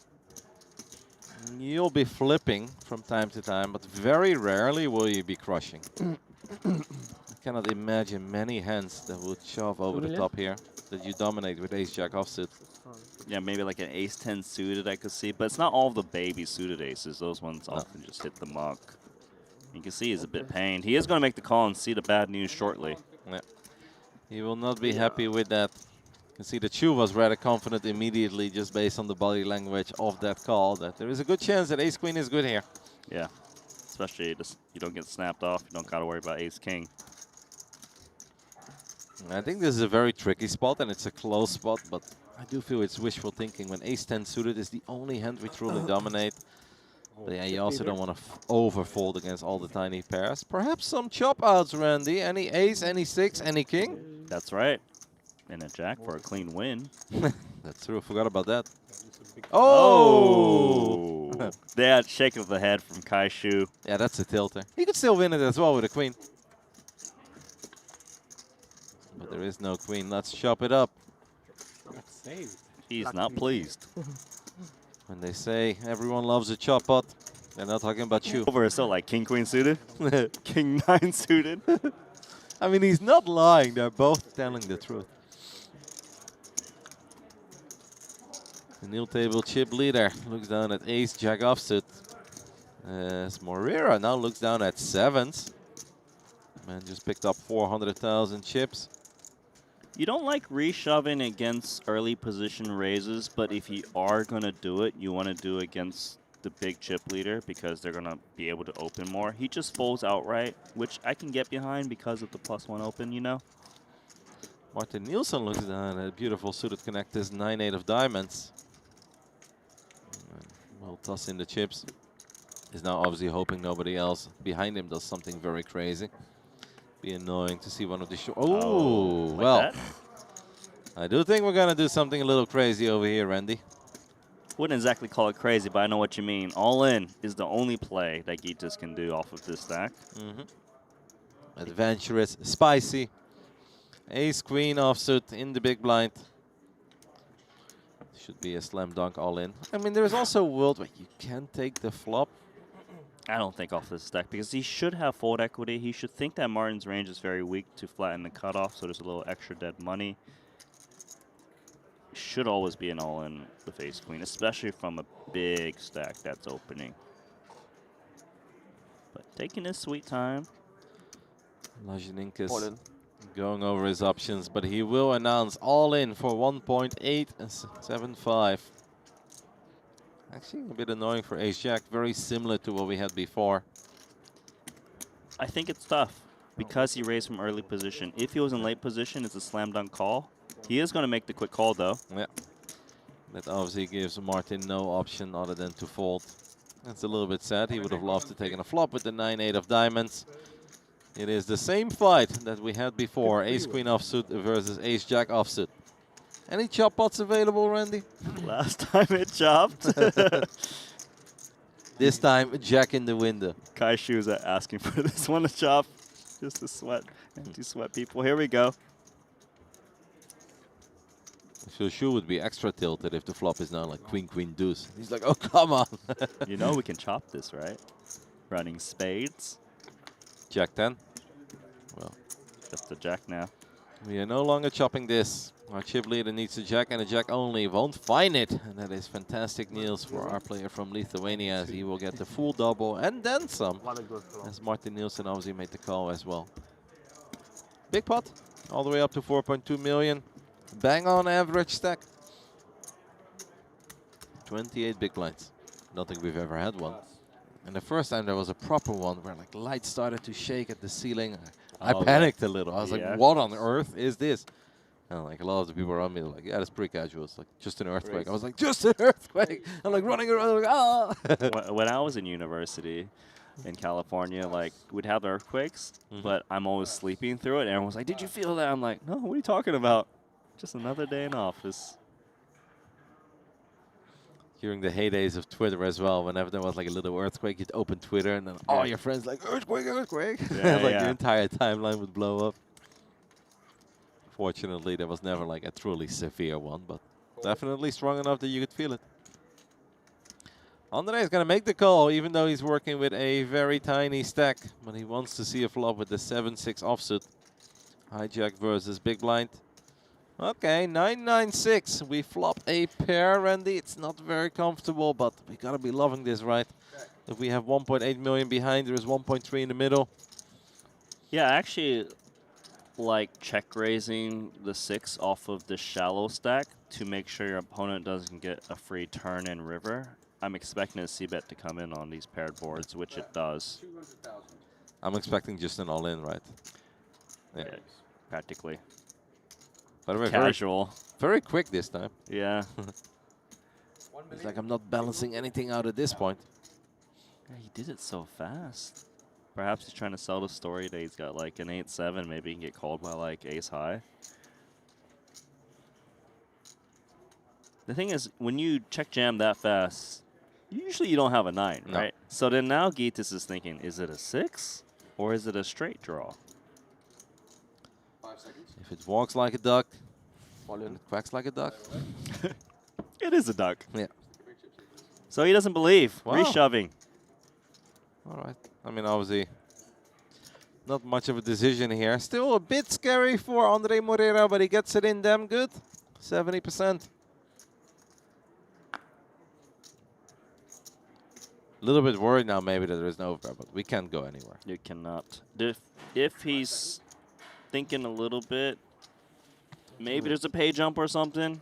Nah, but you just gotta pray at this point. Wow, he does use a time extension. Yeah, chip. this is odd. I really can't imagine him folding. He's got 2.5 BBs back. He is staring. I call. Yeah. Up. Okay, here we go. Oh, and a call, table 6. And he will receive the good news. For now, he just needs to avoid aces and jacks. Of course, with another spade, the spades would be very live as well. That's really the only thing that Gitas has going for himself. Maybe with a 10, we can counterfeit the 6, right? Yeah. 10, queen, king. 8 could do it too, potentially. That is correct. Even a 7? No. Not that one. Not that one. That's actually a really good card for Andre to see. Now it is an ace or a jack only for Gitas. Oh, ace. Wow. That is gross.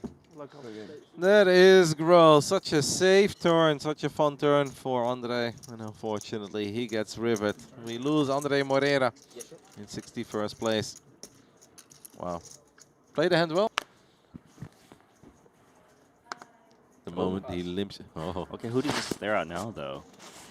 The dealer. There's a lot of players still left to act, right? I think it just goes around the table. Okay, so he's going to start with Gitas, maybe? No, Alberta. He's scanning for a target. He's got the laser eyes. Little voice soon. Target acquired. Still searching. Yep, they're like, I'm not getting part of Oh no, and it's so bad because both of the 7s got folded. I don't know if you saw that, but both 7s got folded. So if they would run it here, Albert is, well, he's not drawing that because you can obviously always make a straight or some other weird boards can happen. But if these hands battle, this is incredibly bad news for Albert. He might be able to get away from it though, right? It's tricky, right? Because he opened off of 17, 18 big blinds. Yeah, we have it. Not an easy call to make because he raised from early position and the big blind is reshoving. He is going to try to get a read off of Martin. Good luck with that. You're not going to get it out. You need to get out of Martin. Can you count how much it is? You're not going to get a read of Martin Nielsen in the 3K Genesis. 1.2 point. Covers me. The man who's very excited to play in the 50K short deck. It's going to be tough to get a read on him here, but yeah. Yeah, Albert, if he makes this call, he's in even more trouble than you normally are. With 7s against 8s, it's never a good scenario, but both of these 7s got folded.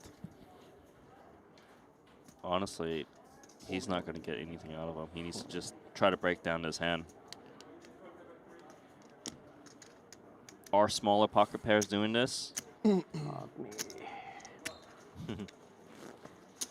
mean, if anyone would get anything out of Martin Nielsen, I do think it's Albert. I want you to know that. Okay. 5 seconds. Albert is in the blender.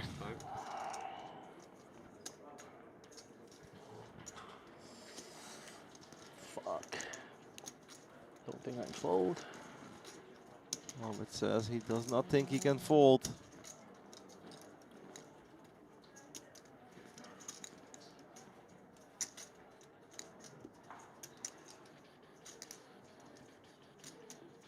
Seconds.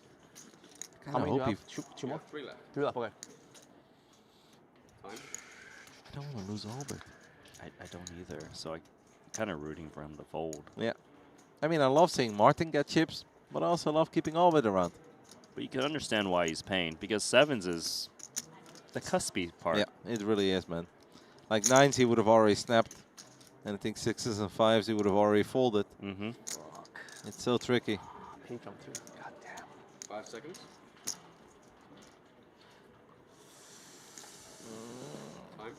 Time. He's calling. Oh, and that is horrible Niels for Albert. It is even worse than what he thinks it is. Because we saw on the graphics that the What, 2 7s already got folded. Oh Yeah. Pure pain here for Albert, who's been a lot of fun over these last 2 days. Rock, Albert. Yeah, what's up? Rock. I'm gonna hit it though. You can't. No. You actually can't hit it. And we're in Asia, so the 8s are extra lucky. Is that call there? Probably call, right? 7's the mark. Good call. Like Albert, his best shot is Eight, legit a eight probably 6-5-4 flop It's or replay, something. yeah. That is his only shot. Oh yes, got pay jump. Fuck yeah. Oh, thank you for that shit too. You are a winner already. Yeah. Oh, thank God. I I'm love good, Albert. whatever. Let's go, go, go, go. Oh, damn. 7? Yeah. No. We are drawing that, as unfortunately there are no 7s left. Now the clubs do not come into play. Getting good. GG. GG, Albert. Oh, got my pay jump. Nice. Did celebrate his pay jump in the midst of all that pain. Martin Nielsen gets a nice pot heading against Ace Queen, where he was just kind of priced in. He couldn't really go anywhere anymore. And folding Ace Jack there would have been very tight. We do have a new player. Who has joined us? Is it Wang Sum Lee? Wang is actually Wong. Wong. But pretty good for the rest. I mean, I'm American, Randy. Okay, so that Wang makes works. Then it's Wang. So we'll go with Wong. It's funny because if I would read that word in Dutch, that's actually, do you know that Wong means cheek in Dutch? Like a cheek? Oh, no. Cheek Sum Lee. Okay. I was not going to go there. Just kidding, of course. All right, finally. Finally. He's got Ace King.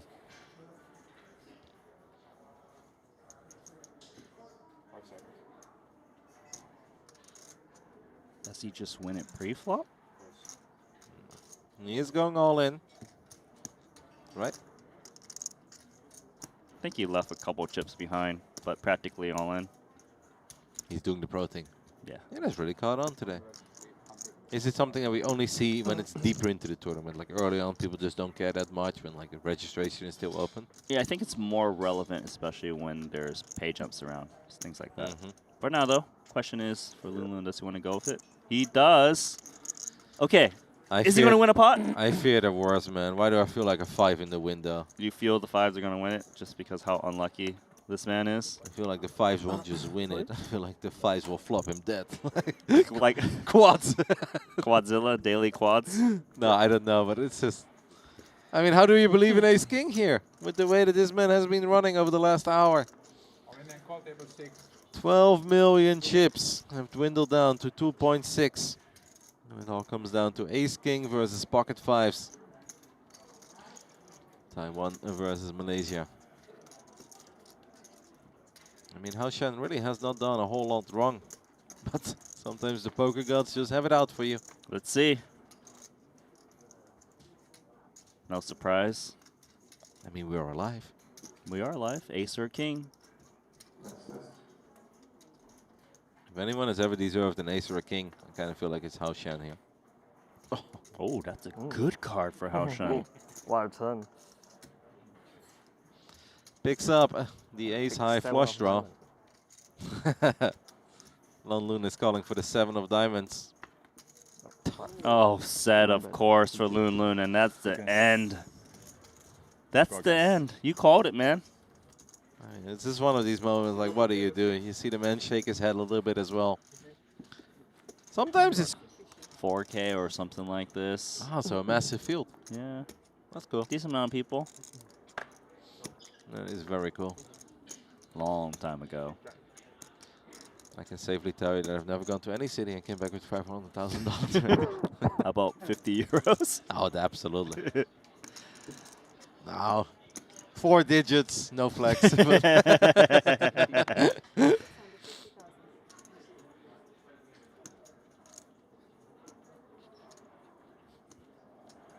Eat this. He's in there. Timothy Chung looks down at ace queen after he just lost most of his chips with 7s. He's going to get it in as good as anyone ever could. And I don't think Gitas can ever fold, right? Like, what are we paying extra? Less than 3 big blinds is the difference. So finally we can put a dent into Gitas' armor. Sure. You're just wishing for an 8 in the window at this point, aren't you? No, I'm not. All right, what is it going to be? Will it be an 8 or is it some sort of a sweat? 6, 7, 5. 6, 7, 5 would be fun. No, honestly, just give Timothy Chung a queen, please. He deserves it too. Wong really has no decision here. He's going to let go of it. And Gitas is not loving this, but I feel like, yeah, this is so little to play for that he has to toss it in. And Timothy Chung will receive the nails that he got it in damn good. He's not too excited over it, because even if he wins the spot, he's at 3.4 million. But we'd still be in it. Is there justice? The UK is known for a lot of rain. Well, that's a really good safe flop. I guess there are chop outs. But you can't lose it. Yeah, exactly. We can't lose, but... Well, you say that. 8-8. No. We can no longer lose it, but we can chop it with a jack. We don't. Timothy Chung does the impossible. He won a hand against Gitas. Giti, who has quite the Triton resume. 2 titles, multiple runner-ups and 3rd place finishes. He is number 22 all-time in Triton earnings out of Malaysia. And knowing how long Triton has been around, being 22nd, it's pretty good. Pretty good. Igor looks down at ace-9 of diamonds. It has been folded to him. He is playing a little over 7 big blinds. Yeah, I think clear all in, just taking his time, maybe balancing his timing. He is using some time extensions. Perhaps we could be on a pay jump bubble, something like that. Sometimes you'll see players extending their decision-making process. Yeah, 7 bigs, ace-9 of diamonds. 1,500,000. Basically goes all in, but leaves himself with a few chips behind, just in case he faces a 3-bet and a 4-bet, and he knows that ace-9 is never good. Yes, but even then, I think he would be calling off. I just think that he there is a pay jump bubble from 40th to 39th, an $1,800 jump. So I believe just 3 million. That's more than half the buy-in. We do have a very quick 3-bet coming out of Kyoto with the ace, jack of spades.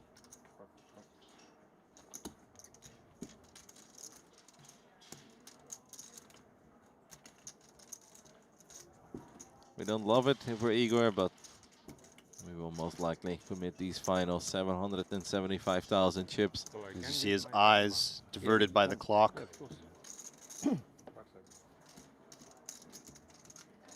Sorry, but No, I understand. page jump 39. You're right. You're right. No one at the table seems to be very bothered by Igor taking his time. does feel like the deeper you get in tournaments like this, the nicer everybody gets as well, because everyone's already kind of happy with the run they've been having. I think an emotional free roll at that point to an extent. Everybody's already made a little bit of money. Yeah. Besides perhaps the players who win for 5 or 6 bullets. Yeah, I don't think too many people did. I feel like there was one that I saw at least 3 entries, but I really haven't seen too many people enter 5 or even 6 times. Because we, of course, yesterday night had the 5K as well. That was a fun event to play, and a couple of the players did enter that. That busted in the 3K Genesis. And today we have the 10K Mystery Bounty running too. Note that by stalling here to hit this potential pay jump, let's say that nobody busts and he doesn't hit the pay jump, Igor will have used up some of those time chips. So if he does end up winning this pot, you know, that could cost him in a sense, because he may have some sort of decision later where he's going to want to use those time chips. Absolutely true, but Igor is also the kind of guy that has a crazy amount of experience that I think most of the time he'll be fine without them.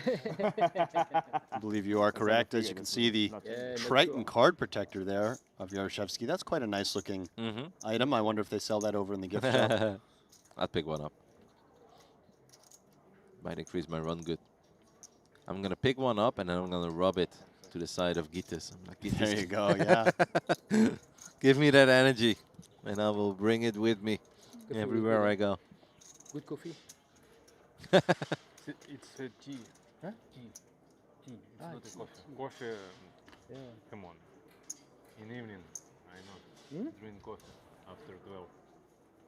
I feel very judged right now by Igor, as I just got my coffee at 6:40 p.m. Right. Yeah, you're smart. Yeah, should stop. Yeah, I'm on my second of the day. We've talked about it before, but this Come on. world champion barista is here from Poland. Maybe you win. Maybe. To like that. But I'm have a worse. A good point from Kiat. Maybe you win.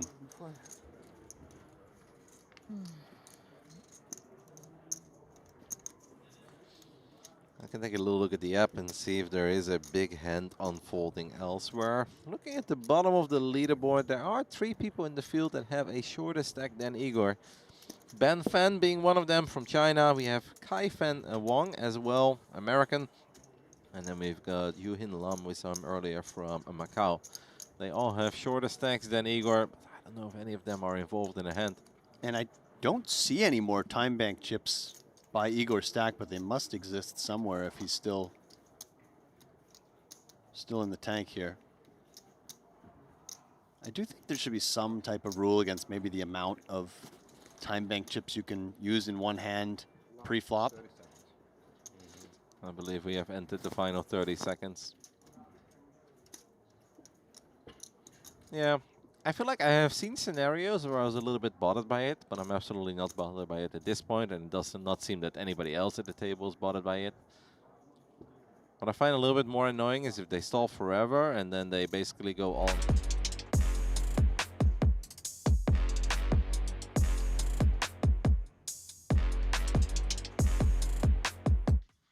Hello everyone, Randy Liu alongside Alex Livingston here for this Triton ONE event number 1, the 3K Genesis at the Landing Casino in Jeju. And, you know, we had the extended break, 3 tables remaining, 24 players. And the goal is to play to eventual champion. If not, we'll get as far as we can as possible. But, you know, given that the 3-table redraw, I suppose, what's been happening? Well, I mean, I think it's been moving pretty quickly, right? Started the day with 190 players, down to 24 now. And we can see at the top of the list here, Quanzhou and Cheng Huang. And then Lu Chun Kiat, who was at our featured table just now, playing very well. I've been enjoying the way he plays all day. We were covering him earlier as well. So those are the top 3 chips right now. We see Sam Mueller still in the contention at 9th in chips. Scrolling all the way down here to our short stack, Wei Huang. Yes. What have you been up to, Randy? You had a little extended break. Been chilling a little bit. Kind of excited to be here for the final 24 players. Currently, everyone is guaranteed $15,400. There is a direct pay jump right now. So if one more elimination does happen, you do get yourself an additional $3,000. As you can see there, $18,400.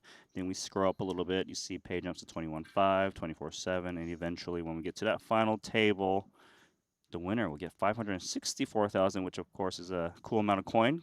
Always something. $3,000 buy-in. To keep an eye on all these pay jumps, and Triton doing a good job of ensuring fair play when jumps come, sometimes a bit of that soft hand-for-hand situation, making sure that one table doesn't get too far ahead or too far behind so that people don't take advantage too much and try to stall to hit those pay ladders. Yeah, obviously, we also have that fast action clock to kind of try to mitigate some of that. And of course, you know, looking in the field as well, we still have Martin Nielsen, Gus Lazinikas, which was two of the players that had a lot of fun when Roddy was in there in the booth with me too. So good to see them still doing well in 4th and 5th accordingly. But, you know, obviously in our did lose Kiat lead to get to our final 3 tables. 24 remaining, chip lead belonging to Chen 32.375. Man, he's got so many more chips than the second place, and they are fighting for those 2 trophies and the big purse up top.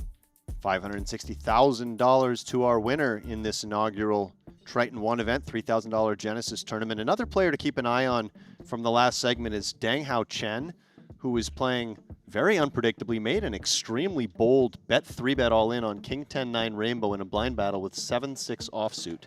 And his opponent had Queen Deuce, so he got that one through. And then shortly after that, 3-bet out of position with the 7-5 off in the small blind. So somebody who is certainly capable of making some big moves and maybe ascending the leaderboard.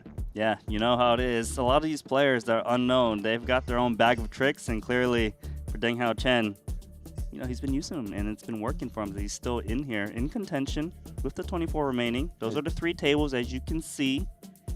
We are going to pick up action on the right table on the screen with our chip leader, Chen 65 BBs. Looks like this is the table of the 3 with the most chips, so perhaps we could see some real fireworks. If I'm picking the table, this is the one I want to watch. Definitely some characters on this table. I remember RN Bezanian of Romania, who made that really ambitious float pre-flop to the 4-bet with ace-5 off in position, but then was able to take the pot away post-flop earlier in the tournament. Simple raise and take from Deng Hao.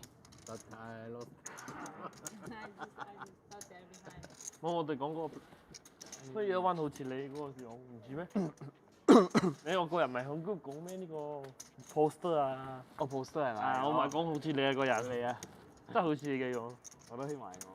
唔似咩？我覺得有啲似。Great time for me to let you guys know to download the Triton Poker Plus app. That way you can keep an eye on all 3 tables remaining in this tournament. The way I like to do it is watch the stream for one of the tables and have the other 2 open. And there is Deng Hao Chen, so I agree. If you're going to have a table, this has got a lot of the faces we've seen already and a lot of very interesting players. As we see, Gus Lazinikas. Seems like he's a bit off his high water mark. When he was in the booth, he had 2 million up 24, and he's going to lose some more chips because Martin Nielsen's got aces right behind him. Now, given the stack depths, we've talked about this, Randy. Sometimes you do flat aces. One thing you want to think about is the stacks behind. Given there are no real short stacks beside Aren Bizanian on the button behind him, perhaps 3-betting seems like the best course of action. Gonna make it 2.5 million. Action now on, Chen, who's got pocket 9s. Interesting one. Tricky spot for the 9s. Oh, he's grabbing chips. He feels confident about it. Do you blame him? Oh, he's coming with bringing calling chips. Interesting. Now, typically you don't play too many cold calls to raise and 3-bet, just because, for one thing, your range becomes a little bit defined, you know, as perhaps 9s, 10s, ace-queen suited. It's hard to have too many hands that want to take that action. But having said that, the 3-bet was small.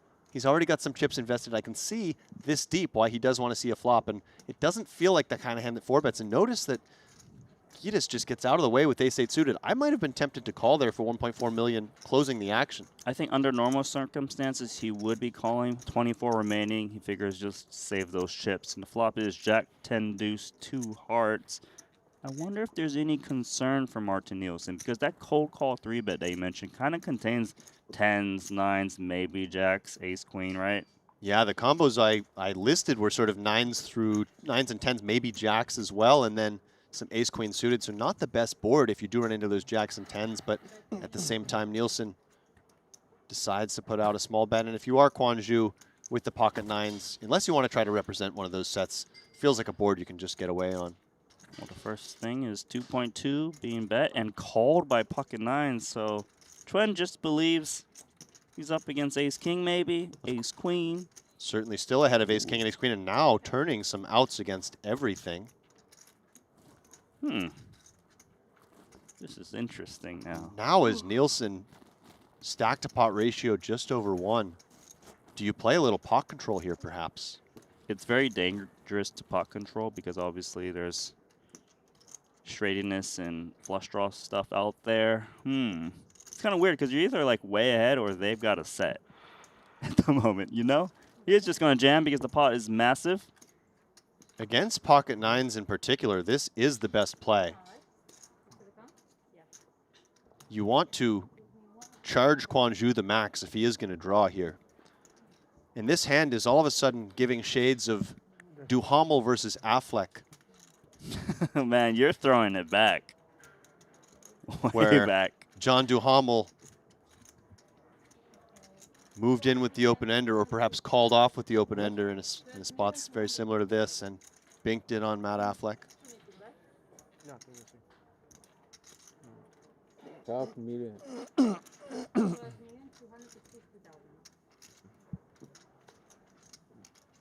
And this is just a spot whereas Kwon Ju, if you think your opponent can still have ace-queen in particular, which would be the double gutter semi-bluff, or perhaps ace-king, king-queen, then I think you just need to call because you can see he has 22% against those pocket aces, and perhaps he thinks sometimes he's actually ahead here. He's always going to have that 22% at a minimum, but if you think that your opponent more has those aces, kings, and queens, queens in particular would be a disaster, then he just lets it go, and he does. Yeah, I think that's the right fold. You know, I can't rely on my opponent jamming all ace-king combos as played. Ace-queen would make more sense given it's a double gutter. You know what you fold. Right, but even those hands might, even ace-queen might check back at some frequency, perhaps, Randy. King-queen doesn't always play this way. Yeah, and you heard Myron Nielsen say, not really sure what you folded. I think he was just basically sweating the snap call against like a set of tens. Right. Yeah, it's interesting, right? Because like you said, he could be way behind, but at the same time, he may feel like he needs to get some amount of protection. So nice pickup there for Martin Nielsen. Nielsen now up to 24 million in chips.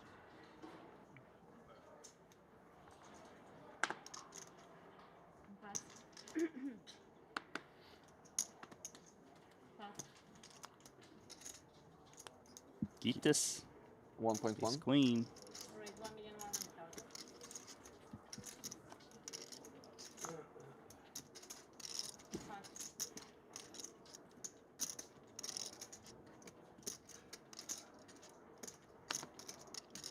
So a bit of a dent in the stack of Kwon Ju, but still the table chip leader.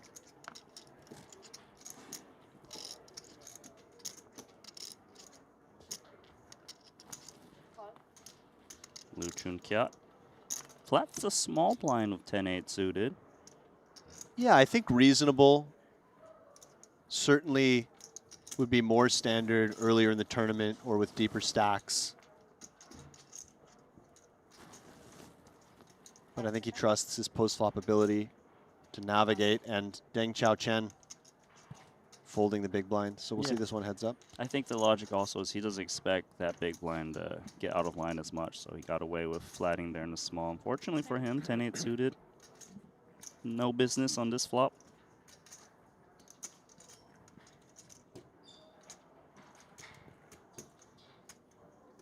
Seems like the best hands Gitas can get value from a small blind flat.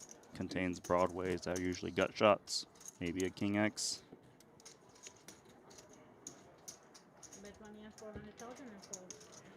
Quick fold.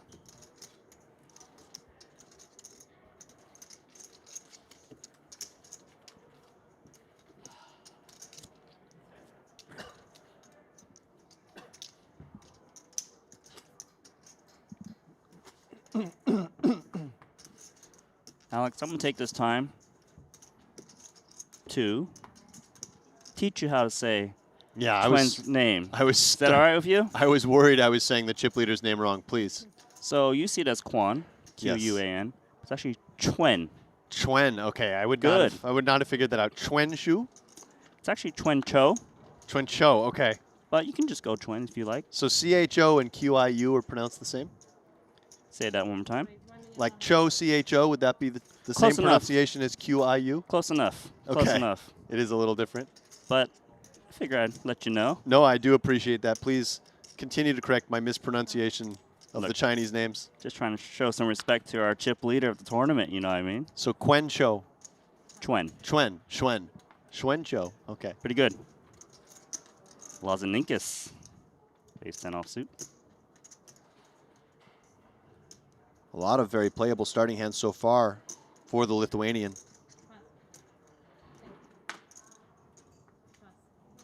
And he takes this one down uncontested.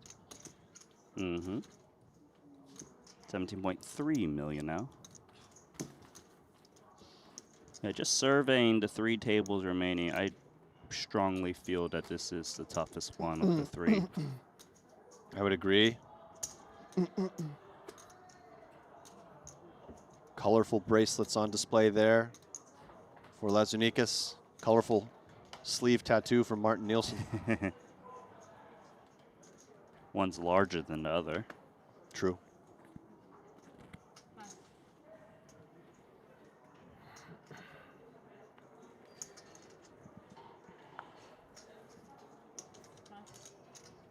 Not only the toughest of the tables in terms of player composition, perhaps, Randy, but also just plethora of chips available on this table, a lot of deeper stacks. As we see the Armenian RN with a very shovable ace-jack off 10 bigs. Practically shoving. Left 50K behind.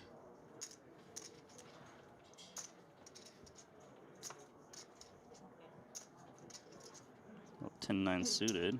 Not really looking to plunk in 10 big blinds, I would imagine.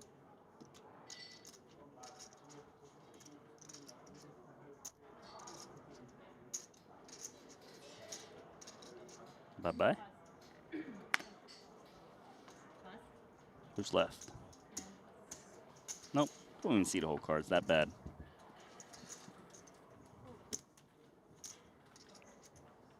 That little, like, fire going on with this shirt. Yeah. He had a cool cool jacket the other day as well. Oh, did he? Stylistic player. Stylish, I should say. Probably got some style in his game too, you know? He does, yeah. He's the one who flatted that 4 bet the ace-5 off and was able to take it away post-flop with a couple of small bets on day 1A.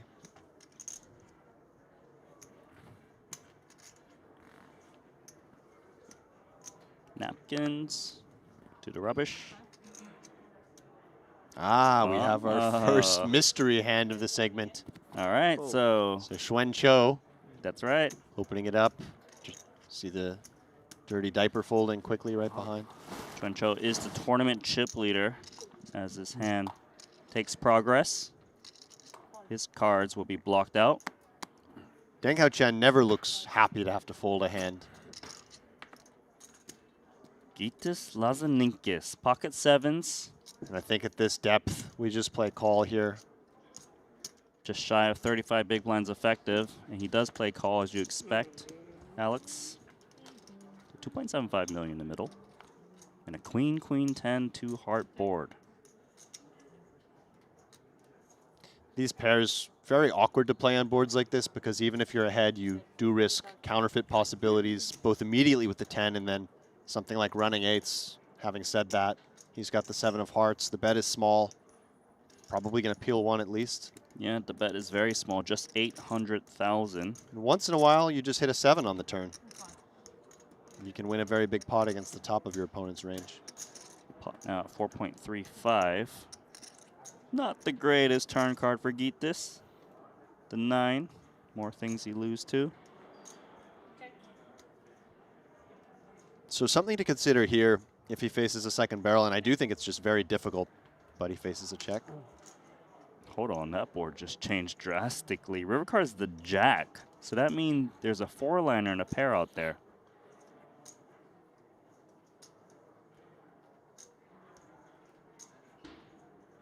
Gitis has checked it on over to the river.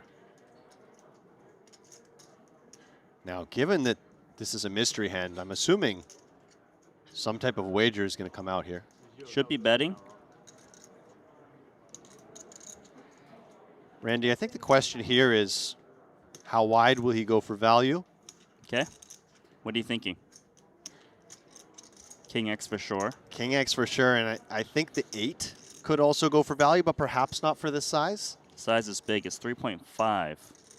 I think Queen X would have just continued betting the turn, so it really feels like a king or some type of bluff. And you would feel compelled to bluff a lot of the time here with basically anything worse than a 9, I would think. Even with some 10x, perhaps. Okay. So value, you say King X, maybe occasionally Ace King, maybe Pocket Jacks, who knows? But like bluffs. Yeah, I'm going to say he does have a bluff, and it's just some random suited wheel ace. Just something that completely whiffed that just knows this board is scary. Ace X suited is going to be my play here. Just knowing that, you know, his opponent's going to have a lot of 10x. Opponent also defending the big blind. Remember, you can have a lot more of those suited combos. Oh, Gitis is calling with a pair of 7s. Is he right? Is he? It seems like he is. Against 7-4 offsuit. Dude, the call with 7s on that board is pretty sick. That's a sick call, and not the suited ace wheel I was expecting, but the napkins. Note the open from mid-position with 7-4-0. Now, I guess, again, facing that bigger size, one of the things he's thinking is, I don't expect my opponent to turn a 10 or a 9 into a bluff. I don't expect him maybe to value bet a queen if he gets there with ace-queen, and then does he even bet the 8 for that size? So it is kind of that king or nothing, but you also have to think about how many combos you think your opponent's opening in that position that are, you know, weaker. Now, if you think your opponent's opening as light as 7-4-0, it certainly makes the call a lot easier. But big call nonetheless from Gus Lazinikas. And he called fairly quickly, Randy. He did. Just one time bank in there. Sweet. Called with 7s on queen, queen, 10, jack, 9. This is some next level poker. But the 7-4-0 being in that opening range from our, at that point, table chip leaders, something to look out for. And I feel like Gitis had a hunch that this man was opening so wide. Because you named suited aces as bluffs. But if he's showing up a 7-4 offsuit, that makes that call even better, right? Because he's got so much more air. 6-5 off. You just have to worry that occasionally he's turning something like 9-7 off into a bluff. Oh, what a good mystery hand. How do we pronounce this last name of the Malaysian player? Xiang. Xiang. Okay, so if Xiang had been playing with Deng Hao Chen for a long time in this tournament, I think he might have just shoved this ace-jack off because Deng Chao is a pretty wide opener. Okay. So against somebody opening wide off of 17 bigs or so, I don't mind just shoving ace-jack off button versus hijack. It's possible they haven't played that much with each other because it was, you know, the final 3-table redraw. Certainly, and of course, calling can never be bad with this hand. As played, we do have the flush draw, one over to the board versus middle pair top kicker. Feels like call is really the only play here in position. Well, he agrees with you. Pot's now 5.25 million. Oh, and that's what a card. 2 pair versus the nut flush. Just disaster for Xiang here. Did I say it right? Xiang. Xiang. Good enough, though. But you know what's a disaster? I don't know if he's going to be around anymore. Less of a disaster that a fresh case of waters has just been dropped off to us. Courtesy of our producer. Man, I feel bad. You know, you just hit the turn Jin card and you're just drawing to another ace or jack to make a full house. And I like the small sizing here from Deng Hao Chen. Just trying to expand the range of hands his opponent continues with, perhaps allowing some hands that are drawing dead to have a bit of false hope. Right, maybe something that has a jack of clubs that can continue. You know, they might chase a bit. Anyhow, there's the call. Is there a world where Yu Wei Xiang stays alive? Board pairs? Actually, that's maybe one card that could save him because he got Yeah, counterfeited. exactly. Now in PLO, you're just thinking about now turning your ace-jack into a bluff here, representing the full house. In No Limit, I do expect him to just face a shove, and he'll have a decision. Like you mentioned, his ace-jack is counterfeit. He now falls behind ace-king and chops with all other ace-x. However, he does block a number of value hands, Randy. He blocks jacks full. He blocks ace-queen. Versus this non-all-in size, though, perhaps he just pays. Yeah, this is a very tough spot. So you block a lot of flushes with the jack of clubs in your hand. Okay. Full houses, You obviously. block, of course, jacks full. You block a lot of the value region, certainly. But let's talk about bluffs that we can find to try to pick off. I guess a lot of those bluffs would be king of clubs X. Now, how many offsuit king X does his opponent open in the hijack? That doesn't have some little piece. Maybe some 10-9 suiteds could be bluffing. Or we reaching too much, I guess Maybe. is the question. Because if that's the case, and we can't really find clean, obvious bluffs, maybe this ace-jack hits the bin. Yeah, it's certainly a difficult spot, and I don't think you would expect something like ace-10 to take this line. I feel like it takes a very creative mind I think to bluff in the spot. having the jack of clubs, in some ways it's good, in some ways it's bad, because you want your opponent to maybe have some jack of clubs bluff. And how many offsuit king X are there in Deng Xiaochen's range? Shouldn't be that many. But let's see, is he gonna pay? But given the way that Deng Xiaochen has played, and I don't know if these two have played together much, he is a bit of a wider opener, which does just produce more natural bluff candidates. Fair.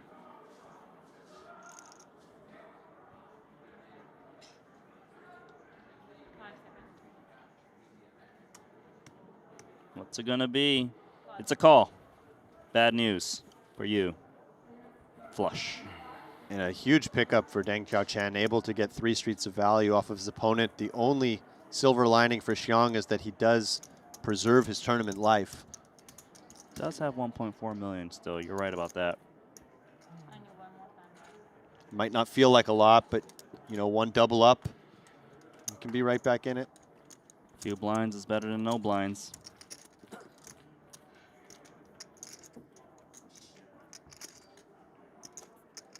It almost seems like that sizing was just perfect now, right? Just get that crying call of the ace. Yeah, and I wonder, Give him Randy, that false hope to just, you can still call and still be in the tournament. do you think the sizing is something he would have delivered on a brick river as well, or do you think it had anything to do with the board pairing? I think it has a lot to do with the board pairing. Maybe it's just a pure blank like a deuce red. He just says all of it. Right. Hard to say. What we can say, though, is that Chen Chu, or Chen Cho, Now, loves pocket kings. And when you've been seen raising the 7-4 offsuit under the gun +2, you deserve to get action with 2 kings. You deserve to be 3-bet here by this ace-10-0. You feel it coming, don't you? I just think he deserves it. I mean, advertising is a thing, and it's always been a thing in poker, and I'd like to see him get rewarded, but no. That's unfortunate. But ace-queen is never folding this spot. That's true, so. That's rough for Loon. Loon. The guy who shows up with 7-4 offsuit early position. Yeah, I think this is the only real play with ace-queen off, and ace-jack off, only 3 big blinds. Does Xiong just stick it in? He doesn't love it, but I think when you only have 3 big blinds, Randy, I don't know.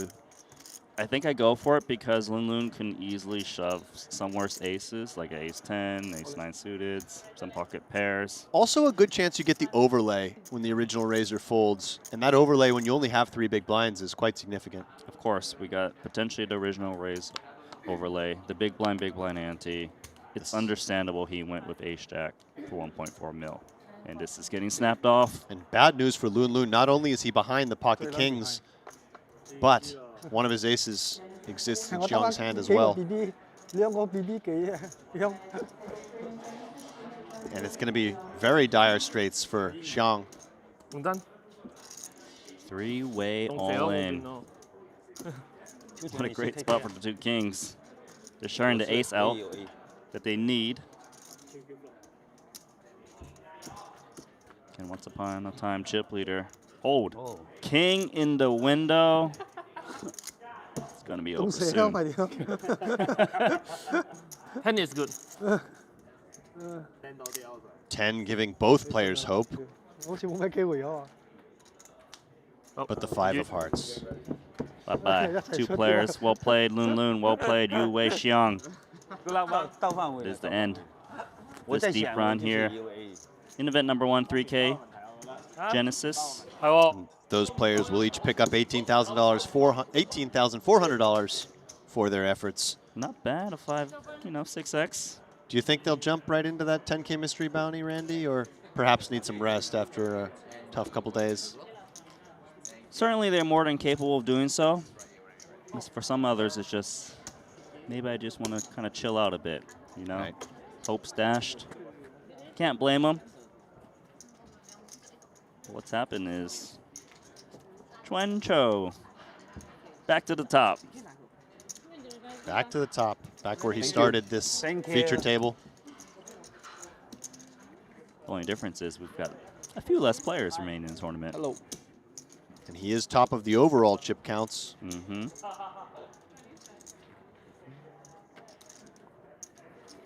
In fact, 4 of the top 5 stacks, Randy, are at this table. So we really could see some fireworks. Yeah, we can. And those 4 people you're talking about is Chuan Cho, Lu Chun Kiat, Martin Nielsen, and Gus Lazinikas. And so like I said, this table kind of sucks to be at. Yeah, and even Deng Chao Chen in 7th as well. What's happening at the bottom of the leaderboard, Alex? Can you let me know? Wei Wei Huang is at the bottom with 5 big blinds. Jesse Wiggin, who we saw plenty of today, 9 big blinds. We have 5 stacks under 12 big blinds. We are going to be playing until we get down to 16 players, and then we will do another full redraw. That's right, and that could come very quickly if you're telling me that there's many players with 10 big blinds, one with 5. Yeah, certainly possible. 21 remaining. 16 is another redraw. They've sent all the big stacks to our feature table, which is what we kind of want to see. 你们来抽奖啊！你们来抽奖。明天要去，明天要去，我就在这个。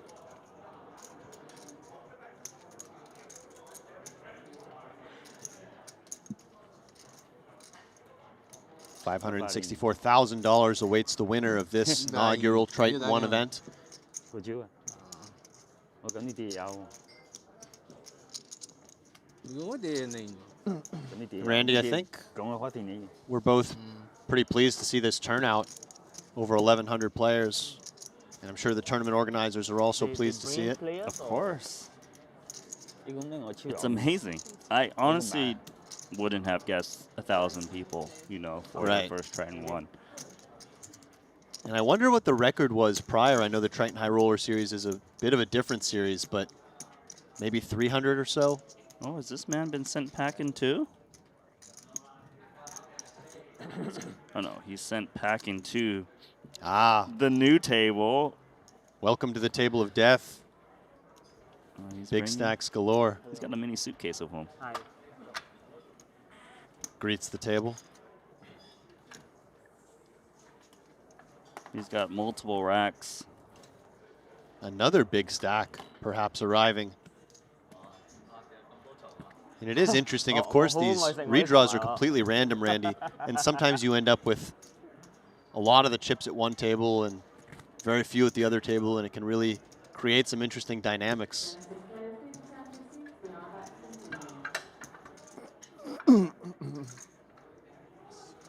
That means with that double elimination, we've rebalanced 3 tables of 7 now. The new player seated in seat 9 is Kwa An Nyo.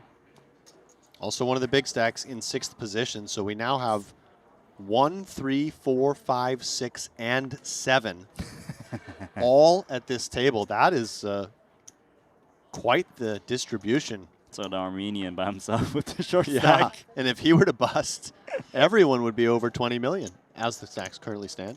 Of course, we do expect to see some movement. First look at Kwa An Nyo of Vietnam. Folds.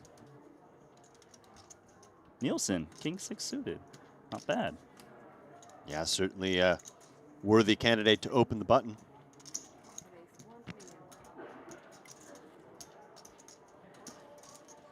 In the suited ace here, I like, it looks like he's reaching for a shove, and I like this from the Armenian. The button should be opening quite wide. Ace-2 suited, rates to be well ahead of that opening range, and you do have fold equity still with 10 bigs. I like it too. It's a big pickup if you take it down pre-flop, which he does. So he goes from 5.3 million to 7.3 million. Yeah, these jumps always feel really big when you're around 10 big blinds or so. Up to 14 big blinds now for the Armenian. A little bit of breathing room.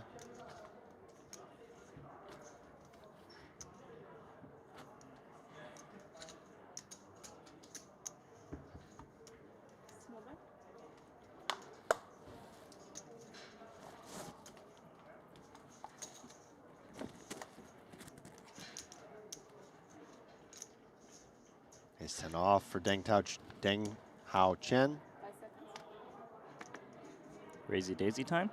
I believe so. And we've seen, by the way, different raise sizes employed by this player. Here he just comes with min raise, the dirty diaper right behind him. But we did see a 4x open, for instance, as Martin Nielsen picks up ace-king off in the cutoff. About 40 big blinds effective. And, you know, given they're 40 big blinds effective, I like seeing a slightly bigger 3-bet than we've seen in some of these shallower confrontations. Did go with the same size goes as small, when he had aces. which is, of course, reasonable, but is going to invite a few more flats. Maybe you don't mind that with ace-king. Posturing here from the Armenian.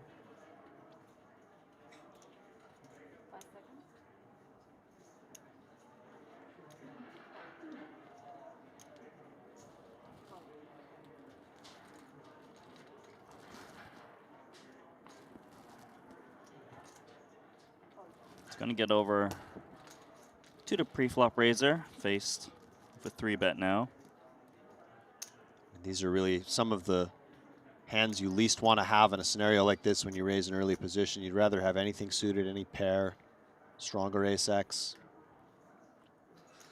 Is there ever a 4-bet on his mind? I think that is sort of the other option if you don't want to just let it go, is to take this hand and just turn it into a 4-bet bluff. Well, if he does 4-bet, what size are we going with? Maybe 5.5, 5.8. Yeah, I like something like that. It looks like he is going to 4-bet based on him cutting out chips, and this is great news for Martin Nielsen. And he goes a little bit bigger, 6 million. And I think as Nielsen, just all in is the cleanest. He can take down that huge pot uncontested. Even better, given he clearly has fold equity. All in. All in. 6 million chips. How much? Burnt. Chen requesting a count, but I think the jig is up at this point. Should never be calling, just in case. He magically is very short.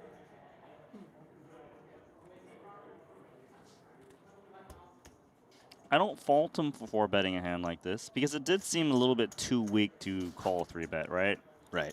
I think fold would generally be my preferred option, but at some non-zero frequency, you do want to take these ace-10 offs and ace-jack offs and 4-bet them.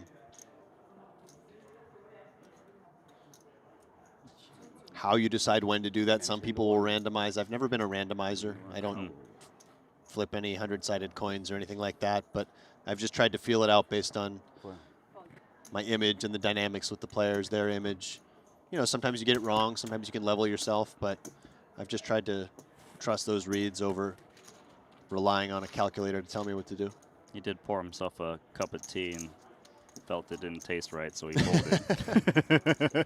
Did you see that? I didn't, but I love that. That was his way of randomizing. Yeah, he took out his thermos, pour some tea in the lid, drank it. Did you see it? It's Yeah, I'm amazing. watching it here now. It's amazing. Yeah, it tastes a little bit too bitter for me. So I fold. But if it was a sweet taste, I would have called. What a way to make a decision. As ace-4 suited under the gun for no. And Randy, I don't think it's obligatory to raise every suited ace under the gun in every situation. Any thoughts?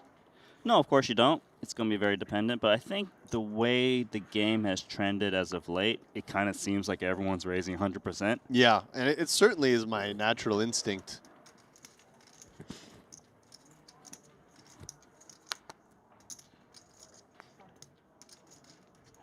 I think it mainly depends on how the players at your table are playing, right? If they're 3-bet heavy, then maybe we start folding some more just because we're just burning 2 big blinds here and there.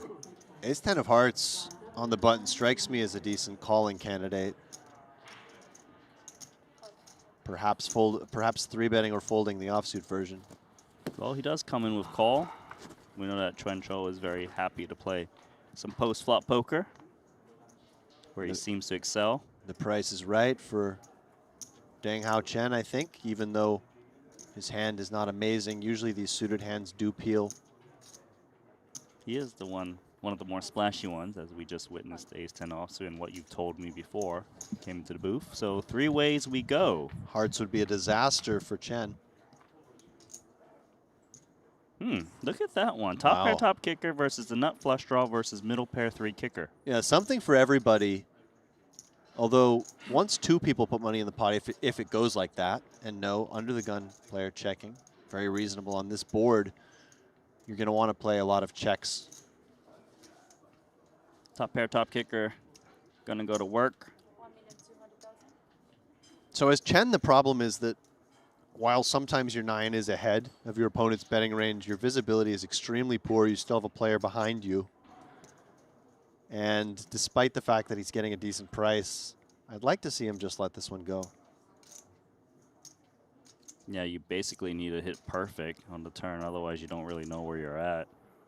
I like that And fold. a nice disciplined fold there. And as no options are on the table here, I suspect he'll just come with call, Randy, but it wouldn't be crazy to find a check raise. They are playing quite deep. 40 big blinds deep, actually a little more. On Nil, Vietnam. Is he the aggressive type? 32. Oh, yeah, he is. Check raise. 3.2 million. How do we feel about ace-10 now? You certainly don't feel great. Again, just looking at this board texture. One thing you want to think about when deciding whether or not to continue on a hand, and I'm not saying that ace-10 should fold now because I don't think it necessarily should, but one thing you do want to think about is how many turns and rivers are you going to be excited about continuing to face heat on? And is this just a call? Yes. Yeah, just a call. It makes sense. It was only 2 million more, but Yeah, in position, you know, top pair, top kicker. I don't think we go away just yet, but we don't love life, right? Interesting turn, and you know, just because you check raise the flop doesn't mean that no is it no? No-go? No, it's fine. I No? think. Yeah. Doesn't mean that no should feel obligated to bet every turn. This is a tricky one. For Kwa. This one will connect with show at some frequency as well. 5 million. 5 million, half the pot. He's repping the big hand when he check raises the flop. Like maybe he has a set, maybe it's a straight, maybe he's got some queen jack that just got there. Right, and honestly, if you're Cho, I don't think it's very easy to continue now because, as you mentioned, the queen jack just came home. Man, he just stole that pot from the top pair, top kicker once upon a time. And that was nice. That was good execution. I think it is a board where you're going to want to do a lot of checking as the pre-flop raiser 3-ways. So then you need to build in some check raises, and of course he has the semi-bluff with the nut flush draw. You know, the turn is tricky because I think the turn is a card that can hit his opponent quite often, but if you feel like your opponent was more weighted towards the ace-10s of the world, even the pocket aces of the world are going to have a hard time, I think, on that king turn. Mm-hmm. Whereas some other hands like king-queen Picks up extra equity. Queen Jack, of course, gets there. I guess the good thing is that even if your opponent happen to have like a king, queen, king, jack, they're never going to jam on you on turn, so you still get to see that river card. You get to see the river, and then and then decide if you want to fire that last bullet. A lot of Vietnamese fans happy with that last pot. Rooting on their man, Qua On No. There's been a lot of Vietnamese fans in our chat, by the way. A lot of I have noticed talking in Vietnamese. It's very cool to see them support their countrymen. I really enjoy the way that Triton produces this international atmosphere, both in terms of the players and the fans. It means something to win a Triton. So now everyone is here to try to capture one of these Triton One titles. Yeah, Triton has done just a great job building this brand, which started as what felt like a very exclusive kind of intimate club of players. Not that it wasn't open to everybody, but it, obviously the astronomical stakes, it did feel intimate. You're right. And I think it felt, intimidating. Of course. And now it's turned into something, with this edition of Triton One, that's a lot more accessible. And I think it's a great development for the brand, but still keeping that very professional sort of high-class feel that longtime Triton players have become accustomed to. Yeah, very well said. Obviously, word of mouth. And for you guys at home, you get to watch all this for free. And we hope you guys like it. Let us know if you do, of course. We appreciate it. And we do see some Vietnamese fans in the chat right now.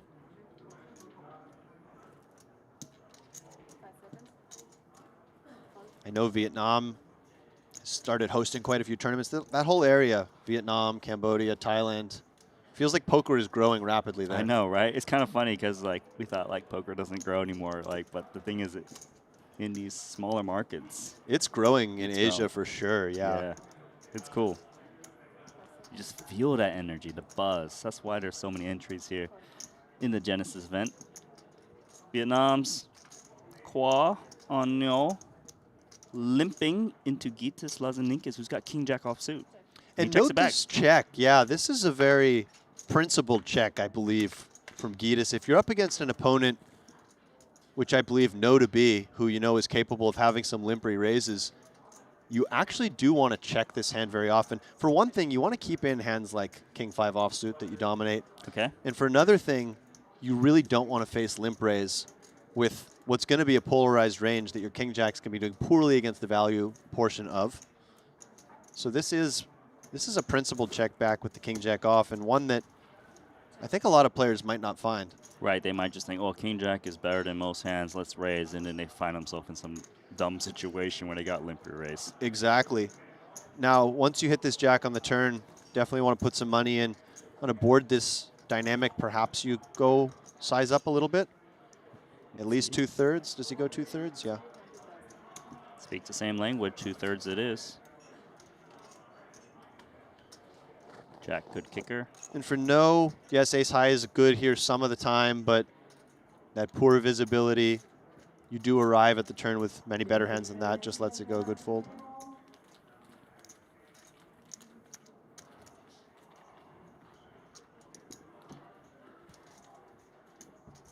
Got a question in chat. Will there be a 3K tournament in Montenegro in the future? We don't have the answer to that yet, but I'm certainly hopeful that Triton will continue to bring the Triton One brand with it to future Tritons. So what I'm thinking about this is they obviously want to see how successful the Triton One series is going. For me, I think it's very obvious here in event number 1, 1,185 entries. Yeah, I think it's been a smashing success, and I wouldn't be surprised if the 8K main event draws a similar number. Yeah, I'm pretty excited for that. There's going to be a real buzz in the air for that one for sure, as more of the high rollers are going to start filtering in. It wouldn't surprise me if some people just decide now, you know what, I'm going to show up for that main event. Yeah, after watching this, I think you're right. And pocket aces on the button for no. Time to 3-bet, I think. Yeah, I think I typically would like to see a small 3-bet here. 4,800,000. 4,800,000. He goes for a very large 3-bet. Very Randy. large sizing. And I believe he's just indicating he's committing himself. Yeah. Okay. Yeah, I probably would have preferred maybe 3x max. Even that is slightly on the large size. But here we are.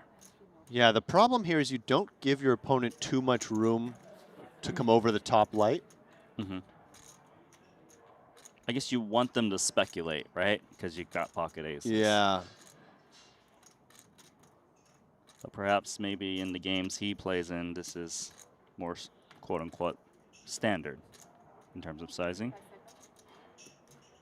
For now, though, 10-8 suited, think and fold. No need to randomize with the T. And I believe no, all of a sudden, pretty close to our table chip leader. Martin Nielsen slightly ahead of him.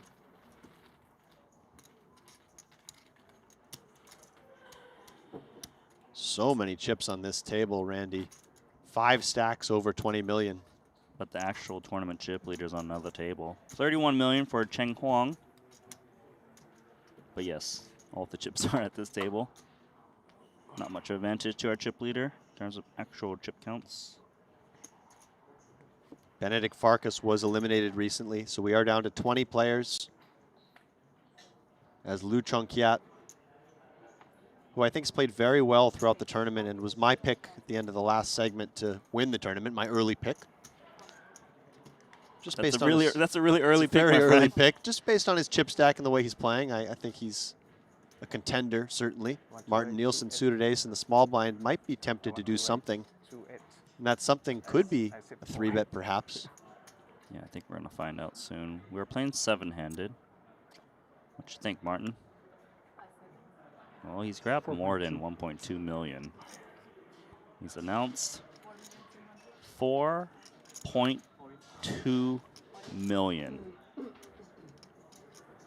And a snap all in. And He a didn't very, even think about it. very quick all in from the jacks. Okay, maybe snap fold. Which, you know, I do think this is the right play. I might have taken a little more time. 23.5 million. He's what we call a turbo player, but not in terms of structure, but just how fast he plays. Right. And Nielsen looked a little bit annoyed by the speed at which he was met with that shove. That much disrespect? Just play against me that fast? New sheriff in town at this table now.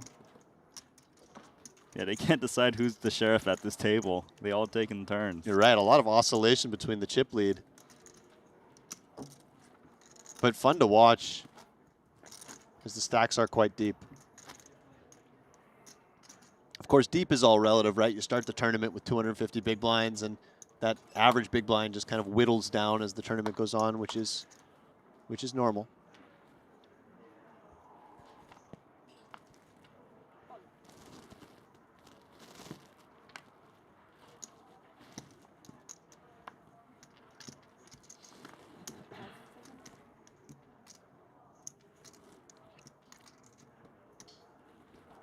Looks like he's gonna get in there with ace-8 offsuit on the strength of the ace. Certainly a little bit light off of his stack size from the low jack, but not entirely unreasonable. Again, we do want to have a hand like this is better than a hand like 9-8 suited in these positions off this stack size. And it's mainly because of the ace blocking hands that Yeah, can fight back. I think you do just want to block continues at this point. Ace-9 offsuit in the big blind. Not a bad hand. Chuan Cho.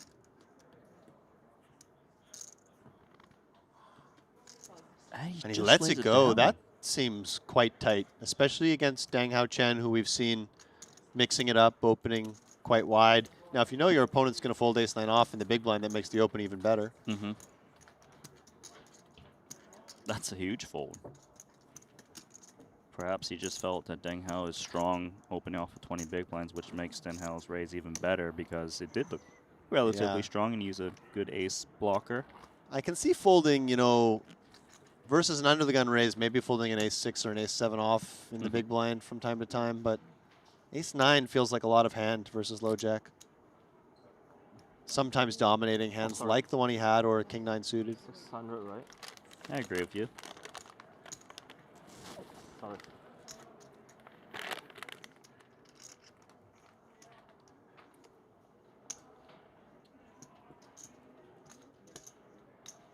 Seems like a little pause in the action. Unclear why. Could be one of those Okay. soft hand for hands. Oh no, we just have a balancing situation. So small and big. This man One hand. being sent away as his chips are no longer there. That was Ben Fan of China. Did get in ace-9 of hearts. Sorry, he had king-10 offsuit against the ace-9 of hearts. Unfortunately for him, king-10 could not get there. 6. As we take a look at one of our outer tables. Yeah, I think the feature table was playing so fast that this table needs to catch up a little bit. That makes sense. And it's interesting that it seems to be often the feature table that's playing faster than the other tables. You might think it could go the other way. Did you see how fast the man shoved Yeah, 40 big blinds with we jacks? do have we have a particularly fast table, I suppose.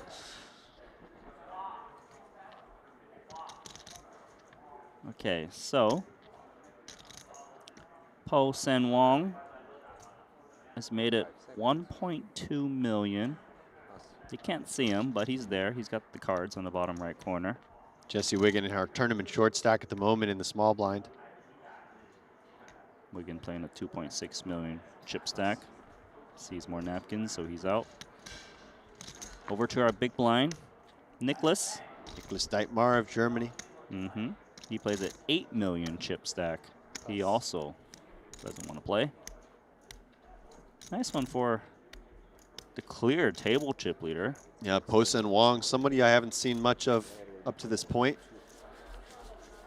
That's the thing. I would consider this a pretty nice table draw for Po Sen Wong because he can just raise and not really worry about people messing around with him as much, given all the short stacks kind of here playing more fit or fold. Yeah, certainly has a big chip lead on this table.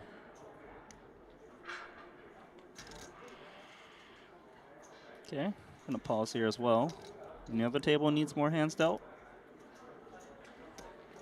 Yeah, TBD. Perhaps the third table needs to catch up to this one now.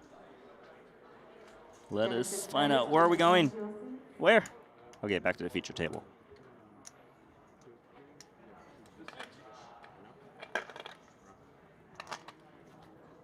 $19 remaining. Small thing to keep in mind, Alex, is they're all guaranteed 21,500.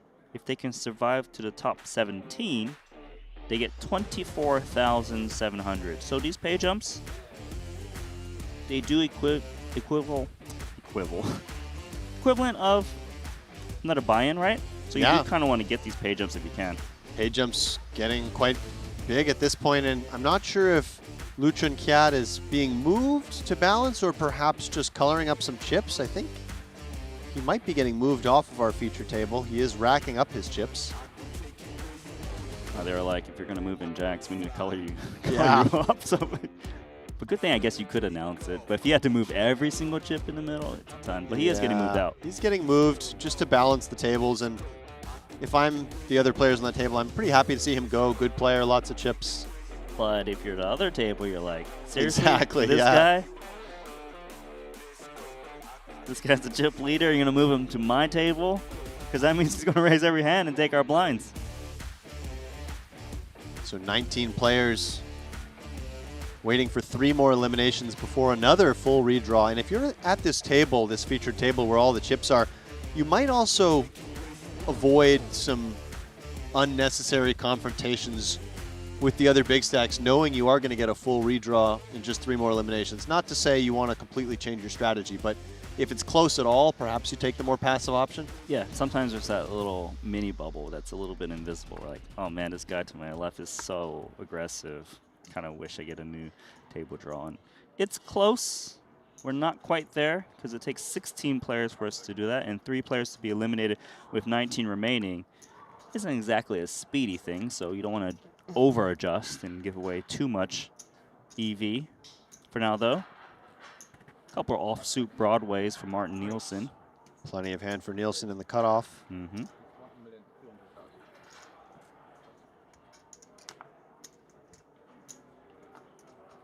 Deng Hao Chen. Offsuit 8-6. I think he looks pretty cool with these shades. Yeah, Maybe I agree. The black T-shirt with it too. Yeah, he looks kind of baller. Looks like a movie star. He's so relaxed. Look on the other side from Martin Nielsen, just getting a massage. Jack 4-4 rainbow, top pair. Strong kicker.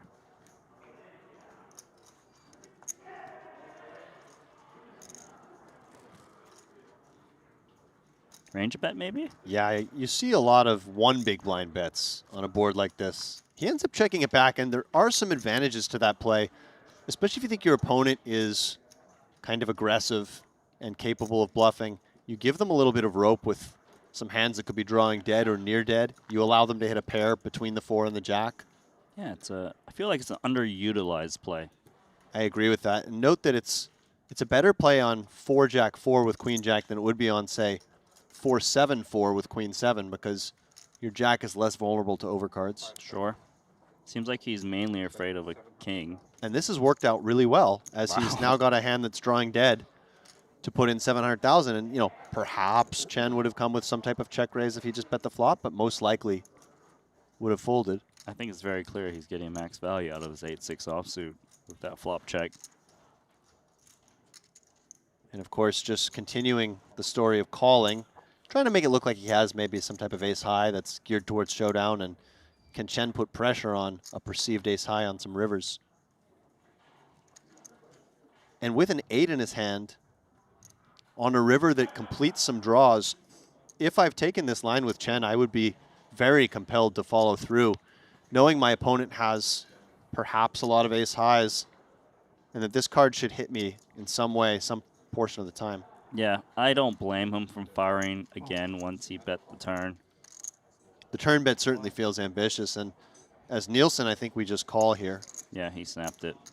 8-6 offsuit being shown. So well done from Martin Nielsen. I think a lot of players would have just range bet small there. Not to say there's anything wrong with that, but he took a bit of a creative line checking back and ended up getting 2.7 million that he wouldn't have otherwise. Yeah, it's all about deviating against the right opponents. Deng Hao Chen read it as an ace high. An ace high would stick around when the player just bets 700K, which is practically one big blind. Right. Also, he unblocks clubs that would call, you know, like say like a king, queen of clubs. They're going to call that turn. They're not going to call 2 million on the river. So I do see where Deng Hao Chen's mind was at. Just kind of got one up by Martin Nielsen there. Completely agree.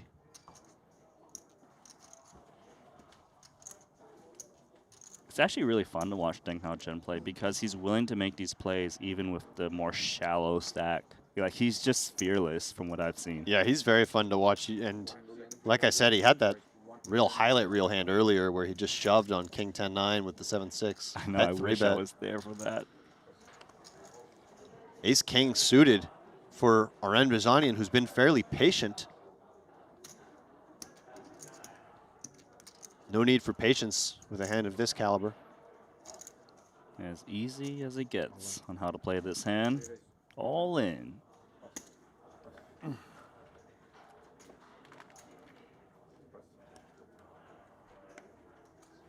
a quick fold from Lazinikas, recognizing he's going to face domination issues a fair bit. And a quick fold against the 10 big blind shove.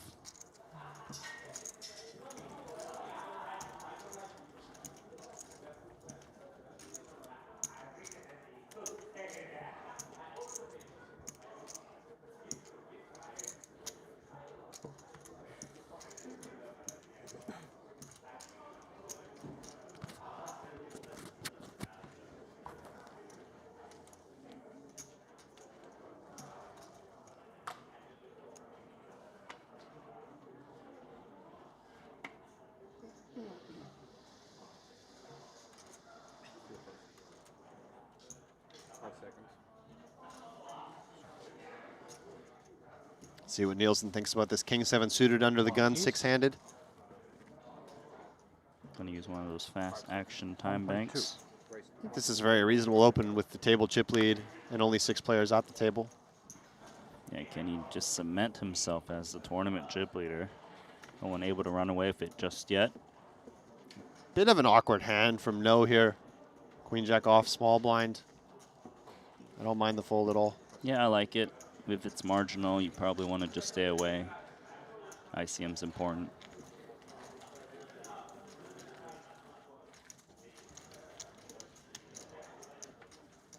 And it's more than $500,000 for first. Yeah. It's a lot of coin. It's going to be interesting to see if someone in this pack of 20+ million chip players at this table can win a big one and kind of pull away. Because as you get closer to the final table, if you can develop a decent-sized chip lead over the field, you can really leverage that as players start to really be conscious of those pay jumps.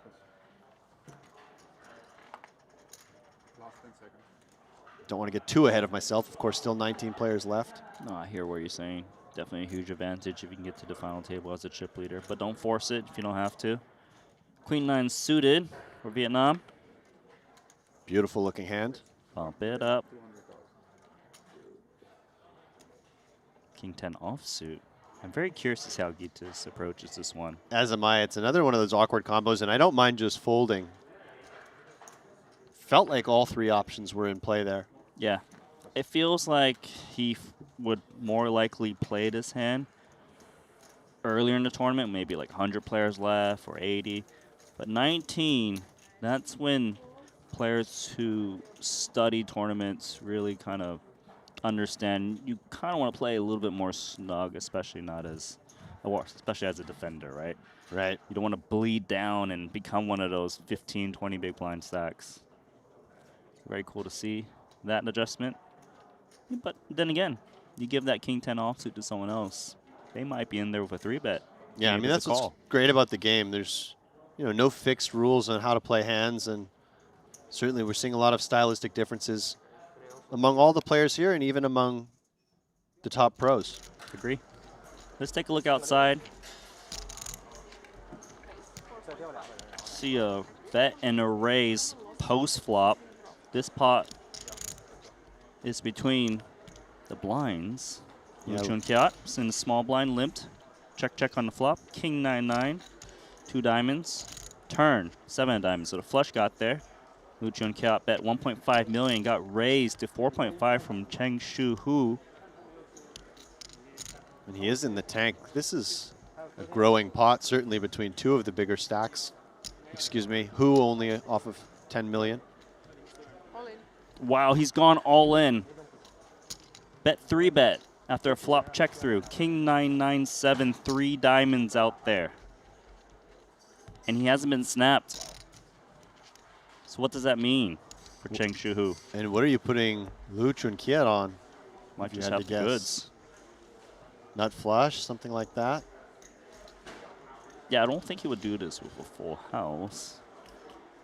Flush makes the most sense to me.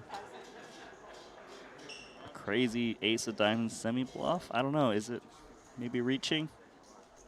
Yeah, it's interesting, right? The flop checked through, and then the turn went bet, raise, 3-bet all in. Such a crazy line. And you don't usually expect the player who checks back the flop to find too many raises on the turn. So after Cheng Shu Hu raised the turn to 4.5 million, he still has 10 million chips behind.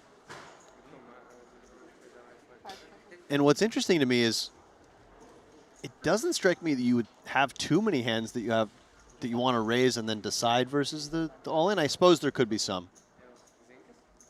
Right, like, is it some king? To me, it kind of seems like some king X that was like, all right, 3 diamonds, let me just try to raise Yeah. and check it back, you know, if he's tanking this long.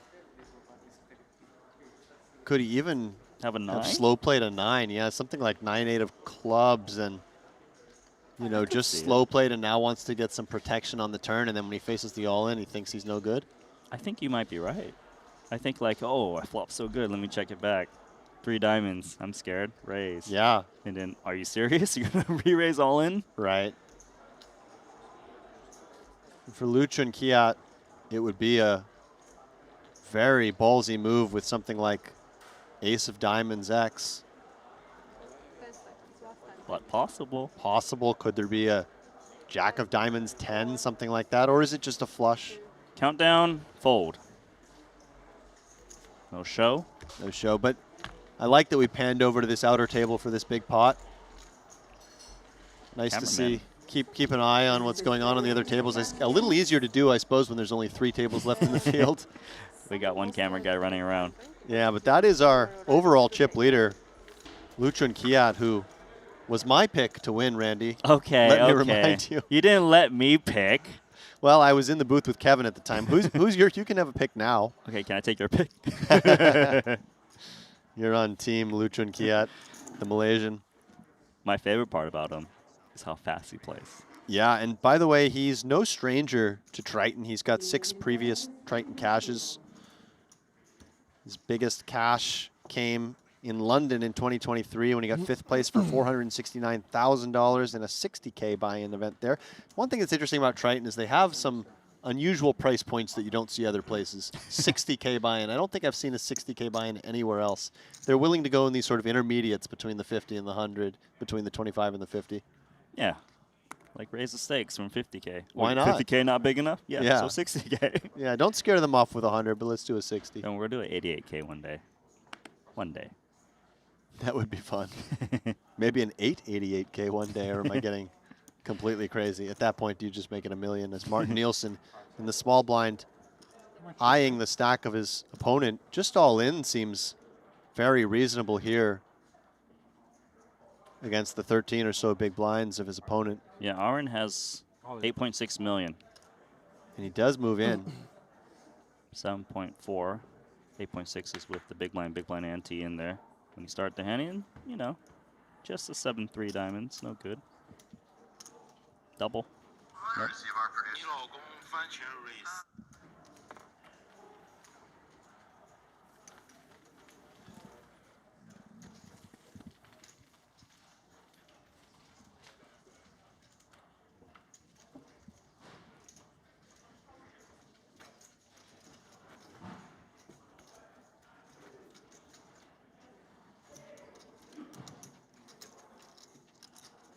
Who's it gonna be? Who's gonna make it to the final table?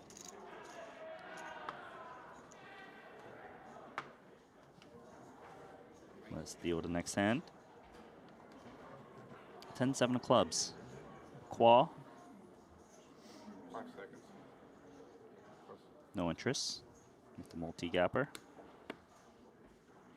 And as Lazinikas now, with Nielsen's stack continuing to grow, might have to be a little bit more careful with opening. Nielsen on his direct left. Yeah, you know Nielsen's not the type of guy to just wait around. You can clearly see it when he opens 9-4 diamonds on the button. 8-6 offsuit for Chen Cho. Could that king 3 of diamonds ever be a shove from the small blind there? Maybe I'm getting a bit out of line in thinking it. You sick man. I'm a sick man. I see a suited king and I get excited. Yeah, you do. Well, we are going to take the 9-4 diamonds versus 8-6 offsuit, where the 8-6 pairs clearly in front.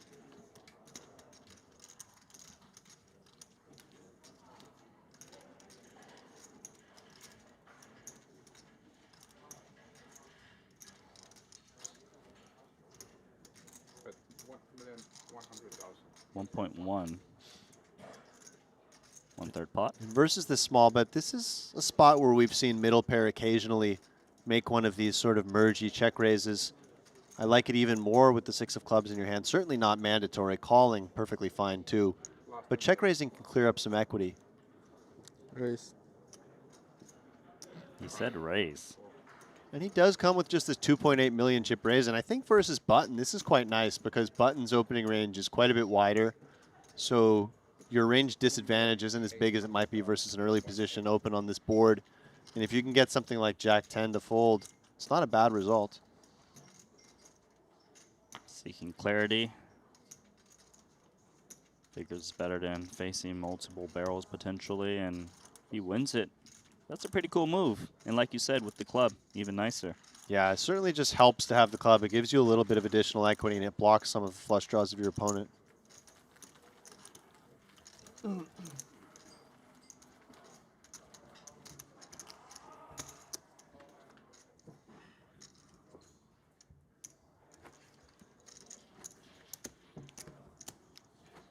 By the way, we are down to 17 players now, so one more elimination will mean a full redraw. We take a short break at that point, and we have a new table for our viewers.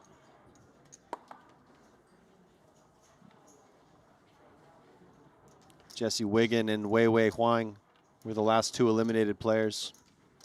Our short stack now is Tin Yen, Timothy Yim, off of just 6 big blinds. That means our 17 remaining are guaranteed $24,700 at the moment. 1.2. Starting to get a little juicy, isn't it? Mm-hmm. King Queen offsuit. Slightly moist, raises it up.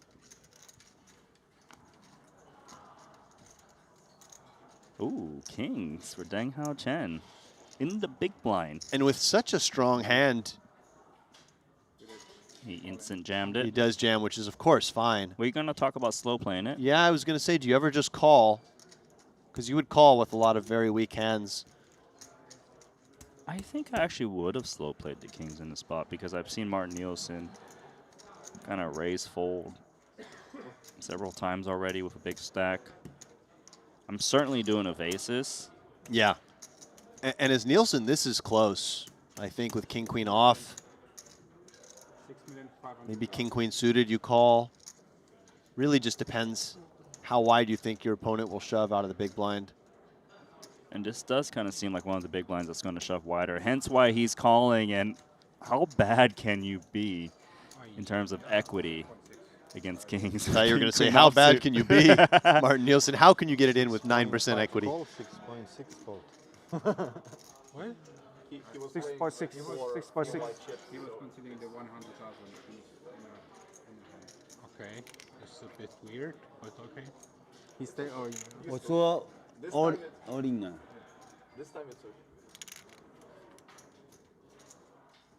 Okay, so maybe there's a little confusion on how much the raise was, but they figured it out. Yeah, I think perhaps Chen didn't quite go all in. I'm not sure, but it looks like they will be effectively all in here. Who knows, but kings is a heavy favorite. Ooh. Ace, jack, 4. Scary board when you've got such a big lock on the hand. Seeing that gutter ball. 10s are needed to do the bad beat on pocket kings. A deuce, so one more chance. 10 and a 10 only, or else Deng Hao Chen will double up. It's in great shape. Ooh. Oh my goodness. God, that's disgusting. That's just... King, queen offsuit just beat pocket kings.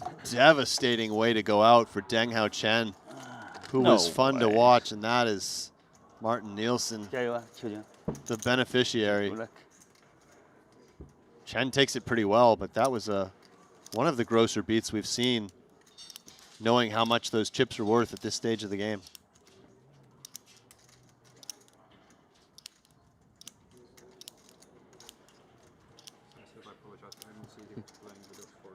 Okay, thank you. And with that, Randy, I believe we're going to be going on a 15-minute break for a 16-player redraw. Okay. One more hand. Did that just really happen? Yeah, you're still a little shell-shocked. Wow. Wow. And from an entertainment perspective, I'm sad to lose Deng Hao Chen, one of the players I enjoyed watching. Martin Nielsen now up to second in chips. Lu Chun Kiat won another decent-sized pot to get over the 40 million chip mark. Only big blind. Yeah, so we are confirmed. Down to the final 16. But it seems they're playing catch-up hand. Another hand, okay. Sometimes, I don't know, it's weird. I don't believe in superstitious stuff, but sometimes I just feel it coming. Yeah, it's good that you say that when your opponent's gone now. Nielsen felt it coming.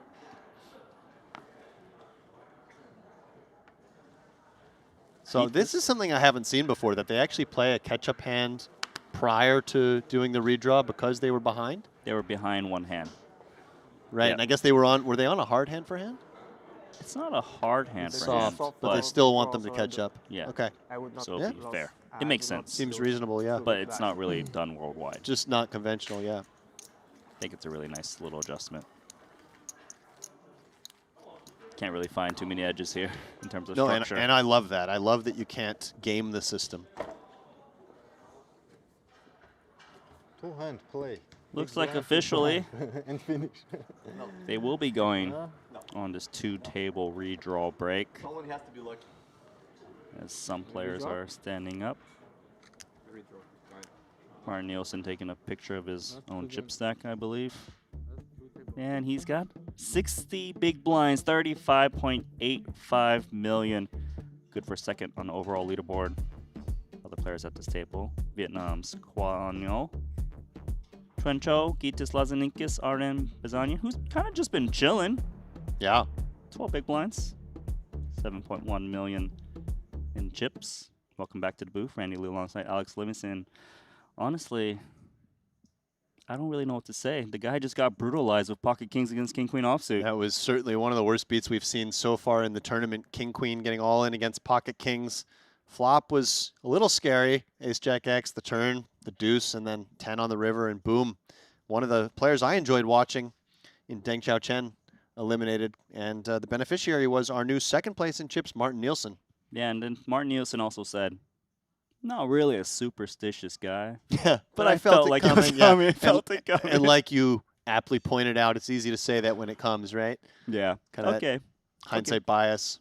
So that means we are down to the final 16, final two-table redraw. We need to just do a little bit of sorting. Of course, do that redraw. So we'll be back in about 15 minutes. See you guys soon.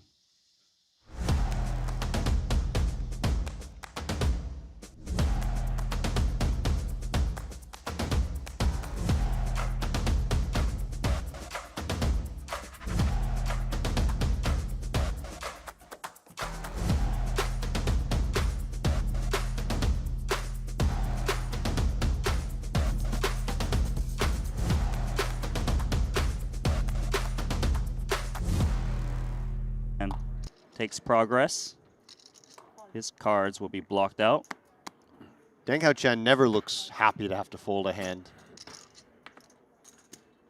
Gus Lazinikas, pocket sevens.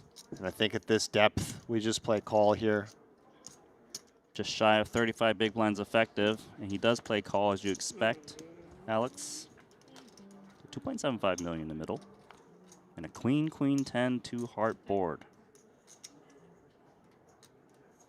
These pairs, very awkward to play on boards like this because even if you're ahead, you do risk counterfeit possibilities, both immediately with the 10 and then something like running eights. Having said that, he's got the 7 of hearts. The bet is small. Probably going to peel one at least. Yeah, the bet is very small, just 800,000. Once in a while, you just hit a 7 on the turn. You can win a very big pot against the top of your opponent's range. Pot now at 4.35. Not the greatest turn card for Gus. The 9. More things he lose to. So something to consider here if he faces a second barrel, and I do think it's just very difficult, but he faces a check.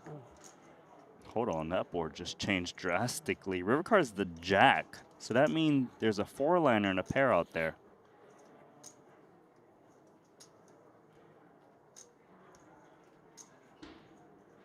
Gus has checked it on over to the river. Now, given that this is a mystery hand, I'm assuming some type of wager is going to come out here. Should be betting. Randy, I think the question here is how wide will he go for value? Okay. What are you thinking? King X for sure. King X for sure, and I think the 8 could also go for value, but perhaps not for this size. Size is big. It's 3.5. I think Queen X would have just continued betting the turn, so it really feels like a king or some type of bluff. And you would feel compelled to bluff a lot of the time here with basically anything worse than a 9, I would think. Even with some 10X, perhaps. Okay. So value, you say king X, maybe occasionally ace king, maybe pocket jacks, who knows? But like bluffs. Yeah, I'm gonna say he does have a bluff, and it's just some random suited wheel ace. Just something that completely whiffed that just knows this board is scary. Ace X suited is gonna be my play here. Just knowing that, you know, his opponent's going to have a lot of 10x. Opponent also defending the big blind. Remember, you can have a lot more of those suited combos. Oh, Gitius is calling with a pair of sevens. Is he right? Is he? It seems like he is. Against 7-4 offsuit. Dude, to call with sevens on that board is pretty sick. That's a sick call, and not the suited ace wheel I was expecting, but the napkins. Note the open from mid-position. Opponent's opening in that position that are, you know, weaker. Now, if you think your opponent's opening as light as 7-4-0, it certainly makes the call a lot easier. But big call nonetheless from Gus Lazinikas. And he called fairly quickly, Randy. He did. Just one time bank in there. Sweet. Called with sevens on queen, queen, 10, jack, 9. This is some next level poker. But the 7-4-0 being in that opening range from our, at that point, table chip leaders, something to look out for. And I feel like he just had a hunch that this man was opening so wide. Because you named suited aces as bluffs. But if he's showing up a 7-4 offsuit, that makes that call even better, right? Because he's got so much more air. 6-5 off. You just have to worry that occasionally he's turning something like 9-7 off into a bluff. Oh, what a good mystery hand. How do we pronounce this last name of the Malaysian player?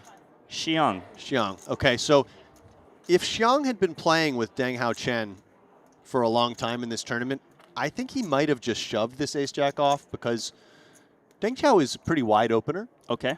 So against somebody opening wide off of 17 bigs or so, I don't mind just shoving ace-jack off button versus hijack. It's possible they haven't played that much with each other because it was, you know, the final 3-table redraw. Certainly, and of course, calling can never be bad with this hand. As played, we do have the flush draw, one over to the board versus middle pair top kicker. Feels like call is really the only play here in position. Well, he agrees with you. Pot's now 5.25 million. Oh, and that's what a card. 2 pair versus the nut flush. Just disaster for Xiang here. Did I say it right? Xiang. Xiang. Good enough, though. But you know what's a disaster? I don't know if he's going to be around anymore. Less of a disaster that a fresh case of waters has just been dropped off to us. Courtesy of our producer. Man, I feel bad. You know, you just hit the turn gin card and you're just drawing to another ace or jack to make a full house. And I like the small sizing here from Deng Hao Chen. Just trying to expand the range of hands his opponent continues with. Perhaps allowing some hands that are drawing dead to have a bit of false hope. Right, maybe something that has a jack of clubs that can continue. You know, they might chase a bit. Anyhow, there's the call. Is there a world where Yu Wei Xiang stays alive? Board pairs? Actually, that's maybe one card that could save him because he got counterfeited. Exactly. Now in PLO, you're just thinking about now turning your ace-jack into a bluff here, representing the full house. In No Limit, I do expect him to just face a shove, and he'll have a decision. Like you mentioned, his ace-jack is counterfeit. He now falls behind ace-king and chops with all other ace-x. However, he does block a number of value hands, Randy. He blocks jacks full. He blocks ace-queen. Versus this non-all-in size, though, perhaps he just pays. Yeah, this is a very tough spot. So you block a lot of flushes with the jack of clubs in your hand. Okay. Full houses, you obviously. Block, of course, jacks full. You block a lot of the value region, certainly. But let's talk about bluffs that we can find to try to pick off. I guess a lot of those bluffs would be king of clubs X. Now, how many offsuit king X does his opponent open in the hijack? That doesn't have some little piece. Maybe some 10-9 suiteds could be bluffing. Or we reaching too much, I guess Maybe. is the question. Because if that's the case, and we can't really find clean, obvious bluffs, maybe this ace-jack hits the bin. Yeah, it's certainly a difficult spot, and I don't think you would expect something like ace-10 to take this line. feel like it takes a very creative mind I think to bluff in the spot. Having the jack of clubs, in some ways it's good, in some ways it's bad, because you want your opponent to maybe have some jack of clubs bluff. And how many offsuit king X are there in Deng Xiaochen's range? Shouldn't be that many, but let's see. Is he gonna pay? But given the way that Deng Xiaochen has played, and I don't know if these two have played together much, he is a bit of a wider opener, which does just produce more natural bluff candidates. Fair.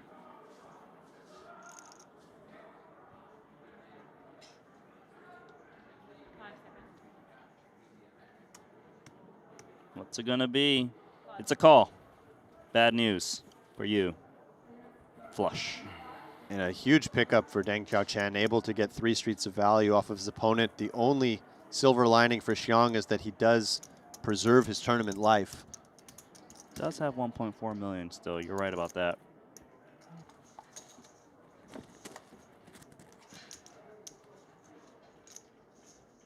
Ace 10 off for Deng Hao Chen. Crazy daisy time? I believe so. And we've seen, by the way, different raise sizes employed by this player. Here he just comes with min raise, the dirty diaper right behind him. But we did see a 4x open, for instance, as Martin Nielsen picks up ace-king off in the cutoff. About 40 big blinds effective. And, you know, given they're 40 big blinds effective, I like seeing a slightly bigger 3-bet than we've seen in some of these shallower confrontations. Did go with the same size goes as small, when he had aces. which is, of course, reasonable, but is going to invite a few more flats. Maybe you don't mind that with ace-king. Posturing here from the Armenian.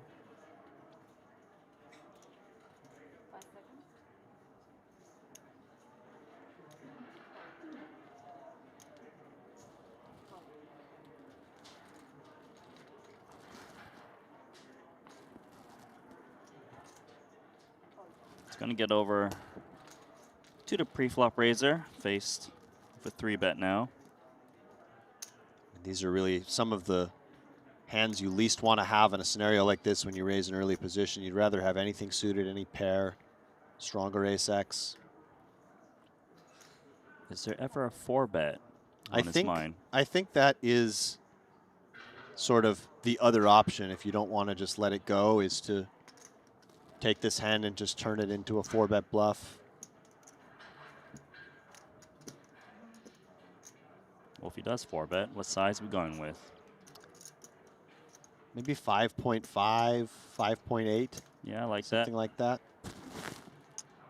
Well, it looks like he is going to 4-bet based on him cutting out chips, and this is great news for Martin Nielsen. And he goes a little bit bigger, 6 million. And I think as Nielsen, just all in is the cleanest. He can take down that huge pot uncontested. Even better, given he clearly has fold equity. All in. All in. 6 million chips. How much? Burnt. Chen requesting a count, but I think the jig is up at this point. Should never be calling, just in case. He magically is very short.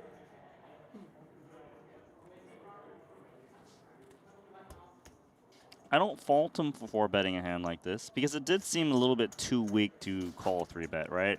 Right. I think fold would generally be my preferred option, but at some non-zero frequency, you do want to take these ace-10 offs and ace-jack offs and 4-bet them. How you decide when to do that, some people will randomize. I've never been a randomizer. I don't flip any 100-sided coins or anything like that, but I've just tried to feel it out based on my image and the dynamics with the players, their image. You know, sometimes you get it wrong, sometimes you can level yourself, but I've just tried to trust those reads over relying on a calculator to tell me what to do. He did pour himself a cup of tea. 3 players to be eliminated with 19 remaining isn't exactly a speedy thing, so you don't want to over-adjust and give away too much EV. For now, though, a couple of offsuit broadways for Martin Nielsen. Plenty of hand for Nielsen in the cutoff. Mm-hmm.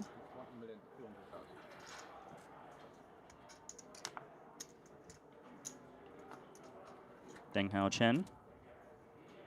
Offsuit 8-6. I think he looks pretty cool with these shades.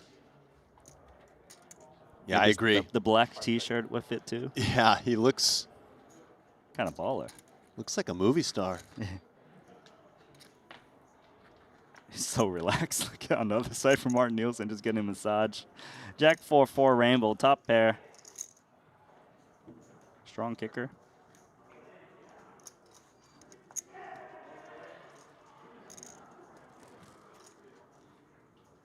Range bet, maybe? Yeah, you see a lot of one big blind bets on a board like this. He ends up checking it back, and there are some advantages to that play, especially if you think your opponent is kind of aggressive and capable of bluffing. You give them a little bit of rope with some hands that could be drawing dead or near dead. You allow them to hit a pair between the 4 and the jack.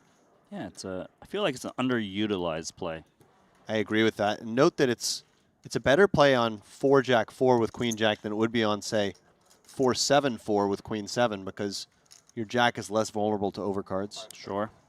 Seems like he's mainly afraid of a king. And this has worked out really well, as he's now got a hand that's drawing dead to put in 700,000. And, you know, perhaps Chen would have come with some type of check raise if he just bet the flop, but most likely would have folded. I think it's very clear he's getting max value out of his 8-6 offsuit with that flop check.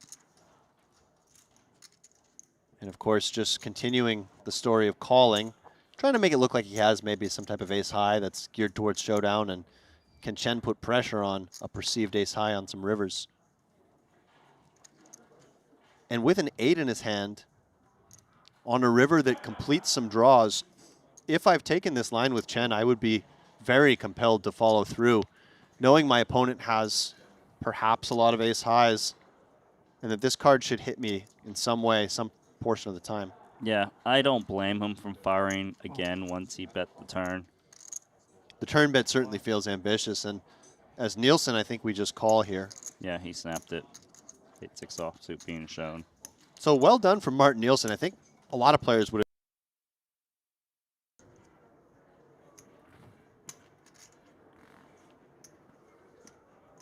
Napkins to the rubbish.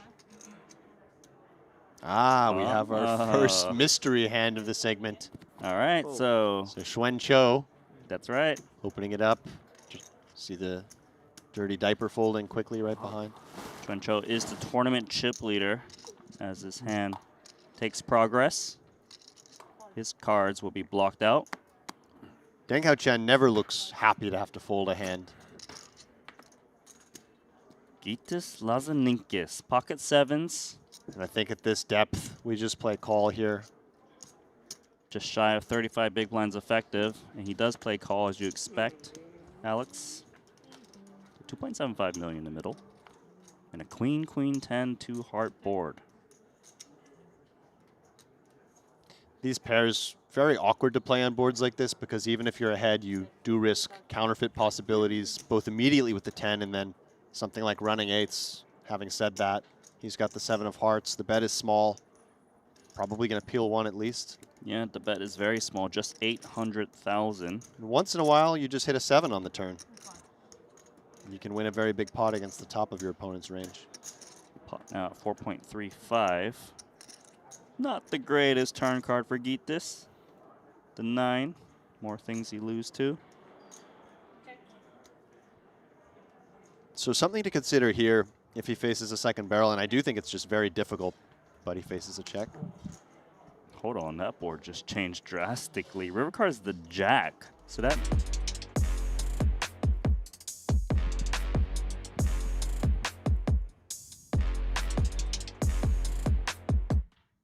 Welcome back, everybody, to day 3 of Triton ONE, where we are deep into the 3K Genesis. We are down to 18 players, and that means that once more we'll reshuffle the field, just like we did when we were down to 26, I believe it was, or 20, something among those lines. 20s. Let me pause you. Did you say 18 range? 16 range. 16, yes. 16, okay. 2 tables of 8. You are correct, Randy. Is it going to be an end of the day like this, Randy, where you're just going to correct me on everything? No. Let's just go on. Don't worry about it. Final 2 tables, and we're going to play down to the final table, I believe. Yes, that is correct. Final 9. Final 9.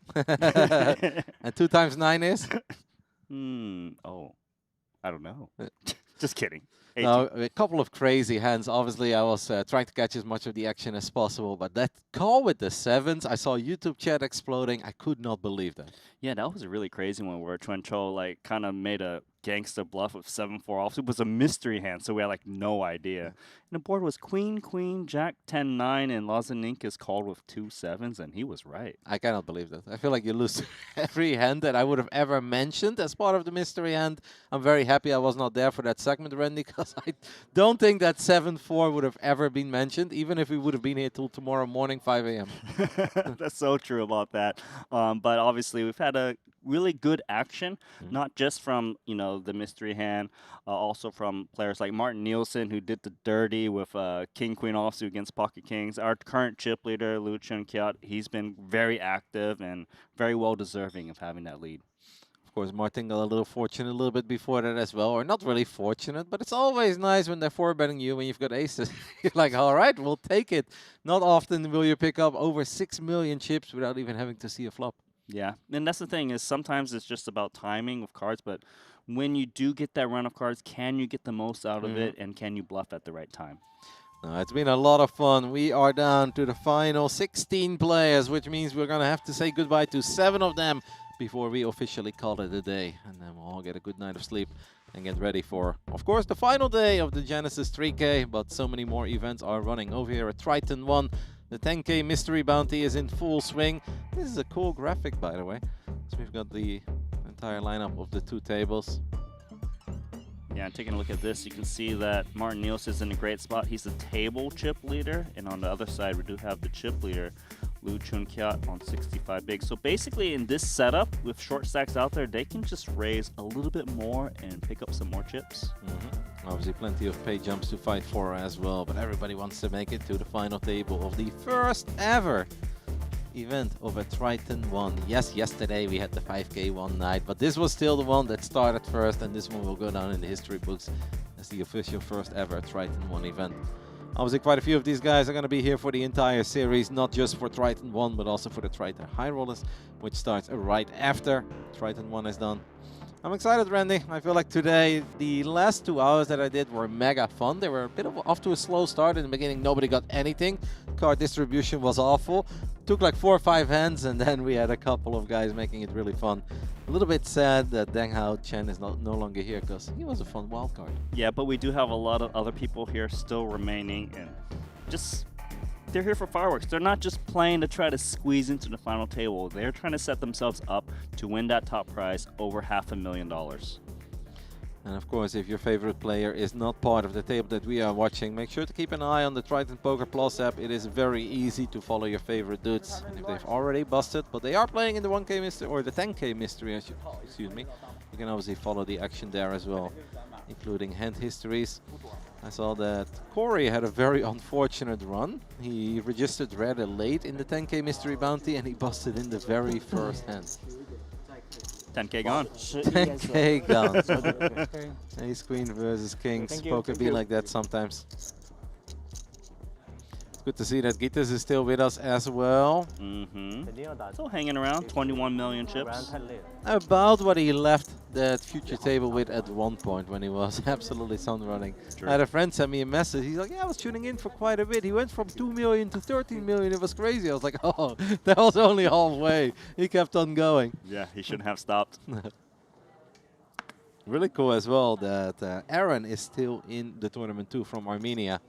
The man that will forever be remembered for that ace-5 hand with the all-spade board. So that was a very cool hand. One of the standout hands of the first 2 days of poker.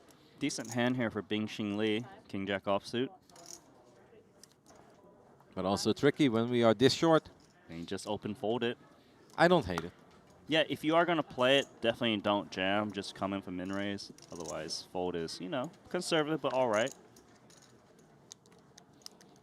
When it gets folded to you on the button, you kind of feel like it's your mandatory duty as a poker player to raise it. But 10-6 offsuit. 10-6 offsuit's bad, and the guy to your left, even worse to have. That's a lot of chips. Old school mountains over here. He might be able to go another level higher if he gets a little bit more. 1.8 million. It's a 3x. Big stack, of course, for Chen to work with as well. King Jack offset. We know it's going to be hard for him to make a pair, as King Jack already got folded earlier. But this is still a good hand to just defend in position. We know. He's probably loving it. Yeah. I mean, it's a bit scary when you look at that castle on your right, but we'll take it. Flop comes 8-7-7. Ace high still best. That's a very snappy check from Lu Chun Kiat.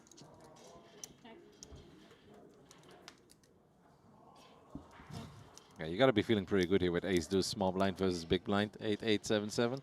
Very good. King high is not bad either. Nope.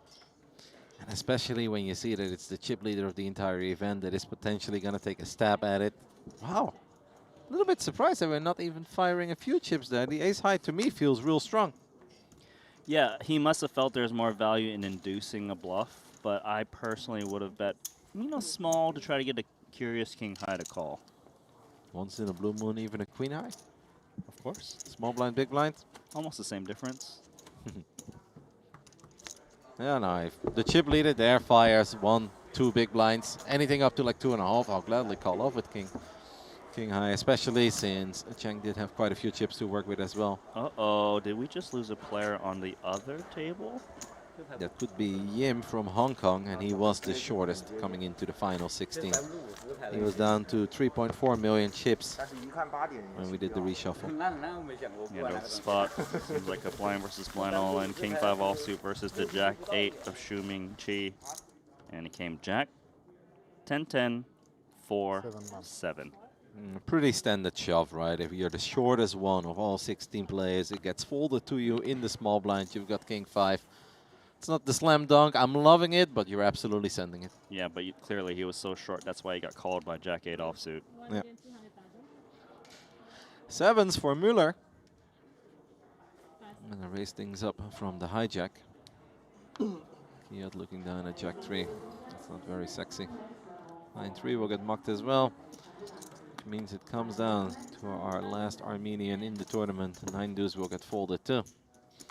Müller takes it down. I love the jacket from Müller, by the way. Yeah, looks cool. The shades are sharp as well. He definitely got a haircut within the last 3 days. What a guy. He's like, I'm feeling this is my tournament. Might as well have a nice photo in case I make that winner's photo. You know, it's funny you say that because I was recently watching live coverage of a different event. And at one point I was watching with my girlfriend. And she's like, how can he be wearing that shirt? That is not a winner's shirt. There is no way he can win the tournament in that shirt. But I actually played down till the final 4. And then the next day, he showed up in a buttoned-up shirt. And he looked way better and he won it. That's hilarious. Yeah. I thought it was pretty funny. I was like, I've never really seen the shirt analysis when it comes to winning a trophy or not. But the man did dress for the occasion the following day and he brought it home. I think we actually had a guy who was just wearing like a track jacket in one of the Triton events, and then he won it, and he's like, hold on, I need to go back to my room, change for the winner's photo. So that was pretty cool. Yeah.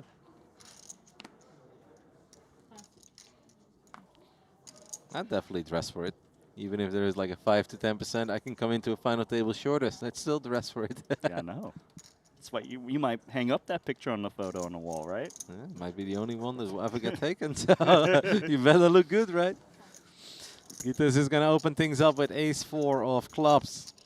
Our last Lithuanian in the tournament.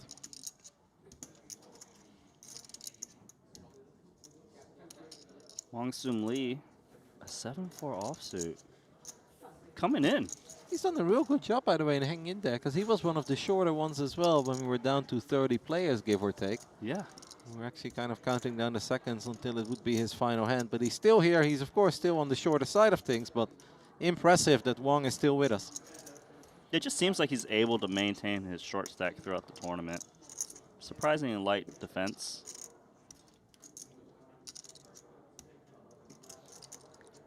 Gitas is just very happy that he's back. TV tables is where he shines. Yeah. That's why his stack didn't go up anymore when he went to the other table. Actually, it went down real quick right after the break, because I was following it, of course, in the app. And he basically went from 22 million all the way down to 15, like within 30 minutes. I was like, man, I bet this man is screaming to get back onto the TV set. And just take his first one down. It's a small one, but at this point, when you're this deep into a large tournament, obviously every single pot matters. Playing 300k, 600k with a 600k ante. 1.5 million to fight for if we are raising from any other position than the blinds. You've got a strong feeling yet about a potential winner, Randy?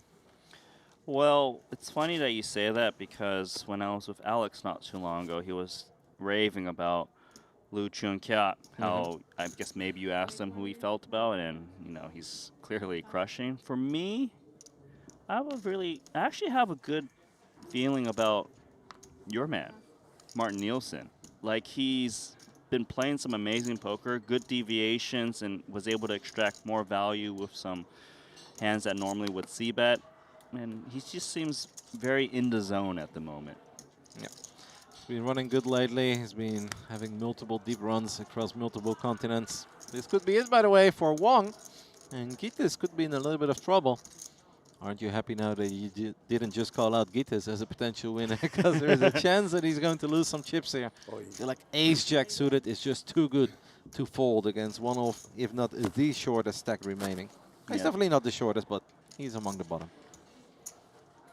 Yeah, you don't feel great just because you raise from under the gun, but then again, this player is very short relative to the field. Yeah. Going to get an official count. He certainly is shoving a lot of the pocket pairs you're flipping with. You're worried about ace king, ace queen, of course. It's 10 big blinds extra. You're not loving it, but I feel if it's offsuit, there's a chance you get away from it. But suited, I feel like it's just a little too pretty. Yeah, it does seem just a little too pretty. I think ace 10 probably can hit the muck. Ace jack suited. It is real close. As you guys can see, Gittes weighing out his options. He can find a fold, that would be amazing. And he has been amazing. He has been amazing, and he continues Nice. to be amazing. Well Well done. played. Hard fold to make. Impressive. Well played. Yeah. Don't think I can get away from that one for that price. Ace queen suited he's calling though. Oh, ace queen he would have snapped. Yeah. So that means isn't that funny about poker, like how close it can be? Because sometimes it sounds like, oh, it's just one pip. It shouldn't be that big of a deal, but really it's everything. It is everything, and Gittes is going to be very pleased with himself when he sees that one back. He's not pleased about the fact that he has finally lost a hand on one of these future tables. Samuel Muller, our Jack 4 man. He's been christened the Jack 4 man for life.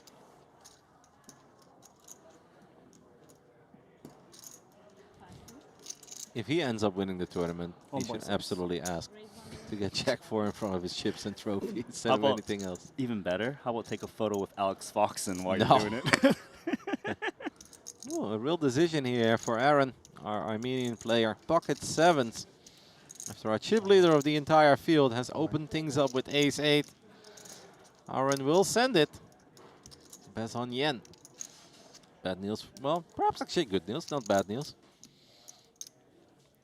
Wong looks down at ace 7 offsuit. Wong is obviously going to let go of the ace 7 offsuit.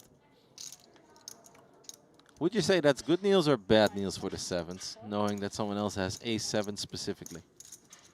I would say, I actually don't know the mathematical answer to that one. I think it's good news. Yeah, because I guess the other person has to hit and is now less likely to hit, so it should be good news.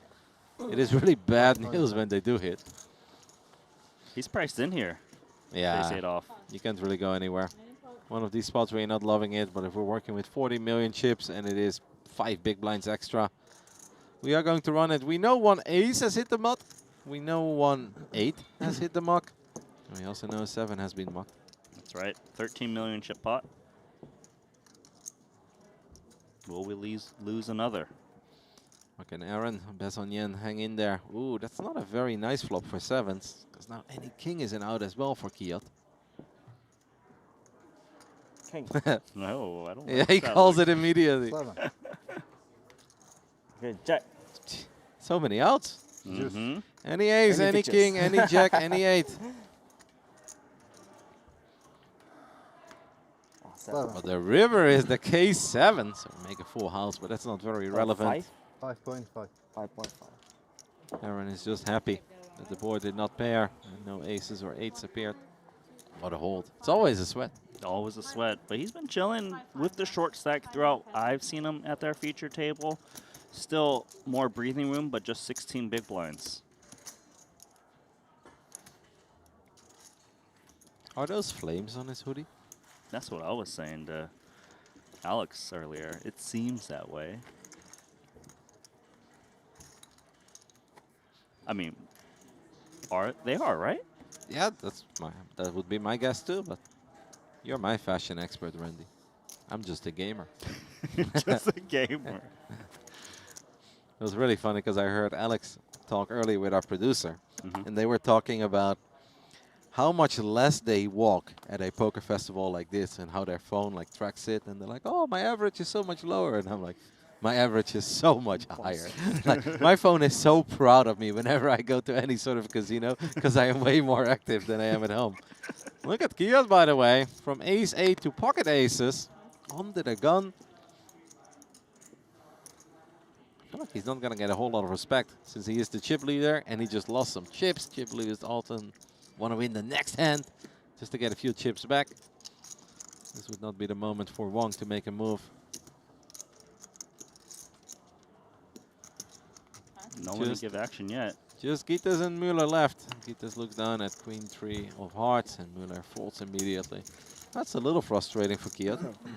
I think this one is even more frustrating than losing with ace-8 against 7s.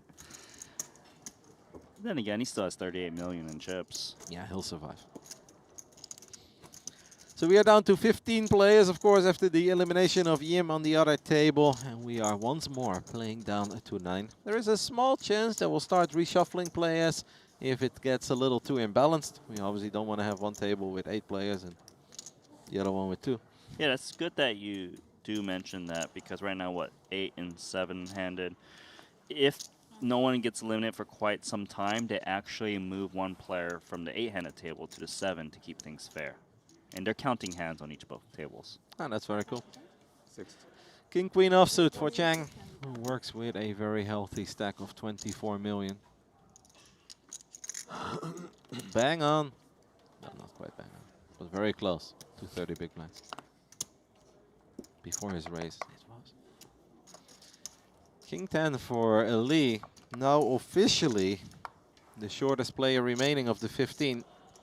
After under the gun open though, King 10 offsuit. I think he's going to get away from it, and he will. Yeah, it's better for you to just open ship that hand into players, but when there's a raise in front of you, you don't want to risk being at risk.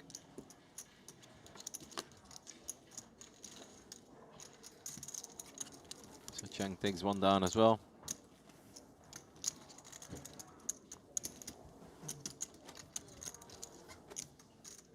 Kiot's still a chip leader overall, but Martin is closing in on him. 38 and 37 million respectively for the top 2 of the remaining 15. One thing that I have not mentioned yet at all, but here we go again. It is related to the Triton Poker Plus app, Randy, is that some people might be wondering about the payouts, because that's not something we bring up on screen all the time, but you guys can find all of that in the app.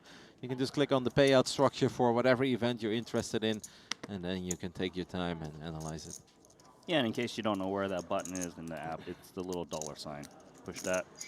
You see all the payouts currently. All players are guaranteed 27,900. If you get to top 13, you get 31,100. Eventual champion 564,000. So it's probably pay jump at 13, pay jump at 11, 10, and 9, or how does it work exactly? Well, let's see. Did you look in the app? Yes, I did look in the app, but I'm charging my phone right now. You can look in the app in there. Yeah, I know, but I've got the beautiful setup here of the 2 tables and the entire list. God, are you serious? Yeah, I don't want to mess with the iPad. Okay, fine, I'll click on it. I can't believe. It pops up. On my phone, it was actually slightly different. All right, guys, so we have a pay jump at 13, and then we do have a pay jump at 11. 10 is the same. And from there on out, of course, every single elimination is a big pay jump. So 13, 11. I can't believe you tried to get me to get the information for you, buddy. You had it right there. Yeah, I know I have it right there, but I thought I'll let you get in a word as well. Okay. You're a team player, aren't you? Yes, I try to be. I absolutely try to be. How come you're wearing the blue jersey again? Is that your favorite? I wore yellow yesterday. Are you You sure? wore... I know what I did. Are you sure? You're asking me what I... Oh, my God. I thought we were all perfectly in sync. Hoodie day one, everybody blue, but you're right. You were wearing the yellow mustard shirt. So I'm wearing white tomorrow, probably. And then you're going to convert. What are you going with? Blue? Yellow? I like the Hoodie? black one. Black one's nice. I have a black one as well. Oh. I got so many shirts, and the material is amazing. I'm Yeah. so happy. It's thick, isn't it? Yeah. It's nice. I don't know what my favorite thing is. If it's the Triton Poker Plus app, or if it's all these jerseys and hoodies that I receive. Is it close? It is very close. Actually, I like the shirts more, I'll be honest. Because I have so much more value from it, right? What if the real reason is you can use the shirt year-round, but not the Triton Poker No, Plus app. exactly. That's the whole value aspect. But Like, you of notice course, the one app more is thing. amazing, but Triton does not run every single day of the year, nor will I have friends or people that I'm mega interested in playing throughout the entire year. But I do love the app. Other table. Let's see what's happening. Potential fireworks. Pass. It definitely gets cold in the casino, by the way. I was in one of the other poker rooms earlier, and it was legitimately cold. And I'm not someone who complains quickly about places being cold, or where I'm like, oh, this is like reaching levels where I really wish that I was wearing a hoodie. But I do completely understand that all of these dudes are wearing long sleeves at this point, because it's chilly up there. You know we gave you a hoodie too, right? I know. With fleece. I know, but like during the day, it's actually quite warm outside, and it is nice to leave the casino from time to time and get some fresh air. Wait, you can leave the casino? It is possible. That's how you get your steps in as well, really. Oh. Okay, so this spot is a blind versus blind limp pot between Chen Cho and Nicholas Deitmer. Ace King 8 with 2 spades is our board. I've got very good eyes. Or I'm cheating. It's one of the two. Well, a little stab is coming from Chuen. Bet 800,000. So we limped small blind against big blind, and now we bet 800K. It's very understandable that the small blind is betting in the spot when it comes to ace king, because the big blind has a lot of incentive to raise pre with an ace, so you just want to attack a very weak range, but it is a bet and a call. That's a spicy turn. Yeah, that turn card actually doesn't rate to hit the small blind too much. If they had an 8, they probably wouldn't be looking to build the pot. So should be a lot of passive play over to the big blind.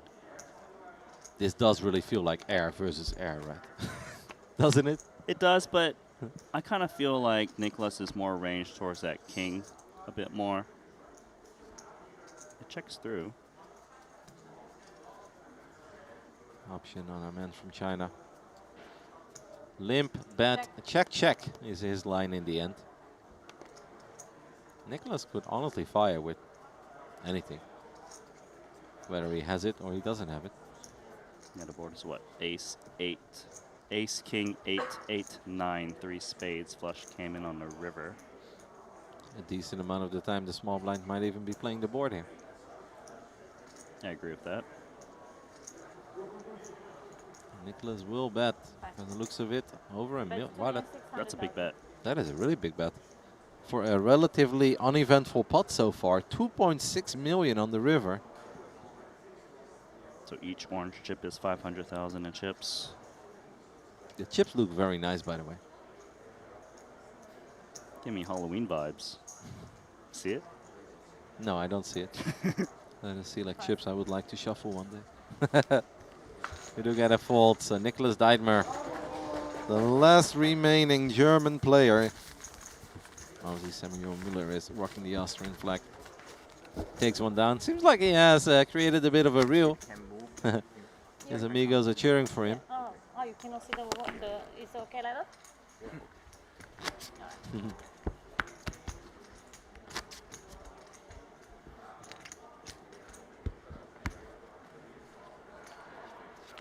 I believe we might get some action on our original table. I'm guessing the reason we're still watching this table is because the other table is playing extremely fast, so this table might be playing a little catch-up. Martin Nielsen, our man from Denmark. Hoodie, a scarf. I told you it was cool.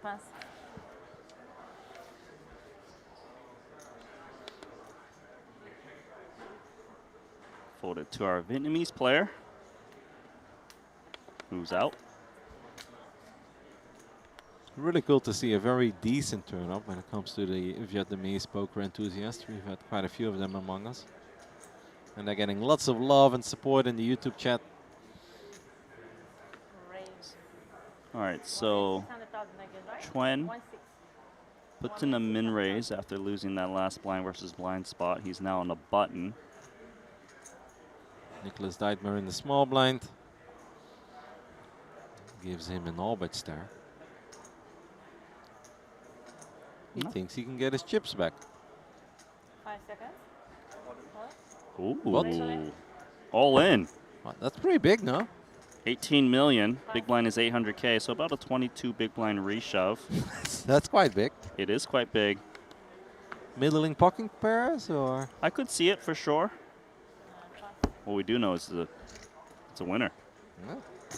This is where the reel should make some noise once more. He's like, oh my God, they're going to do that all night long. Hey, if that's the worst thing that's going to happen, Nicholas, that just means that you have a lot of chips heading your way. Mm-hmm. Have you ever played a live event where you had a proper reel, Randy? I did have a rail once. It was funny. It was World Series of Poker, like day 4, but we didn't make the money yet. And I was at the Evolution tournament for the video games, and a couple buddies, I was playing the main event, and they come watch. So we walk over to the table. They're waiting on the rail. It's a bit far, so they have to wait kind of far. Yeah. I go up to my featured table, which is not the main one, but like the smaller one, and I walk right back. I busted first hand. Oh, no. So they watched for like 2 minutes. They're like, what's wrong? I'm out. And since they play video games, they're like, but it's a best of 3, right? Yeah. No. Best of 1. Best of 1, single elimination. All right, back to the original table. Wong looking down at 9-7. He's going to let go. Lee had King 10 earlier, but there was obviously action prior to him making his move, so he let go of it. This time he is the first one to potentially put some chips to the middle. Does not do it though with the King 10. Let's go of it.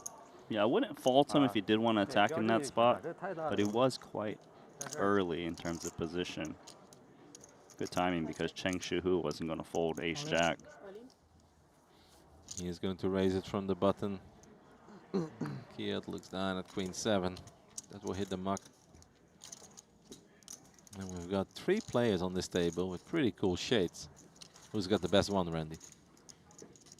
I think it's Moeller. Yeah, those are real cool. But I gotta say, the ones of Lee, I'm not a hater either. No? I think it's mostly Mullet, just because it goes so well together with his cool jacket and his hair. Yeah. He looks like he's going to jump on a motorcycle or something. You see it? Yeah. His best friend is Tom Cruise.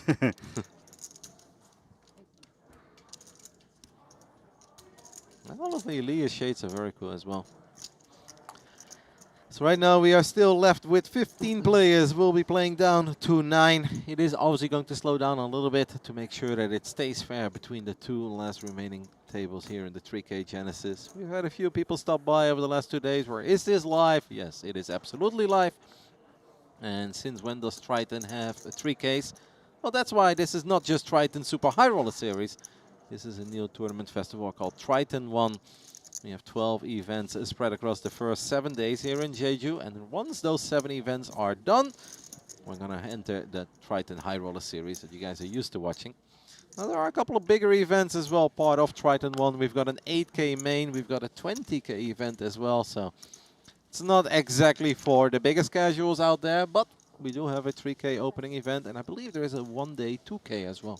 And there's actually currently a 10K running Mystery Bounty. Yeah. So like a lot of, binds catering to the larger size and, a bit of everything. And did you know that ace-5 suited fold was pretty big fold from Bing-Xin Lee. Yeah, he doesn't have much of a stack though, right? It's all in or fold. And maybe he just does not feel that he's got any fold equity and he does not want to run it with a ace with no kicker. Yeah, he needs to find a spot soon though, otherwise he's going to eat the blinds and bleed quite a bit. I think he's waiting for 2 more guys to bust so he gets a pay jump ready. Possibly. Do you know where I found that information? From the Triton Poker Plus app. When I clicked on the dollar sign. All right, so we do have a post-flop spot coming. Iron defending Jack-9 suited. It's a really nice hand to defend, and a nice flop there. And that is what they call flopping the world. Top pair, somewhat decent kicker, and the Jack-high flush draw.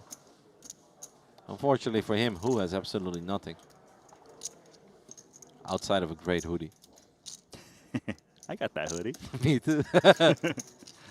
And a very cute card protector. Or chip protector. 1.3 million. And that is music to the ears of Aaron. Right now he's just wondering, how do I want to play this? Do I just call, but potentially face a annoying turn card? Do I just bump it up a little? Or do I just shove? Because he really only has 12 or 13 big blinds behind. Seems like we have announced a raise. Is it 2.8 is what he said? 3.8. I think this is quite a nice play. His hand is a little vulnerable given it's a pair of 9s, so it's vulnerable to overcards. But then again, it's so strong where he doesn't want to just outright jam and let a hand that's drawing very slim to give it, you know, maybe put in some chips poorly. I think it's pretty good, and he's chipping up. Yep. It is one of these boards where you really would not hate to be called. But there are also plenty of very frustrating turn cards. The red kings, the red queens, even a red ace. Not the kind of stuff you want to see there. I'm sure Aaron is quite happy. With some extra chips heading his way, and he's been doing very good. Gone from 6-7 million now all the way up to 16 million. Putting himself in 10th place overall. That man is still a shorter stack of the remaining 15 players. He is down to 6.5 million chips, which equals 8 big blinds. He gave me that look where he was going to announce all in. I looked at him. You guys looked at each other in the eyes? No, I just saw that motion. Okay. You know, most of the time it's like that forward motion was all in. 5-4 is absolutely not the hand. Our former chip leader, Kiat, looking down at ace, queen of clubs. Of course, still the chip leader of this table.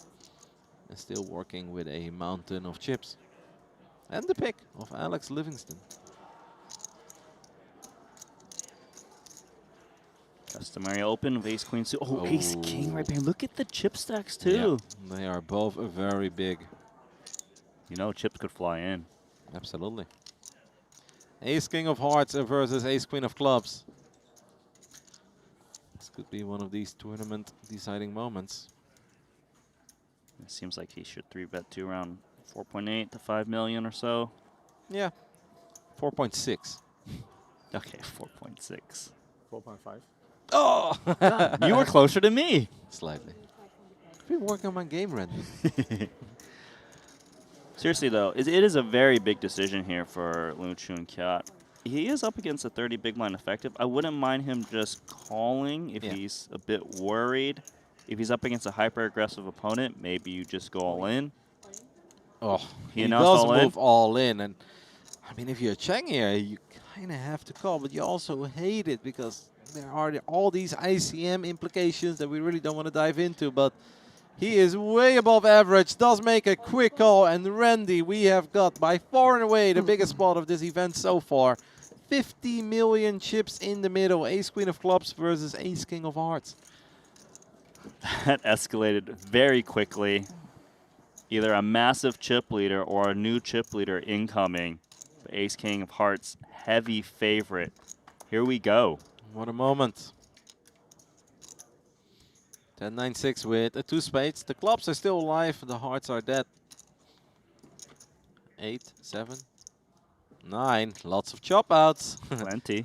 We'll chop with every 10, every 6. And of course, Kiat still wins with every queen. This man is rooting for a queen, a 6 or a 10. It is an 8 of clubs instead, and that is no good. And that means we've got a new chip leader, and it is Chang. He is now above 50 million chips. Oh, he's got to be feeling good, and this chip lead is a big chip lead amongst the rest of the field. And Lu Chun-Kiat, he's down to 4. not crumbs, but you know, it feels like crumbs given where he was at. Exactly. 10. Like you have guys that have been hanging around 8 to 10 million chips, and if they chip up to 12 million, they'll feel real good. Kiat working with 12 million will feel like he is basically out of the tournament. Now, of course, these guys are seasoned vets and 400. should be able to keep it together and still just bring his A game. Right.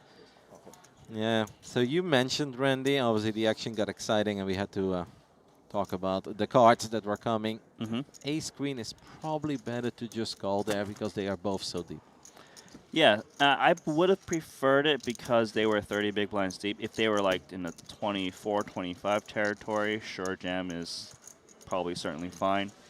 Especially with the suited ace queen, which has a lot more playability, right? You flop flush draws a little more, and you know you can call, protect yourself from getting in. And sometimes board runouts like 10-9-6, you might be able to even steal it against ace king. Yeah. So I would have preferred call personally, especially on the all black board. Ace king of hearts not having a very good time on 10-9-6. No, you're spot on. There were different ways to play that.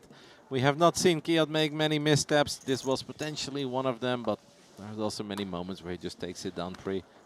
But there's absolutely a hand that he'll be looking at again. And potentially something he will fix in his game. Entering some of the other events here over at Triton ONE, or potentially even the Triton High Roller Series.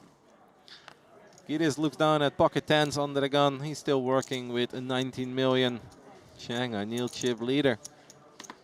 Over 50. I mean, 50 million is going to be good enough for like average top 4 or something, right? 50 million is a lot of chips. The average stack right now is 20 million with 15 remaining. So I guess with 7 remaining, we'll have an average stack of like 42. Oh, confrontation incoming. Wong, a man who has been nursing that short stack for a very long time.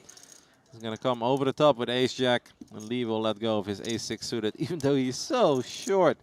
He was probably hoping that this would be his moment, right? Small blind, big blind, I've got an ace. We're going to run it. Yeah, he's got to fold this. And tens is going to be a snap call. Yeah. Too strong. Coin flip incoming. Wong is a survivor, though, Randy. I know Gides has been running really hot as well on some of these TV tables, but Wong has been an absolute warrior. Keeps on hanging in there. He's got 43%. He's going to need a little help. Second card check. Here we go. Ooh. Safe for Gites. Yep. Nice as well that that is a 4 and not a king.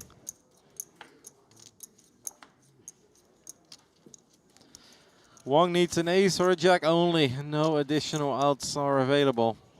Otherwise, we'll have to say goodbye to Wong, who's been a lot of fun to watch. Oh. Hits the jack on the river. He can't believe it. Can you believe it? I cannot. A fist pump to himself. You can see what it meant to him. And what a moment, right? To drill that jack on the river. Very unfortunate for Gides, who of course did absolutely nothing wrong in that hand. He seems very unfazed by it. I've seen this a million times. Yeah, why fist bump? 15 left. With 6.8 million, Dream is starting to look a bit grim. This rail is watching. And Wong now, honestly, working with a pretty damn healthy stack. Yeah, because when we've seen him at the feature table, wasn't he always nursing that short stack? Always. Like legit. This man was at the bottom of the leaderboards when we had 50 left, 40 left, 30 left. I was legit surprised to see that he was still hanging in there. Pleasantly surprised, and look at him now. Hitting a jack on the river. And that's great stuff. I mean, very unfortunate, of course, for Gites, but great stuff for Wong from Hong Kong. Even worse for Gites is he's the big blind next hand now. We're just going to assume that he's going to have a bad hand, Randy. Okay, do you want to be dealt the big blind forever? Not forever, but it's going to come around. But yeah, obviously if we're working with less than 10 big blinds, you're not wrong. Having to pay that ante, having to pay the big blind. He is now the shortest. He still has more chips than Lee. And Lee is actually the small blind. Don't forget about that. True. We could have a battle of the tiny stacks here. Let's just merge into one. It'd still be the actually, it'd still be the second shortest stack of the event. If the small blind and big blind merge, they will only overtake who? You know, it might happen. It's folded over to the button. What's he got? Oh, it might happen. Blind versus blind incoming. I don't think the 7-6 offsuit is going to get in there. I don't know. He might just run it. We are very close to a pay jump. He is going to fold, so it is the 2 tiny. Oh, my goodness. God. Poor Lee. This hand sucks. Yeah, there's no other way to put it. In the past, you would say, it is suited. No, but no. Oh, he lets go of What it. did Gitas have? Oh, 4-3 offsuit. Now you wish you got it in there, but you can't blame him. 8 deuce suited. You see, Randy, and that's why you always got to look at the bright side of life. Yes, Gitas was the big blind immediately, but he chipped up. He got a small blind for free, and he does not have to worry about the big blind and the ante for at least 7 more hands. I like your optimism. I'm going to carry that over to my poker game. I should keep it with me when I'm playing poker. I mean, I feel like if you're Gitas, it's annoying, but you can't really be too upset, right? It stands against ace-jack. It's a proper flip. It's a little bit annoying that it happens on the river, you know. Just put that ace in the window and get it over with. Losing it on the river, but he has so much experience. I think he can shake it off rather quickly. Yeah, he's a true professional. He understands that you can't win every flip. And, you know, he's just going to play his current stack. Go from there. A man that is comfortable with small, medium, and large stacks. Wong looks down at queen 7. Okay, Lee, this might be it. I know 8. Yep. 8 deuce of diamonds wasn't quite it. Finds the ace-5 offsuit, moves all in. Snap. Oh, Samuel Miller looks down at ace-queen. Lee is the shortest by far of the remaining 15 players. And then you get called by a man who doesn't only look great, also has a great hand. Any wheel believers out there? King 6 deuce rainbow. Looking grim for Bing Xinglin. 3 or a 4 for some additional outs. Other than a Is that what you're talking about? Lee does double his chances. Needs to find a 5 or a 4 to stay in the tournament. Otherwise, we are down to 14. The 9 of diamonds is no good. We have to say goodbye to Lee. Great run, of course, by him. Gets eliminated in 15th place. Will still walk away with $27,900. Not bad for a 3K. Not bad at all. You know, he was a short stack for most of the tournament. To get this far, you do have to be proud of yourself. There was 1,185 entries. You got 15th. Good game. Wow, that's a really good run. You see his buddy kind of let him know, it's all right. You played well. And he most certainly did. Can't really fault him for going with it there. I feel like that's the first ace he's seen in forever, too. Outside of some really ugly aces where he had like an open and a 3-bet in front of him, and there's absolutely nothing he could have done. Kind of a dream spot given how short it was to get on the button, but to run into this man's ace-queen. Samuel Muller.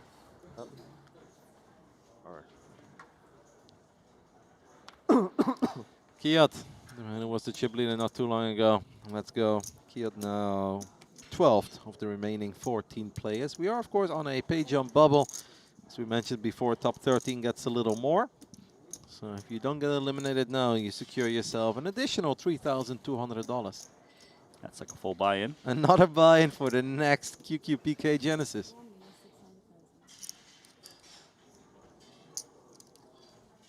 Aaron. That's on Yen. Looks down at King 10 offsuit. Yeah. Raise it up. Ooh, Gitas with less than 10 big blinds. It's not a pretty ace, but I think he passes one up because Aaron's opening off with 20 big blinds, which is a bit more narrow. If he was to reshove a hand like A7 offsuit, he'd want to do it against a big stack who opens wider. makes a lot of sense, but Gitas just seems to always make the correct decision. And I guess this is the correct decision.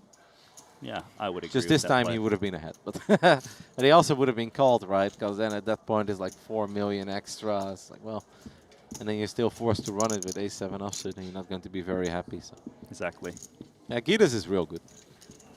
I mean, if you Take a look at his profile. You can obviously see that he is no stranger to the Triton series. He has cashed in 3 prior events, and of course back then there was no such thing as Triton ONE.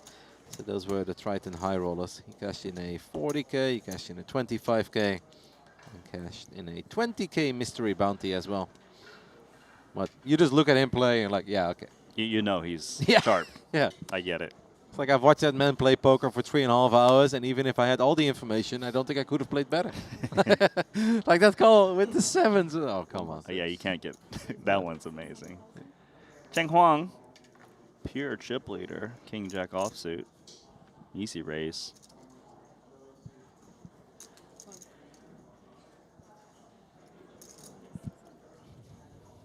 One of these cool things about watching poker online is when chat explodes, when somebody makes just an unreal call. I love it. And seeing all that positivity and joy and shock and surprise. Like, how did he do that? I don't know.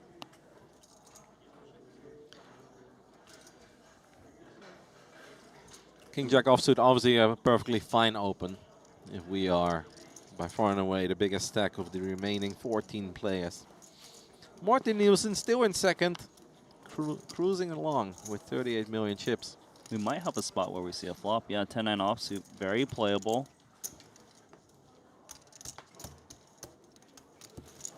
Kiad looking for any sort of connection, and if he does find one, probably just send it immediately. Does not find one at all. Instead it is Chen who connects in a very big way. Top pair and the jack high flush draw. Yeah, we'd like to see Cheng if he does bet rather small. Yeah, I would legit go 1 or 1.2. Yeah, something like that. Makes a lot of sense. He went min. I think that's fine too. Yeah. You don't mind your opponent coming along for worse spade. Yeah, I actually meant 1 big blind or 1.2 Oh. big blinds. I didn't mean 1 million or 1.2 million. But I know with these blind levels, I promise I'm not trying to talk myself into being correct. But yeah. No, it's good. Using the online poker logic there, but yeah, I really like the min bet there of just 1 big blind, hoping that your opponent gets a bit carried away with a check raise, and then you punish him immediately. Flopped real good there. And this man will extend his lead over the rest of the field. What a spot. Ace king, ace queen. I Two know. of the biggest stacks. Let's see if he can roll into even more chips. Wong, at this moment, absolutely on pace to make it to the final table. 15 chips overall with 26 million. A little above average.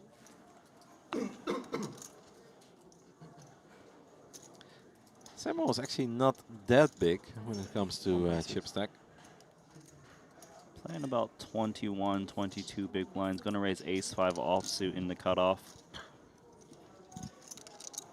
Cheng Shu-Hu. Been getting some pretty bad cards. 7 Dewey. Yeah, let's do a little stare down. Size him up, mate. Yeah. He's all yours. Kiad is looking down at a pretty 10-9 of diamonds, but what do you do when you only have 9 million chips? He's too shallow to speculate from the small blind, in my opinion. Still got to worry about the big blind making a move. Is there a chance he just goes all in? Oh. Does announce all in. What timing is this? I don't hate it. Big blind gets out of the way immediately, and Samuel Mueller will let go of his original race as well. Well done, Kiad. Excellent timing there. Yeah, I think the nice thing about 10-9 suited is, of course, you flop with a lot of pocket pairs that are going to snap call you. And also, when you do get called, you're rarely dominated, right? It's not like King 10 is going to call you. So Ace King, Ace Queen will call. You got 2 live cards. Yeah, I think it's pretty good.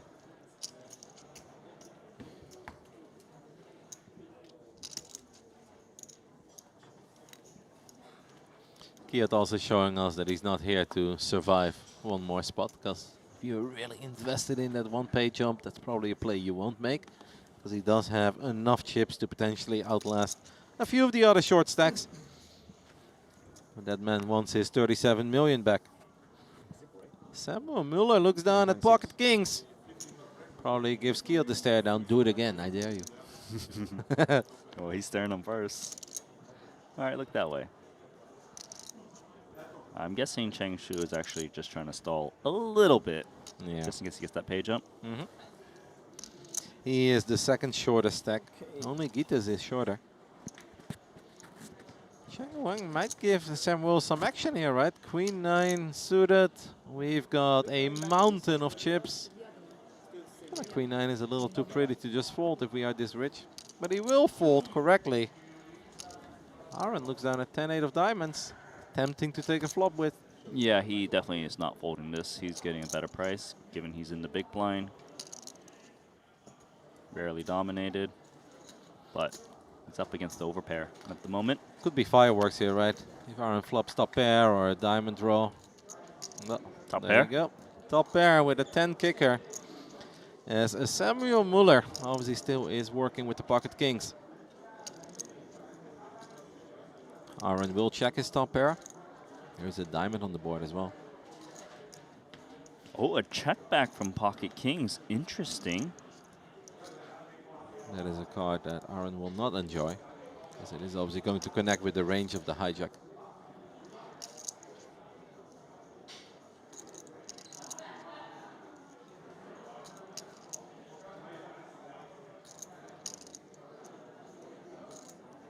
Aaron deciding if he should be betting the 8.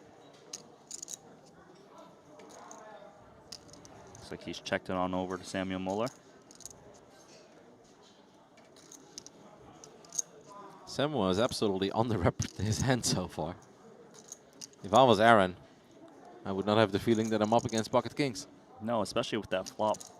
Quick check through. 1475. That is oddly specific. And 40 cents. 40 cents. Well, the size isn't that large, so Aaron should probably call one here with the pair of 8s. It's not like Muller is not stabbing occasionally. Yeah, that queen is scary though. It is. Because that queen is really going to hit the range of the hijack opener quite often. But Aaron will make that call and is now looking for a 10 or an 8 on the river. He doesn't know that.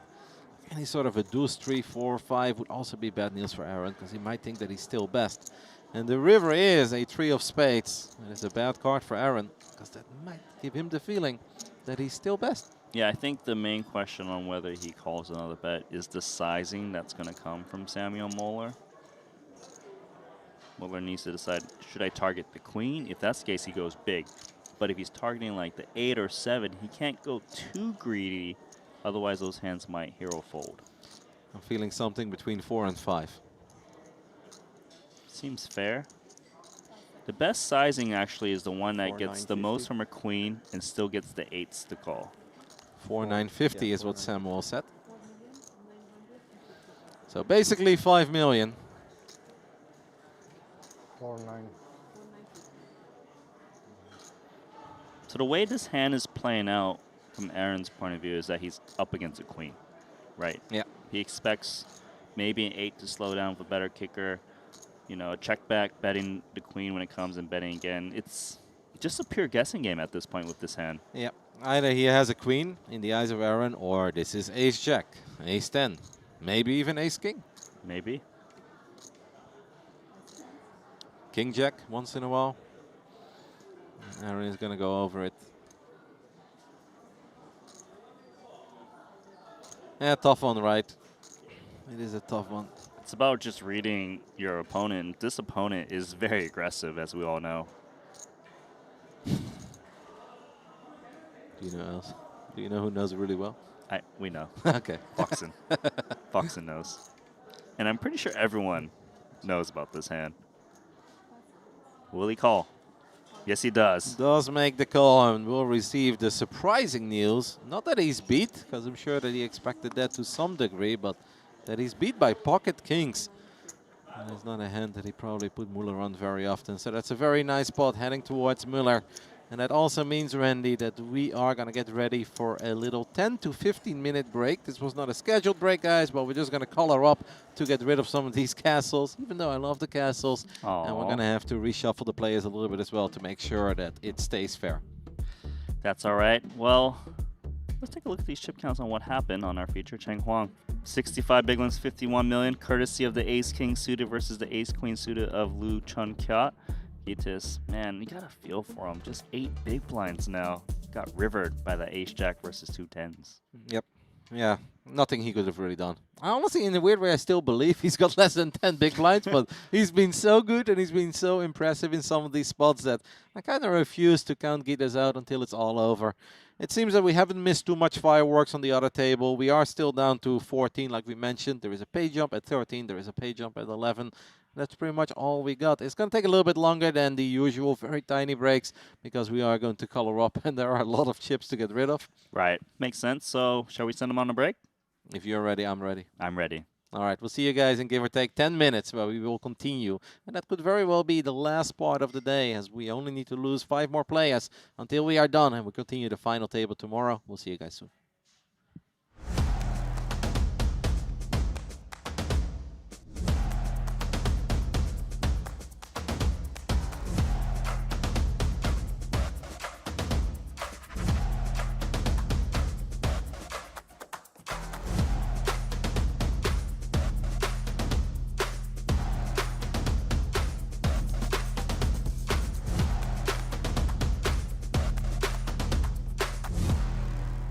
C.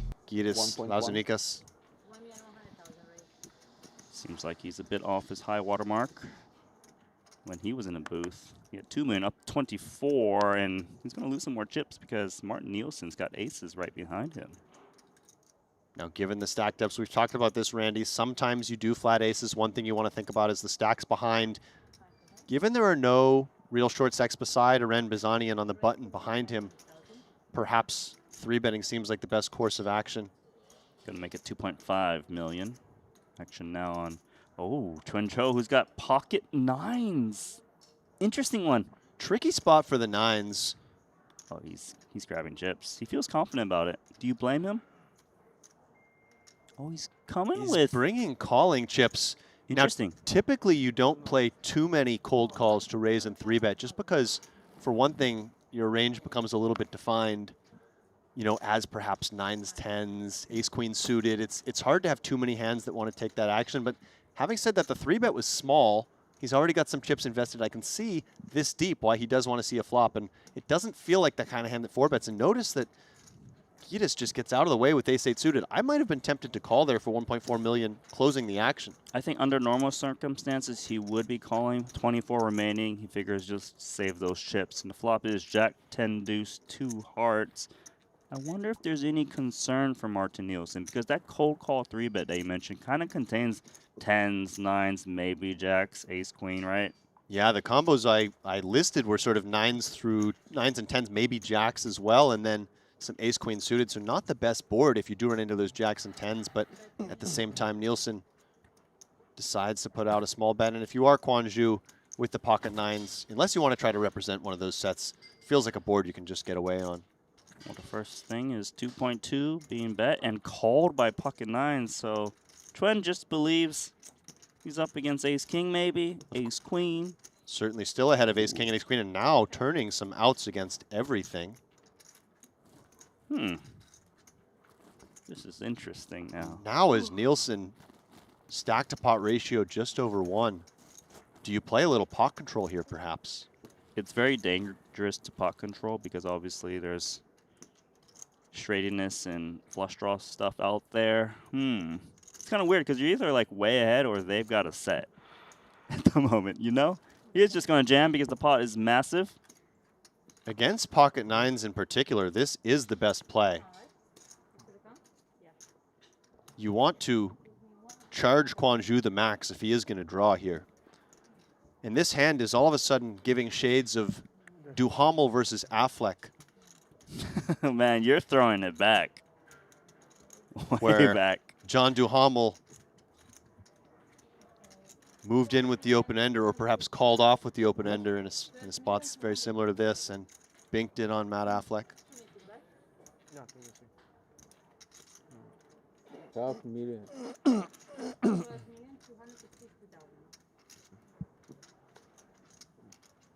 And this is just a spot where, as Kwon-ju, if you think your opponent can still have ace-queen in particular, which would be the double gutter semi-bluff, or perhaps ace-king, king-queen, then I think you just need to call, because you can see he has 22% against those pocket aces, and perhaps he thinks sometimes he's actually ahead here. He's always going to have that 22% at a minimum, but if you think that your opponent more has those aces, kings, and queens, queens in particular would be a disaster, then he just lets it go, and he does. Yeah, I think that's the right fold. You know, I can't rely on my opponent jamming all ace-king combos as played. Ace-queen would make more sense given it's a double gutter. You know what you fold. Right, but even those hands might, even ace-queen might check back at some frequency, perhaps, Randy. Red, he just says all of it. Right. Hard to say. What we can say, though, is that Chen Chu, or Chen Cho, now loves pocket kings. And when you've been seen raising the 7-4 offsuit under the gun +2, you deserve to get action with 2 kings. You deserve to be 3-bet here by this ace-10-0. You feel it coming, don't you?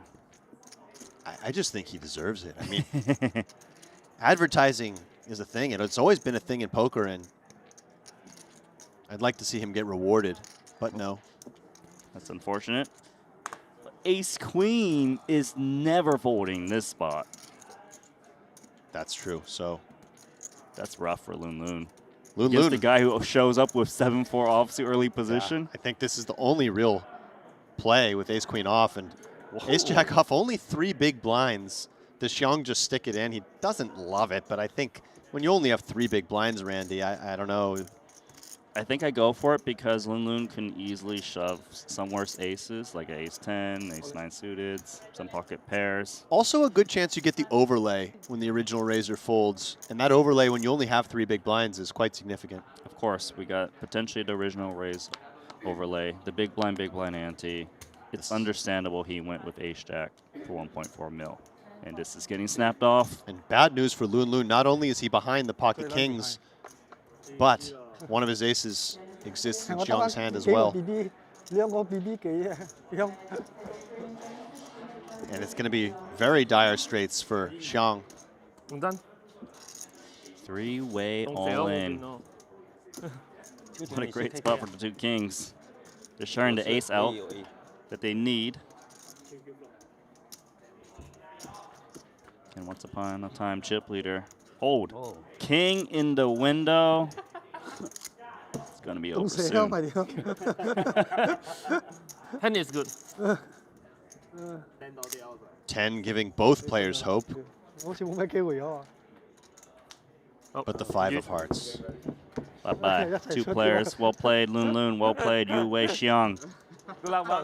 It is the end. This deep run here.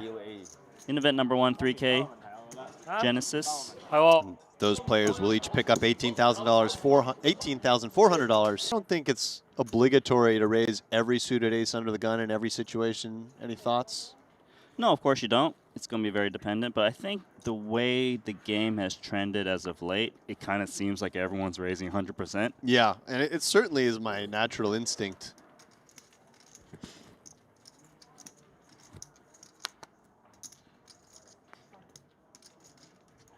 I think it mainly depends on how the players at your table are playing, right? If they're 3-bet heavy, then maybe we start folding some more just because we're just burning 2 big blinds here and there. Ace-10 of hearts on the button strikes me as a decent calling candidate. Perhaps 3-betting or folding the offsuit version.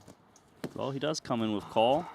We know that Chen Cho is very happy to play some post-flop poker, where he seems to excel. The price is right for Deng Hao Chen, I think, even though his hand is not amazing. Usually these suited hands do peel. He is the one of the more splashy ones, as we just witnessed ace-10 offsuit and what you've told me before came into the booth. So 3 ways we go. Hearts would be a disaster for Chen. Look at that one. Top pair, top kicker versus the nut flush draw versus middle pair 3 kicker. Yeah, something for everybody. Although once 2 people put money in the pot, if it goes like that, and no, under the gun player checking, very reasonable on this board, you're going to want to play a lot of checks. Top pair, top kicker, going to go to work. So as Chen, the problem is that while sometimes your 9 is ahead of your opponent's betting range, your visibility is extremely poor. You still have a player behind you. And despite the fact that he's getting a decent price, I'd like to see him just let this one go. Yeah, you basically need to hit perfect on the turn. Otherwise, you don't really know where you're at. I like that And fold. a nice disciplined fold there. And as no options are on the table here, I suspect he'll just come with call, Randy, but it wouldn't be crazy to find a check raise. They are playing quite deep. 40 big blinds deep, actually a little more. On Nil, Vietnam. Is he the aggressive type? 32. Oh, yeah, he is. Check raise. 3.2 million. How do we feel about ace-10 now? You certainly don't feel great. Again, just looking at this board texture. One thing you want to think about when deciding whether or not to continue on a hand, and I'm not saying that ace-10 should fold now because I don't think it necessarily should, but one thing you do want to think about is how many turns and rivers are you going to be excited about continuing to face heat on? And is this just a call? Yes. Yeah, just a call. It makes sense. It was only 2 million more, but Yeah, in position, you know, top pair, top kicker. I don't think we go away just yet, but we don't love life, right? Interesting turn, and you know, just because you check raise the flop doesn't mean that no is it no? No-go? No, it's fine. I No? think. Yeah. Doesn't mean that no should feel obligated to bet every turn. This is a tricky one. For This one will connect with show at some frequency as well. 5 million. 5 million, half the pot. He's repping the big hand when he check raises the flop. Like maybe he has a set, maybe it's a straight, maybe he's got some queen jack that just got there. Right, and honestly, if you're Cho, I don't think it's very easy to continue now because, as you mentioned, the queen jack just came home. Man, he just stole that pot from the top pair, top kicker once upon a time. And that was nice. That was good execution. I think it is a board where you're going to want to do a lot of checking as the pre-flop raiser three ways. So then you need to build in some check-rated players. Our short stack now is Tin Yen, Timothy Yim off of just 6 big blinds. That means our 17 remaining are guaranteed $24,700 at the moment. 1.2. Starting to get a little juicy, isn't it? Mm-hmm. King, queen offsuit. Slightly moist, raises it up. Ooh, kings for Deng Hao Chen in the big blind. And with such a strong hand, he instant jammed it. He does jam, which is, of course, fine. We're going to talk about slow playing it. Yeah, I was going to say, do you ever just call? Because you would call with a lot of very weak hands.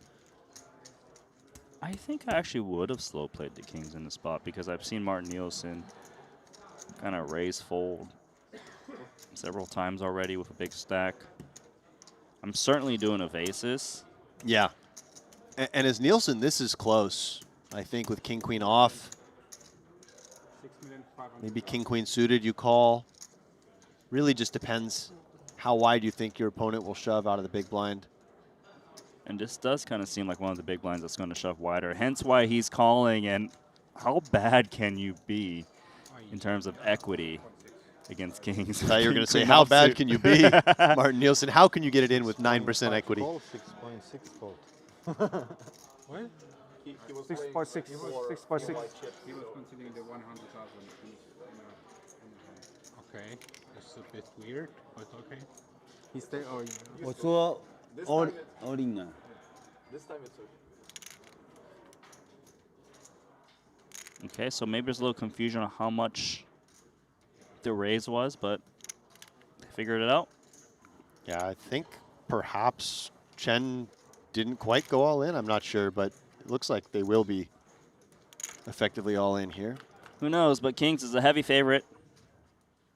Ooh. Ace, jack, 4. Scary board when you've got such a big lock on the hand. Seeing that gutter ball. 10s are needed to do the bad beat on pocket kings. A deuce, so one more chance. 10 and a 10 only, or else Deng Hao Chen will double up. in great shape. Ooh, Oh, my goodness. God, that's disgusting. That's just King Queen offsuit just beat pocket kings. devastating way to go out for Deng Hao Chen, who No was fun to way. watch, and that is Martin Nielsen. Samuel Muller, our Jack 4 man. He's been christened the Jack 4 man for life.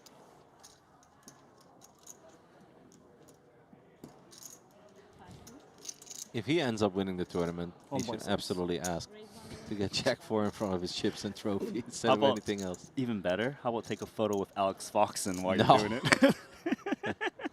Oh, a real decision here for Aaron, our Armenian player. Pocket 7s. After our chip leader of the entire field has opened things up with ace-8. Aaron will send it. Bets on Yen. Bad news. Well, perhaps actually good news, not bad news. The Wong looks down at ace-7 offsuit. Wong is obviously going to let go of the ace-7 offsuit. Would you say that's good news or bad news for the 7s, knowing that someone else has ace-7 specifically?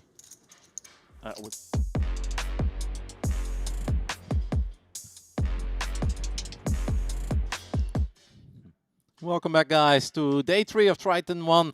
We had to reshuffle everyone a little bit and color up. So we've lost our mountains, Randy. Oh, lost our mountains, but we didn't lose any additional players somehow on that break. But 14 remaining.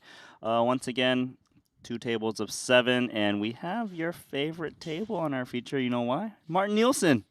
I mean, both of my tables are the favorite tables, but yes, it is obviously fun for me to watch Martin. I actually had a lot of fun very recently following him in a deep event over in Barcelona. He had a big run there, finished 17th or something in the end. He has already done better than that, Randy. And I love how you said we somehow haven't lost any players. It would have been really bad if we lost any players while we were on the break.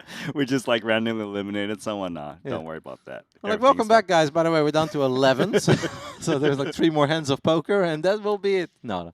Of course, we are still with 14, but we have a couple of short stacks. The shortest one, of course, being Gittes, who lost a lot of chips with his pocket 10s against the ace-jack. The jack on the river, you know, sometimes you feel a certain card coming. I didn't feel that jack coming, and I don't think Wong felt that card coming. He didn't, because he celebrated when he hit that jack. Like, yes, you know, and you can't blame him. This is like, he's gone through 1,185 players, right? He's still in the mix, very healthy stack now. It really is a moment for him in this Genesis event. Yeah, more than a healthy stack. He's 4th overall. He has been nursing that stack for such a long time. But you guys can see on the top right side, he is in 4th place. Also, Nicholas Deitmer, by the way, the man who got a bit of support from a few of his amigos in the room, he has chipped up properly, now working with 30 million overall. And of course, Chang is still our overwhelming chip leader. In case you guys missed that, it was Kiat with ace-queen of clubs who opened it up. And Chang was his neighbor with ace-king of hearts. He bumped it up, Kiat went for all of it, Chang gladly called. I mean, it's still your tournament live, it's the final 15, you don't have a pair yet. But it's ace-king suited. It's not much of a choice. That's why he did call. And, man, if you look on that left table, there's a 9, an 8, and a 7 big blind stack, whereas on the other side, the only short stack is Horita with 10 big blinds. Yeah, that's surprising to me. But it also has Chang Wang, who has all the chips. So I guess that is a very good way to balance things out. We'll say goodbye to Samuel Muller for a bit, who's also one of my favorite guys to watch. I don't know if that's because of his poker or his amazing jacket together with the sharp haircut and the very stylish glasses, but all combined. Yeah, it's the whole package.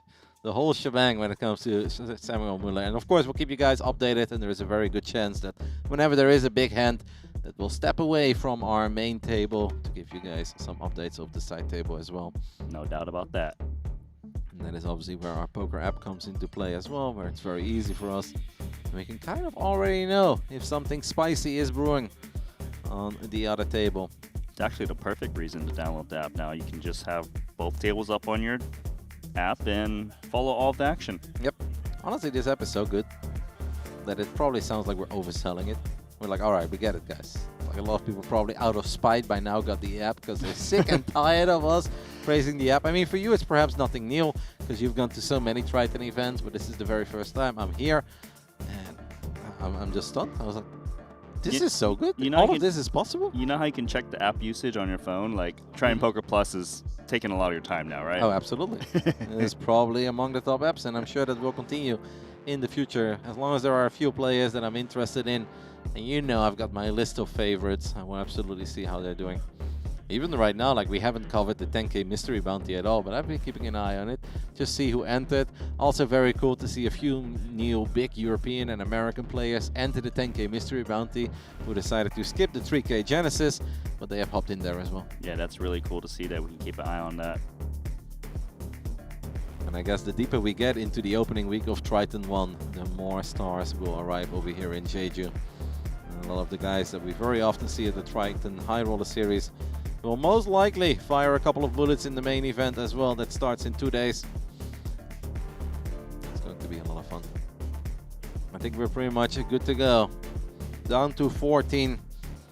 Shortest stack once more is Gitas, followed by Hoop, who has 8 big blinds. I guess the blinds have gone up again. Is the big blind a million now? 501 million according to the app. Is that your favorite blind level? Because it's easy to calculate. A long time ago, we were at 50K 100. That was very easy as well. 10x'd it.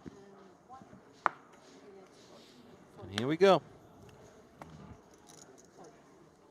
Nicholas Deitmer, the man who is in third place overall at the moment with 30 million chips in total. Gets folded to Martin Nielsen. Second in chips, looks down at 8-5 offsuit. It's our hand, Randy. Oh, and he doesn't know it. So you didn't tell him about pocket fours, and you didn't tell him about 8-5. I only bother you with those things, Randy. That's a true friendship. He has never even seen a hand history of mine. 10 point. Jack 10 suited, gonna jam. I don't hate it. It's one of the absolute shortest. We are once more on a money bubble. There is a bit of a pay jump. Once there are 13 players remaining. It's a little over 3K, we mentioned it earlier. A full buy-in. Right now, all players have secured themselves $29,000. If one more gets eliminated, everybody will walk away with at least 31,100. Not a bad payday for a 3K. Not at all. But if you make it this deep, nobody wants to go out. Nobody's really aiming for that one additional pay jump. Confirmed. Especially not when you look at the payouts for the top 3 and, of course, the champ. Winner of this event walks away with $564,000. If you're talking about a good return of investment. Raise 2 million. A different Wong is going to open things up with pocket tens from the cutoff. Uh-oh. Fireworks, Randy. Ace King versus tens. We're going to have a all-in confrontation very quickly. Who is absolutely not going anywhere with Ace King of Spades. And Wong is not going anywhere with his tens. Unless somebody wakes up with a monster in the small blind or the big blind. Then we can start talking about that. But that's absolutely not the case, so this is just going to be a very quick call. Let's run it. 标准的跑马。 It is a fair fight. Slight edge to the pocket tens. First hand.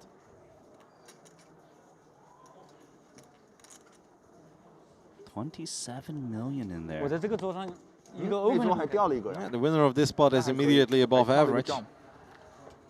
That is a very good flop for the pocket tens. 一个 open 都没开过，从那边2桌到 Queen 现在。 5 deuce. One spade.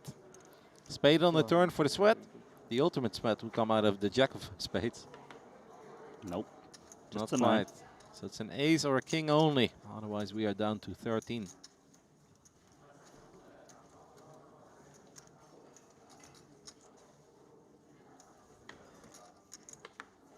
跑马，这个时候 That is 跑 not 马 going to 影 do 响 it. 差距太大了，那没办法。你得必须干呐，怎么办？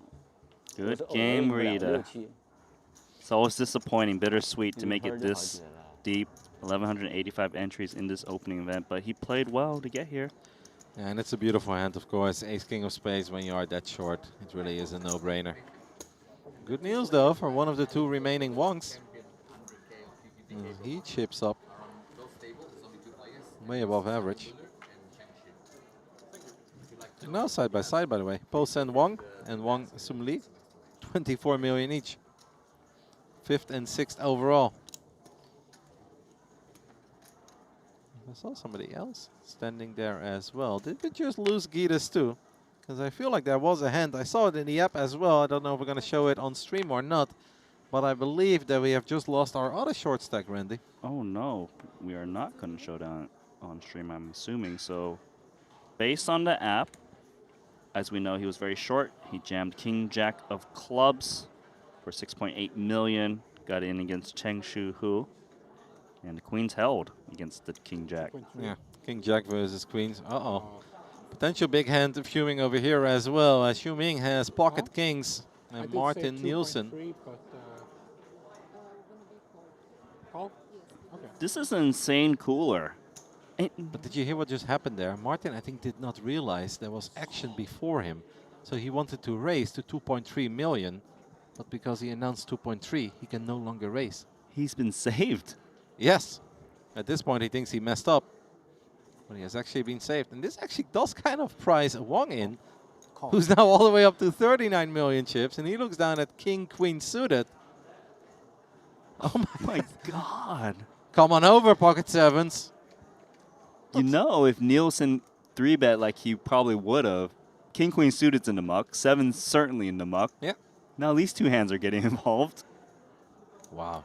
This is crazy. That's actually going to make Martin Nielsen a lot more cautious as well. I mean, at this point, Queen 8 of diamonds may as well take a flop. All right, let's not compound it. We're a little short to casually call from the small blind, but... Oh, he's in there. You know what? He's like, it's a family. All right. Nicholas, any two would do. Yeah, just close your eyes. Does not believe in the weak ace is 6. But it is still a 5-way pot. It is incredibly rare. Like almost half of the remaining field is involved in this hand, Randy. You know, Xiuming Qi is probably a little annoyed that there wasn't a 3-bet right behind him. Yeah. You got kings. And especially because Martin did try to raise, but he missed the initial opening. That flop, too, is very concerning for 2 kings normally. And it's not a good flop at all for ace king, and we're playing 5 ways. So Martin has accidentally saved himself a crazy amount of chips. Yes, he has. There really is no point in betting this. We might actually get a turn card 5 ways, given what the hands are. I mean, Wong probably thinks, 2 overs. I've got 4 clean outs to the nuts, but he will check. And sevens is C3 overcards, but we did flop an open-ender. Yeah, but the bottom end, the open-ender is not as strong. Absolutely. But with a 6, we'll still be very happy. Instead, it's another 10, a board pairing 10. Spades, though, have now improved to an official flush draw. I mean, kings is probably kind of worried with this board, right? Now 10 would beat him. I would hate my life with kings here. Yeah, I kind of feel like a lot of checking is going to happen once more. There is merit for King, Queen suited to potentially rep the board if it gets over to him. But no, it's going to be the kings seeking clarity. This is actually a really nice find given so many opponents. And Martin is probably a little annoyed with himself, but if he sees this hand back, he's actually going to be very happy with the way that this one played out. Because there's a good chance he would have just gotten it all in pre for 15 or even more million.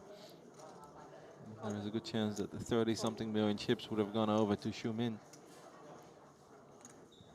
King, Queen of spades will, of course, make the call here. Plenty of outs against the 2 kings. Which one lets go of his bottom pair with a gut shot? That's the 10 of diamonds. He probably would have still been in. The river is a 3 of diamonds. That is a very uneventful river that, of course, does not change anything at all. The kings hold up in a 5-way pot. Yeah, so he's going for a little blocker value bet. He doesn't want to check and be put to the test for all of it. Maybe he can get called by worse occasionally. Takes courage, by the way, to still bet the kings here on a paired board in a 5-way pot. It's not an easy bet to make, but I suppose it feels safer to bet small rather than check and be faced with potentially an all-in.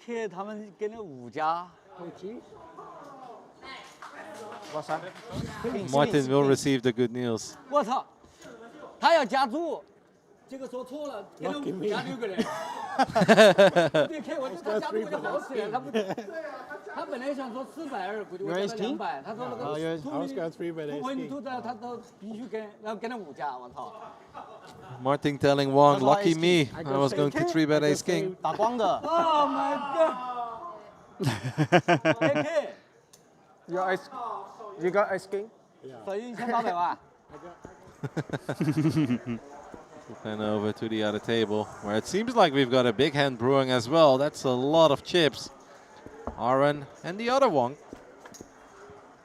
Armenia versus Hong Kong. Pocket 8s versus pocket queens. Seems like the 8s did pick up a gut shot. You're gonna need an 8 or a 9, or the queens will hold. And based on these reactions, it is Aaron who stays alive, and it is Wong who loses the majority of his chips.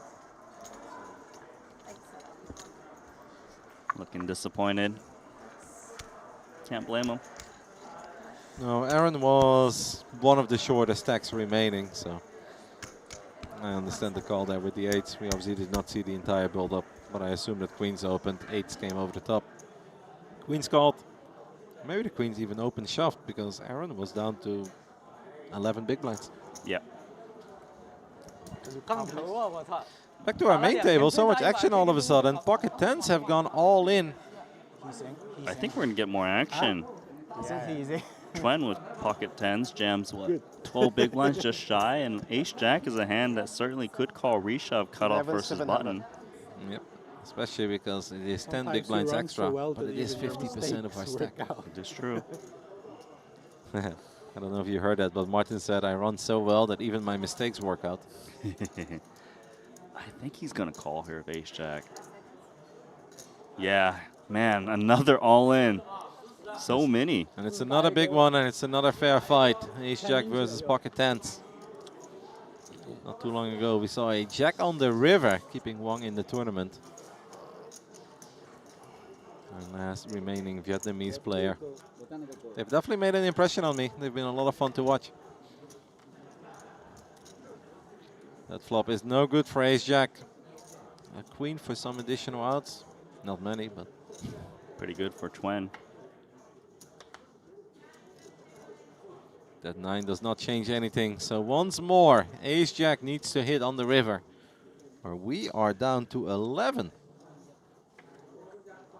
We will be down to 11 as the 10s hold up this time. That's a big pot, by the way. Heading over to Chuan, who's now over 50 million. Puts him second in chips overall. Yeah, and that's the man that's been having a big roller coaster session. You know, he tried to, remember he tried to bluff Gitis with the 7-4 offsuit. So good to see him build up a stack once again with those two 10s. Not just that, wasn't he the one who looked very disinterested in jamming ace-deuce offsuit from the small blind? That was the same guy. Yeah. You're right. Good memory. At that point, it looked like he was done with the tournament, but look at him now. Second in chips overall. We're spinning it back to the other table because there's another all-in confrontation. What is this, the NFL red zone? What do we got this time? It is a Wong, who just lost, of course, a big pot with his pocket 8s versus pocket queens of Aaron. Looks like he jammed 15 million. Ace queen versus Jackson. Ace queen pairs it up. Wong looks happy. And Wong is the one with ace queen, correct? That's right. Because he has the all-in button. Muller also in there. That's bad news for Muller. That is obviously going to severely hurt his stack. I believe that now Muller drops all the way down to 7 million, Randy. And that actually makes him the shortest stack remaining from the 11 remaining warriors. Queen. When I see an egg, I say, fuck. I have a feeling it'll come at 5. Boy's not good. I think Aaron and Wong are just discussing that queens versus 8 hands from earlier. As we are back to our main table, and we've got another all. No. We got another all-in. That's kind of what I expected. Well, we don't have an all-in, but we do have aggressive action from Shu Ming-chi. King 10 offsuit. Not respecting the button opening from Nicholas at all. But he's right. Nicholas has got 9-7 suited. It's a beautiful hand, though. Kind of prefer the 8-5 suited, to be honest, for obvious reasons. Oh, I don't think I do, actually. Let's go of it. And the man who just won a nice spot in the end with kings, but obviously that could have been a whole lot more. We'll pick up a couple of additional chips with some power poker from the small blind. I feel like the small blind is the most popular 3-betting position. It's mainly because the button is opening super wide, so the small blind has the first opportunity to attack the loose opens.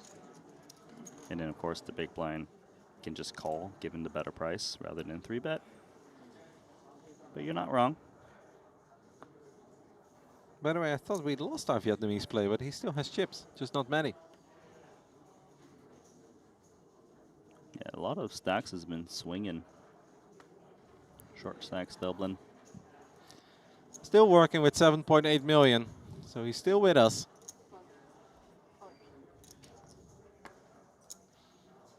Nicholas looking down at ace-10 offsuit. His 9-7 opening did not work out. Will the ace-10 offsuit get it done? Got a few big stacks to worry about behind him. Jack-10 hits the muck. I'm not expecting Martin to get too creative with the 10-5 of diamonds here. What about the big blind? What you got? It is Pose and Wong. 7 deuce offsuit. Nicholas gets some of his chips back. Little rebate. Like it never happened. And if you keep your eye on the leaderboard, it's moving up and down so quick at the moment because so many hands have been taking place and everybody's been getting involved. 3-way, 4-way pots, lots of all-ins. Kind of feels like the only player not moving too much is our tournament chip leader, Chen Huang, after he took most of the chips from Lu Chun Kiat. He's just chilling there, 52 million. He's watching everyone else just swinging. Yeah, I mean, we did the math, right? With 6 players remaining, 50 million would be average. So he absolutely has a stack that he can easily make a top 4 with, even if the other guys would have a little bit more at that point. And right now, everybody walks away with $29,000. Actually, $31,000, excuse me, because we're down to 12. Yeah, if you look at top 5, that is guaranteed 133,000. So can't really blame him for not getting too involved. Oh, that is an advantage. Well, okay, I guess we're jamming into the small stack. So I do like it, given how short the big blind is. Pose and Wong jamming into the shortest remaining player of the field. And then if we do get called, I mean, 10-8 can flop reasonably well. Yeah, it's not the end of the world. Ideally, you just take it down pre. And that is obviously going to be the outcome of a lot of the jams from the small blind. Like even hands like King 4, King 3, it's like you probably call, but you're really not loving it, and most of the queens will probably hit the muck. Of course, any ace would call. Any ace would snap call. Without even seeing the second card. True. Give yourself a proper baccarat sweat.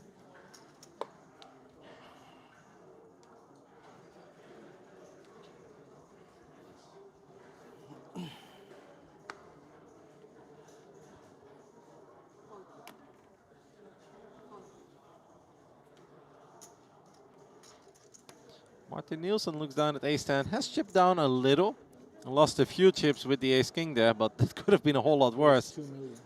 Ended up losing 2 million, while it could have very well been 15. Yeah, he could have been a 15 big blind stack.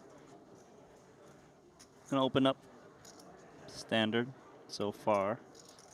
A suited queen for our last remaining Vietnamese player. This would be ambitious. Yeah, I'd be surprised if this is the one that he wants to go with, especially because he just paid the big blind and the ante. Let's go of it. Not bad. King Jack offsuit for Chen. I wonder what would get Chen excited. Final table? Aces? I don't think the final table's enough. He just needs to win the tournament. That's when there will be an explosion of joy.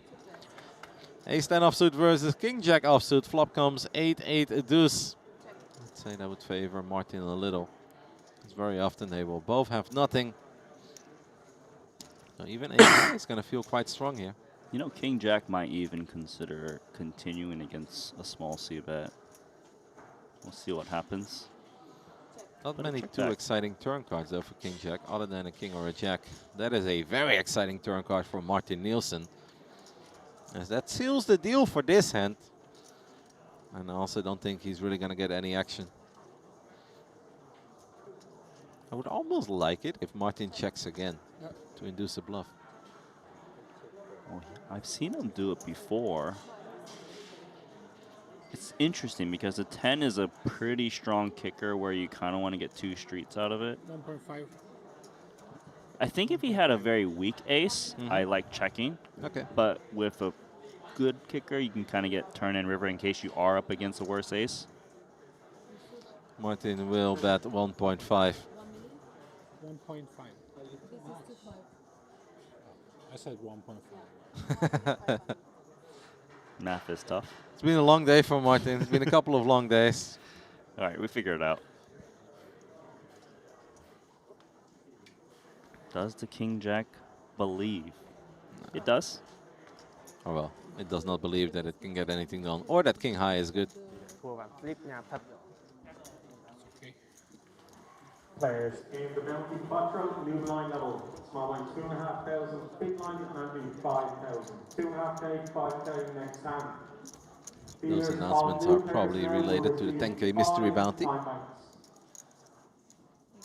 But no, I feel like the blinds are bigger in that one as well. So, are we running another event over here? I think we are. I heard the words Bounty Quattro. Yeah, 5K one night, one day bounty tournament.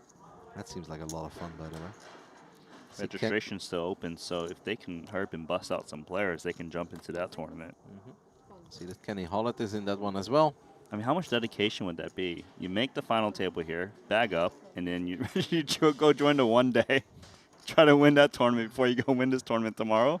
If we started at like 4 or 5 p.m., I absolutely believe that a couple of them would do it. But since we started at noon, and it is now almost midnight over here in Jeju, South Korea, be a lot of dedication, Randy. I don't know if it's the smartest plan.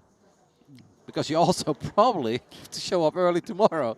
So you'll be playing till 6 a.m. You get 5 hours of sleep, and then you have to play your final table. Here's the move for Vietnamese Quan Yo. I'm glad you tried. I tried it. Seems right? Yeah, honestly, pretty good. Way better than I would have done. King Deuce of Clubs is the hand he's chosen. He seems like he's going to take it down without any resistance. That almost doubles his stack. It's a big win with King Deuce. Yeah. A 50% increase. We'll take it. Did you say we're on a direct pay jump bubble right now? Let me just double check. Yep, 11 gets more. Okay, cool. It is. Earlier we had a $3,200 pay jump. Now we have a $3,600 pay jump. Okay. 11th and 10th are the same. And the pay jump to 9 is obviously quite a bit larger because we make it to the final table. That is a pay jump of exactly $7,000. Okay, $7,005, but those $5 are for the dealers. Not for you? No, we're not counting that. Posen Wong, Queen 10 offsuit.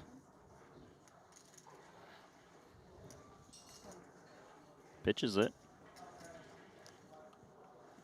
Samuel Muller now the shortest stack of the event. 5.5 million chips, Randy. 5.5 big blinds. And Samuel does not strike me as the guy who really wants to fold a big blind and an ante to go down to 3 something. Hello, kings. In the small blind as well.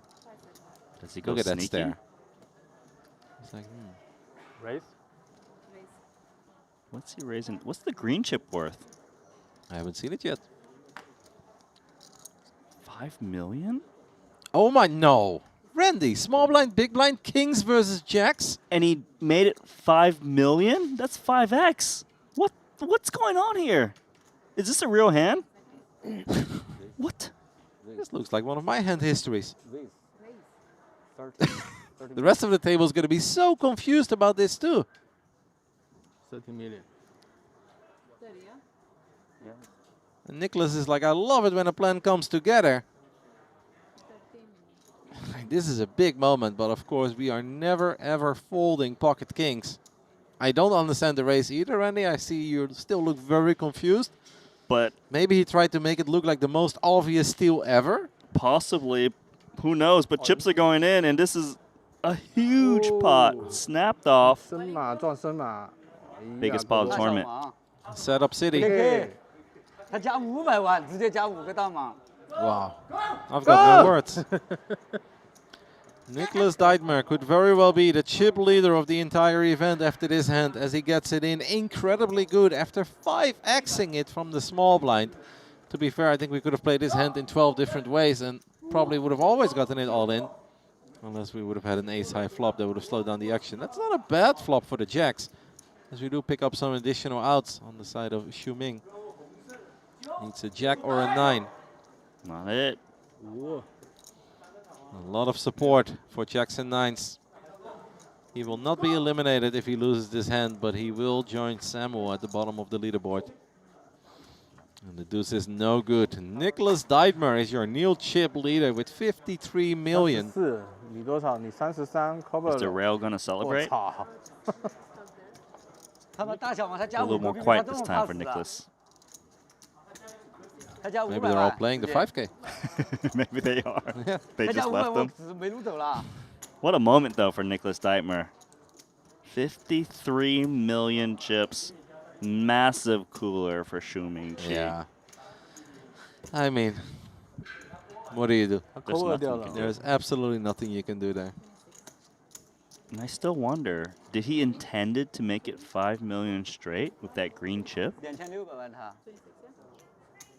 Seems excessive. Yeah, Of his talents. He had plenty of other chips. 我说好钱，这个 I have the feeling this was just his play. 2.5 million, and I have 5 million. Okay. 还以为这个是2，还以为是250的，250的，对。我加600多，他我不一定接。 Seems like you've got an answer to all your questions, Randy. Yeah, he wanted to make it 2.5. He thought the green chip was 2.5 million. Yeah. The thing is, the chips are going to fly in anyways. He's just going to 3-bet smaller. He 4-bets. Yeah. Game over. I think there is only one world where the chips don't all fly in, and that is if they are both trying to trap each other and you have an incredibly scary board. Whether it's ace high or it's like all spades and nobody has a spade. Those are the only ways that you ever don't get stacked there. But any sort of 3-betting, 4-betting, it's always going in. Even if we make it 5 million. Yeah, the 5 million was odd. But kings versus jacks, small blind versus big blind, even for that many chips, it is what it is. Nicholas looked very confused, by the way, after Xu Ming made it 13 million. So he probably thought, I just made it 2.5. Why on earth are you making it 13? Yeah, he was like, wow, big 3-bet much? Yeah. Oh, well, what a hand. Nobody gets eliminated, but that is a very, very brutal one for Xu Ming. What a roller coaster. And that poor guy should have had so many more chips if Martin did not miss his opening. And Martin would have just 3-bet the ace-king. Poker events are really funny. Yeah, there's a lot of kind of misclicks happening so far. Yeah, these guys are only human, and they legitimately started 12 hours ago. I'll give them the benefit of the doubt. I like how you call it misclicks, though. Your online background is shining through. What do we call in the live way then? Play? Slip up? Slip up. Oh, do you feel for Xu Mingqi? Because he just ran into ace-jack blind versus blind with just 6 bigs. Yep, but he is not out of it yet. He at least has 2 life cards. Looking at the bright side of life. And he's got 33%. That's more than he had with the jacks versus kings, to be fair. King-oo. A-woo and A-go. There we go. 13 million chips in the middle. Even if Xu Ming wins this hand, he will still be one of the shortest stacks. But then there's a good chance he'll get a spade jump. Flop comes Jack 6 deuce with 2 diamonds. Xu Ming does hold the king of diamonds. The rail rooting on Xu Mingqi. He's got some loyal support. Needs a king now. It is a king and a king only. Take off the mic. That's the play. You get up, you take off the mic. Yes. That's how you summon a king, right? Unfortunately, not this time. We will say goodbye to Xu Ming, who gets eliminated in 12th place, which means that Hua on gold does make his pay jump of $3,600. Really unfortunate, and you got to feel for him. Played 12 hours of poker and ended up with jacks in the big blind after it got folded to the small blind, who made an outrageous raise. A misclick and slip up, but it would have gotten in either way. And just talking to his rail, discussing the situation. I think you can have peace with both hands in the end. Like, it is very unfortunate, and it sucks to be on the wrong end of it, but he did absolutely nothing wrong. Totally agree. Obviously, great pot for Martin Nielsen, who chips up a little bit again, because he was slowly chipping down. He was at 37 million at one point, dropped down to 30.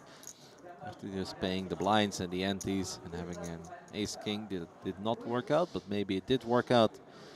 He said he's now back up to 43 million. Pocket fours. This is the time. Redemption.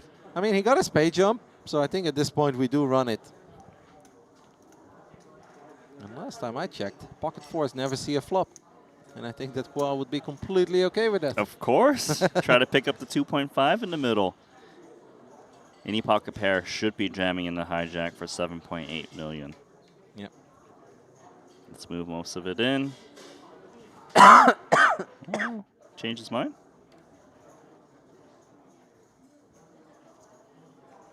Okay. Go time. All of the black chips. Leave the orange chip behind. One medic in the back. Just in case there is a double KO on the other table. Who knows? We've seen crazier things in poker. But you got big blind. 9-3 offsuit. So fours, they do perform very well when you don't have to see a flop.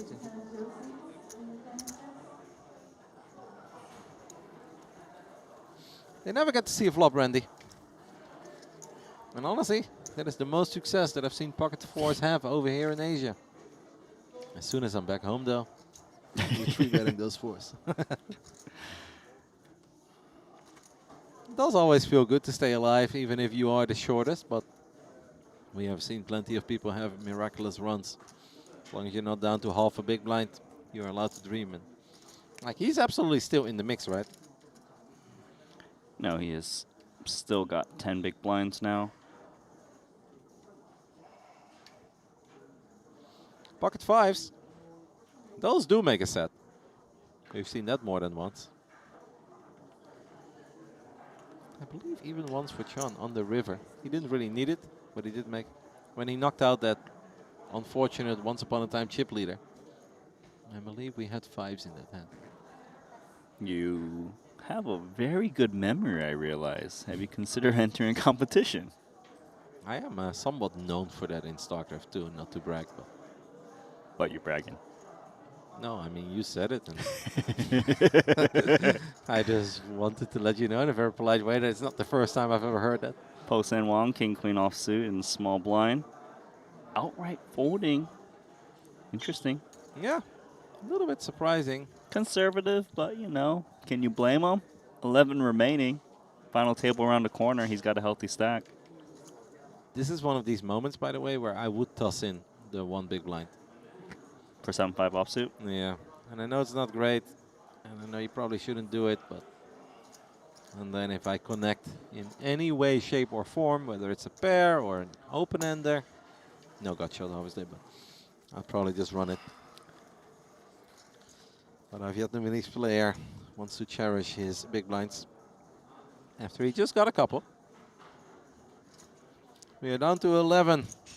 Once we lose 2 more players, we have our final 9. And as we mentioned previously, but just in case you guys missed it, the final table will be played tomorrow. I'm expecting it to start at 1 p.m. Local Korea Standard Time. Obviously noon for the players, but we're running a big delay.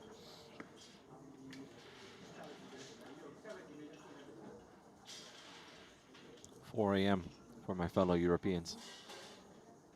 There might be some Europeans waking up to watch Martin Nielsen and Nicholas Dijkman do that thing. I could see that. And maybe Aaron, he's still in the mix. Don't forget Samuel Moeller. He's 11th. Oh man, that was cold-blooded. No, but you're spot on, sir. 6 deuce offsuit. Man, that's brutal when you get folded to a small blind with short stack. That's the time when you want to just jam and try to pick up that big blind. He did ask his neighbor, and did you have anything good?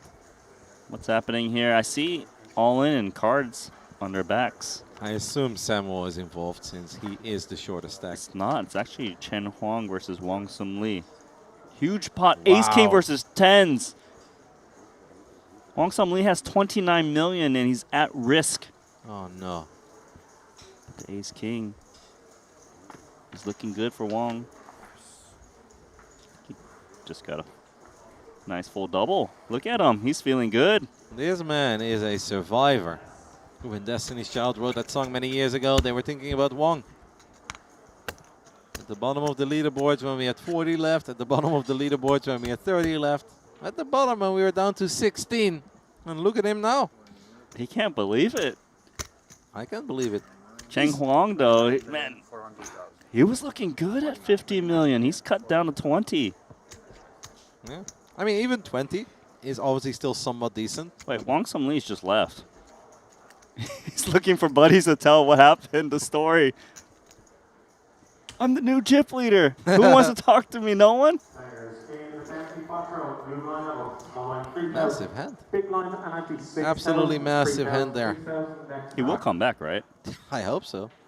Or maybe he's doing what we discussed yesterday. Everybody's leaving. Is there a break, perhaps? Maybe. Or something very feisty is developing on the other table. Well, this is feisty because blinds are going up. Sucks for the short stacks. I honestly thought when you started that sentence with "this is feisty," something really exciting was coming. Look, I had to try to work with what I was given, okay? Guys, we're going from 500K to $1 million to 600K and 1.2. Well, he's back. He teleported. I think we're going to have to move some players over now. 6 and 5-handed. We could have to do that. Hands are being counted. Keep things fair. What a spot there, by the way, if you're Wong with Ace King. And you also know that everybody's rooting against you because you were the one at risk. 59 million chips. That's when I give everyone else at the table a high five. Like, look, I'm still in, guys. Like, oh. I think I would give everyone the Albert stare. The Albert stare. Just go around the table. You were rooting against me, and you were rooting against me, and you were rooting against me. And look at me now. Oh, would it look so much nicer if we still have those mountains of chips? Last 20 seconds. Folded to small blind, RN, 17 million versus the new tournament chip leader. So 3.2 million was the raise from RN and then called by Wong Sum Lee. That's pretty big. It is a big raise, so we will go to the flop. 7.4 million in the pot already. What do we got for a flop? Wong says, I'm rich now. I don't care if you raise a little bit there. I don't care if you size up. I'm calling. King 10-4 with 2 hearts. And that is our flop, Randy. Type of flop that tends to hit the pre-flop raiser, so it doesn't surprise me that RN is reaching for continuation betting chips. That's 2.4 million. Yeah, does Wong look like he... Looks like it wasn't something good. What is that, a king? Yeah. We want to see the other card, RN. RN is trying to make friends with the new chip leader. It's like, I want you to know 2 things. First of all, I was not rooting against you in that hand. Second of all, I had a king number or king picture, you know? That's a big difference, because that means you raise into my big blind with some dust if it's a number. That was a big raise. Obviously, the sizes do tend to change a little bit when we are talking about these small blind versus big blind battles. Safely say, for the first time in 3 days of the 3K Genesis, Wong Sum Lee is our chip leader. He has never been there. It's taken a long time, but he got there. 5 seconds. And it's kind of cool to still see Lu Chun Kiat. Yeah, we haven't seen a lot of him ever since he lost that ace queen against ace king, but rightfully so. Got a short stack. There's not a whole lot he can do. Okay, Cheng Shu trying to get some chips back. Pre-flop raise. 500,000. Last 20 seconds. He's coming for it. He looks over at Wong and says, "Sir, I believe you have my property." Last 10 seconds. Lauren is on the button. 4, 3, 2. Seems like he's got a real decision. Hold. Or just buying some time. I think he has no time banks left based on the countdown. Potentially. Give me those chips back. Nope, folding. Hold on to them. What about our big blind though? Muller? Shorter stack. Samuel Müller from Austria. With or without chips. The man looks damn good. He'd look big. Better if he had more chips. I didn't want to be a chip digger. Chip digger.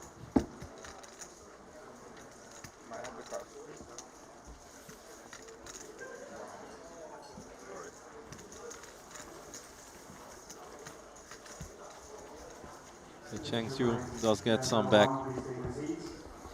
Obviously still a little annoyed about that massive flip that he just lost. Still 11 players remaining. Everyone is taking their seats. It really has taken a while here. Perhaps this table just played a little bit quicker. They were a few hands ahead. Yeah, it should be precisely that, because on that table they were playing 500, 1 million, and the blinds did go up to 600, 1.2, I'm pretty sure, based on graphic. So it should be caught up now. Just to let everyone at home know once more, we've got 3 shortest stacks. It is Kiat with 8 big blinds. It is Kwa with 7 from Vietnam. And the shortest of them all is Samuel Müller with 5. Above that, honestly, everyone has a decent amount of chips to work with. Cheng Shu, who was a chip leader, is now in 8th place, but he still has 22 million chips. So he's not exactly in the danger zone. And look at Wong Sum Lee putting those new chips to work, Randy. We're jamming 56 million from the button. Oh, I think you're getting information about the other table. Don't worry about it. I was looking at my app as well. Whoa, we've got a real hand developing here too. Ace-Jack from Triton Jeju opens the button. Nicholas Dimer's got pocket 7 king. million? I wouldn't fault Ace-Jack for putting in chips. It's button versus small blind. And he's going to expect Nicholas, the big stack, to attack him. With all that action, Martin would have to find an absolute monster to ever want to get involved. This could be dangerous. I'd hate to fold ace-jack button against small blind. This is a real tough spot. I really don't think we can blame him if he goes for it. He does go for it, and he's going to get snapped off. Nicholas Dietmar finds kings for the 2nd time in 10 minutes. Hey cô, Odin, AC với cả Kaka. It actually means that it's none of the 3 short stacks that we just mentioned that is now at risk. It's another 50 million chip pot.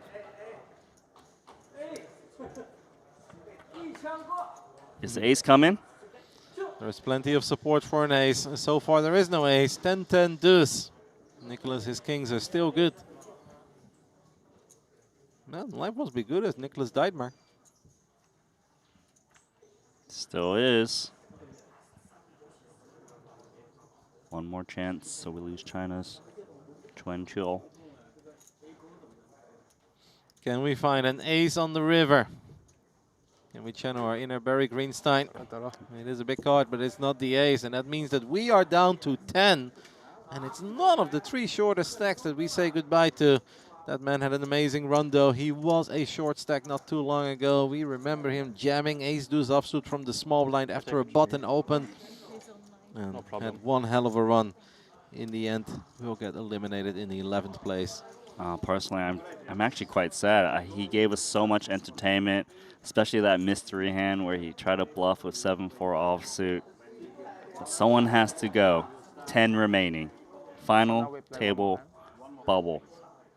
And that, of course, means that Nicholas Deitmer is a nil chip leader of the remaining 10, as he has now chipped up to over 80 million. Imagine him walking over to his friends. Do you guys remember when you were cheering when I won 2 million chips? I've got 80 now. They're no longer cheering. They're gone. They are in that bounty Quantro, aren't they? I mean, if Nicholas finds kings one more time, he should consider what you mentioned earlier, and that is hop into it. Bust another guy with kings and then walk over to the 5K bounty. And bust a few more with kings. You actually get paid in that one if you bust people. Oh, he's getting paid here too. Jack 8 suited, final table bubble. I like passing in this spot. Muller's on 4 big blinds. Why risk it? Pay jumps are bigger now from this point forward. There was, of course, no pay jump from 11 to 10, but there is a big one going from 10 to 9. And Martin Nielsen looks down at pocket sevens in the small blind at 37 million. It's interesting because the big blind actually is playing a big stack too, who's got 31 million. So he can't just recklessly open jam. Hence why he goes passive and just calls ace-3 offsuit. It's not a bad hand. It is not a bad hand. But of course, everything that goes for Martin also goes for Sen Wong. Like just taking a free flop. There's just too many micro stacks out there. Yeah. Yeah, no, you're spot on. Because once more, the man who just got eliminated was not one of the 3 short stacks. That means that both of these guys should be a little careful. Ace-3 does flop a wheel draw. With any deuce, we make a straight. Martin, his sevens are still good. It's not the worst board for sevens. It's not bad for ace-3 either. Martin gonna try to target the 5s and 4s or straight draws. Bets exactly 1 big blind, and there is a very good chance that Wong will stick around for that prize. Might even get a little creative, but I do think that what you just said, Randy, is spot on. There is really no need to get too crazy here. Yeah, now's not the time to get creative. Just play slower and, you know, try to hit your hand. Yep, try to make a monster, or at least something that is very, very strong. The only cards that would help Wong here are an ace or a deuce. Ooh. That's a bit of an annoying card, because now he probably feels like he's got enough reason to once more continue. Even if Martin does size up a little. Martin might not bet, though, just because there is a chance he's up against the jack. Maybe he doesn't want to inflate the pot as well, given this current situation, even though he does out-chip Sen Wong. But he is going to confidently bet once more. Wong, of course, in position, knows that if he does make this call, Martin will be first to act on the river. Yeah, interesting spot here. Kind of feels like he's getting milked, but he did pick up additional equity with the 3. Yeah. I feel like his hand is just barely too good here in a small blind against big blind battle to fold. Wow, shows a lot of discipline though. Does not want to chip down further. Does decide to fold. And Martin wins, all things considered, a decent pot here. Not quite another 50 or 60 million, but it's not bad. No, it's not bad at all. It's been an amazing run for Martin Nielsen, who's now in 3rd overall. Of course, Nicholas Deitmer is the overwhelming chip leader with over 80 million. At the bottom of the leaderboard, Samuel Müller may be the shortest, but there are 2 other guys that are awfully close to him. And he may just give a bunch of Austrians a very good reason to wake up at 4 a.m. in the morning. Or stay up. They're probably staying up, if I had to guess. I don't know. Oh, we're moving over a player? That is indeed what is happening. Since we're 10 players, I mean there's 2 tables of 5. It is Chen. Wang gets moved over to this table. He will take a spot next to Wong. Turning in the fast action time banks. So just regular time banks throughout, given we are equally handed on both tables. Yep. Down to 10. Of course, both tables working with 5 players.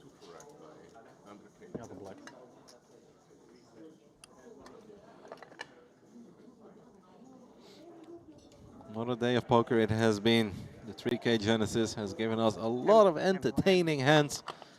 Some very cool characters have been introduced to us. And we still have a very international field left. It certainly has delivered. And of course, these guys are fighting not just for the Triton trophy, but also for the QQPK trophy. And to cement their name in history, to be the first ever winner of a Triton ONE event.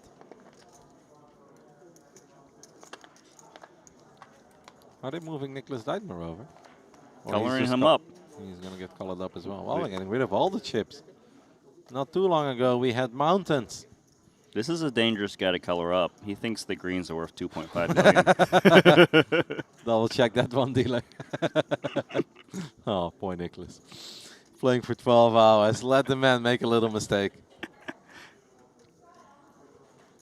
It was a happy little accident after all. The jacks immediately made it 13. Well, yeah, the jacks would have never gone anywhere. Yeah.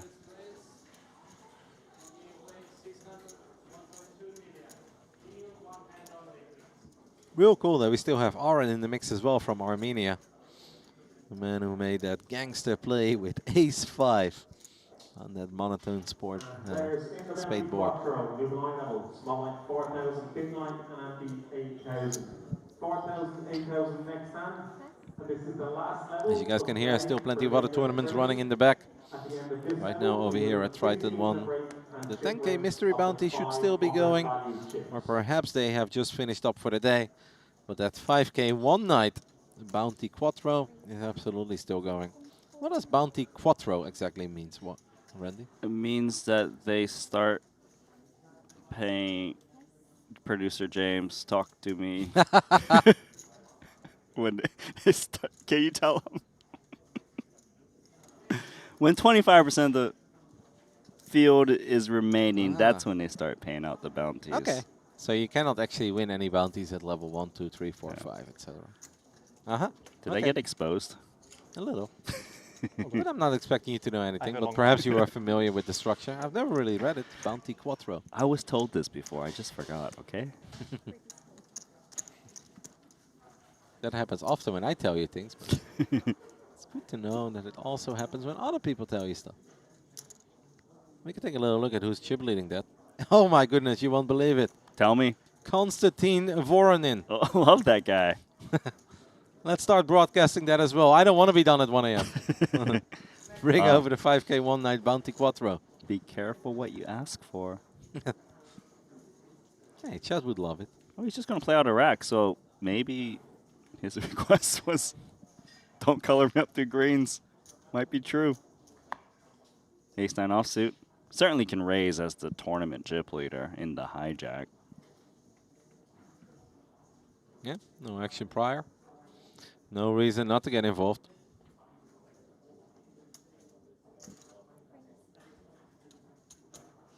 I mean, Nicholas Deitmer's chip lead is so large that even if he would double up the second biggest stack at this table, which is Martin Nielsen, he'd still be third in chips. Hence why he should raise relentlessly. Players should be playing a little bit tighter too if they're in the middle of the pack, as they're trying to outlast all of these short stacks that do exist. Speaking of a short stack, Randy, this could be painful for our last remaining Vietnamese player. He's on the big blind. He's looking down at ace deuce. We've got 4 big blinds and a bit. If he wants to play this hand, he should never reshove, I think, because he doesn't have fold equity. But he does reshove. Okay, let's just run it. Nicholas looks like he's in pain. I just think he doesn't have fold equity, so maybe he can go for some stop and goes here and there that might garner him some folds post flop. Let's get it in, Nicholas. It's 4 million. You're sitting on 80. You could lose this hand 19 times and still have as many chips as Kua has currently. Yeah, no way he's folding ace-9. But he took his time.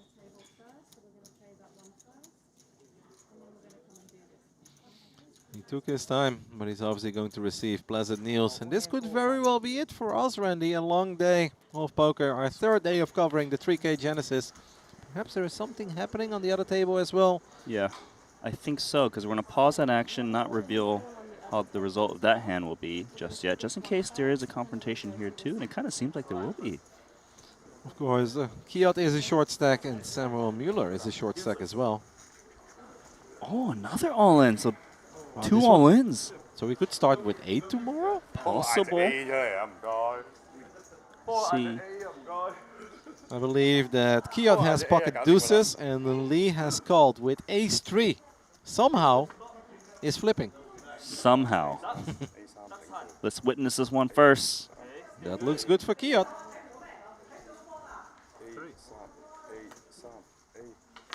Yes! Ace. What a run for Wong Sum Lee. He can't lose a pot, and Lu Chun Kiat, he's done. And that means that we have our final 9, but we are not done yet. Kiot is unfortunately eliminated in 10th place, but what a spot, by the way, for Samuel Mueller, who may just make 2 pay jumps. He's guaranteed final table right now. It's just a matter of how many pay jumps. Well, he is favored, because we know. And on the other table, we've got ace-deuce versus ace-9. By the pocket queens. That one make me teal, actually. But when I see Samuel, I feel calm now. We have no lose. All right. Let's see if there's another all-in. Well, we know there there is. is. Yeah. Let's see the result of it. Perhaps we could chop? Maybe, yeah. Qua's like, hey, wait a minute, since we're at the final 9. Can I take this one back? Can we take it back? Shall we just run this tomorrow morning?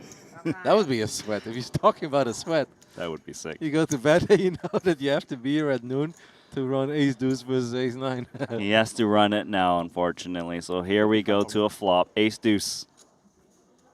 Oh, that's okay. Chop outs. We're now going to chop with a 7.